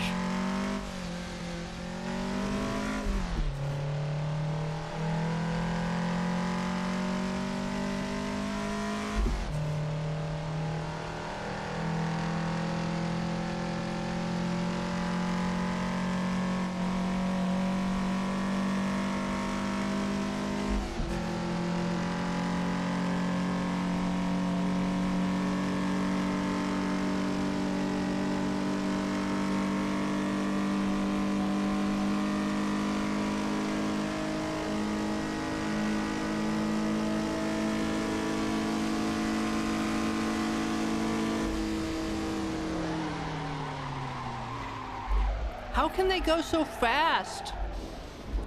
Is there center of gravity on the ground? Under the earth? Are they tethered directly to the earth's core?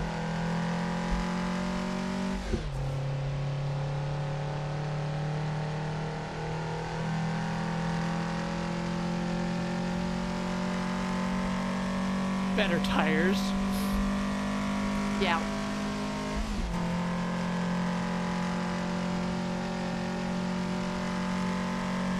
Yes, their wheels turn faster because they're smaller.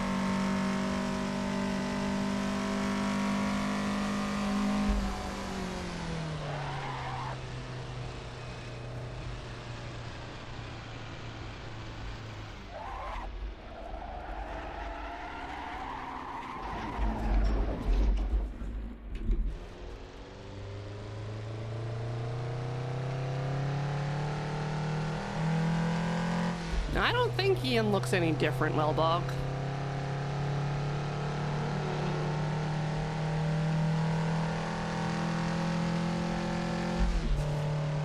I mean, I haven't seen him for a while.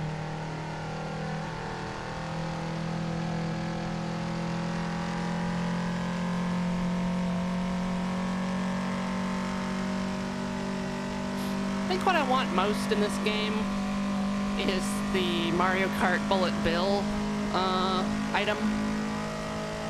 It just turns you into a rocket and automatically goes down the track for you. Basically anything that would mean I don't have to drive, right?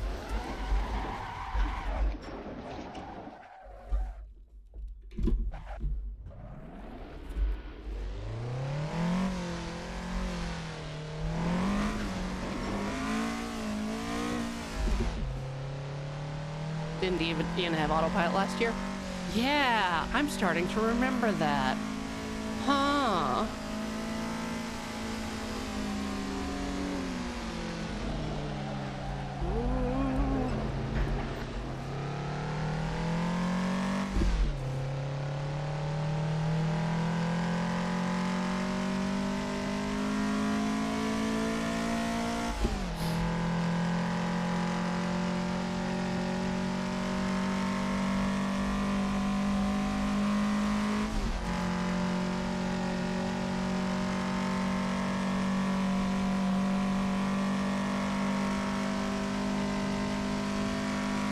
Yeah, was autopilot one of the F keys?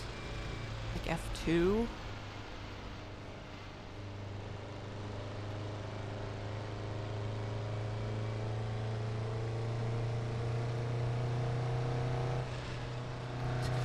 This keyboard does not have an F16.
No.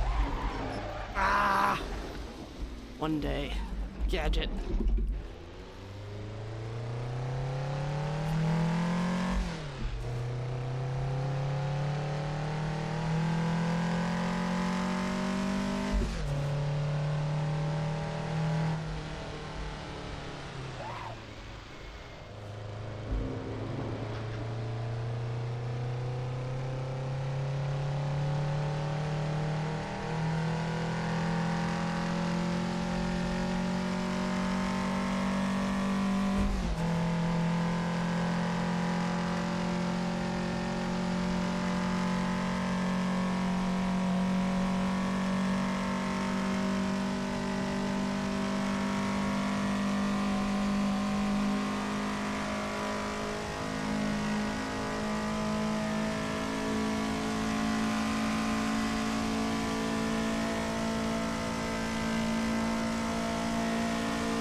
Come on, come on, come on! Little earlier on the brake.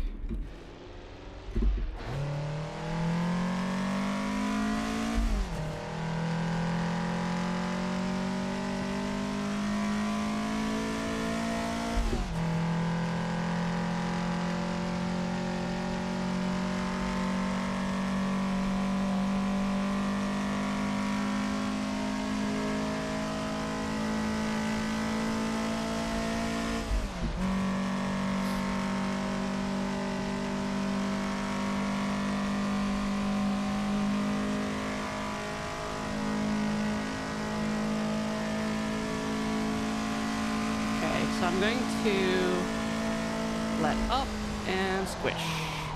So that's too fast. So I think maybe if I let up a little sooner, the braking can be a little less hard. And I won't lose control on that turn. Whatever, the Porsche curves, is that their name?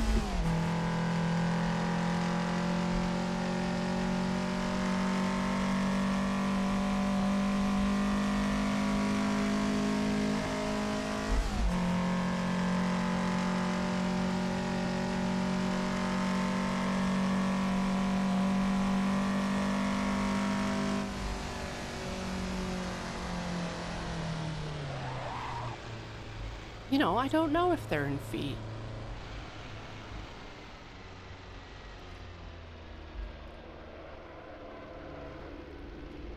Where's this racetrack located? Oh God.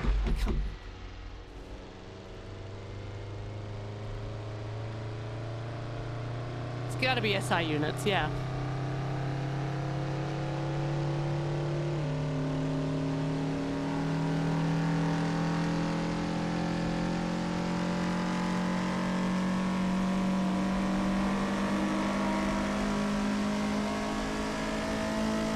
They feel closer because I'm going like 200 miles an hour, aka 170 kilometers an hour.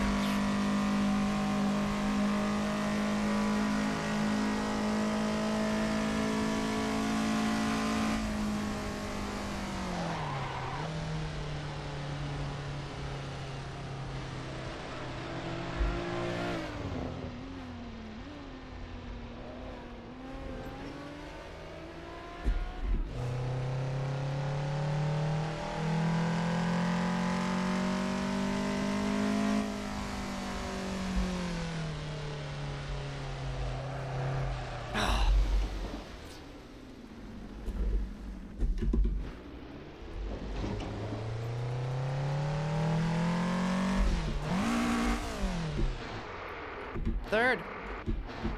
That's a normal noise. Cars are supposed to make that sound. They make that sound all the time when they're happy and not in distress at all.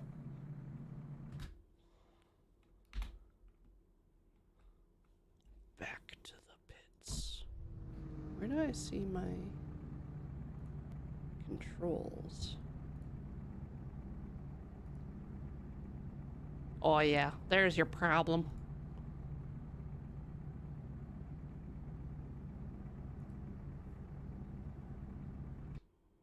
No.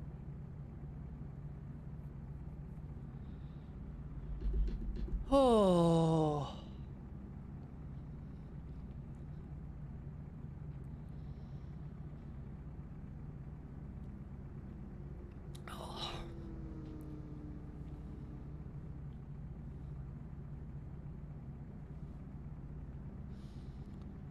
Teeny tiny leggy cramp.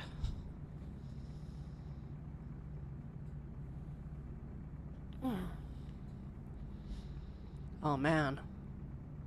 I remember air controls like that. With the slider.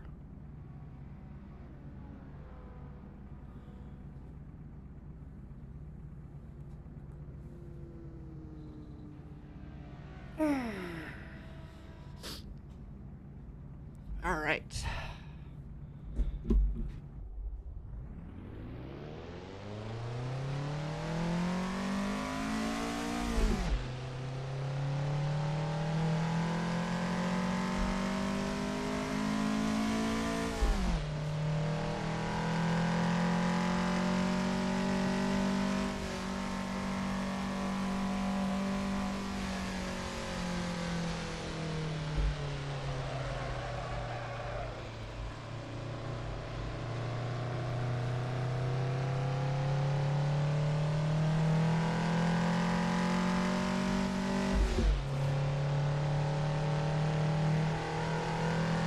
How old is Arrested Development?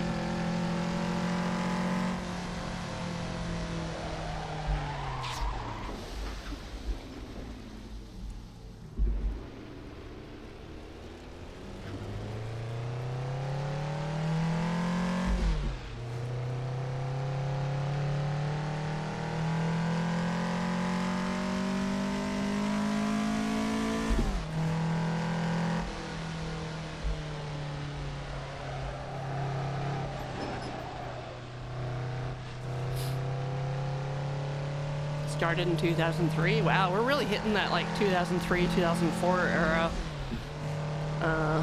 stuff during this chat.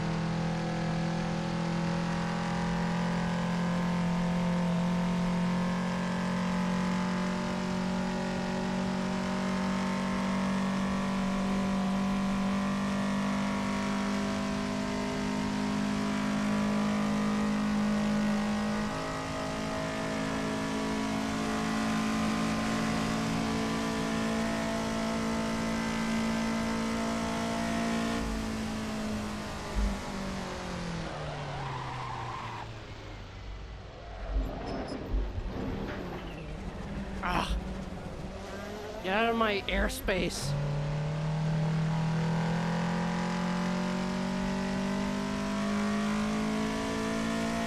Just ramp up the staircase. This isn't Driver San Francisco.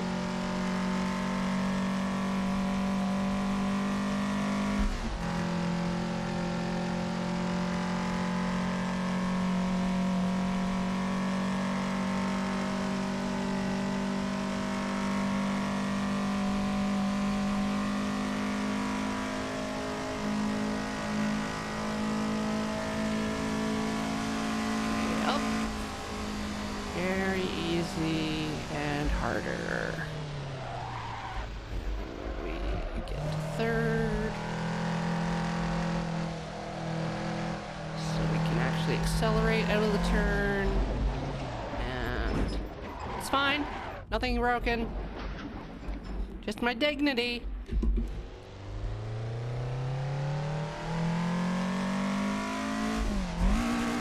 Seriously?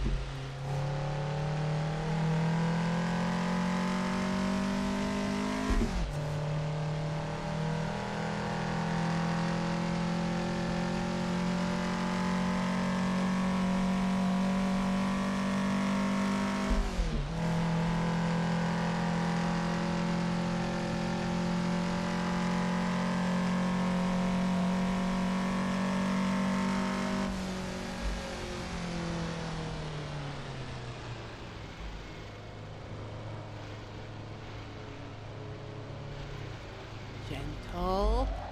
Gentle. I think I'm regressing to a simpler time.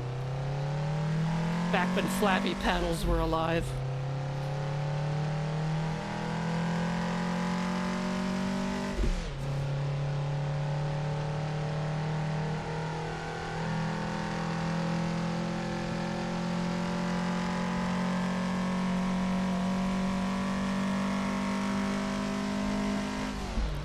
Regressing towards the mean. I'm not the mean one here, Matt.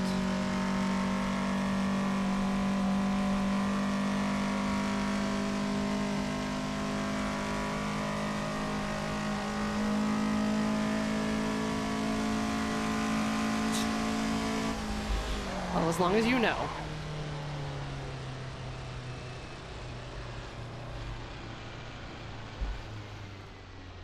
Didn't really get to talk to you at all on Thursday because the Okie boys were in here quite late. Any good games? Any good interesting video games, Matt? What you watching?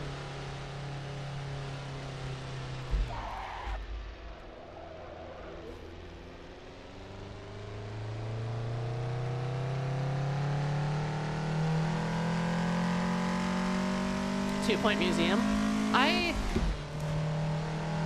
Because 2 Point Hospital didn't really grab me, but the museum and the aquarium game do kind of look interesting.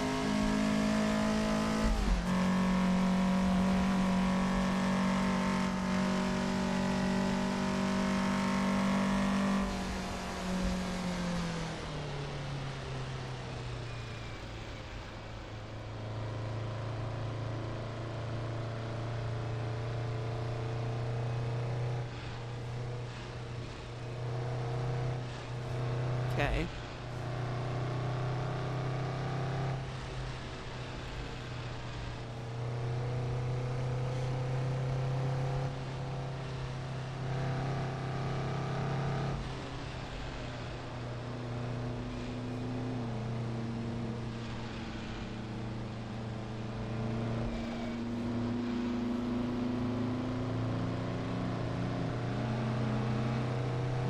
Also, you can capture and display ghosts, just like Luigi's Mansion.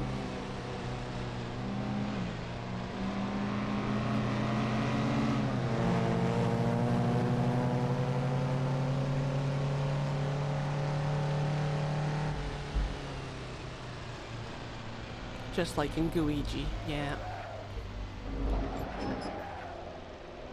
Are there any, actually Paralives players in chat? Because it's early access, so I'm mostly just keeping an eye on it. But I've heard there's a lot of room for improvement, let's say.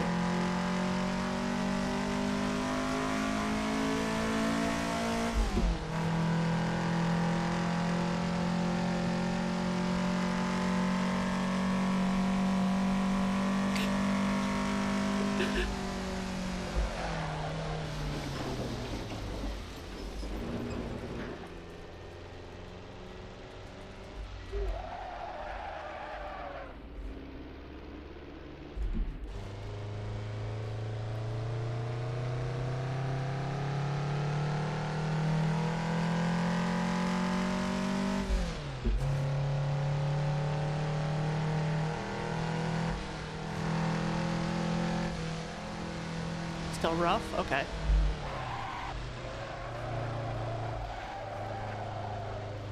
I'm not in a rush. I can finally get to my backlog of games that my computer disliked. Starting with Cyberpunk, and then I've got Rogue Trader and Pathologic 3. So I'm gonna be busy for a while.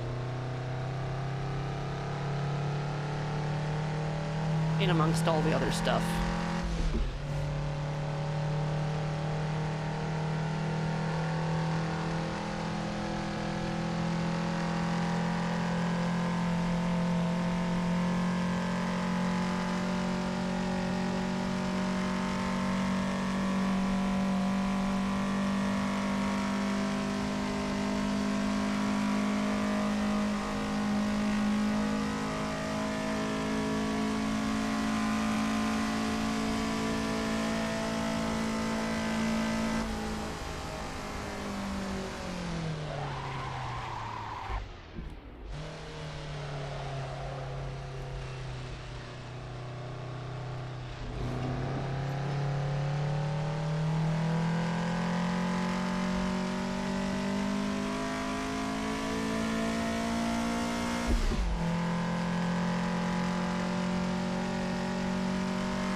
No, Matt, it's Chevrolet. It's the car.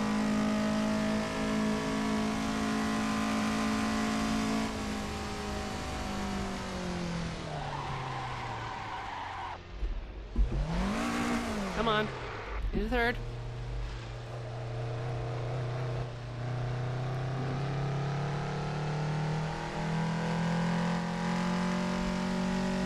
Yep, happy Honda days.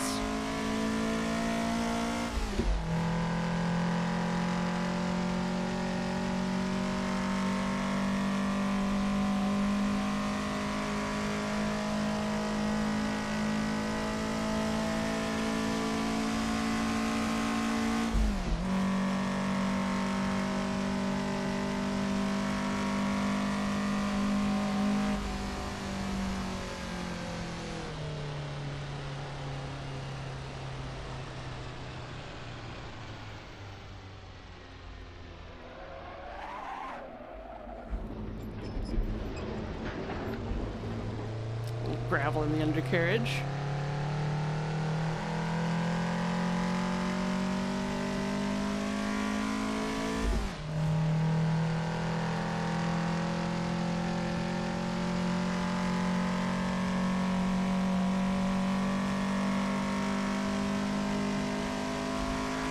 Never hurt anyone.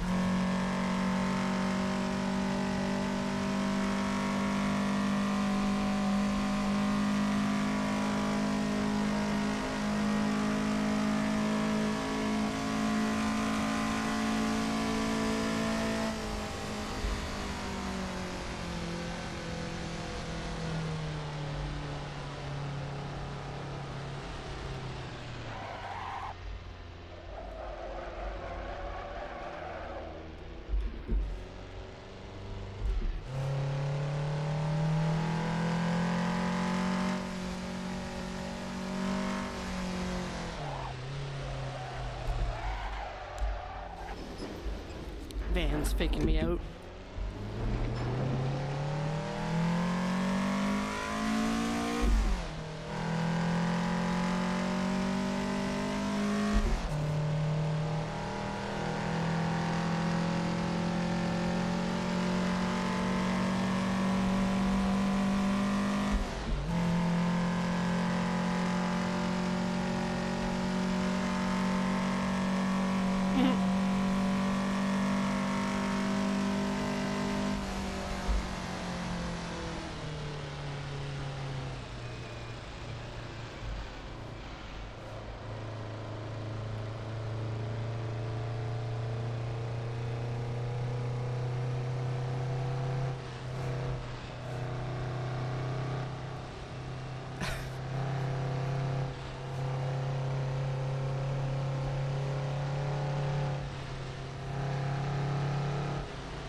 Hey, Sean.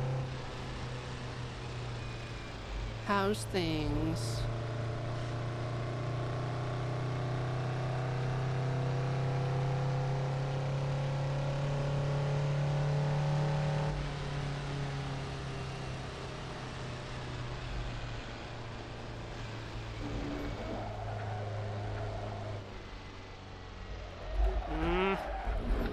Poop. Whoa, Demon Fire, thank you.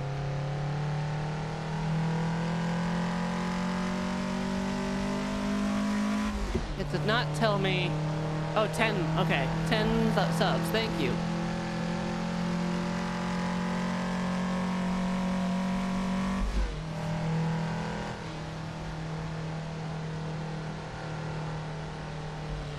I hope people like their access to emotes. and fewer ads. Especially during this stream.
Still too fast.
Someone get those sushi off the road.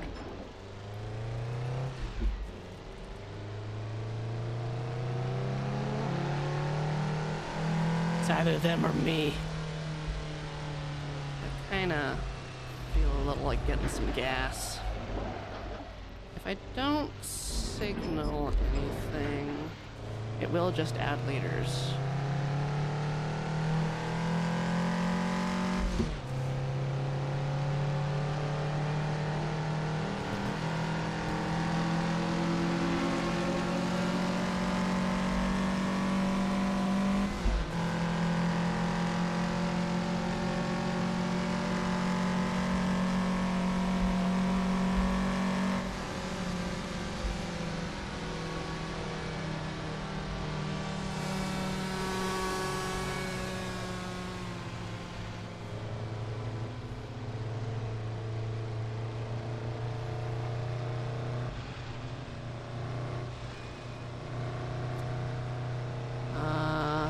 do I have a card that I would want to collect?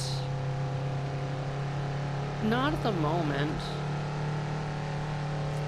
Right now, I mostly only keep lands that I get. I'm not trying to build a collection. Like, I'm happy to sign cards.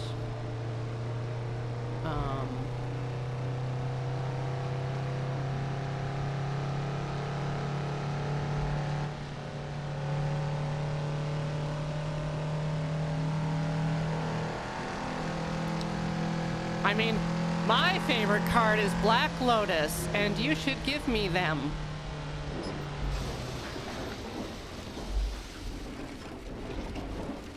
That's not true.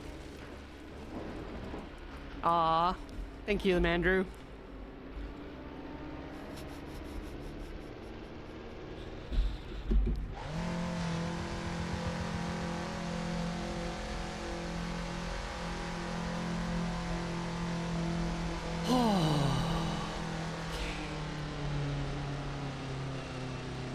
What? What?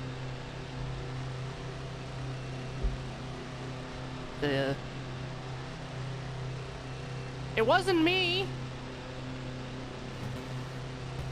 Okay. How do I fix this? Back to the pits? I'm still, yeah, I'm in the pit, yeah.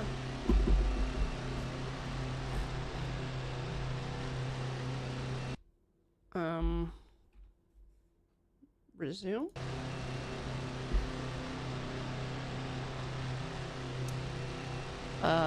Do I have to restart? Sarah, what did Ian do to fix it? Had to restart?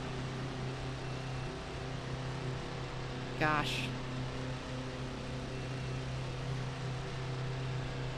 Okay. Let's restart.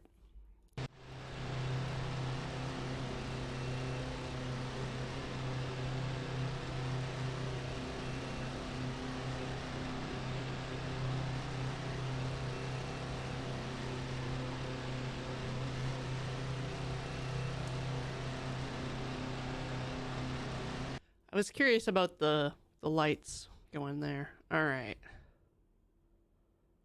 So, how do I do this? Drive?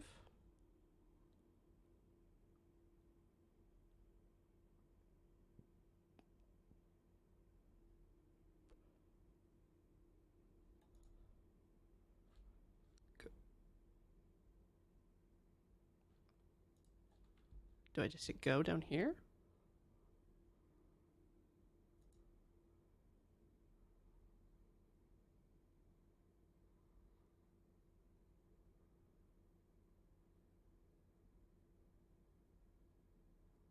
Loading cars.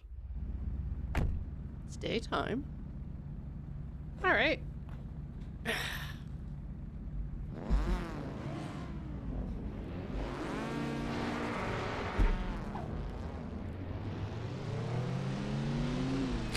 Come on, everybody. Make way. Protagonist coming through.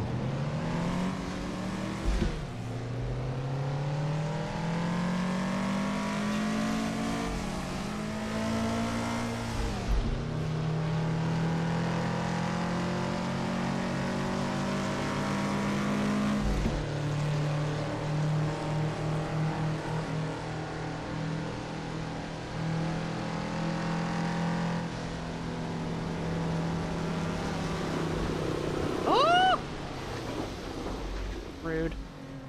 So rude. I belong in this race too.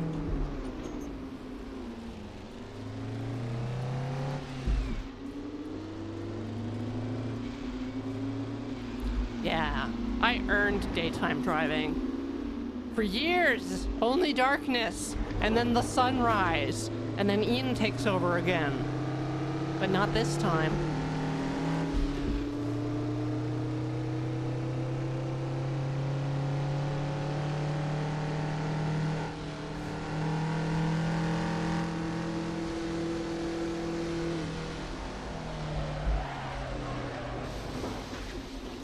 Don't bump me.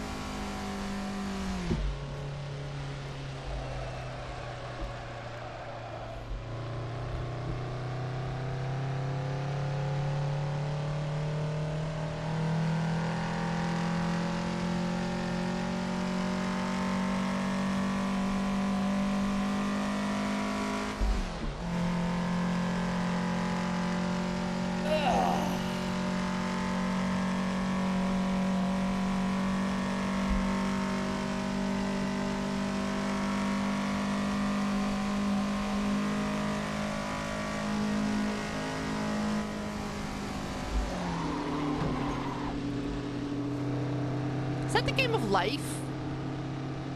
That explains it.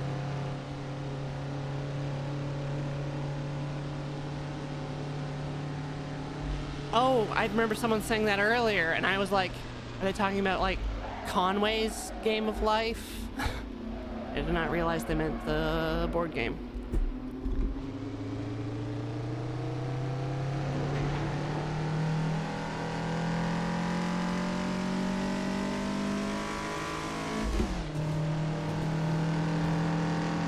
Man, sure. A straight couple, yeah.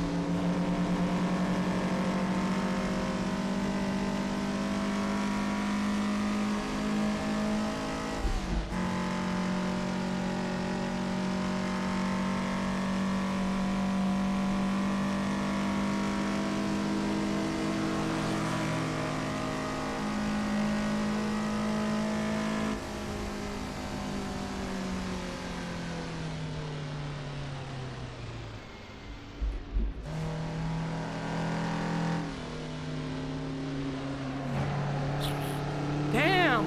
Aggressive.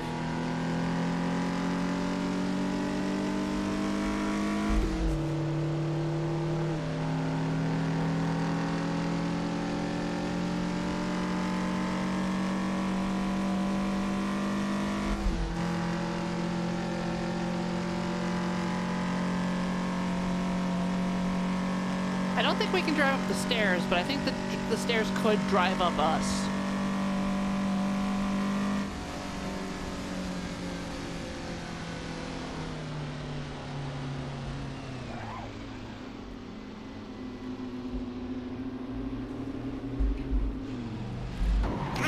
Why are you braking like this?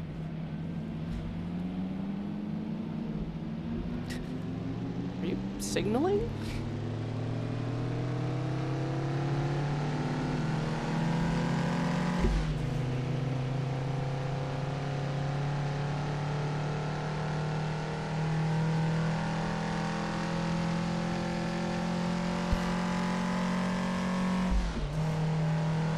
Do I want the real answer?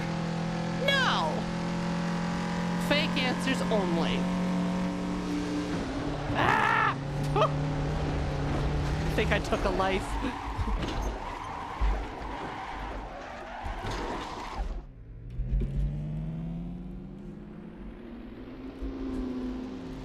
Nope, still going. Okay, they're fine. They recovered. I thought I saw one of their wheels go by, but was clearly not an issue.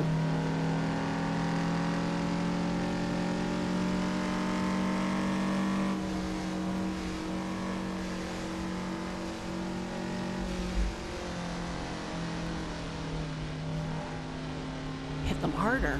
Okay. Thanks, intrusive thoughts.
day, Mungo Dude.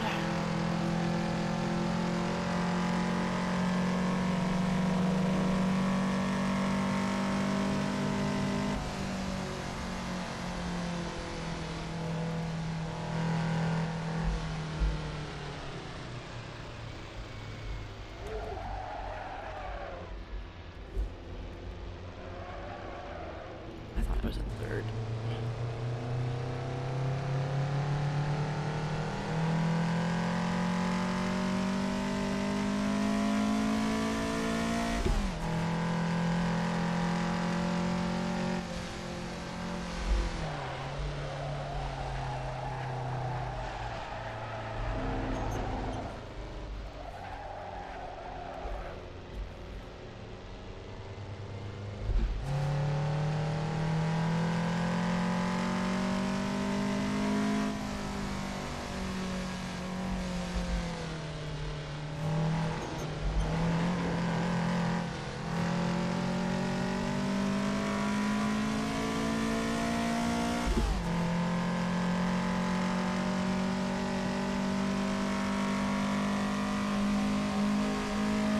Congratulations, Matt. You did the thing. Well, okay, maybe I take back the congratulations as you do not have a block of feta.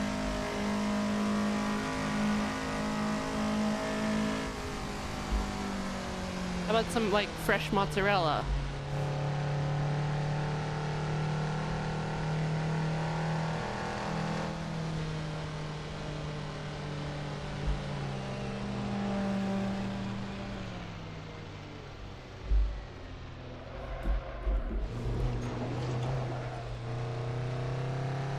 Six eggy.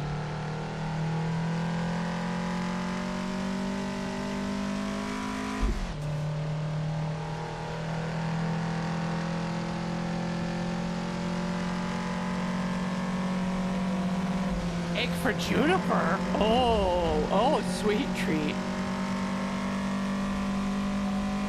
Creamy on the middle.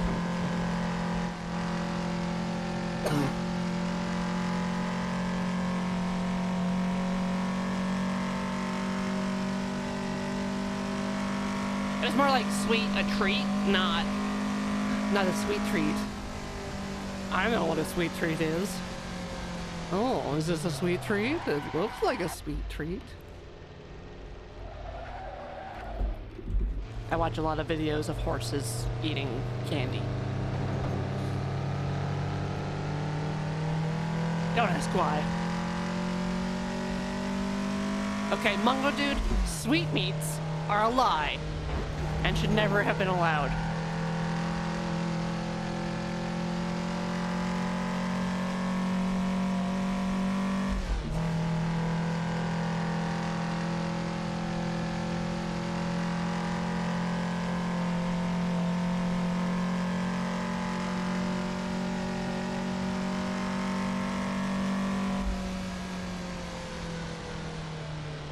I don't know what people are questioning here.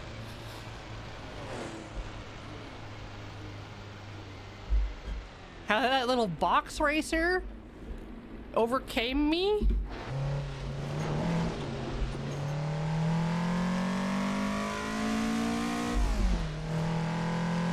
I also watch videos of horses getting massages.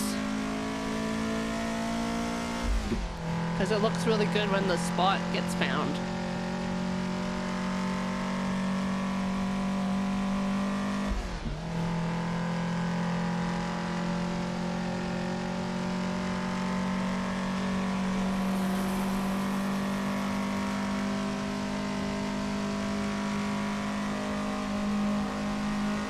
Yeah, when you find the spot, the horses like stretch out their neck and like open their mouths and kind of chomp at the air. They're just like, oh, it's a good spot.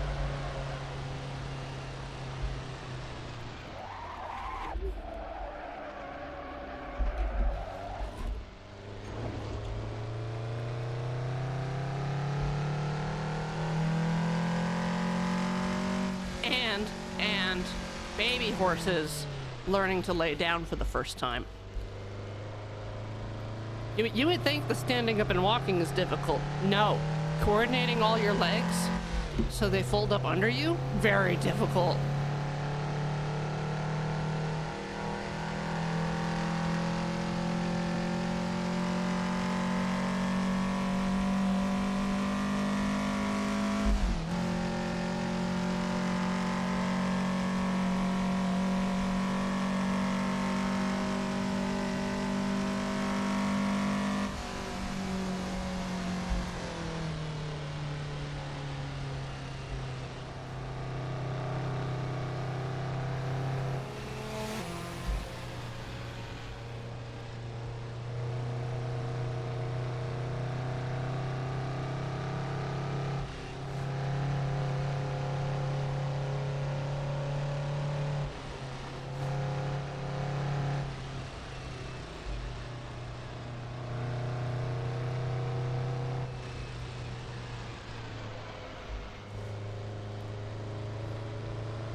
I don't know if getting under 6 minutes is possible with this car.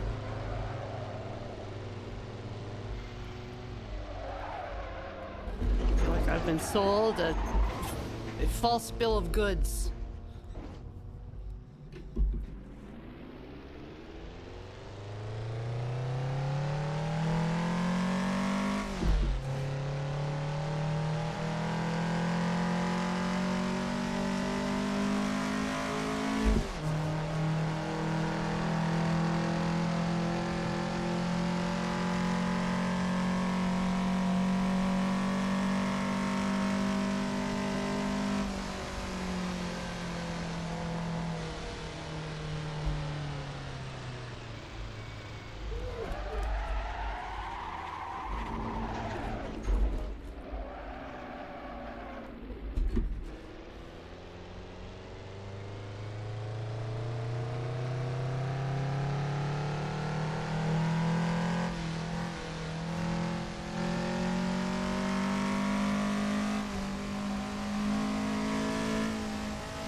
Yeah, special guest wife?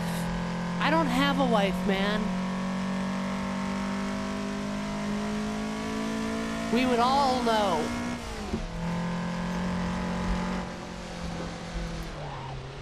It's pride. I would be like, look at my wife.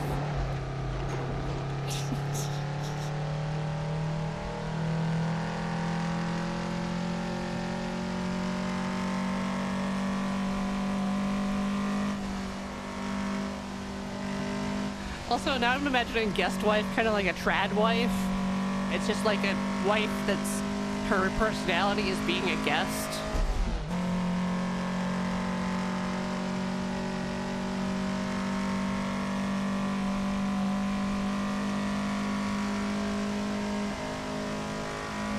No hosting, only guest, yeah. Not like the party planner wife.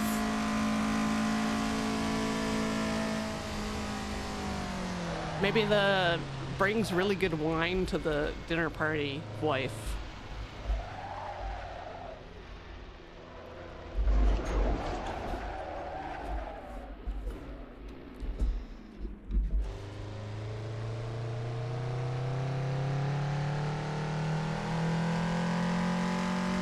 Oh yeah, guest wife fills your +1s for dinner parties? So you're an escort? No, no, no.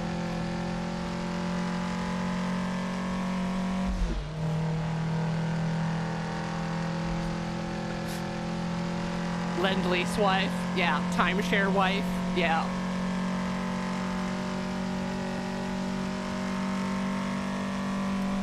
Manga dude, I am also disappointed that the bollards are not destructible, because I would be up destroying.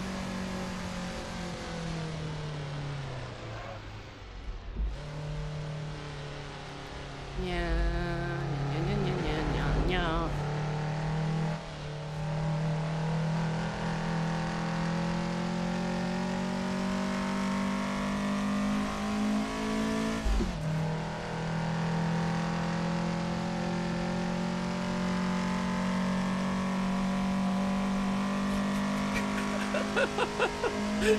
Yeah, just the RSVP instead of a +1. It's like, you're allowed a guest wife. Please pick from the list of approved guest wives.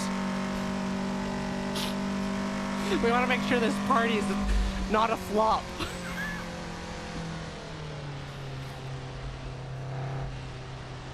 We need certified guest wives.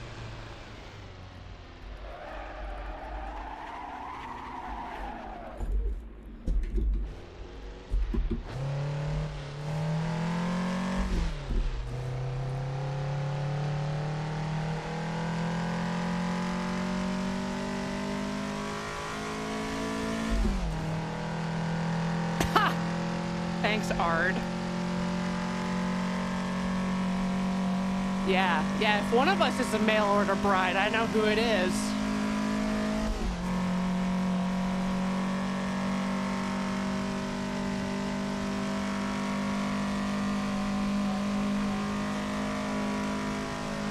Oh, good morning from Southeast Asia to you. I didn't know we had hedonistic mushrooms in Southeast Asia.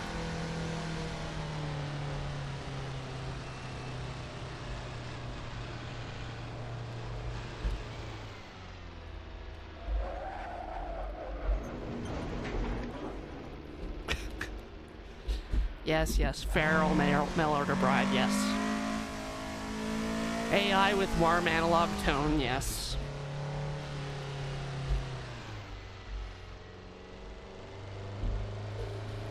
Just racking up the chivos, aren't you?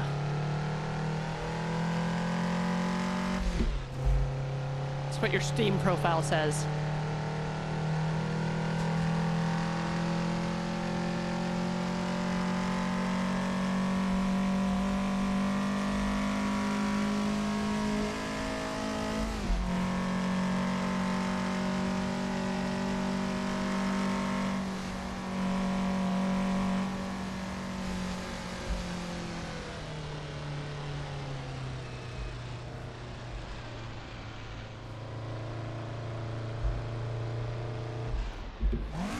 Oh, that can't be good.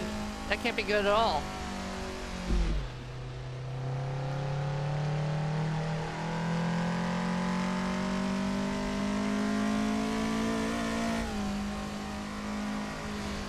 Car not dead. Car totally fine. Car just screamed a bit. It was surprised. Like, happy surprise. Like a surprise birthday party.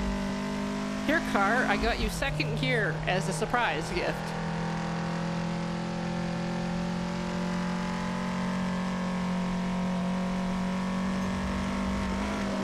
Oh no. Oh, my beautiful lap. Ah, stinky. Well, let's just, yeah, everything, yep. I've probably, yep. Oh yeah, wheel fully sideways, yep.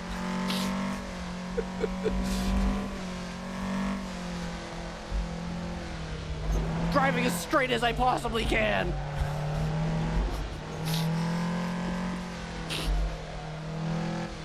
Happy Pride.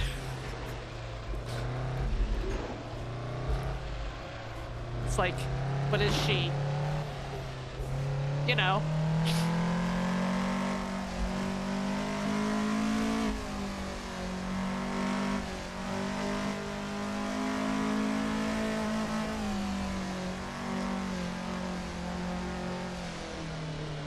Mans, get out of the way.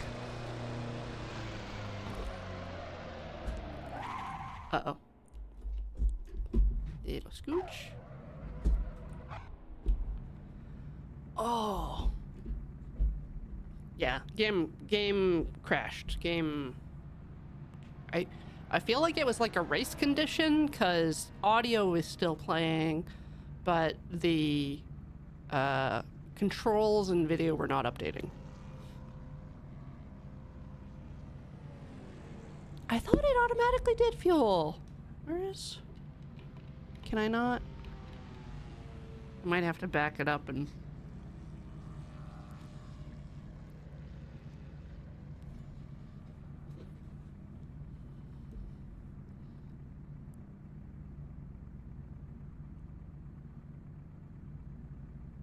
Got 2 laps.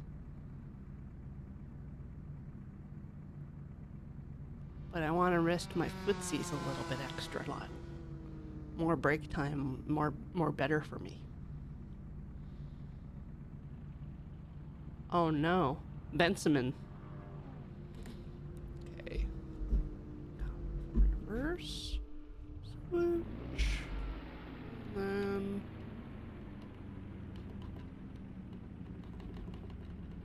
It's like 30 something. 35. That's good. And then the other way. Come on.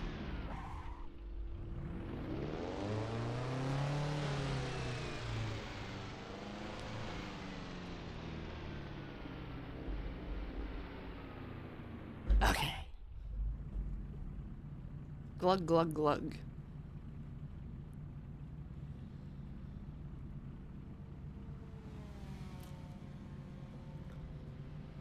Oh, to Emily. No, it's the other foot. It's my clutch foot. The one on the gas pedal's fine.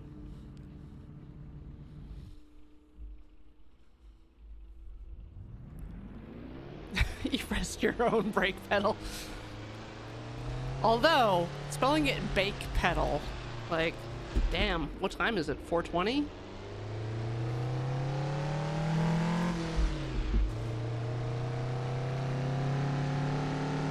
Some cars should just have a bake pedal. That's what I'm saying. Oh, it's irritating how cute the little demons are.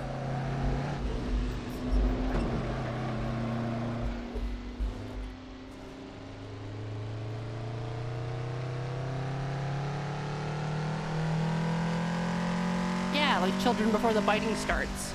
Or before they throw their little metal toys at your head. Oh no, Night Watch. Are you gonna retire? Oh no. Pour one out for Night Watch. Keyboard likes to glitch? Yeah. I have a laptop that someone spilled beer on and then had refurbished, and it came back with crunchy keys, and sometimes the space bar just doesn't.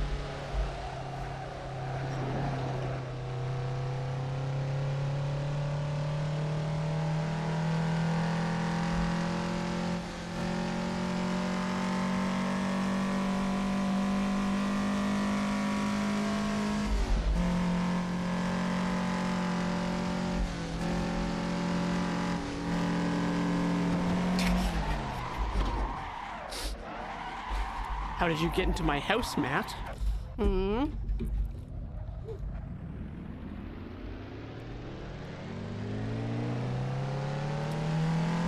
Uh-oh. We'll go sideways again. That was not my fault.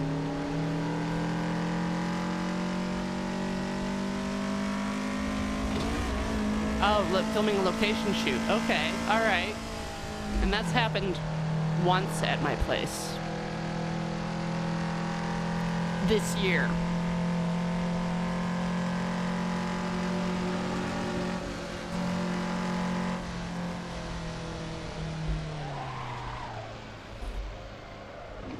So far.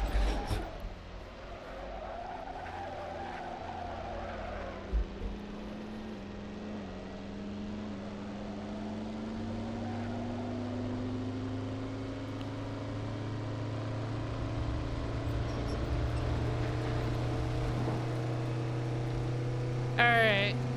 Yep. Engine's fine, right?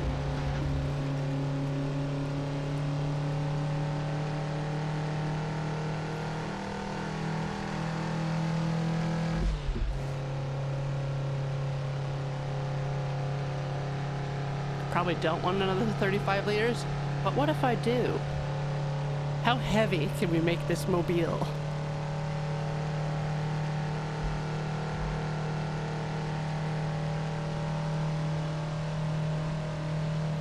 Speed up and it'll wear off. Can this car even take 80? I don't know. I do not know. Oh no. A baby died.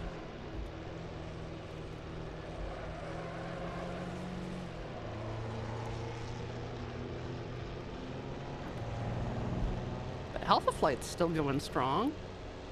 Oh god.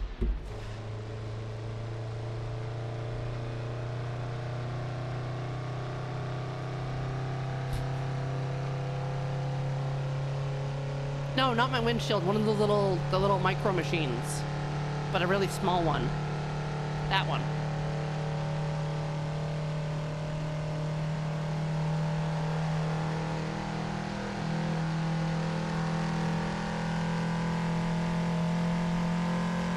One thing you gotta know is I'll call anything small and cute a baby.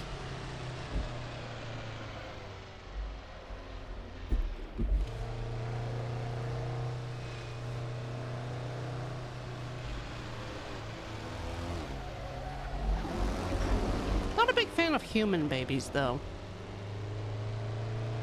Kind of like weird, lumpy things with sharp fingernails.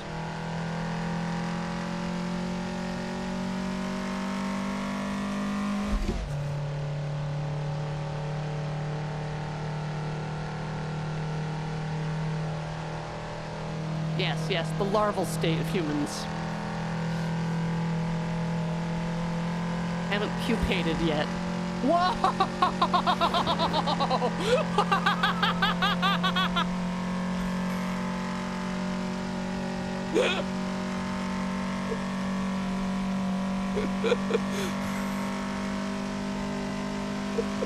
I've never seen a bathtub do that.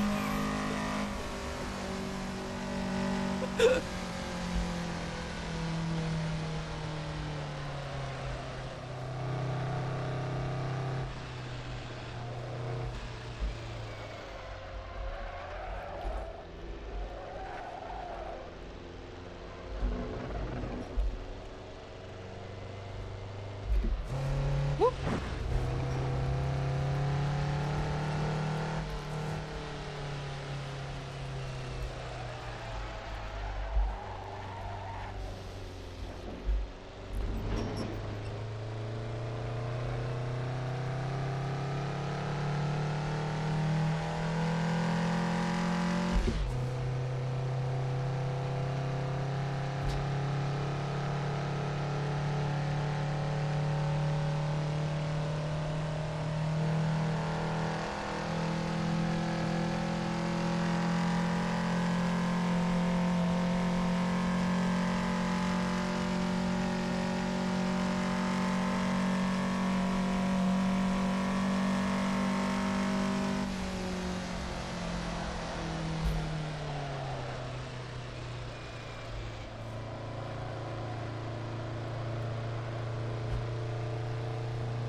I mean, cars have to mate, otherwise, the Pixar population would die.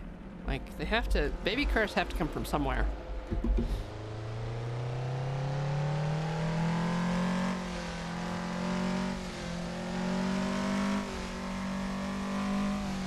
There won't be any new car babies? I'm imagining car babies, like cars, but Muppet babies, but cars. Like a little baby car in a high chair. Car births got complicated? Yeah, I mean, have you seen the size of the exhaust pipe?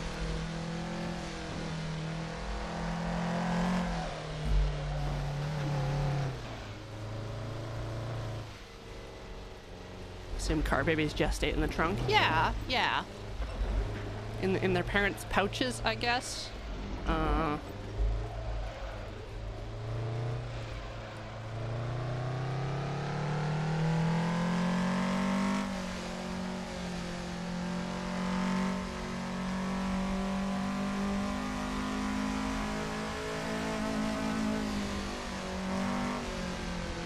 Also, you gotta like hand it to the doctors. It's so hard to give a car an episiotomy.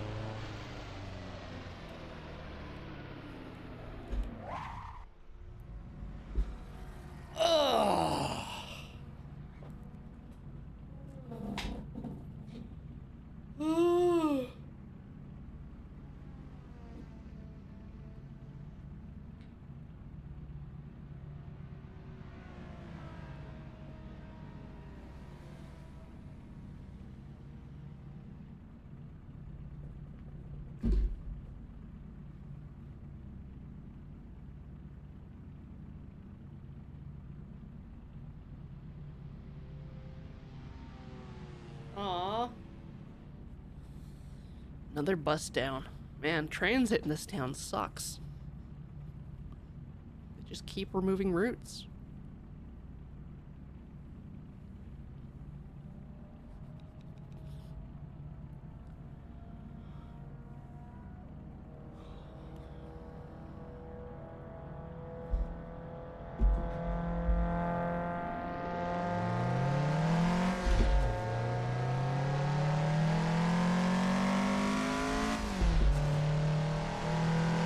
Woo!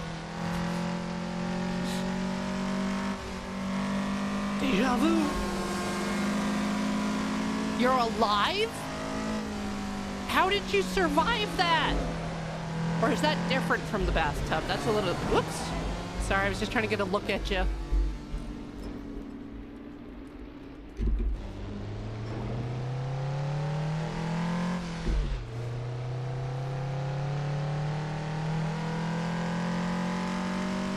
Oh yeah, maybe they stuck the landing.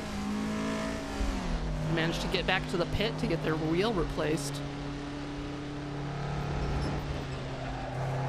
Ah, so lumpy.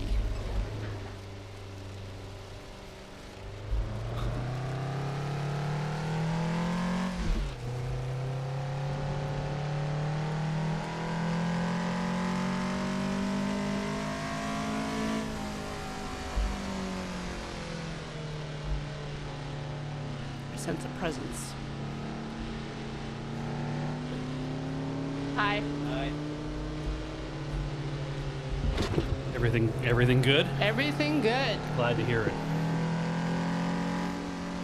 I see you have all your drinks arranged, one for hydration, one for caffeine, one for fun.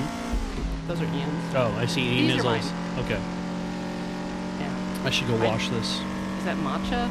Yeah. Or was he just No, that was matcha. pond scumming?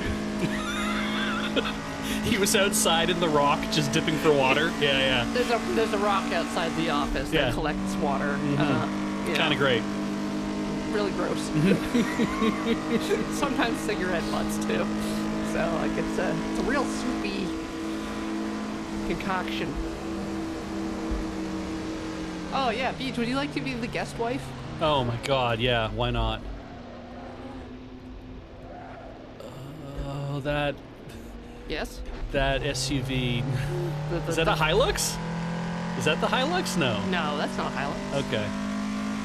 We've got some micro machines and some sushi and the airplane stairs from Arrested Development. Is that what the Choto Q stuff is? All micro machines? It's all came, micro machines. It came over here and they turned it into micro machines. I see. Okay.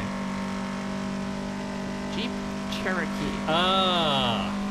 Right. Or is it a Grand Cherokee?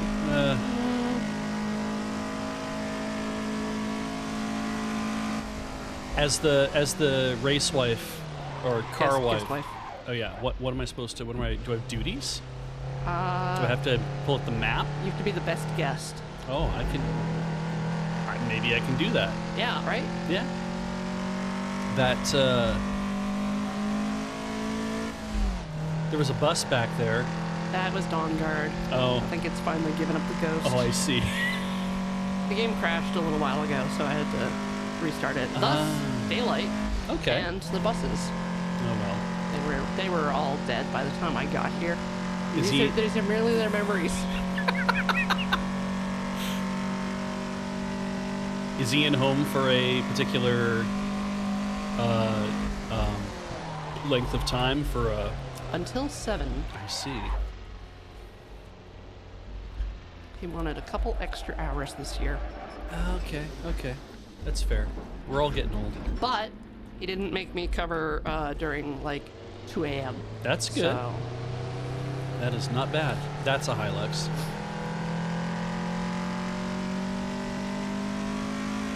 I was looking at the car list earlier, trying to make a determination of the what exactly I'd see flying by.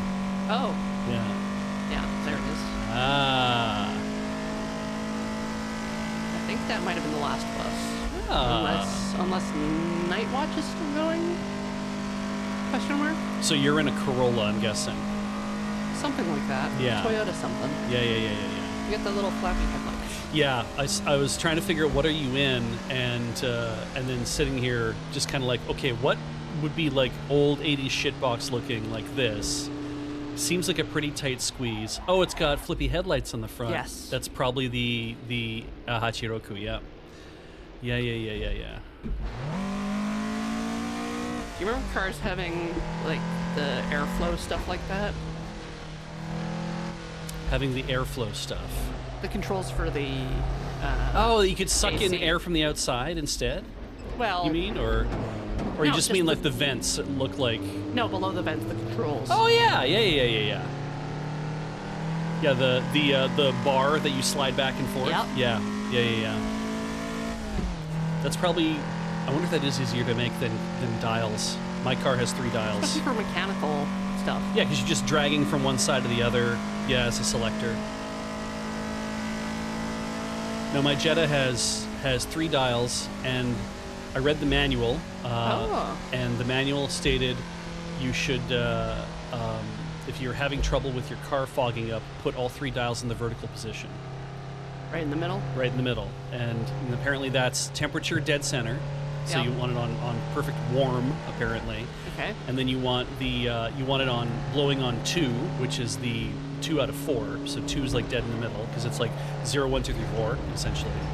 So you want medium flow of air, and then you also want defrost only. And when it gets into that mode, it's like when it sees all 3 lined up. Apparently that's a special thing. Ooh. Yeah. And then it knows Unlock it's like the secret mode, Yeah. like sport start or whatever. I think it does. I think it was just like they were like, what would be the easiest thing to tell people how to defog their windows the fastest? What if we just put everything at 12 o'clock? Okay, perfect. Everyone will remember this. Yeah. And read the manual. And read the manual. Yeah. I mean, it's a German vehicle. Everyone will read the manual. Okay. Yeah, you know, it's like, we know where we're selling this vehicle.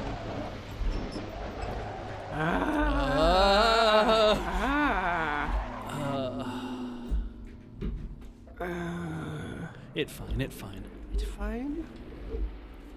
Still have headlights.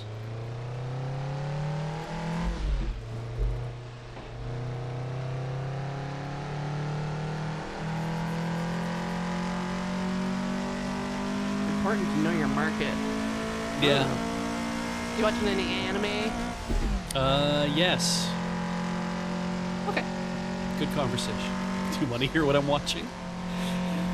It How much time do you have? made me think of Aaron the Southpaw, which you have. Yes. Yeah. Which, Have you watched any of it? yeah, I've been watching it. Okay. It is, It's interesting. I've found that the first 4 episodes, I wish we didn't get those first 4 episodes in, like, the way we got them. Oh, then it would start later in time? Yeah, that And it would all be in retrospective? I kind of, because as the series goes on, for anyone who doesn't know what Aaron the Southpaw is about, it is about several different people who are all involved in Art and design. art and design, and all having different avenues in which they're participating in this process. One of which is Erin. She's she seems to be like a savant style artist. Is that that's all she wants to do. She's left-handed as well. Her dad was an artist and turned her on to that, and she was just kind of like really wholly devoted to it. And so it starts with everybody in high school essentially, and we keep getting flashbacks to when different people were younger and stuff. But they call it this, and the first 3 or 4 episodes largely focused on Another person. another guy. There's just this guy who's like, I'm gonna be the best artist guy of all time. It kind of reminds me of Blue Blazes, where the guy's just like, I haven't seen anyone better than me at Yes. school, so therefore I'm the best and I don't have to try. And then he Goes to Osaka University and runs into Hideaki Anno. yeah, he gets his shit handed to him by just some random spray paint that Aaron does. Yeah. Which inspires him to try harder, which gets her attention and pisses her off because he sucks. Yeah. And yet he's oddly compelling. So It's interesting to watch him, but also I was like, I kind of wish that we had. just the girls. Yeah. But also I kind of wish we had just the girls like a little earlier. Like we had a thing that kind of established, here's what Aaron's going to go through for about an episode or 2, and then throw us backwards to say, now let's watch what this guy has gone through. And now let's kind of flash forward again to catch you back up. And just like everything was more about this dude, and I'm like, hey, Erin shows up not at all in any of this. Yeah. Is that because she dies and we don't know that yet? Or like what's supposed to happen Then here? why is the ending credits like her roommates with another one of the girls? Yeah. And what is that hasn't all about? happened yet. Yes. Yeah. So it's been amazing because if you can, it is one of those things where it's like, well, if you can make it through the first 5, you'll really like it after the 5th episode. I don't know. It's kind of engaging to begin with, and it goes in a lot about different corporate structures and avenues for artists. Yeah, I mean, and the designers. The corporate side definitely will have that thing of, I feel like this is slowly trying to piss me off about how unfair it all feels. Yeah. Yeah. So, like, brace for that. And that is interesting, definitely. You know, like, it is very dramatic. And I do also relate to sort of having your peers kind of really farly outstrip you. Like, Yeah. That's true, yeah. if you- When people you went to like high school and college with are on 30 under 30 lists, and you're definitely not going to be there in time. Nope. Nope. Not that you get anything out of being on those lists. No. It's just Ah. Oh, okay. Sushi. sushi.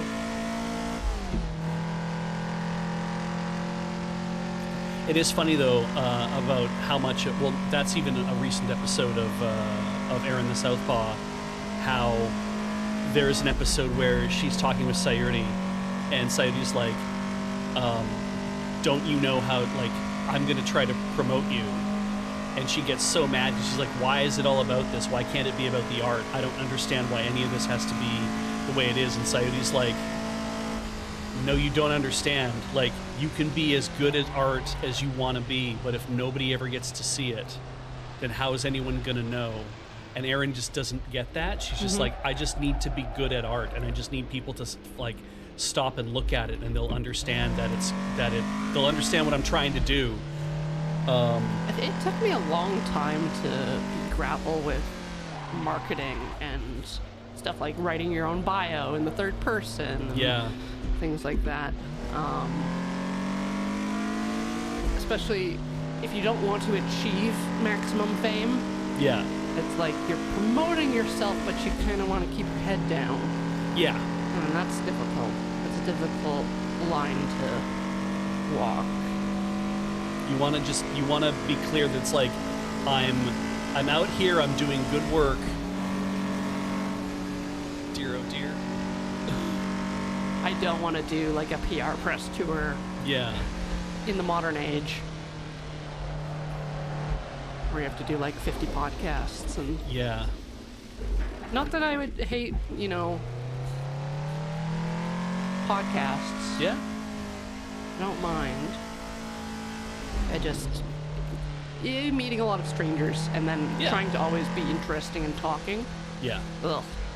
I would totally do podcasts for, because occasionally we'll get an email at Loading Ready Run that's kind of like, hey, would you guys want to come on and talk about your business, or Right. what it is that you do? And I'm like, I mean, probably, but I'm not the one you should talk to about, like, the person contacting me is like, I want to talk to Graham Just or Graham. Paul, right? Yeah. And it's like, okay, well, good luck. Like, I'll send the contact info to them, and they can contact you if they have time. you know, if you want to hear about the company and the stuff we go through, you're gonna have to probably hit up one of the other people who work here because they're gonna have more time to deal with it. Mm-hmm. But yeah, That is frankly very true. mm-hmm. There's many of us, So many of us. especially people who have been, around for more than a decade. They would That be is- happy to talk. It is funny, right? That it's like being here for as many years. I even still just get that little bit of, yeah, but you probably shouldn't go tell people. You probably shouldn't do press yourself. Yeah. Yeah, because you're gonna get something wrong or incorrect somehow, or like that kind of thing.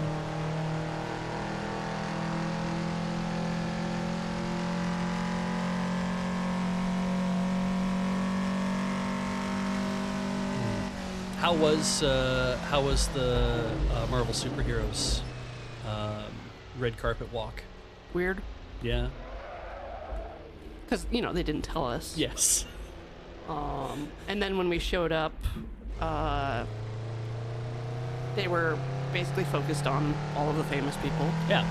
And then some of the creators that they had lined up to do promo cards. Ah. So those people showed up in costume for showing off their cards. But then we were there, Right. and basically the entire press area emptied out before we did our walk. Ah. So So you get to do this, but also, I mean, I guess there's the don't worry, no pressure at this point because no one's taking your picture. yeah, Oh. Well.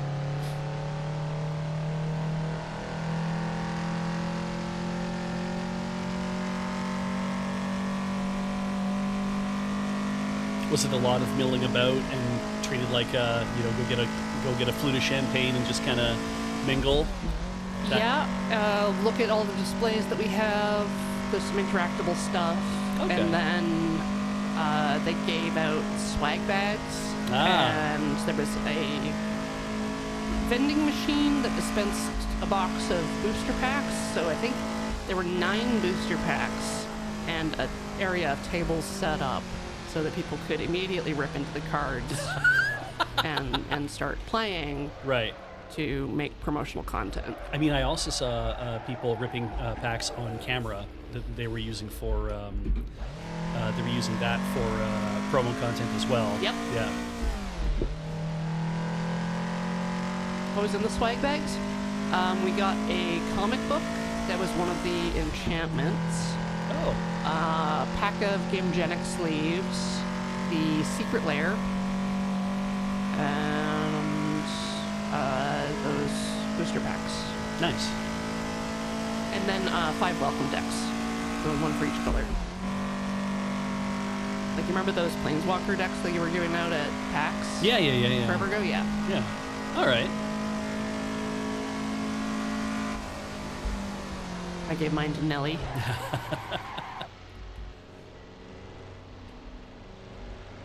He's been trying to get his kids to play, and it's like the welcome decks are probably perfect for Oh, yeah, for yeah, that. yeah. Especially you can have kind of a large number of kids just with a deck that kind of works. Right. God, I have to. So, okay. Just put me in mind of a certain type of thing immediately. Growing up, Yes. my mother had coins that she collected for many years. Yeah. Okay. And one of the things that she kept. I know this because I used to have to dust all the furniture in the house. So I know that she had like a silver pewter jewelry box. Right. Inside of which she just kept a whole bunch of loose coins. Sure. And I found it one time, well, not found it because it's sitting on her nightstand, and I'd open Found it. it unattended. Yeah, and I opened it up and I saw these quarters, Yep. but they were all really like, oh, they're all Canadian quarters, okay, but they're all weird. I've never seen quarters that look like this before. They all have Mounties on them, like sitting on a Right. horse, Yeah. right? So I didn't know what these things were. Because I'm like, they look different, and she says, "Oh, those were special quarters that were minted that year. That's on. Look here." And she showed me. You could read the year on them.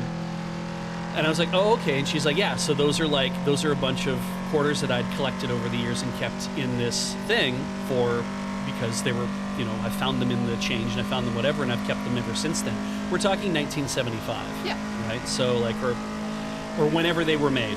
And so then over the years, those quarters were disappearing Weird. because my brother decided he needed bus fare. Right. And he was scrounging around the house and going through everybody's money, trying to find money. And That's where you find it. that's where you find it. And ended up taking several of her quarters, a lot of her quarters. And when she did look again and like, this thing is way lighter than it used to be, I noticed that a lot of them were missing. And then it comes down on like everybody in the house. It's like, who took these? And Mom's like, do you not have... Stay out of my room. Stay out of our bedroom. Do not... I can't believe you would do that. And she had to hide her stuff Right. and whatever, like that kind of thing. Because it was like, it's legal tender. So, you can spend it all. And you get in a lot of trouble for that. And I have no idea if those coins are worth anything or not. It was 73? Okay. But yeah, I have no idea if they were worth a lot of money or not, even to this day. I know she had a lot of coins in like presentation cases and stuff that she kept like in other places that were hidden. I'm sure she went and checked to make sure those were okay too. But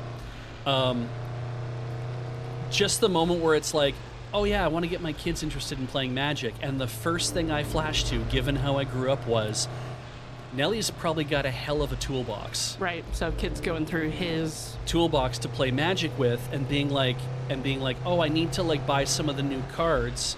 Oh, I know what I'll do is I'll take some of Dad's old cards in and I'll trade those in and see what they're worth and get some stuff for them, right? That's just the right. first thing I the thought. Worry. Yeah. Yeah, as I'm like, oh yeah, the stuff that when it's yours, when you have kids, it's actually not yours anymore. It's kind of just everybody in the family seems to treat it like theirs. And, I'm very much about, I like having my bits of personal property, the things that I know that are mine. Like, I've always done my own laundry. Yeah? Yeah. Like, I tend to keep my stuff very separate from other people's. And then I also, in turn, do not touch their stuff. So it kind of creates a weird issue with, like, chores and things. Right. Like, what stuff can I move? I need to, like, wipe stuff down or vacuum or whatever. And it's like, well, there's project stuff because Ian's, like, painting on the table. And I don't want to move it because I don't want to move it because I don't want to touch his stuff. Yeah. Because therein lies the risk of something will happen to it the moment I move it. Yeah. Absolutely. Yeah. Or it'll, like, he'll misplace one of his color premix bottles or something like that. Right. And then he won't have enough gray. Yeah. Yeah. But you know that if you didn't touch it, that he can't come to you and say, hey, where did this go? Because be like, I don't have a clue. I didn't touch anything of yours. Yep. Because I don't touch anything that is your stuff. But then we have, like, the streaming setup in the living room, but Yeah. he's been tinkering with his own personal PC project, which means moving things like the Ethernet over or Right. changing how the HDMI switch works or something. And there's always something different, When but you- I never know what it is. So when you come in the stream, you're like, I need to put this all back together, but I can't because you've not put it back together when you were done. Yeah. Yeah, it's just like stuff here at the office. Yeah. And you're like, how do I make the switch work?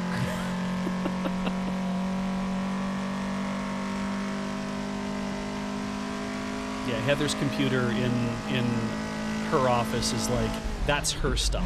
Right, but you've had to use it for streaming. And I have. And so generally what happens is I'll go in there and turn everything on and try to remember how it all comes together. But like when we did sledding game the other day, I was Yep. on her machine at home.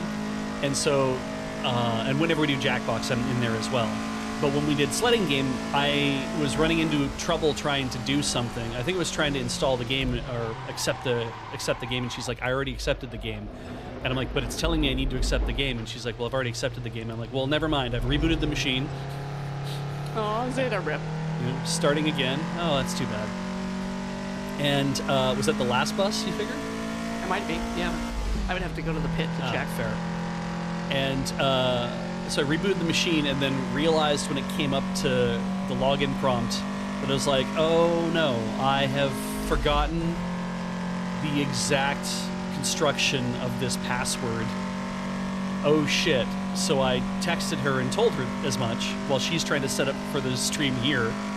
And she's like, okay, well, and then I went into 1Password real fast and found it. And I'm like, oh, never mind, I found it. And she's like, why would it be in 1Password? I'm like, because I put it in there because I realized that during the pandemic that I might need to have access to, and so I did. And she's like, oh, very smart of you. And I'm like, yes, that's. Yep. If I just didn't reboot the computer, we wouldn't have had to have this conversation at all. I'm sad Ian posted one of his master passwords on Tinker Tailor the other day. Yeah. Because now that means he had to reset it, and now I don't know what console command it is. Ah, damn it.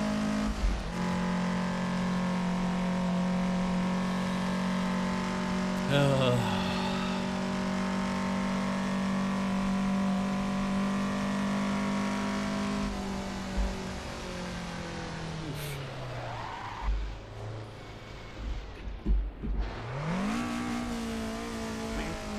little more.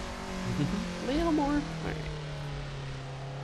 So you're racing full on with like fuel and everything else too, like. Yep. Ah. Damage. And damage, yeah. Run transmission 6.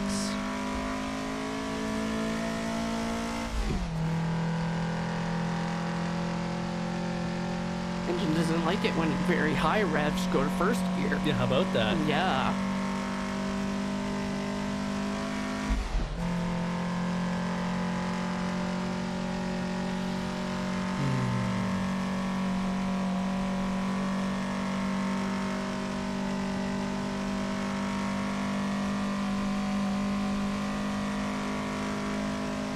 Oh, Craig Evans is So whatever that is.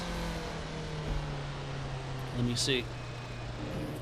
He did post the pictures of it. Yep. I can just look this up. Ooh. I feel like you're rally passenger. Good job, guest wife. Yeah, I'm trying. Where did he post them? Thought you knew. I know he posted them. I saw him. Oh, you know what? I could just go look at the threads. Threads.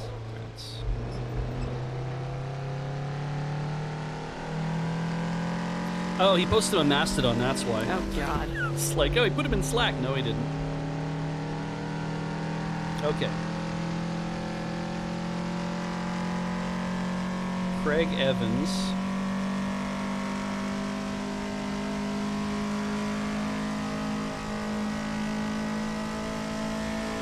Might be one of the Choroku. Hang on. Yeah.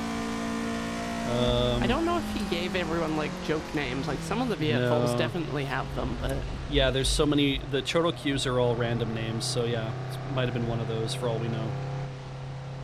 The Nissan 370Z Nismo in red, vibrant red, that's Char. Char. Yeah, and the 370Z Nismo in brilliant silver, that's Chadia. Chalia Bull. Excellent.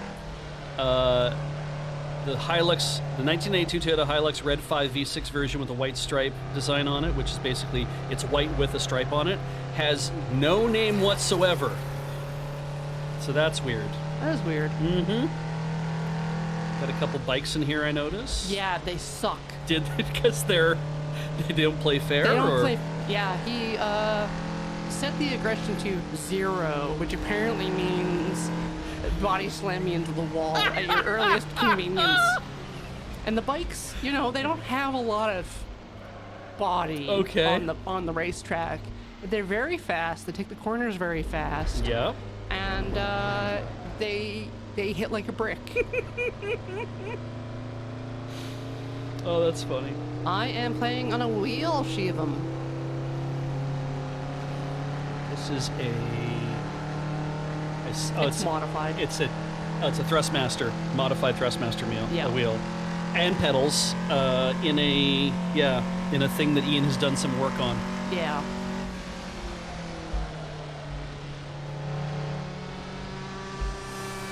There's one of them. One of them. See? Look at that. Yeah, that's and that dude's on a KTM, and as we all know, folks, if you drive a KTM, you're a thrill-seeking asshole.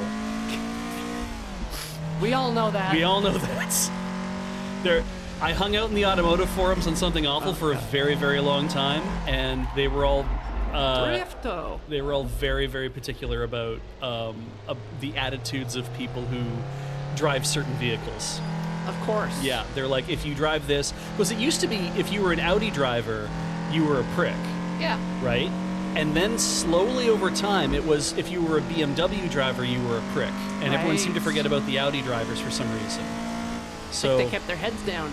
they did. I think it was that BMW drivers don't use their turn signals, and Audi people barely know how to operate their vehicle, something along that line. Right. Whereas But- the BMW drivers read the manual. They do, yeah.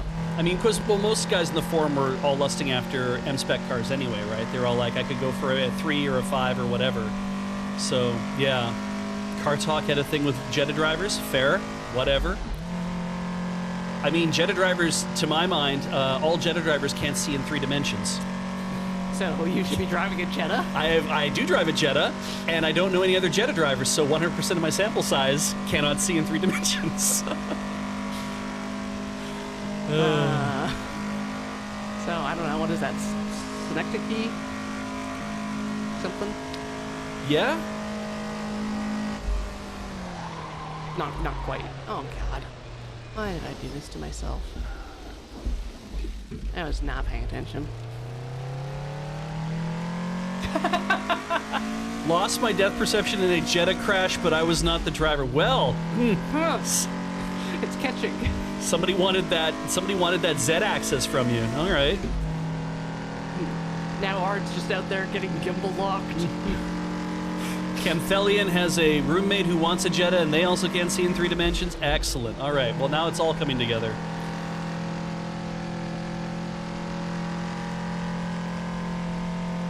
I don't, and the most I've learned, actually probably the most I've learned about motorcycling is from the Bakuan manga.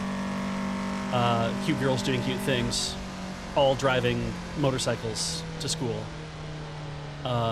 Which is very, very funny because they have to come up with ways to kind of make you get to hear about all the different things that are part of what feels like Japanese motorcycle culture more than anything else, because That would make sense. yeah, and so you've got the one girl who she wants to learn how to drive a motorcycle, and so she goes to the school and everything else, and they do that on a CB 450 or CD 400 or something like that. And when she leaves, they say, "Well, we sell the used ones. Like when we're done teaching people, and a motorcycle's ready to be retired, we can." It's merely laid down 20 times. Exactly right. They're like, we service it, and then you can buy it off of us. And so she bought a used CD 400 off of them, so then now she has a bike to tool around with her friends, which is very fun. She has one of her friends who is a motorcycle mechanic, because she works in a family of motorcycle mechanics. Of course. And their big thing is they restyle and rebadge cheap motorcycles to make them look like expensive motorcycles, but they sell them for cheap. And it's not like they're not doing the thing of we're scamming people. What they're doing is like They're not making an Adibas? yeah, it's like this bike is a Suzuki whatever. We have restyled it to look like this other bike. Okay. And you know that, but that means that when you're out on the road driving around on it, to everybody else, it looks like you're driving a BMW, that kind of idea. And then there's a third girl who is Girl? yeah, she's the one with the blonde twin tails, Of course. and she has Suzuki riding leathers, and she rides a Suzuki, I think it's a Katana. Okay. And she's all Suzuki all the time. Like that's all she rides around on. Suzuki's though are, Jesus, that car, what the hell? Yeah. It's again the micro machines. Yeah.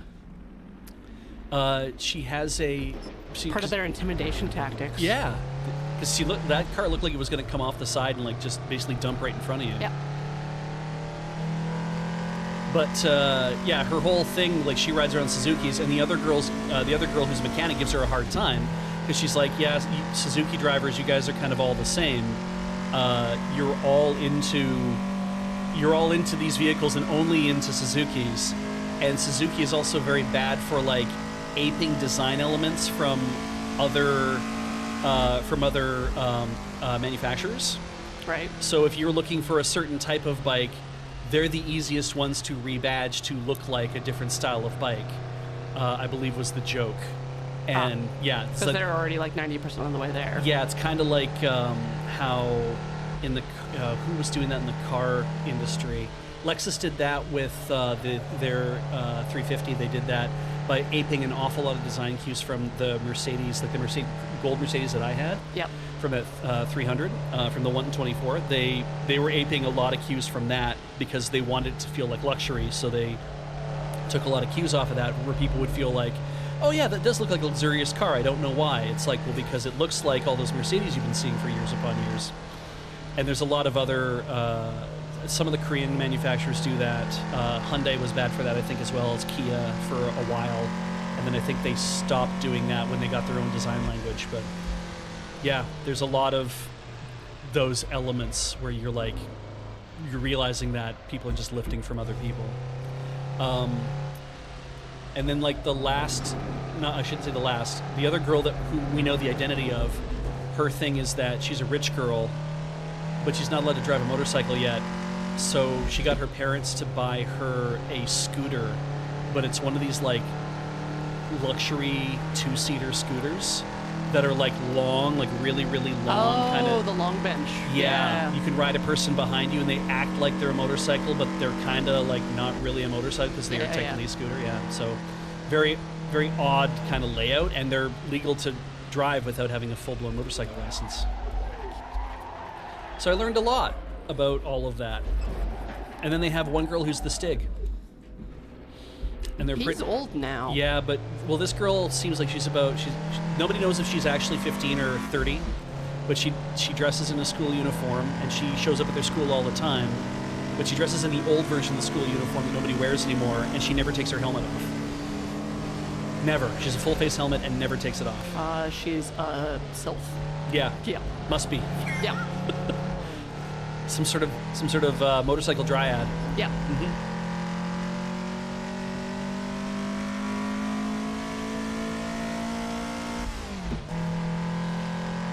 All right, what else am I watching right now? Oh, the klutzy class monitor and the girl with the short skirt. So, upskirts. No. No. No. This is a high school comedy with romance elements belted onto it. It is day glow. It is so bright. It's just splashes of the brightest colors. It's beautiful to look at, I think, because it's just like, it's so eye-searingly just so many colors and so much going on. But it's just a comedy manga of this guy who's like, they call him he's a prefect, right? Because nobody could figure out a better term for it. But he's just the school system. Yeah, he's the public morals officer on the student council, and he stands outside the front entrance every day, and he points at people. He has a little armband and everything, and he points at people who are not following the rules. And he's very uptight, and he's very straight-backed, and he's very but he's not like a dick about anything. He sticks to his morals and his principles. And it's just kind of this really awkward love story between him and the girl that he keeps trying to shut down because she keeps coming to school dressed with a short skirt and with not the perfect uniform or whatever. So she's breaking the rules. She's breaking the rules, yeah. And he's klutzy, so he falls over and looks up. No. He's klutzy because he always speaks his mind, and he's an idiot. And it comes down to him ending up in the same, or the thing that gets them to kind of talk to each other more is they both end up in the same class for supplementary lessons. They Because they're both failing. They're both failing, yeah. And she's like, "You're on the student council doing whatever." He's like, "Yep, and I'm not good at math, and so here I am. I'm going to learn some math." And she's like, "Boy, you could really get better at this. I have to." And she starts teaching him math because she's a little bit better than he is, but not by much. And yeah, and there are lots and lots. He is himbo, like he's just basically a himbo. Yeah. And there's lots of characters in the school that have this thing. For example, there's the guy who's on the health committee. He's the head of the health committee. And he used to be a delinquent, and you can tell that because he wears a big, long, white lab coat. Yep. But on the back of it, he has all the delinquent writing down the back of it saying he's on the health committee. Great. Yeah, yeah. And then there's another guy who's an Ikemen. So he's extremely handsome, only when he's in the library. And the moment he steps outside the library, his body shape changes. Loses his cool. And he changes into this weird, like, lumpy, nerdy guy with, like, big buck teeth and, like, everything else. Oh, my God. Is that the transmission? It was. It used to be. You can't get a toe in the middle of the... All right. Whew. Tiring. Yeah. Did you want to trade for a bit? Do you want to drive? Sure, we'll Oh, drive for I a would bit. love to trade a bit. This has been scooched down and the chair is low, so adjust things at your leisure. I'll give it a try. Anyway, it's all the guys who are the idiots in that show, which is kind of great. There's chocks under the wheels. Oh, I see.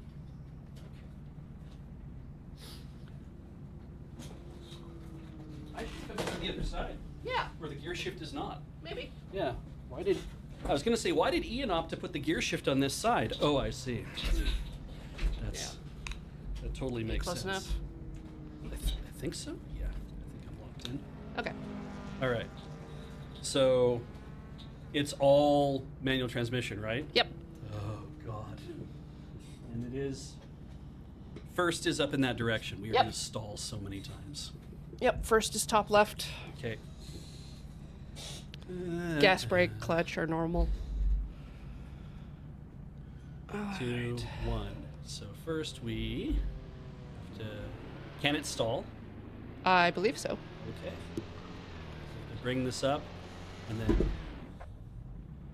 Oh God! I put it in first.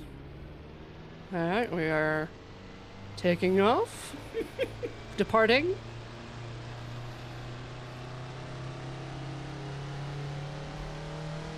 I want to go out this way. Yep. We're in second. We are. Okay. For anyone wondering, it's like, does Beej not know how to drive manual? I've seen the procedure done dozens of times. Yeah. Your map is on the right above your speedometer, so you can kind of get an idea of where curves are coming in. Oh, so I can. Okay. No, it's not any of the face buttons. Okay. The only face button you'll need is the D-pad for directing the pit. Okay. If you think I'm gonna get this thing up to 100, You're almost there. I'm very close. Oh God. Staying on the track is its own achievement. Yeah. Okay, we're in. We should not have shifted. Might want to go in second on the gravel. Yeah, I think you're probably right. Oh God. I mean, anything to give you a rest for a while. Yeah, thank you. Yeah. I really do appreciate it. That and the company. Oh yeah, absolutely. I had been out there for a while, and then I fell asleep on the chair, and I'm like, I should just go in and talk to Corey for a while. It's like, I'll come in at some point and let her know I'll take over for her if she really needs somebody to do that. Oh. But yeah.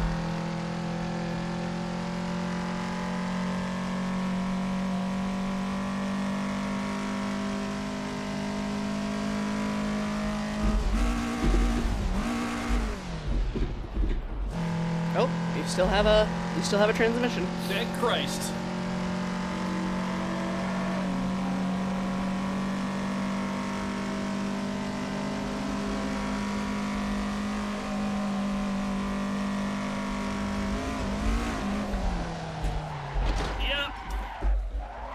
Okay. That seemed very rude. Clown horn? That seemed I've extraordinarily... never been clown horned. I don't like any of what just happened there.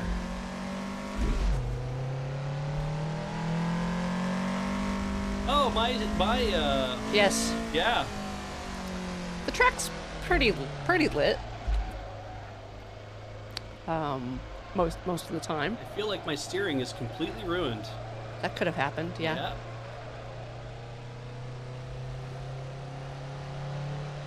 So we can either escape back to the pit, or you can try to...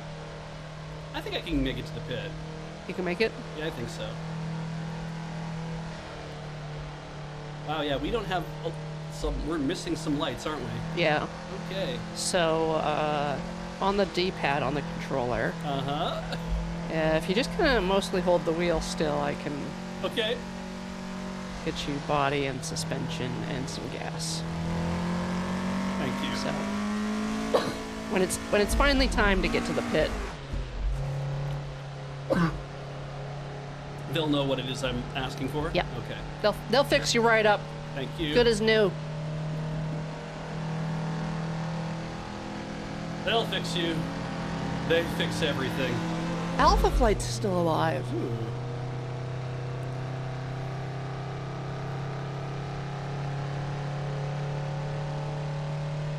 Feels like everybody's turning.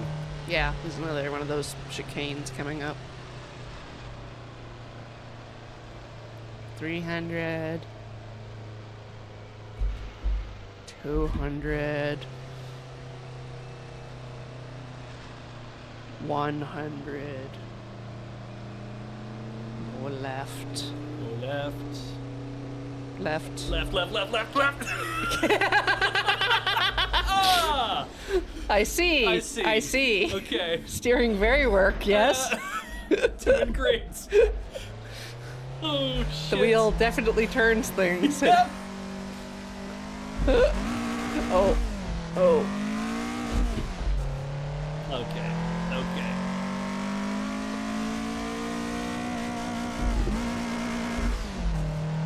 I gotta really dig on the clutch, apparently. Yes. Yeah. Yeah, gotta bottom that sucker out.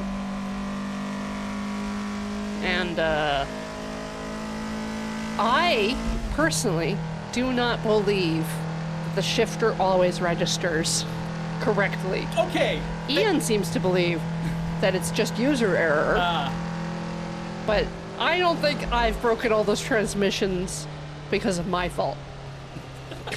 I think computer fault. Fair, fair, fair.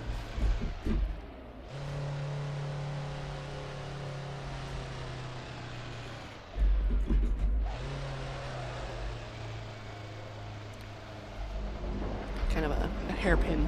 Yeah. Figure I could take it at 40 and I'd be fine. I feel like I'm at it. Oh, yeah, really slow. Okay.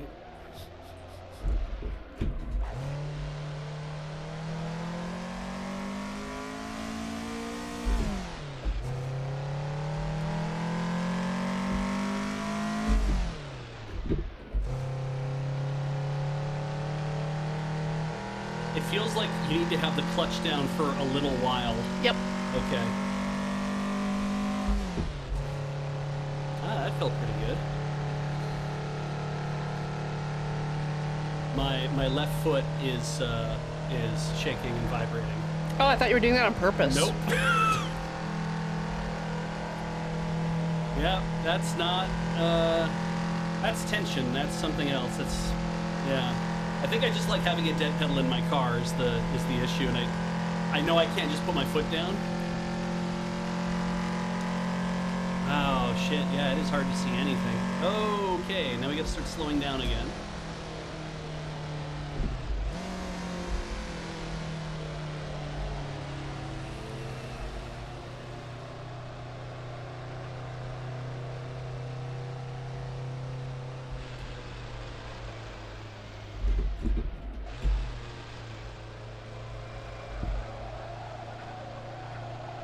I keep seeing a blue flag in the corner and assuming that's the game congratulating me on doing something proper.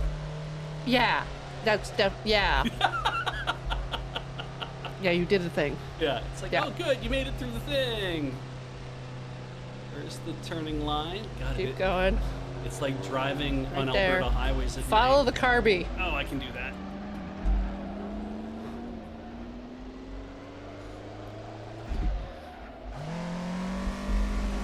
Nope.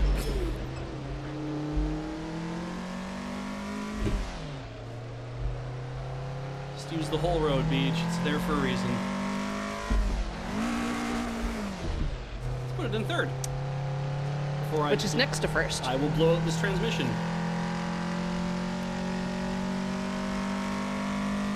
Me, I just take my eyes completely off the road and then look down at the... See, I'm not looking down at my hand. I'm looking down at my speedometer to be like, is it time to go? Because I'm not really like I should be listening more. The bar up at the top will flash yellow and then red if your revs get quite high.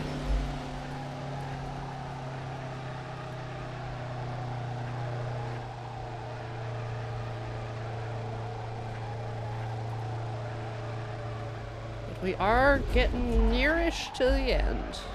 This is like the last quarter.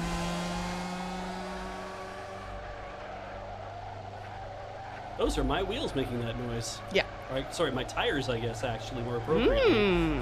Slick. Yeah. You can hear exactly how slick they are. They're squeaky clean. Oh my god. Like driving on cheese curds. It's a massive dead space in my steering. Dead Space 4. All right. Yeah, there we go. I have to think if this was... Oh, wait, no, it doesn't work that way. I was going to say, if this was like Reboot and Bob's there sitting in the driver's seat, but we're Yeah. the one controlling him, he'd be like, what's happening to everybody? Why is the driving changing all the time? Start with somebody who really knew what they were doing and then change to somebody who was driving completely differently, and now I have somebody who has no idea what's going on. Is this the chicane coming up? This is the pit line. Oh, I need to be here. Yeah. It's gonna do like an S. Remember not to go into the pit backwards.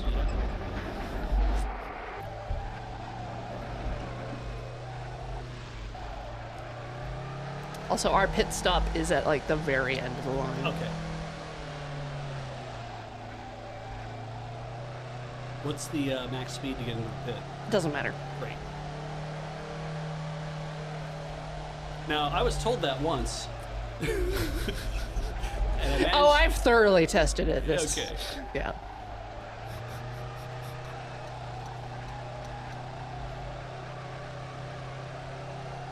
Oh, he's got flappy paddles on this box, too. He does. Are they disabled? Yes. I see. Just for me. I see. I love flappy paddles. Couldn't have me too comfortable. Oh, fair.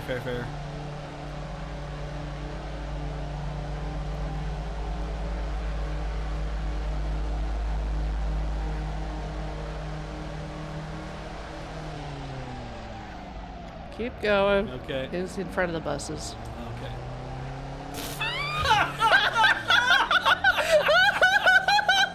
Oh my god! Oh my god! Okay, to the right, behind that bus. You see? What am I looking at? There's the stop Oh, sign. that stop sign over there? Okay. The one that's horizontal. So I need to go really... Into the box. I need to go really into the box. Just into the box. Like this. Yeah. And then straighten out. Yep. Alright, and you have to stop in the box. Yep. Well, that should be easy. Did I stop? Yeah. Great.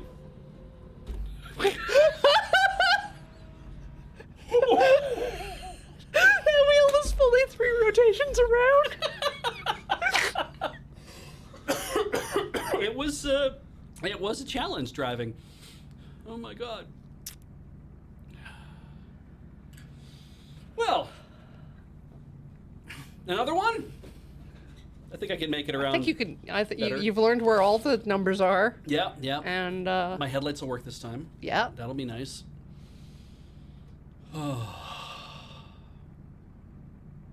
See, saying it was the last box, I'm like, I have no idea how many I'm counting down Yeah. to get there, but yeah. Oh, God. That's fine. That's fine.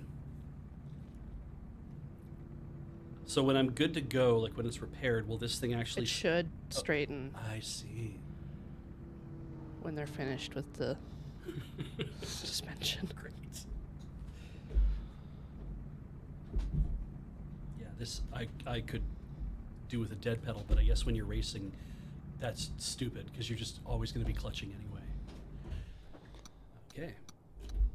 There you go.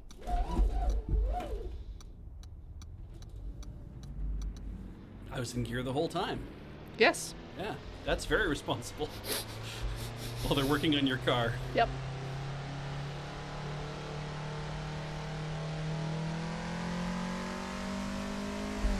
Okay. We got in second.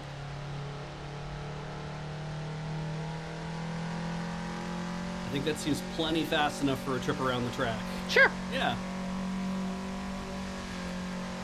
Nice scenic drive.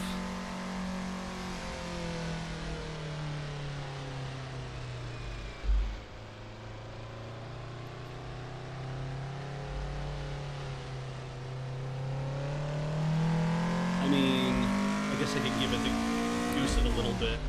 Whoa. There we go. Put it in third.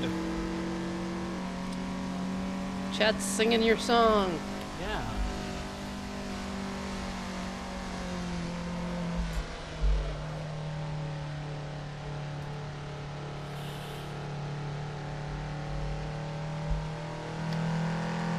It's funny because in the back of my mind, I'm like, I feel like I could do better in the daytime and in my own vehicle.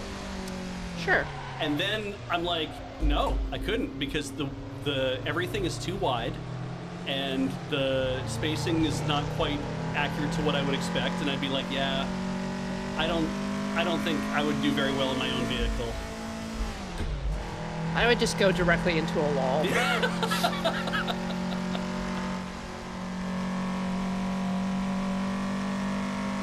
I keep wanting to brake with my left foot. Because it's a video game, right? Yeah.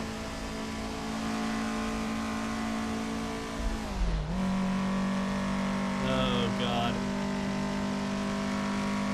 This already feels way too fast. It's only 180.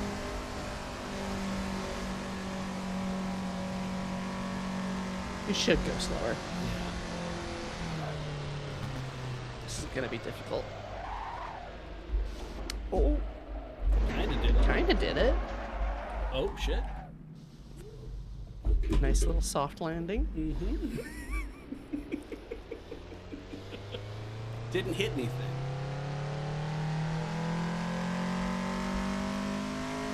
I feel like that's the hubris talking as well. Like, fine, didn't hit anything. Yep.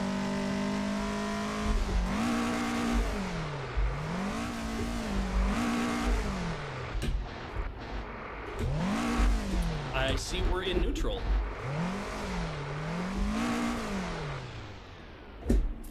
What do you think happened? I believe we ruined that transmission again. All right, stop driving. Yeah.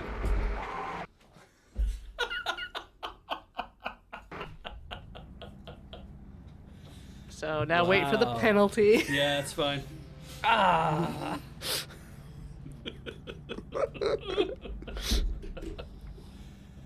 right. Put it in neutral. Oh, that ball was coming off. Yeah. Don't take the ball off. Trying not to. I noticed it was spinning out. I'm like, I gotta put this No, back. you were spinning out. Was I spinning? I was the one spinning out. You're right.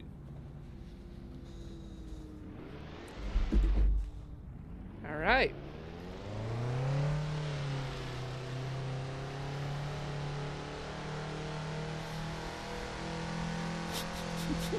All right. Okay.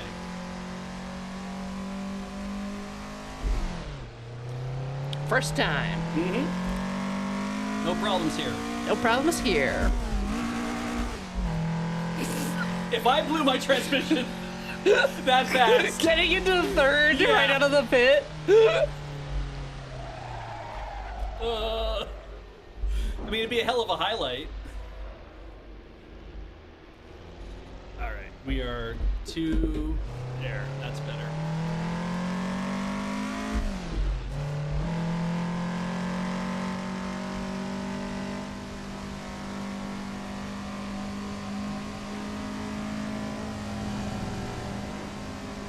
Long live Alpha Flight.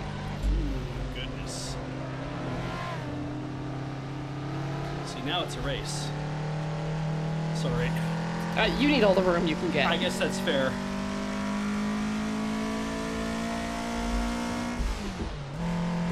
Ooh, that's a little bit. Yeah, I didn't need to shift into.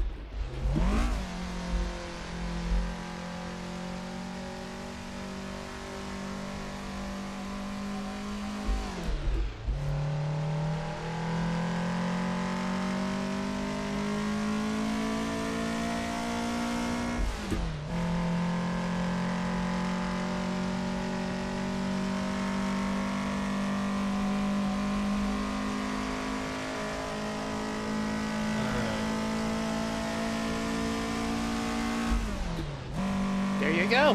Hey, nice. That's your top gear. Is it? Okay. Yeah.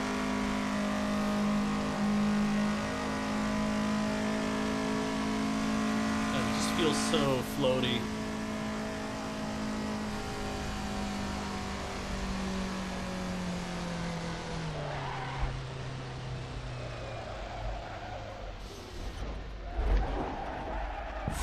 No, don't. Thank you. And it didn't. It didn't. Excellent. Didn't crash. Just came to a panic stop. That's all. Yep.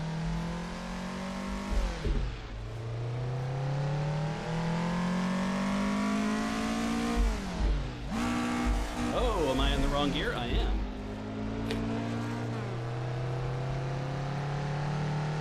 Can't do that with a real car too many times. What happens, Beach? Well, I'll tell you.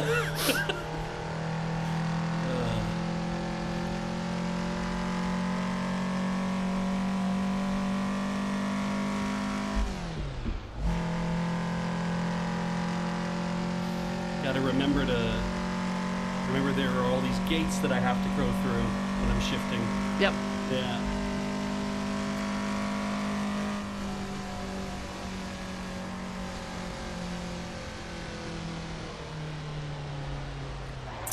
Yeah, again, not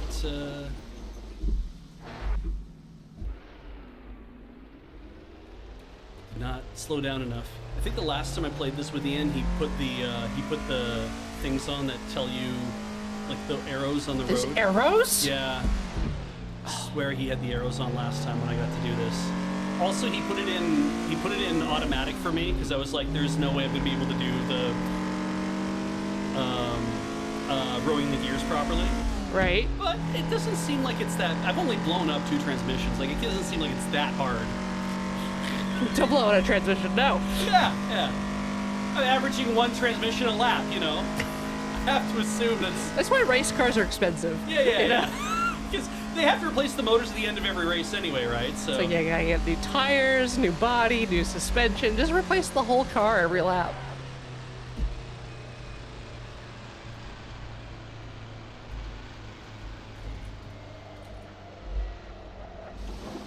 I could have probably turned that a little bit more aggressively.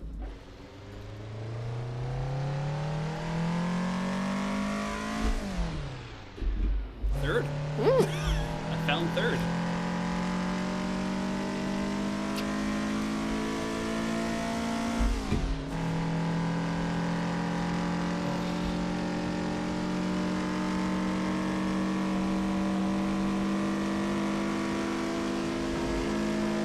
Oh, Yeah. just kiss?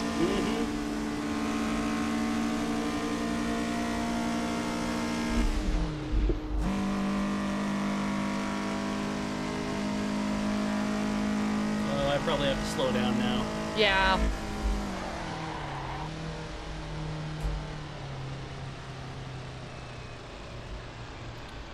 They won't, because they're insane. Yeah. And they have no fear of I death. don't know how they're doing that. I don't know. And when Yeah. I try to copy them, I end up rear-ending them.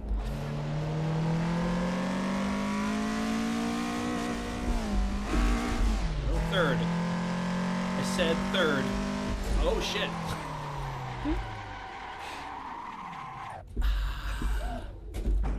Okay. That's what this is for. No, over to one more. Over one more. Oh. Down. Down. There we go. Can't see behind me. Clearly hit something.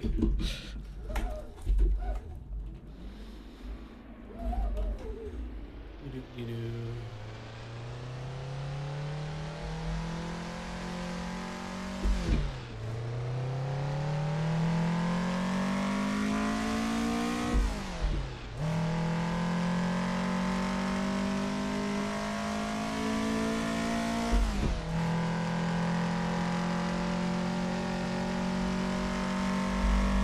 Has anybody ever figured out what the white bar at the top of the screen is doing? What do you mean? Well, it keeps going back and forth from like white and red to green. The one at the very top? Yeah. That's your speed. Oh, okay.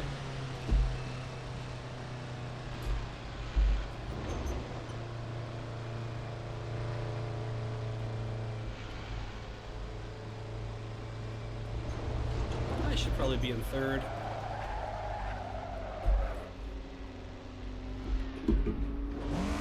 Thought it was tack.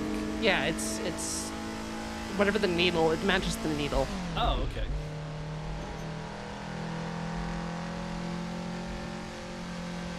Them revs, yes. Oh. It's spinny speed.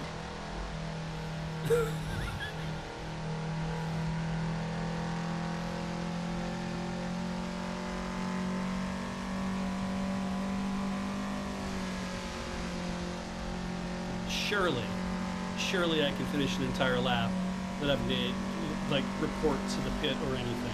You're so close. Yeah. You almost died there. Yep. That much rice hits you. Yeah, That's- right? that's That'll bad. knock you out. That's so many calories.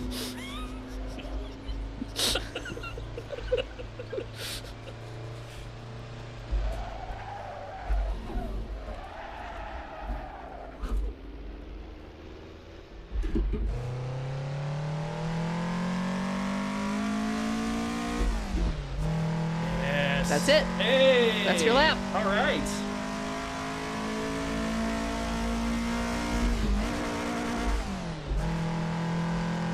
It definitely wants things to be in a certain order.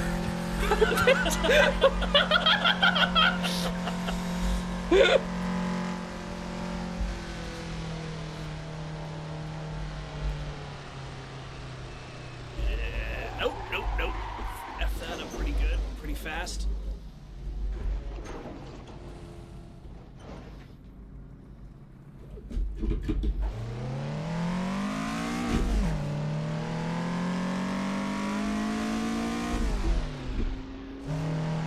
Hunting for that gear. Uh-huh. Find it eventually. Nope. Nope. That's what the gear wants you to think. Leave it on third for just a little while longer. Ugh. You think you're moving so slow, but you're going real fast. I'm not moving at all.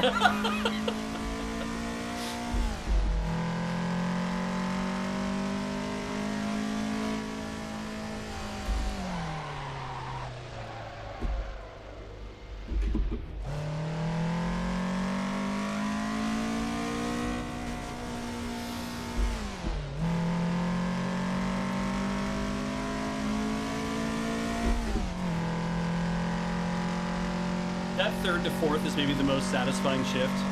It's just straight. Yeah. Boop, boop, And boop, it- boop, boop, boop. And you're like, I already know I'm going fast enough, I should be in fourth. So shift to fourth. Like, yes.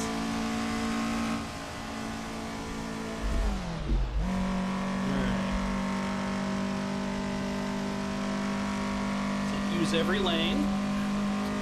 I read somebody was saying how the Le Mans track, by and large, a lot of it is on public streets. Slow down.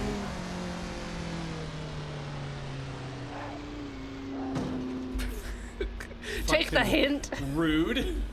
Oh my god. Right? It's like Civ 4, was it? Ah. Gandhi. Yeah. You set to 0. 0 aggression. Yeah, it feels like something rolls over at that point. Yeah. You're right.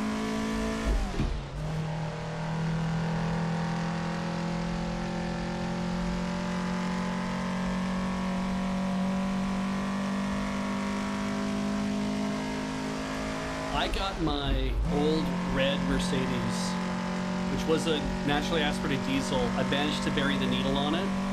In terms of what that means. Yep. The car had a 220 kilometer an hour Slow down.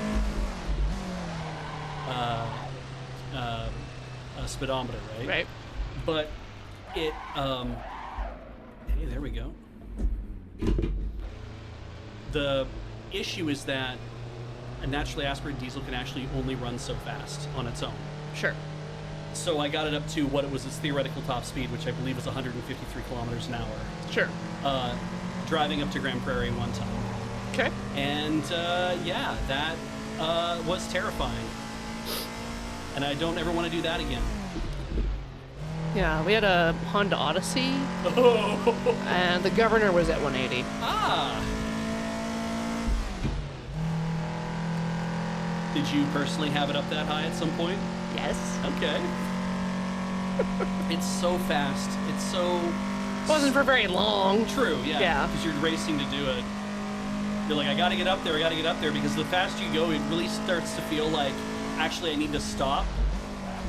No, I'm a complete and total leadfoot. Are you? Yeah. I like go fast. I'm more comfortable the faster, and the thought of an abrupt stop doesn't really enter my mind. Okay.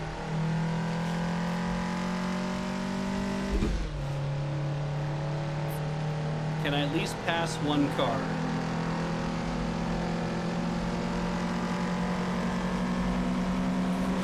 Whoa! I can pass the smart Thread car. the needle.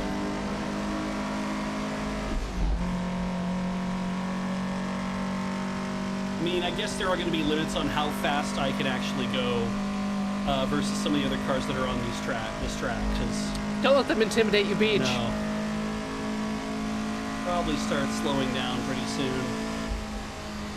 Yeah.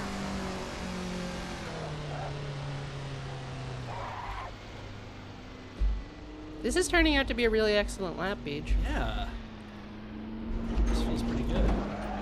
So good. Fucking- Can't be allowed. No. God Stop him. I thought All it was, agents. I thought it was a smart car that got me too. No. Like I was like, no, it was somebody else's smart car told to hit me. That's the one that did it. That's the one that passed me. Got hit again.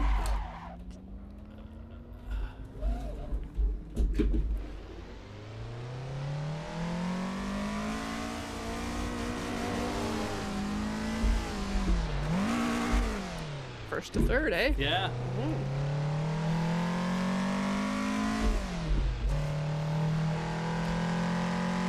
Thought I could skip a couple steps. There we go.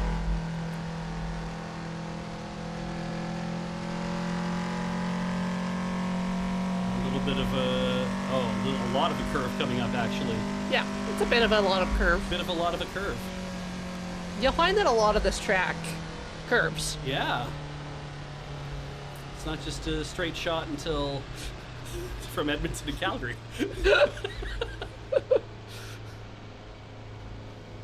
With a stop in Red Deer for donuts. Mm-hmm. Did I tell you I saw in the news that they're proposed yet another high-speed rail plan? No. Yeah. Edmonton International to Calgary International. Yeah, I believe that. Yep. Don't know how they're gonna cross Highway 2 to make that real, but they think they can do it. So. Well, you saw what they did with the LRT in Edmonton. Like, you can just put trains anywhere. That's true. Yeah. Even where cars go. That's true. The C train in Calgary has always put trains where Has cars always put trains where cars go. go. Yeah. I think they're really thinking about doing this probably because so many the trains are being built in the cities. It's like we could have trains out here too. They will stop in Red Deer too. I see our friend Radio Wasabi in the chat. Hey, how you doing, James? Yeah, I don't think it's gonna get much off the ground. I was trying to understand. It's like who would want to specifically go between, like, be like, well, I definitely want to go between from airport to airport is what I want to do. It is really convenient for the transit. Nice.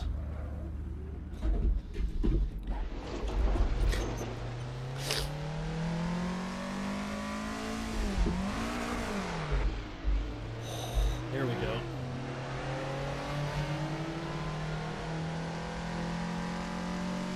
They also said, though, that this is what made me think, though, they're like, oh, they're not actually serious about this, or they're not really saying much. They're like, we want to take the high-speed rail, then once we've got it established in the corridor, we wanted to extend it up through the city of Edmonton, up through St. Albert, and then To where? take a spur out towards Sherwood Park as well from the middle of Edmonton, and then go out towards both Fort McMurray and up to Grand Prairie. And I'm like, ain't no way.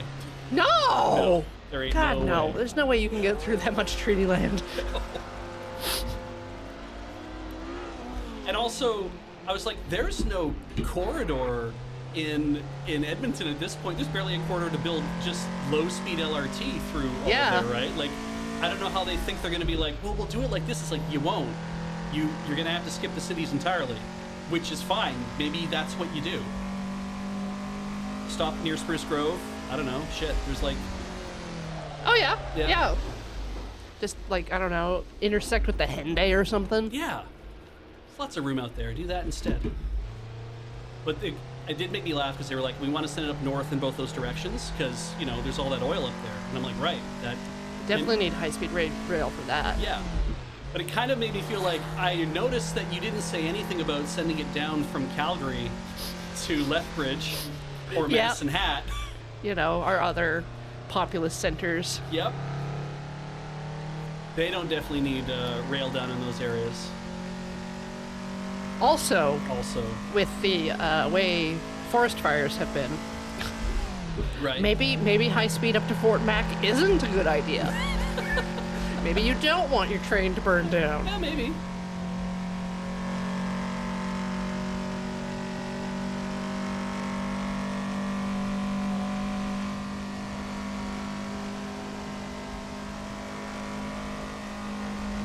Let's put it in fifth. Just for fun.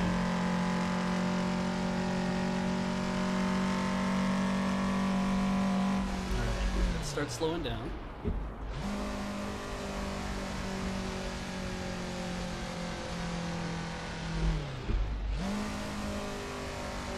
More slower. We're slower. Ooh, that van isn't... Probably wants to get by me. I mean, it is a race. Also, can you imagine them running it next to, like, the white mud and it drowning every year? There was talk about, they were like, well, maybe if we do this, that'll be good because then we can, like, you know, we want to rebuild the high-level bridge anyway. I'm like, are you out of your minds? You think there's a corridor up the white mud?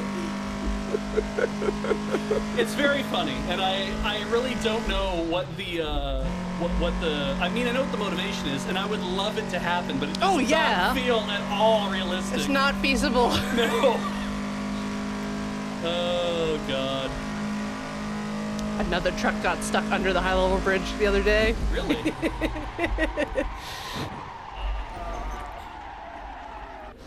Yeah. Okay, that's all right. Still in control.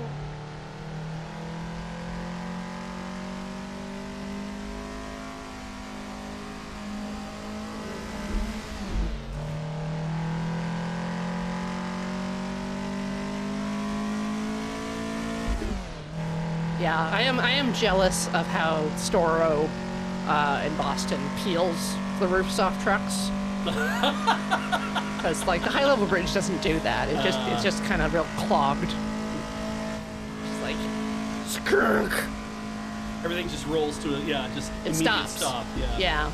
Speaking of immediate stops.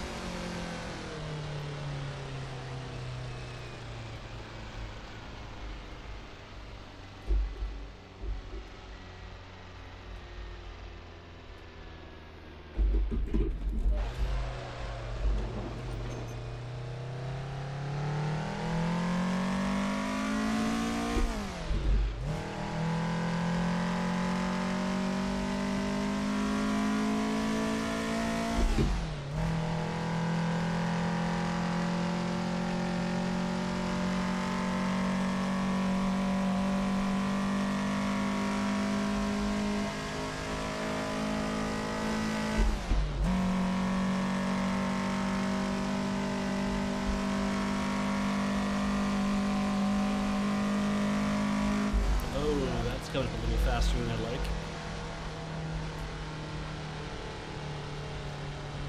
Yeah, it's not too steep though.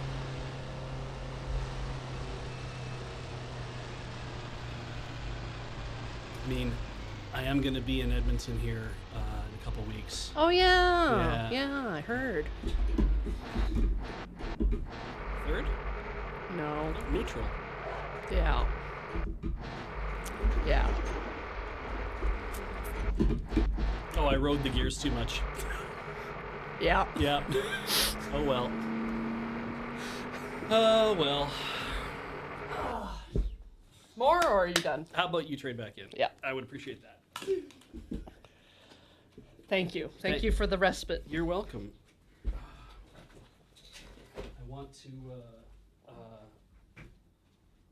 while I am there, while I am in Edmonton, I do want to see if I can find a time to hit up the Radial Railway. Because there is some chatter about them needing to. Do you need to adjust the chocks for No, you? Or? I'm just adjusting the wheelbase. Okay. There we go. I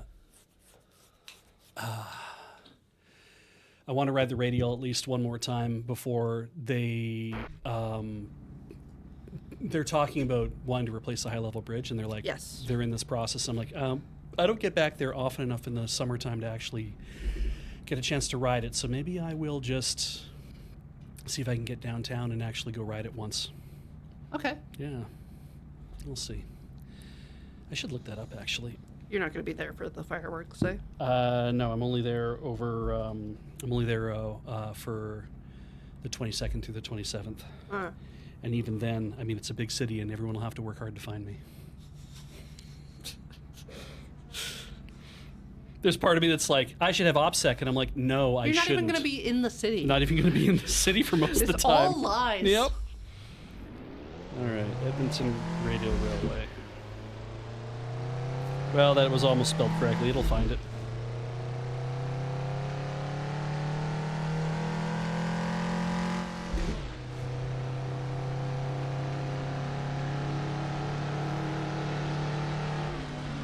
Ride. High level bridge. Well, you can rent out the streetcar. Like, solo? Yeah. Okay, so I can now purchase tickets to ride the high level bridge streetcar. Okay. $10 for a round trip. That's great. $30 for a family. Well, you're not a family. I'm not a family. I don't know if my parents want to ride it or not. It'd be fun if I could get them to want to do that, but Get them to want to. yeah, that's really the trick. Really, what it comes right down to is like, do you want to come downtown and ride this thing if you've never ridden it before? The streetcars are from Osaka. I know that means shit to you. But Exactly, yeah.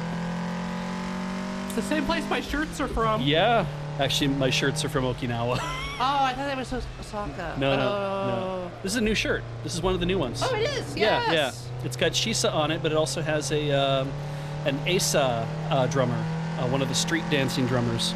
Okay. Okay, so service operates Thursday through Monday from Friday. What? Thursday through Monday from Friday. From Oh. Friday to Saturday. But never on Tuesday, except at the end of the month. You know that old nursery rhyme. All right, hang on. I'm gonna find it here. Yeah, you can charter it for a wedding, a birthday, or other gathering. I gotta find how much that costs. Yeah, do that. sounds like a blast. Do the pirate ship at West End. Yeah. Yeah. Okay. Make it a whole. Okay, Thursday, Friday, Saturday, Sunday, and Monday. Okay. And I will be there because it goes from May 15th until September the 7th. So Okay. I just have to go into town any of those days and actually either get on at Jasper Plaza or get on at Strathcona. Jump on it. Yeah. Skona. I would Skona. I would Skona too, actually.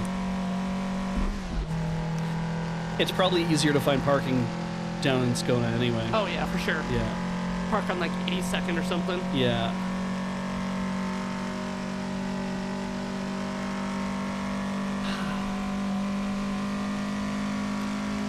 That's not bad. Okay. And times they run.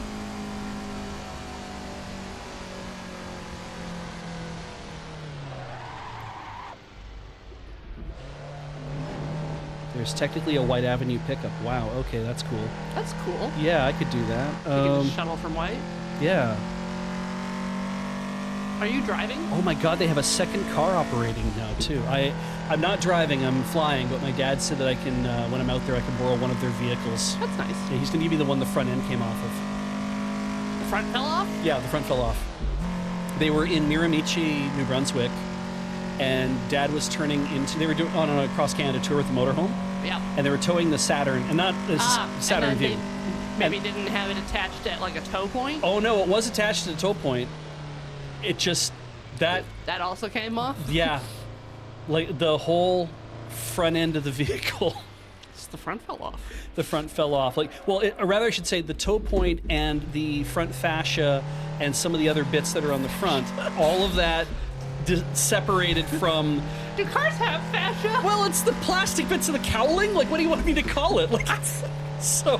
I don't want anything in common with a car. I have fascia. They were slowing down to turn into a parking lot, and so they slowed down and they turned into the parking lot. And as they were turning in, that's when the front came. That's when the tow disconnected from the vehicle, and so the Saturn minus its front bits on the front continued to roll on all four wheels in a straight line because that's how physics works. Sure. While they turned into another area of the parking lot. Comedy. Yeah, it was comedy. So it was pretty bad. It was, yeah, because now they're in New Brunswick in a smaller town, and they're trying to figure out how do we reattach this to our vehicle. And they eventually worked it all out with Saturn somehow. I don't know what it was. And I believe, because then they went down to the States. Uh-huh. From New Brunswick? Well, from the East Coast, yeah. So they'd look Brunswick has a bridge, right? I believe it does. To the mainland? Yeah. Yeah. So you can go. Well, I think it's bordered right on Maine. So you can go. You can cross at some point. I think at New Brunswick into Maine. I think. Now I have to check. Anyway, this streetcar runs from like 9 until 3, so I have to get down there in the middle. I have to not sleep in. How are you going to do that?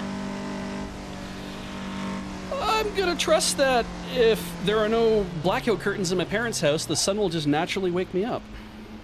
And that's all I can count on. But it's like Oh yeah. going to be close to the longest day, so the sun's going to be up at 3. Yeah. Maybe I just won't sleep. That was Ian's plan for today, a good right? plan, yeah. No, actually, yeah. New Brunswick shares a ton of its border with Maine. Yeah. Yeah, you might have been thinking of Nova Scotia having to cross a bridge. I've never been out to the Maritimes. Ah, I see. So yeah. No, New Brunswick. I just know that there are some bridges. There definitely are. Holy shit, there's a lot of water out there. Yes. Like inland, there's a lot of water within the. Anyway, lots of lakes. Isn't it wonderful? Yeah, you can cross and you can go into Maine from there. So the whole idea was they were going to basically come down the Appalachians. Like the idea was to drive down that way and do like the East Coast of the United States. Giant sled. And then pulled by goats. and then drive back through the middle of whatever in their motorhome, which worked out good. And they dragged I think they had to end up. I don't know what they did with the Saturn ultimately. I might be missing up part of the story, but what I do know is by the time they reached Vegas, not Vegas, by the time they got near, was it Vegas? Was it Arizona? They live in Arizona half the year, and I think Vegas is not in Arizona. it is not. So I think by the time they reached Arizona or somewhere, but maybe it was in Nevada somewhere, they were pulling their vehicle. They're pulling the motorhome into a residential area. That's why I thought they might be in Arizona actually, because they were moving through a residential area, and Dad wasn't getting any torque from the motorhome. And they're diesel pushers, right? They have the motors in the back. Okay. So that's why he didn't immediately see that the engine was on fire.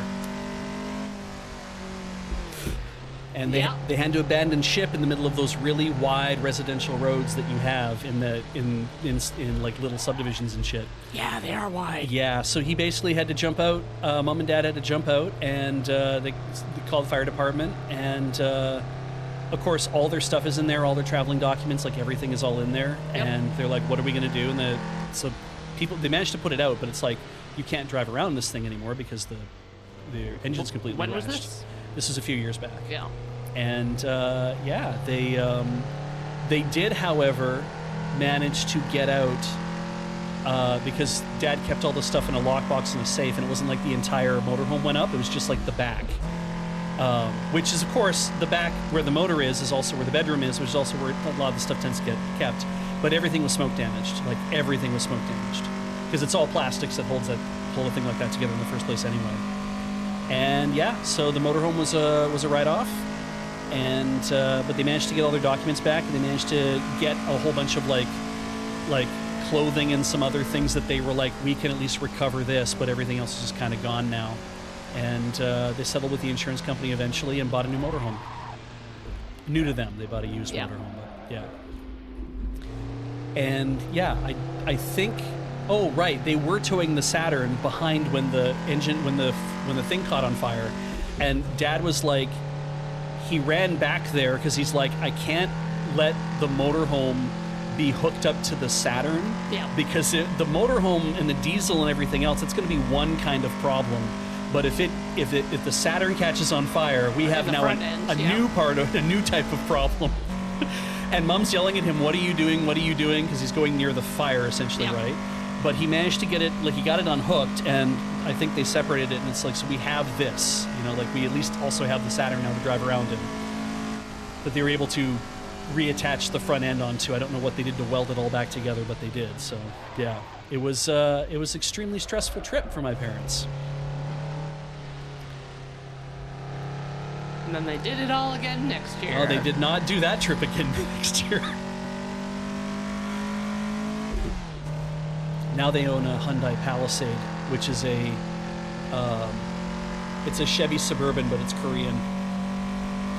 Korean Suburban? It's just a massive, like, frickin' 3-seater. I think it's a 3-seater.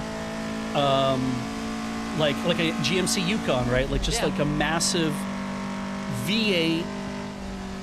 I don't think they tow it even either. I think it's just this is their main vehicle. And I did ask my father, I'm like, why did you opt for this absolutely gigantic, you're 75 years old? Yeah, you want them to have like a cube so that they can get into their seats comfortably. Yeah. And he was like, well, it was a good deal. I bet it was. Somebody was selling it used, and they'd only had a year or two, so it was a reasonable deal and like fair.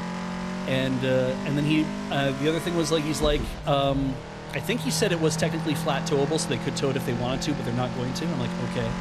And he says, and also, we're at that age where we just wanted to have something really nice. Ha! And I'm like, Yeah, you know what? I mean, if I was 75 years old and I was kind of, staring down the rest of my mortality, You'll get there. I'd be like, maybe I just want to I like having a vehicle, and maybe I just want to have a really nice, all-leather interior, all the bells and whistles, all the fun shit. And I'm like, yeah, that's fair. Okay. And so when I asked them, hey, so you're going down to Medicine Hat for the Kinsman Club's, 50th anniversary or whatever Sure. it is, right? Taking the motorhome, and my mom's like, "Are you kidding? Have you seen the price of fuel?" I'm like, "What are you taking? We're taking the Palisade." Oh yeah, that's gonna Have be you seen cheaper. the price of fuel? Yeah, have you seen the price of fuel? I was like, yeah. I tried. I did say maybe you want to think about like a Santa Fe hybrid. Maybe you want to think Oh, a about. hybrid. There's lots of power stations now in Alberta. Yeah, I mean they live out in the middle of nowhere, but I'm like they could, if my dad had the power of will. Right. I could convince him to get solar on the house and batteries and probably actually do electric. If he was like, we could do it. And I'm like, you could do it. And it wouldn't cost you an absolute fortune. You could do it. You live out in the middle of nowhere and everything in your house runs on gas because it's just the easiest thing to get out there. Natural gas. Natural gas. Yeah. So you could go electric on a lot of things out here. You really could. And he was like, "No, I am going to install a dual fuel generator on the house, though." I'm like, "Sorry, what?" And he's like, "Yeah. So if anything, the way to show the churro queue." Slammed him into the Shark wall face. too. My lap was great. Yeah, it was. You're only like 39 seconds behind. Like you're doing awesome. I used to be. But yeah, I've been really wanted to try to push the whole thing, and he's like, I'm going to get a generator in the house so that if the power ever goes out, we'll be able to, power everything in the house off of propane or off of whatever fuel we have around. They have a natural gas line. He's like, we'll just have a natural gas line hooked up to the thing. It'll be great. I'm like, Dad, for the 10 grand it cost you to do that, you could have put in battery stations and you could just have the whole house running on electricity. Yes. Yeah. But no, he wants to do it this way. I'm like, okay. I mean, granted, if it is going to ever be 30 below there again, which it will be, I'm sure if the power goes out, it might be a little hard to get an electric furnace to actually heat the entire house. I don't know. Like, they're pretty efficient now. They are getting better, but like heat pumps and stuff are operating at about down to minus 15, minus 20. Yeah. And that's pretty good. Like, that's kind of amazing. They can draw heat out of the air at that level. But when you do that as well, a lot of times what they'll recommend is you also put in the heat rods that run off of electricity. And I'm like, yeah, if you're going to do that, then you need a massive electric battery to be able to run the heat rods in your furnace. Well, whatever.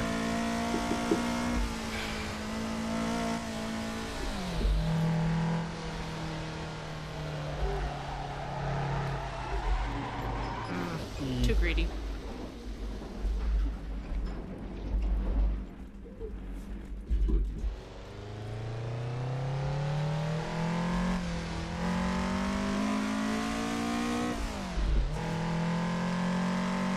Yeah, Texan says, at least the Palisade's only a V8 compared to whatever was in the motorhome. Motorhome has a Detroit diesel. Has a very, very big... Very big. Very... Probably 7-liter, I think. Dad was like, I don't want to have trouble driving it. I don't want to have trouble accelerating and going up hills and stuff. I'm like, yeah, makes sense. But then when you have like a big Allison transmission in it as well... What's an Allison transmission? So Allison is like the company that makes transmissions for like not the really big trucks, but like I think the smaller big like trucks. like maybe like buses and stuff like that. Like Allison tends to be the one that people look for like when it's like getting a Cummins transmission. Is that they're like a really well-known company that makes transmissions.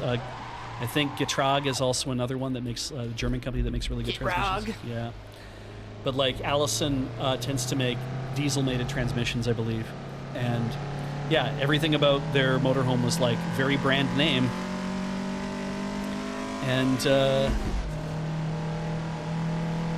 that meant, though, that when he needed his transmission serviced one time, he had to literally take the motorhome to a large vehicle mechanic. You couldn't just go to like a normal mechanic. It was like, you're going to have to go to the guys who service semis, essentially, because they're the only ones who are going to have lifts and also the knowledge and ability to work on your vehicle, which means it's also going to cost you more because they're, I don't know what you call them, heavy vehicle mechanics? Is that what you call guys who work on stuff like that? Yeah. One of my cousins does that. Really? Yeah. Oh. I mean, it's probably a pretty lucrative job, I'm sure, too. Yeah, especially when you work for the army. Oh. The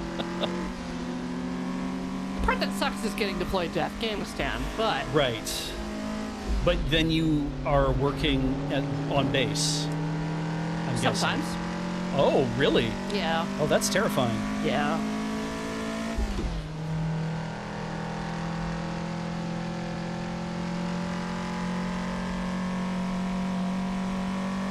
Is he in it for the long haul, or is it like thinking of retiring after he does it? He's done right now. Oh, okay. Okay. He's my age. Ah. But he,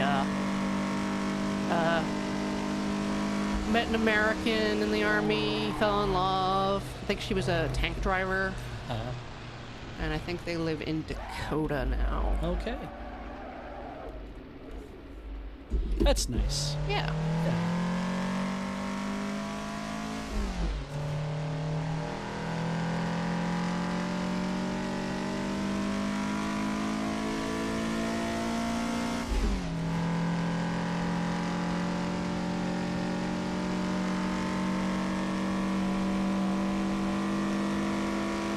Oh no, Alpha Flight. Oh. Aww. Well, You let's were not the chosen one. let's not be sad that it happened. Wait. What?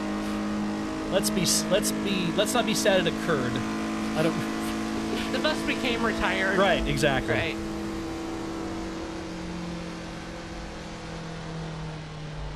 I do occasionally think about. I remember at one point when I was younger, I was like, I don't think I would ever want to go into the trades. But it does look interesting, and it does look like you can do reasonably well for yourself if you establish yourself, obviously. Yeah. But now these days, it really does feel like that's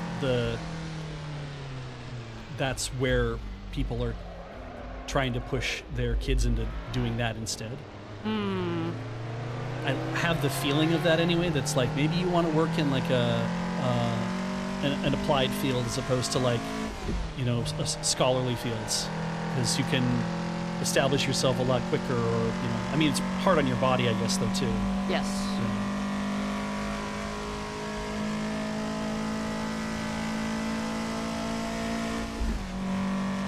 Like this kind of job, very hard on the body.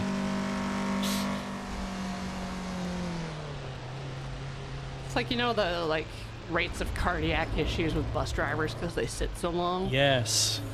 You ever just think about that?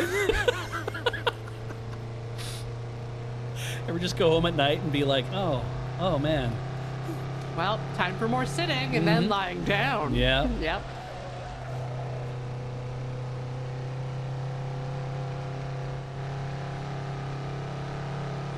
I know it'll help. I'll find a more comfortable position to sit in.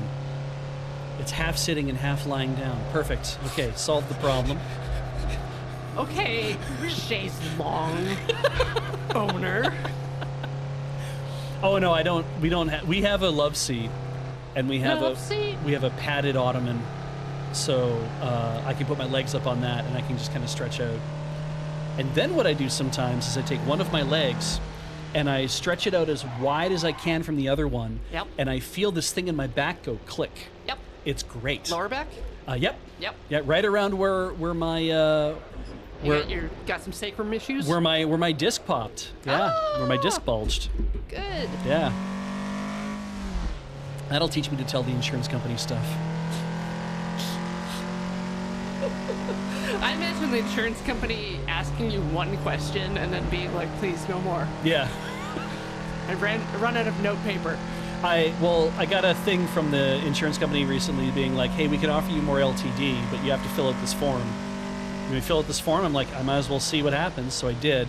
And they're like, do you have any musculoskeletal issues? And I'm like, well, I have a bulging disc in my L5S1. Yep. So I've been looking after that. And apart from like everything else, and everything else is clean, right?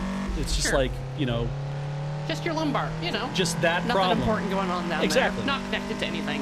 I have a whole bunch of other issues, Do you? but they're nothing that should contribute to like me having LTD, right? Yeah. And I got an email back from them that was just like very form email that just said, oh, due to your musculoskeletal issues, we've decided to not give you the extension on your LTD.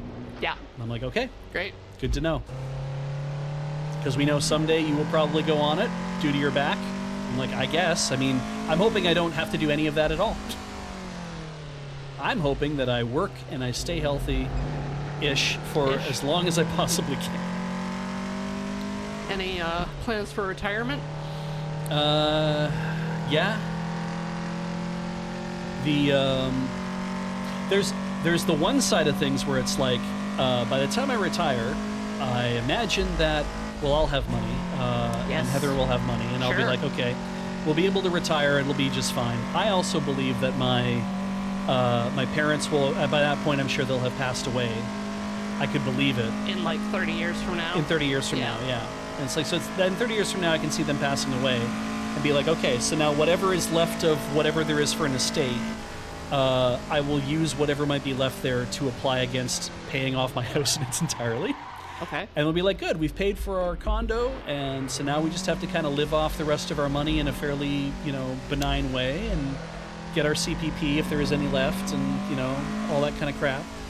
And then if that doesn't work out for whatever reason, then Heather and I will move to a location that is way cheaper to live in, Langford. No. Bali. And it occurred to me one time, I'm like, I guess you could try to do that expat thing of, I'm going to move to an island nation somewhere that is extremely cheap to live in and just be like, this is what I do now. We're just going to do this. Right. Or I'll somehow figure out a way to go move to Okinawa and just live there. You would live in Japan. Yeah, but not mainland Japan. I would live in tiny island Japan, right near Taiwan, where certainly there's some shit's going to go down eventually. I'd rather... It was... Corey, I don't understand. Like, I went there and just felt really comfortable. Oh, that's weird. It was very weird. And I'm like, shit, I could probably retire here. I don't know if I want to. I don't speak the language anywhere near well enough to make that be a good idea. But enough to, like, do basic commerce and get by until maybe you do get conversational. Yeah, and it just really felt like, I like this place. I like it a lot, and it's a little odd that I like it so much as I do, because like going everywhere else we've been previous times, I was like, this is really neat, and I like this, but it does definitely feel like another place to me. Like it feels it was a foreign place. Okinawa did not feel that foreign. I think it's because they don't have any trains. That must be why. Felt just like home. Felt just like home. Buses that are never running on time. And, Right. yeah, all that kind of shit. It was just like, yeah, weird. But Texan, I could buy an Akia. I know Elle's been looking at Akia as well. Don't want to do that in my retirement. I don't want to start trying to fix up an Akia. Yeah. But I mean, the amount of like just total weeaboos with some money under them who would probably be like, I will gladly buy an Akia, and we'd see an influx of white people, like older white people, into like Japanese towns. And be like, well, we solved your immigration, or we solved your population problem in these tiny towns. But it's all old people again, like. So I don't know what you're gonna do about that. And all their money's in the bank for some reason. Yeah. I don't think I'm leaving the island. Anytime soon. No. Going back to Alberta is, like, for this one trip is not so bad, but it's like, I don't think I'm gonna pick up roots and be like, I'm gonna move back to Alberta for whatever reason. And I don't think there's many other places in Canada that I'd want to live. Maybe I'd live in the Maritimes. Didn't even crack your windshield. Well, okay. You found the purely ablative part of your car? The fascia. Yeah. If you're gonna crash directly into something. Yeah. Yeah. Stops you real good. How's your steering? Still good. Oh, wow. Okay, great. I could move to PEI. That might be fun. Actually, the real deal, I feel the real deal thing to do is that when we're all close enough getting to retirement age, we just all sell our condos if we haven't paid them off for whatever reason, and just buy like a commune and just be like, we're just gonna go. Quiet, I think. Yeah. Yeah, go live somewhere. 2 or 3 families go live somewhere. You know, couples go live somewhere and be like, fine, we'll do it like this. We'll all take care of each other, and we'll hopefully, if something happens to somebody, not murder each other. Yeah, and not murder each other. Well, you know, have private areas of the house that are like our own thing, obviously, right? I'll sleep in one big pile. Yep. That's if everything gets real bad. That's the zombie commune. That's the one where it's like, oh fuck, all we have is this one house. Everyone's sleeping in a pile in the living room. Who's on watch?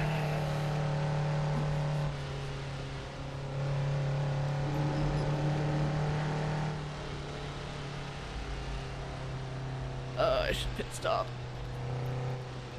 Let's fix any body damage. There might be some. Alrighty. I mean, the other idea was win the lottery. Oh, yeah, Ian's working on that, so Yeah. And if probably we- won't help if you both try. We could play different lotteries. Ah.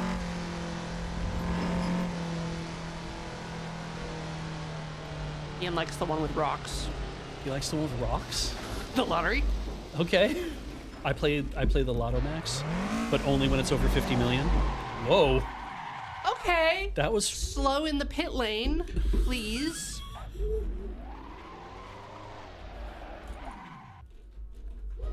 People. my goodness.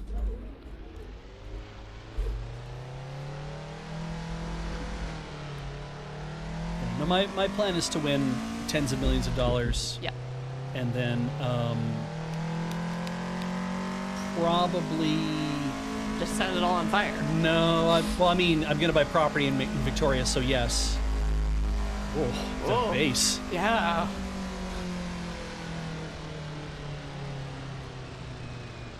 Oh, right, you can drive through these guys. I forgot. Yeah. Shit. It's just hard to see. I thought if you hit them, it would be game Then I over. would die? Well, I thought it would be game over for me, which is why I was Game being over, so man. careful. Oh God. No, I want to win the lottery and then buy a big plot of land, and then build townhouses or condos there, 2-bedroom and 3-bedroom, Yep. and then just basically, let everybody live in them. Have everyone call you the mayor. Yeah, yeah, and just be like, there, all my friends, all taken care of. Welcome to Beach Town. They all have a place to live. We could do that instead. Do you think?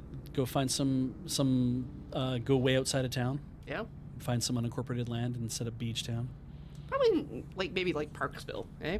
Out in that location. That's a distance from Victoria proper. Wow. Souk. Yeah, we could do Souk, I think.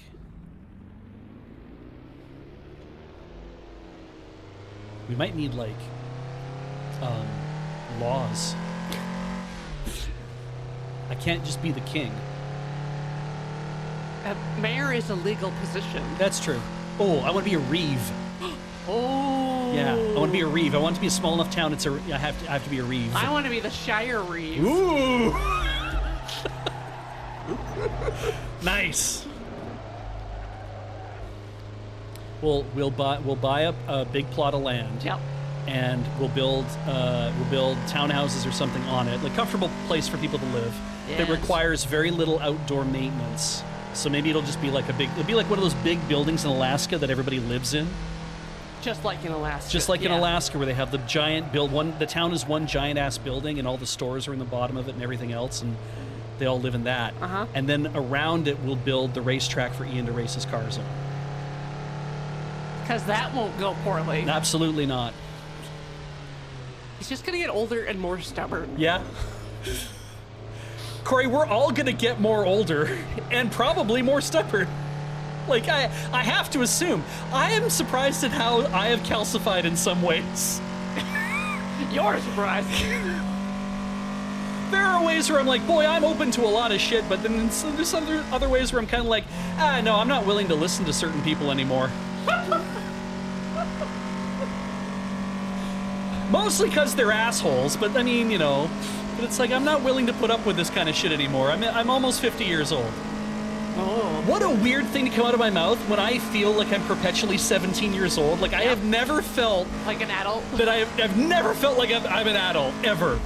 And to be like, Beach is turning 47 in July, and it's kind of like, yeah, no, that's not true. I've been 17 years old for 30 years, and I've been just faking it the whole time. Uh-huh. It's been great. Wait till you find out that's true for everyone. Yeah. Well, when I thought about that, I'm like, oh shit, that's what my dad's been doing. Oh, you're onto him now. And I'm like, my dad's a parent. He had kids. Wait, maybe that seasons you. Maybe when you have children. No, look at Graham. We only have 2 data points. We have Graham and Nelson to go by, really. Like, that's it. But We don't know anyone else with children. no.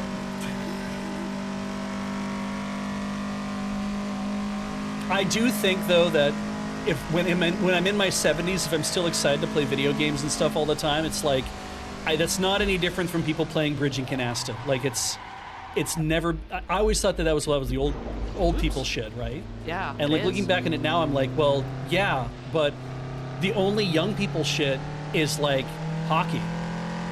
Like, my dad played old-timer hockey into, like, just before he was 50, he had to stop finally because he had a heart attack.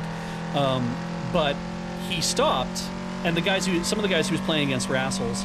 But he stopped, and he stayed active in doing other things, but it was like, yeah, I guess you can't really be 70 years old and playing old-timer hockey. That's just isn't really in the cards. And so I'm like, there's a lot of that kind of stuff where you don't get to do that all the way into your twilight years. You can do that up to a certain point, and you have to figure something else out to do. So instead, my dad's, renovating and building a new wing on his house. That's what you do when you're in your 70s. And you have a heart thing. And you have a heart problem. You have blood issues. Yeah. Yeah. No, my mom's dad was playing Call of Duty until like a couple of years ago. Okay. Then he had like a big issue that meant that he couldn't. You had to slow down? Slow down. Oh, I see.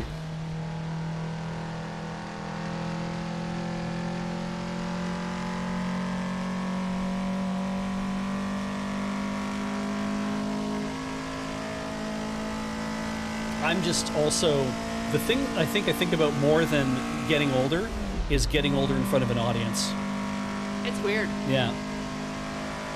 Because knowing everybody else that's out there right now is watching us, and they're like, you're watching us get old, but to us, you guys are all the same age. Like, chat. I get older, ageless. you guys are all the same age. Yeah. All right. Yeah, But- except people in chat are telling you how old they are. I know. But there's like this weird, I take them as just this gestalt. Yes. And so I'm like, you are an average age of what I assume is our demographic. And therefore that doesn't change that much. But it's interesting feeling like we're doing all this and everyone's watching us get older and they like that. Because I always thought that the point of Being celebrity is to be young and hot and fit forever. Yes. Yep. I really did feel that that's what happens, is that you either like, or you become such a hot old man, i.e. like Robert Redford, right?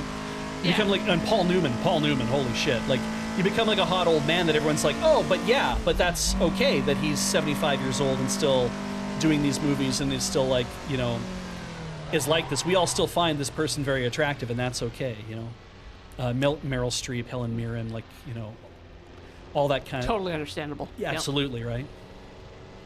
But, yeah. Yes, the thing is, like, you're looking at people from 10 years ago and be like, who are these children? Oh, I can make it. I can make it. Oh, no. I can make it. I It's can not make fair. it. I can make it. I can make it. Get in front of somebody that can give you a push. Watch for that blue flag.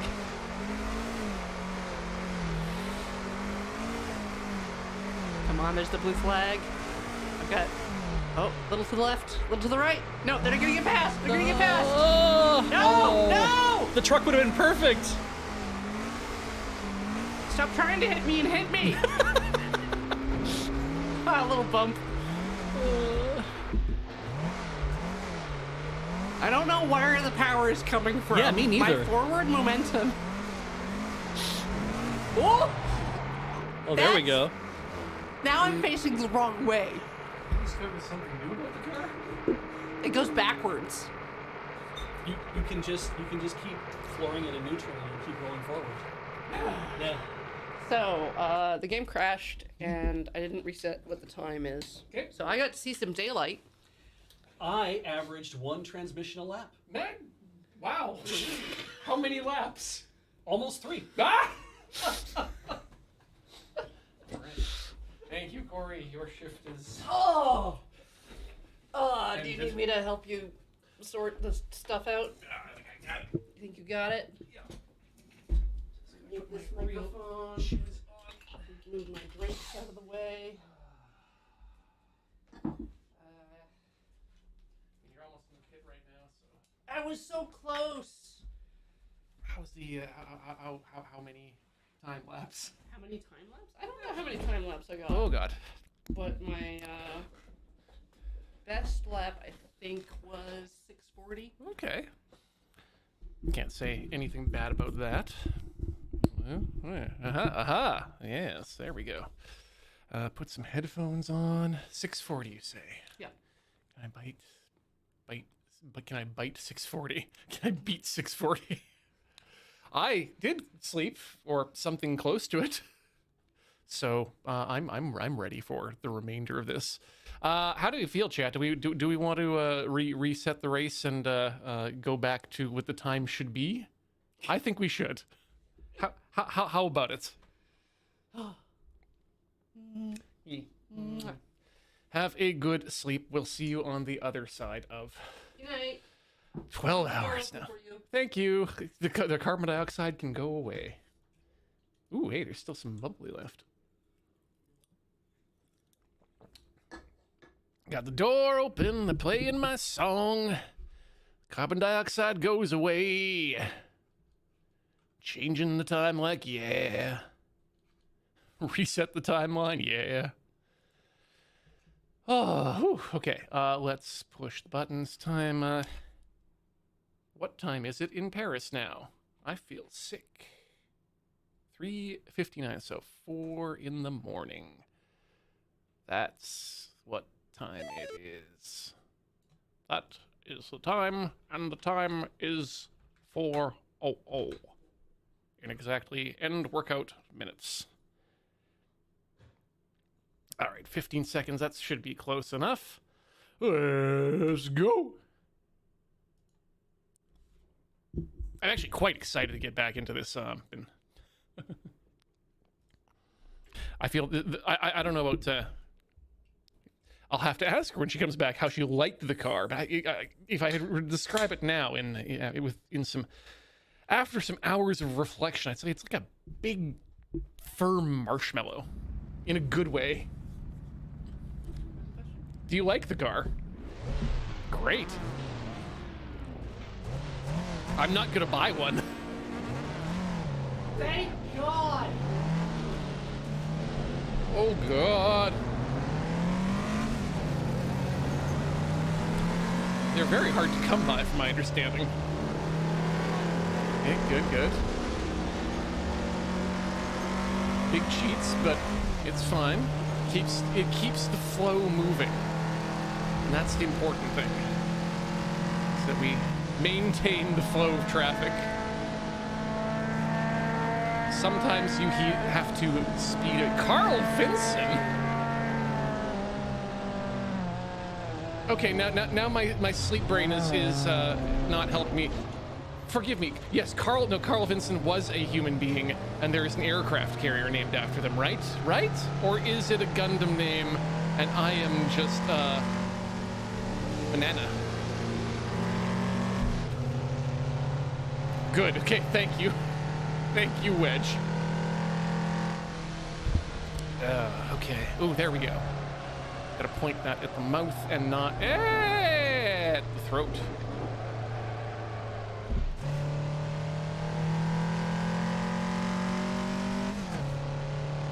So, fun fact, chat. It did indeed become hot out while I was gone. So I had to spend a little time, oopsie daisy, in the server room, recovering before the walk in here. There we go, down and further. Also, I got to confuse the man on the corner near my place, whom we wave at each other, but we have never spoken in the 6 years I've been living in the area, and I think it's too late to start.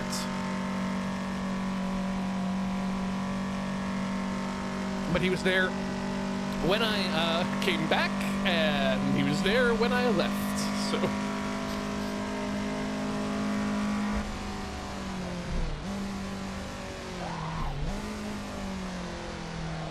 He kind of looks a bit like Willie Nelson, but not. Don't be creepy.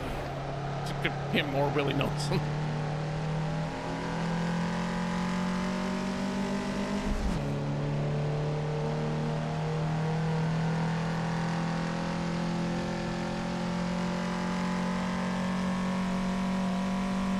Yeah, the server closet's just kind of like a cold air shower, which I believe is related to, but different from a magical sound shower. Boom doom boom boom boom doom boom boom doom boom boom boom boom boom boom boom boom boom boom boom. Too close to a corner to do a little dance. Oh god, we're way too close to that corner to do any sort of a dance. Oh, but we almost held it if it weren't for that Jeep Grand Cherokee. It may not be grand, in fact, actually.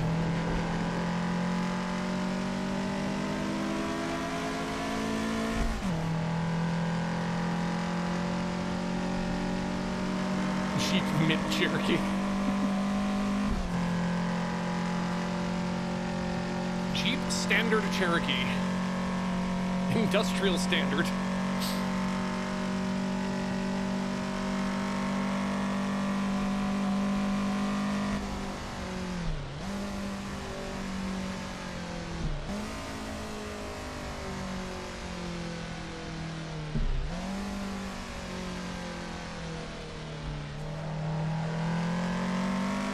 Oh no, too much gas!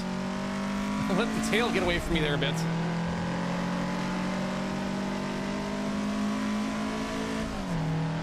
Yeah, I was thinking it'd be one of those Cherokee cars that you could order from McMaster Car when you need a standard Cherokee to test, I don't know, your road or peanut butter on.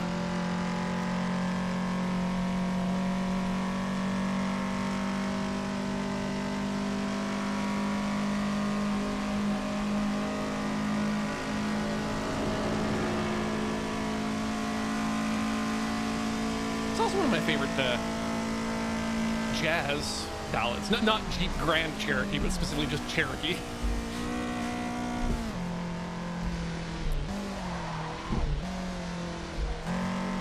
That's too much curb.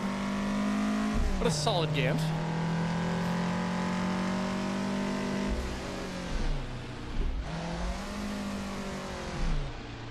I needed to be in second. That was the correct gear for me to be. The correct gear for you and me.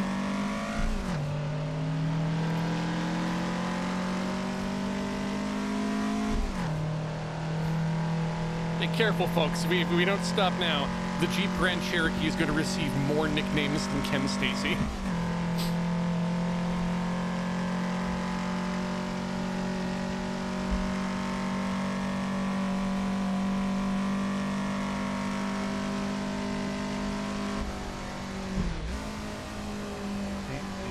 Follow your eye line. Too much eyeliner. Almost had it. Never didn't not have it. Third gear has it. Oh, we got the farm truck behind us, too. We don't often see that. The mighty F-150. In its natural habitat. The French countryside.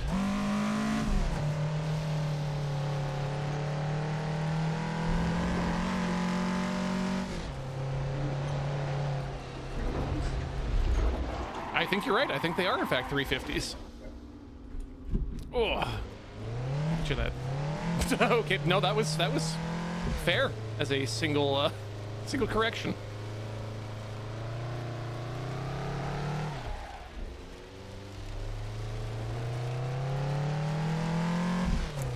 Tomato Kigo, for clarity, I mean the Jeep brand has been confusing GM since they took it over as to what to do with it.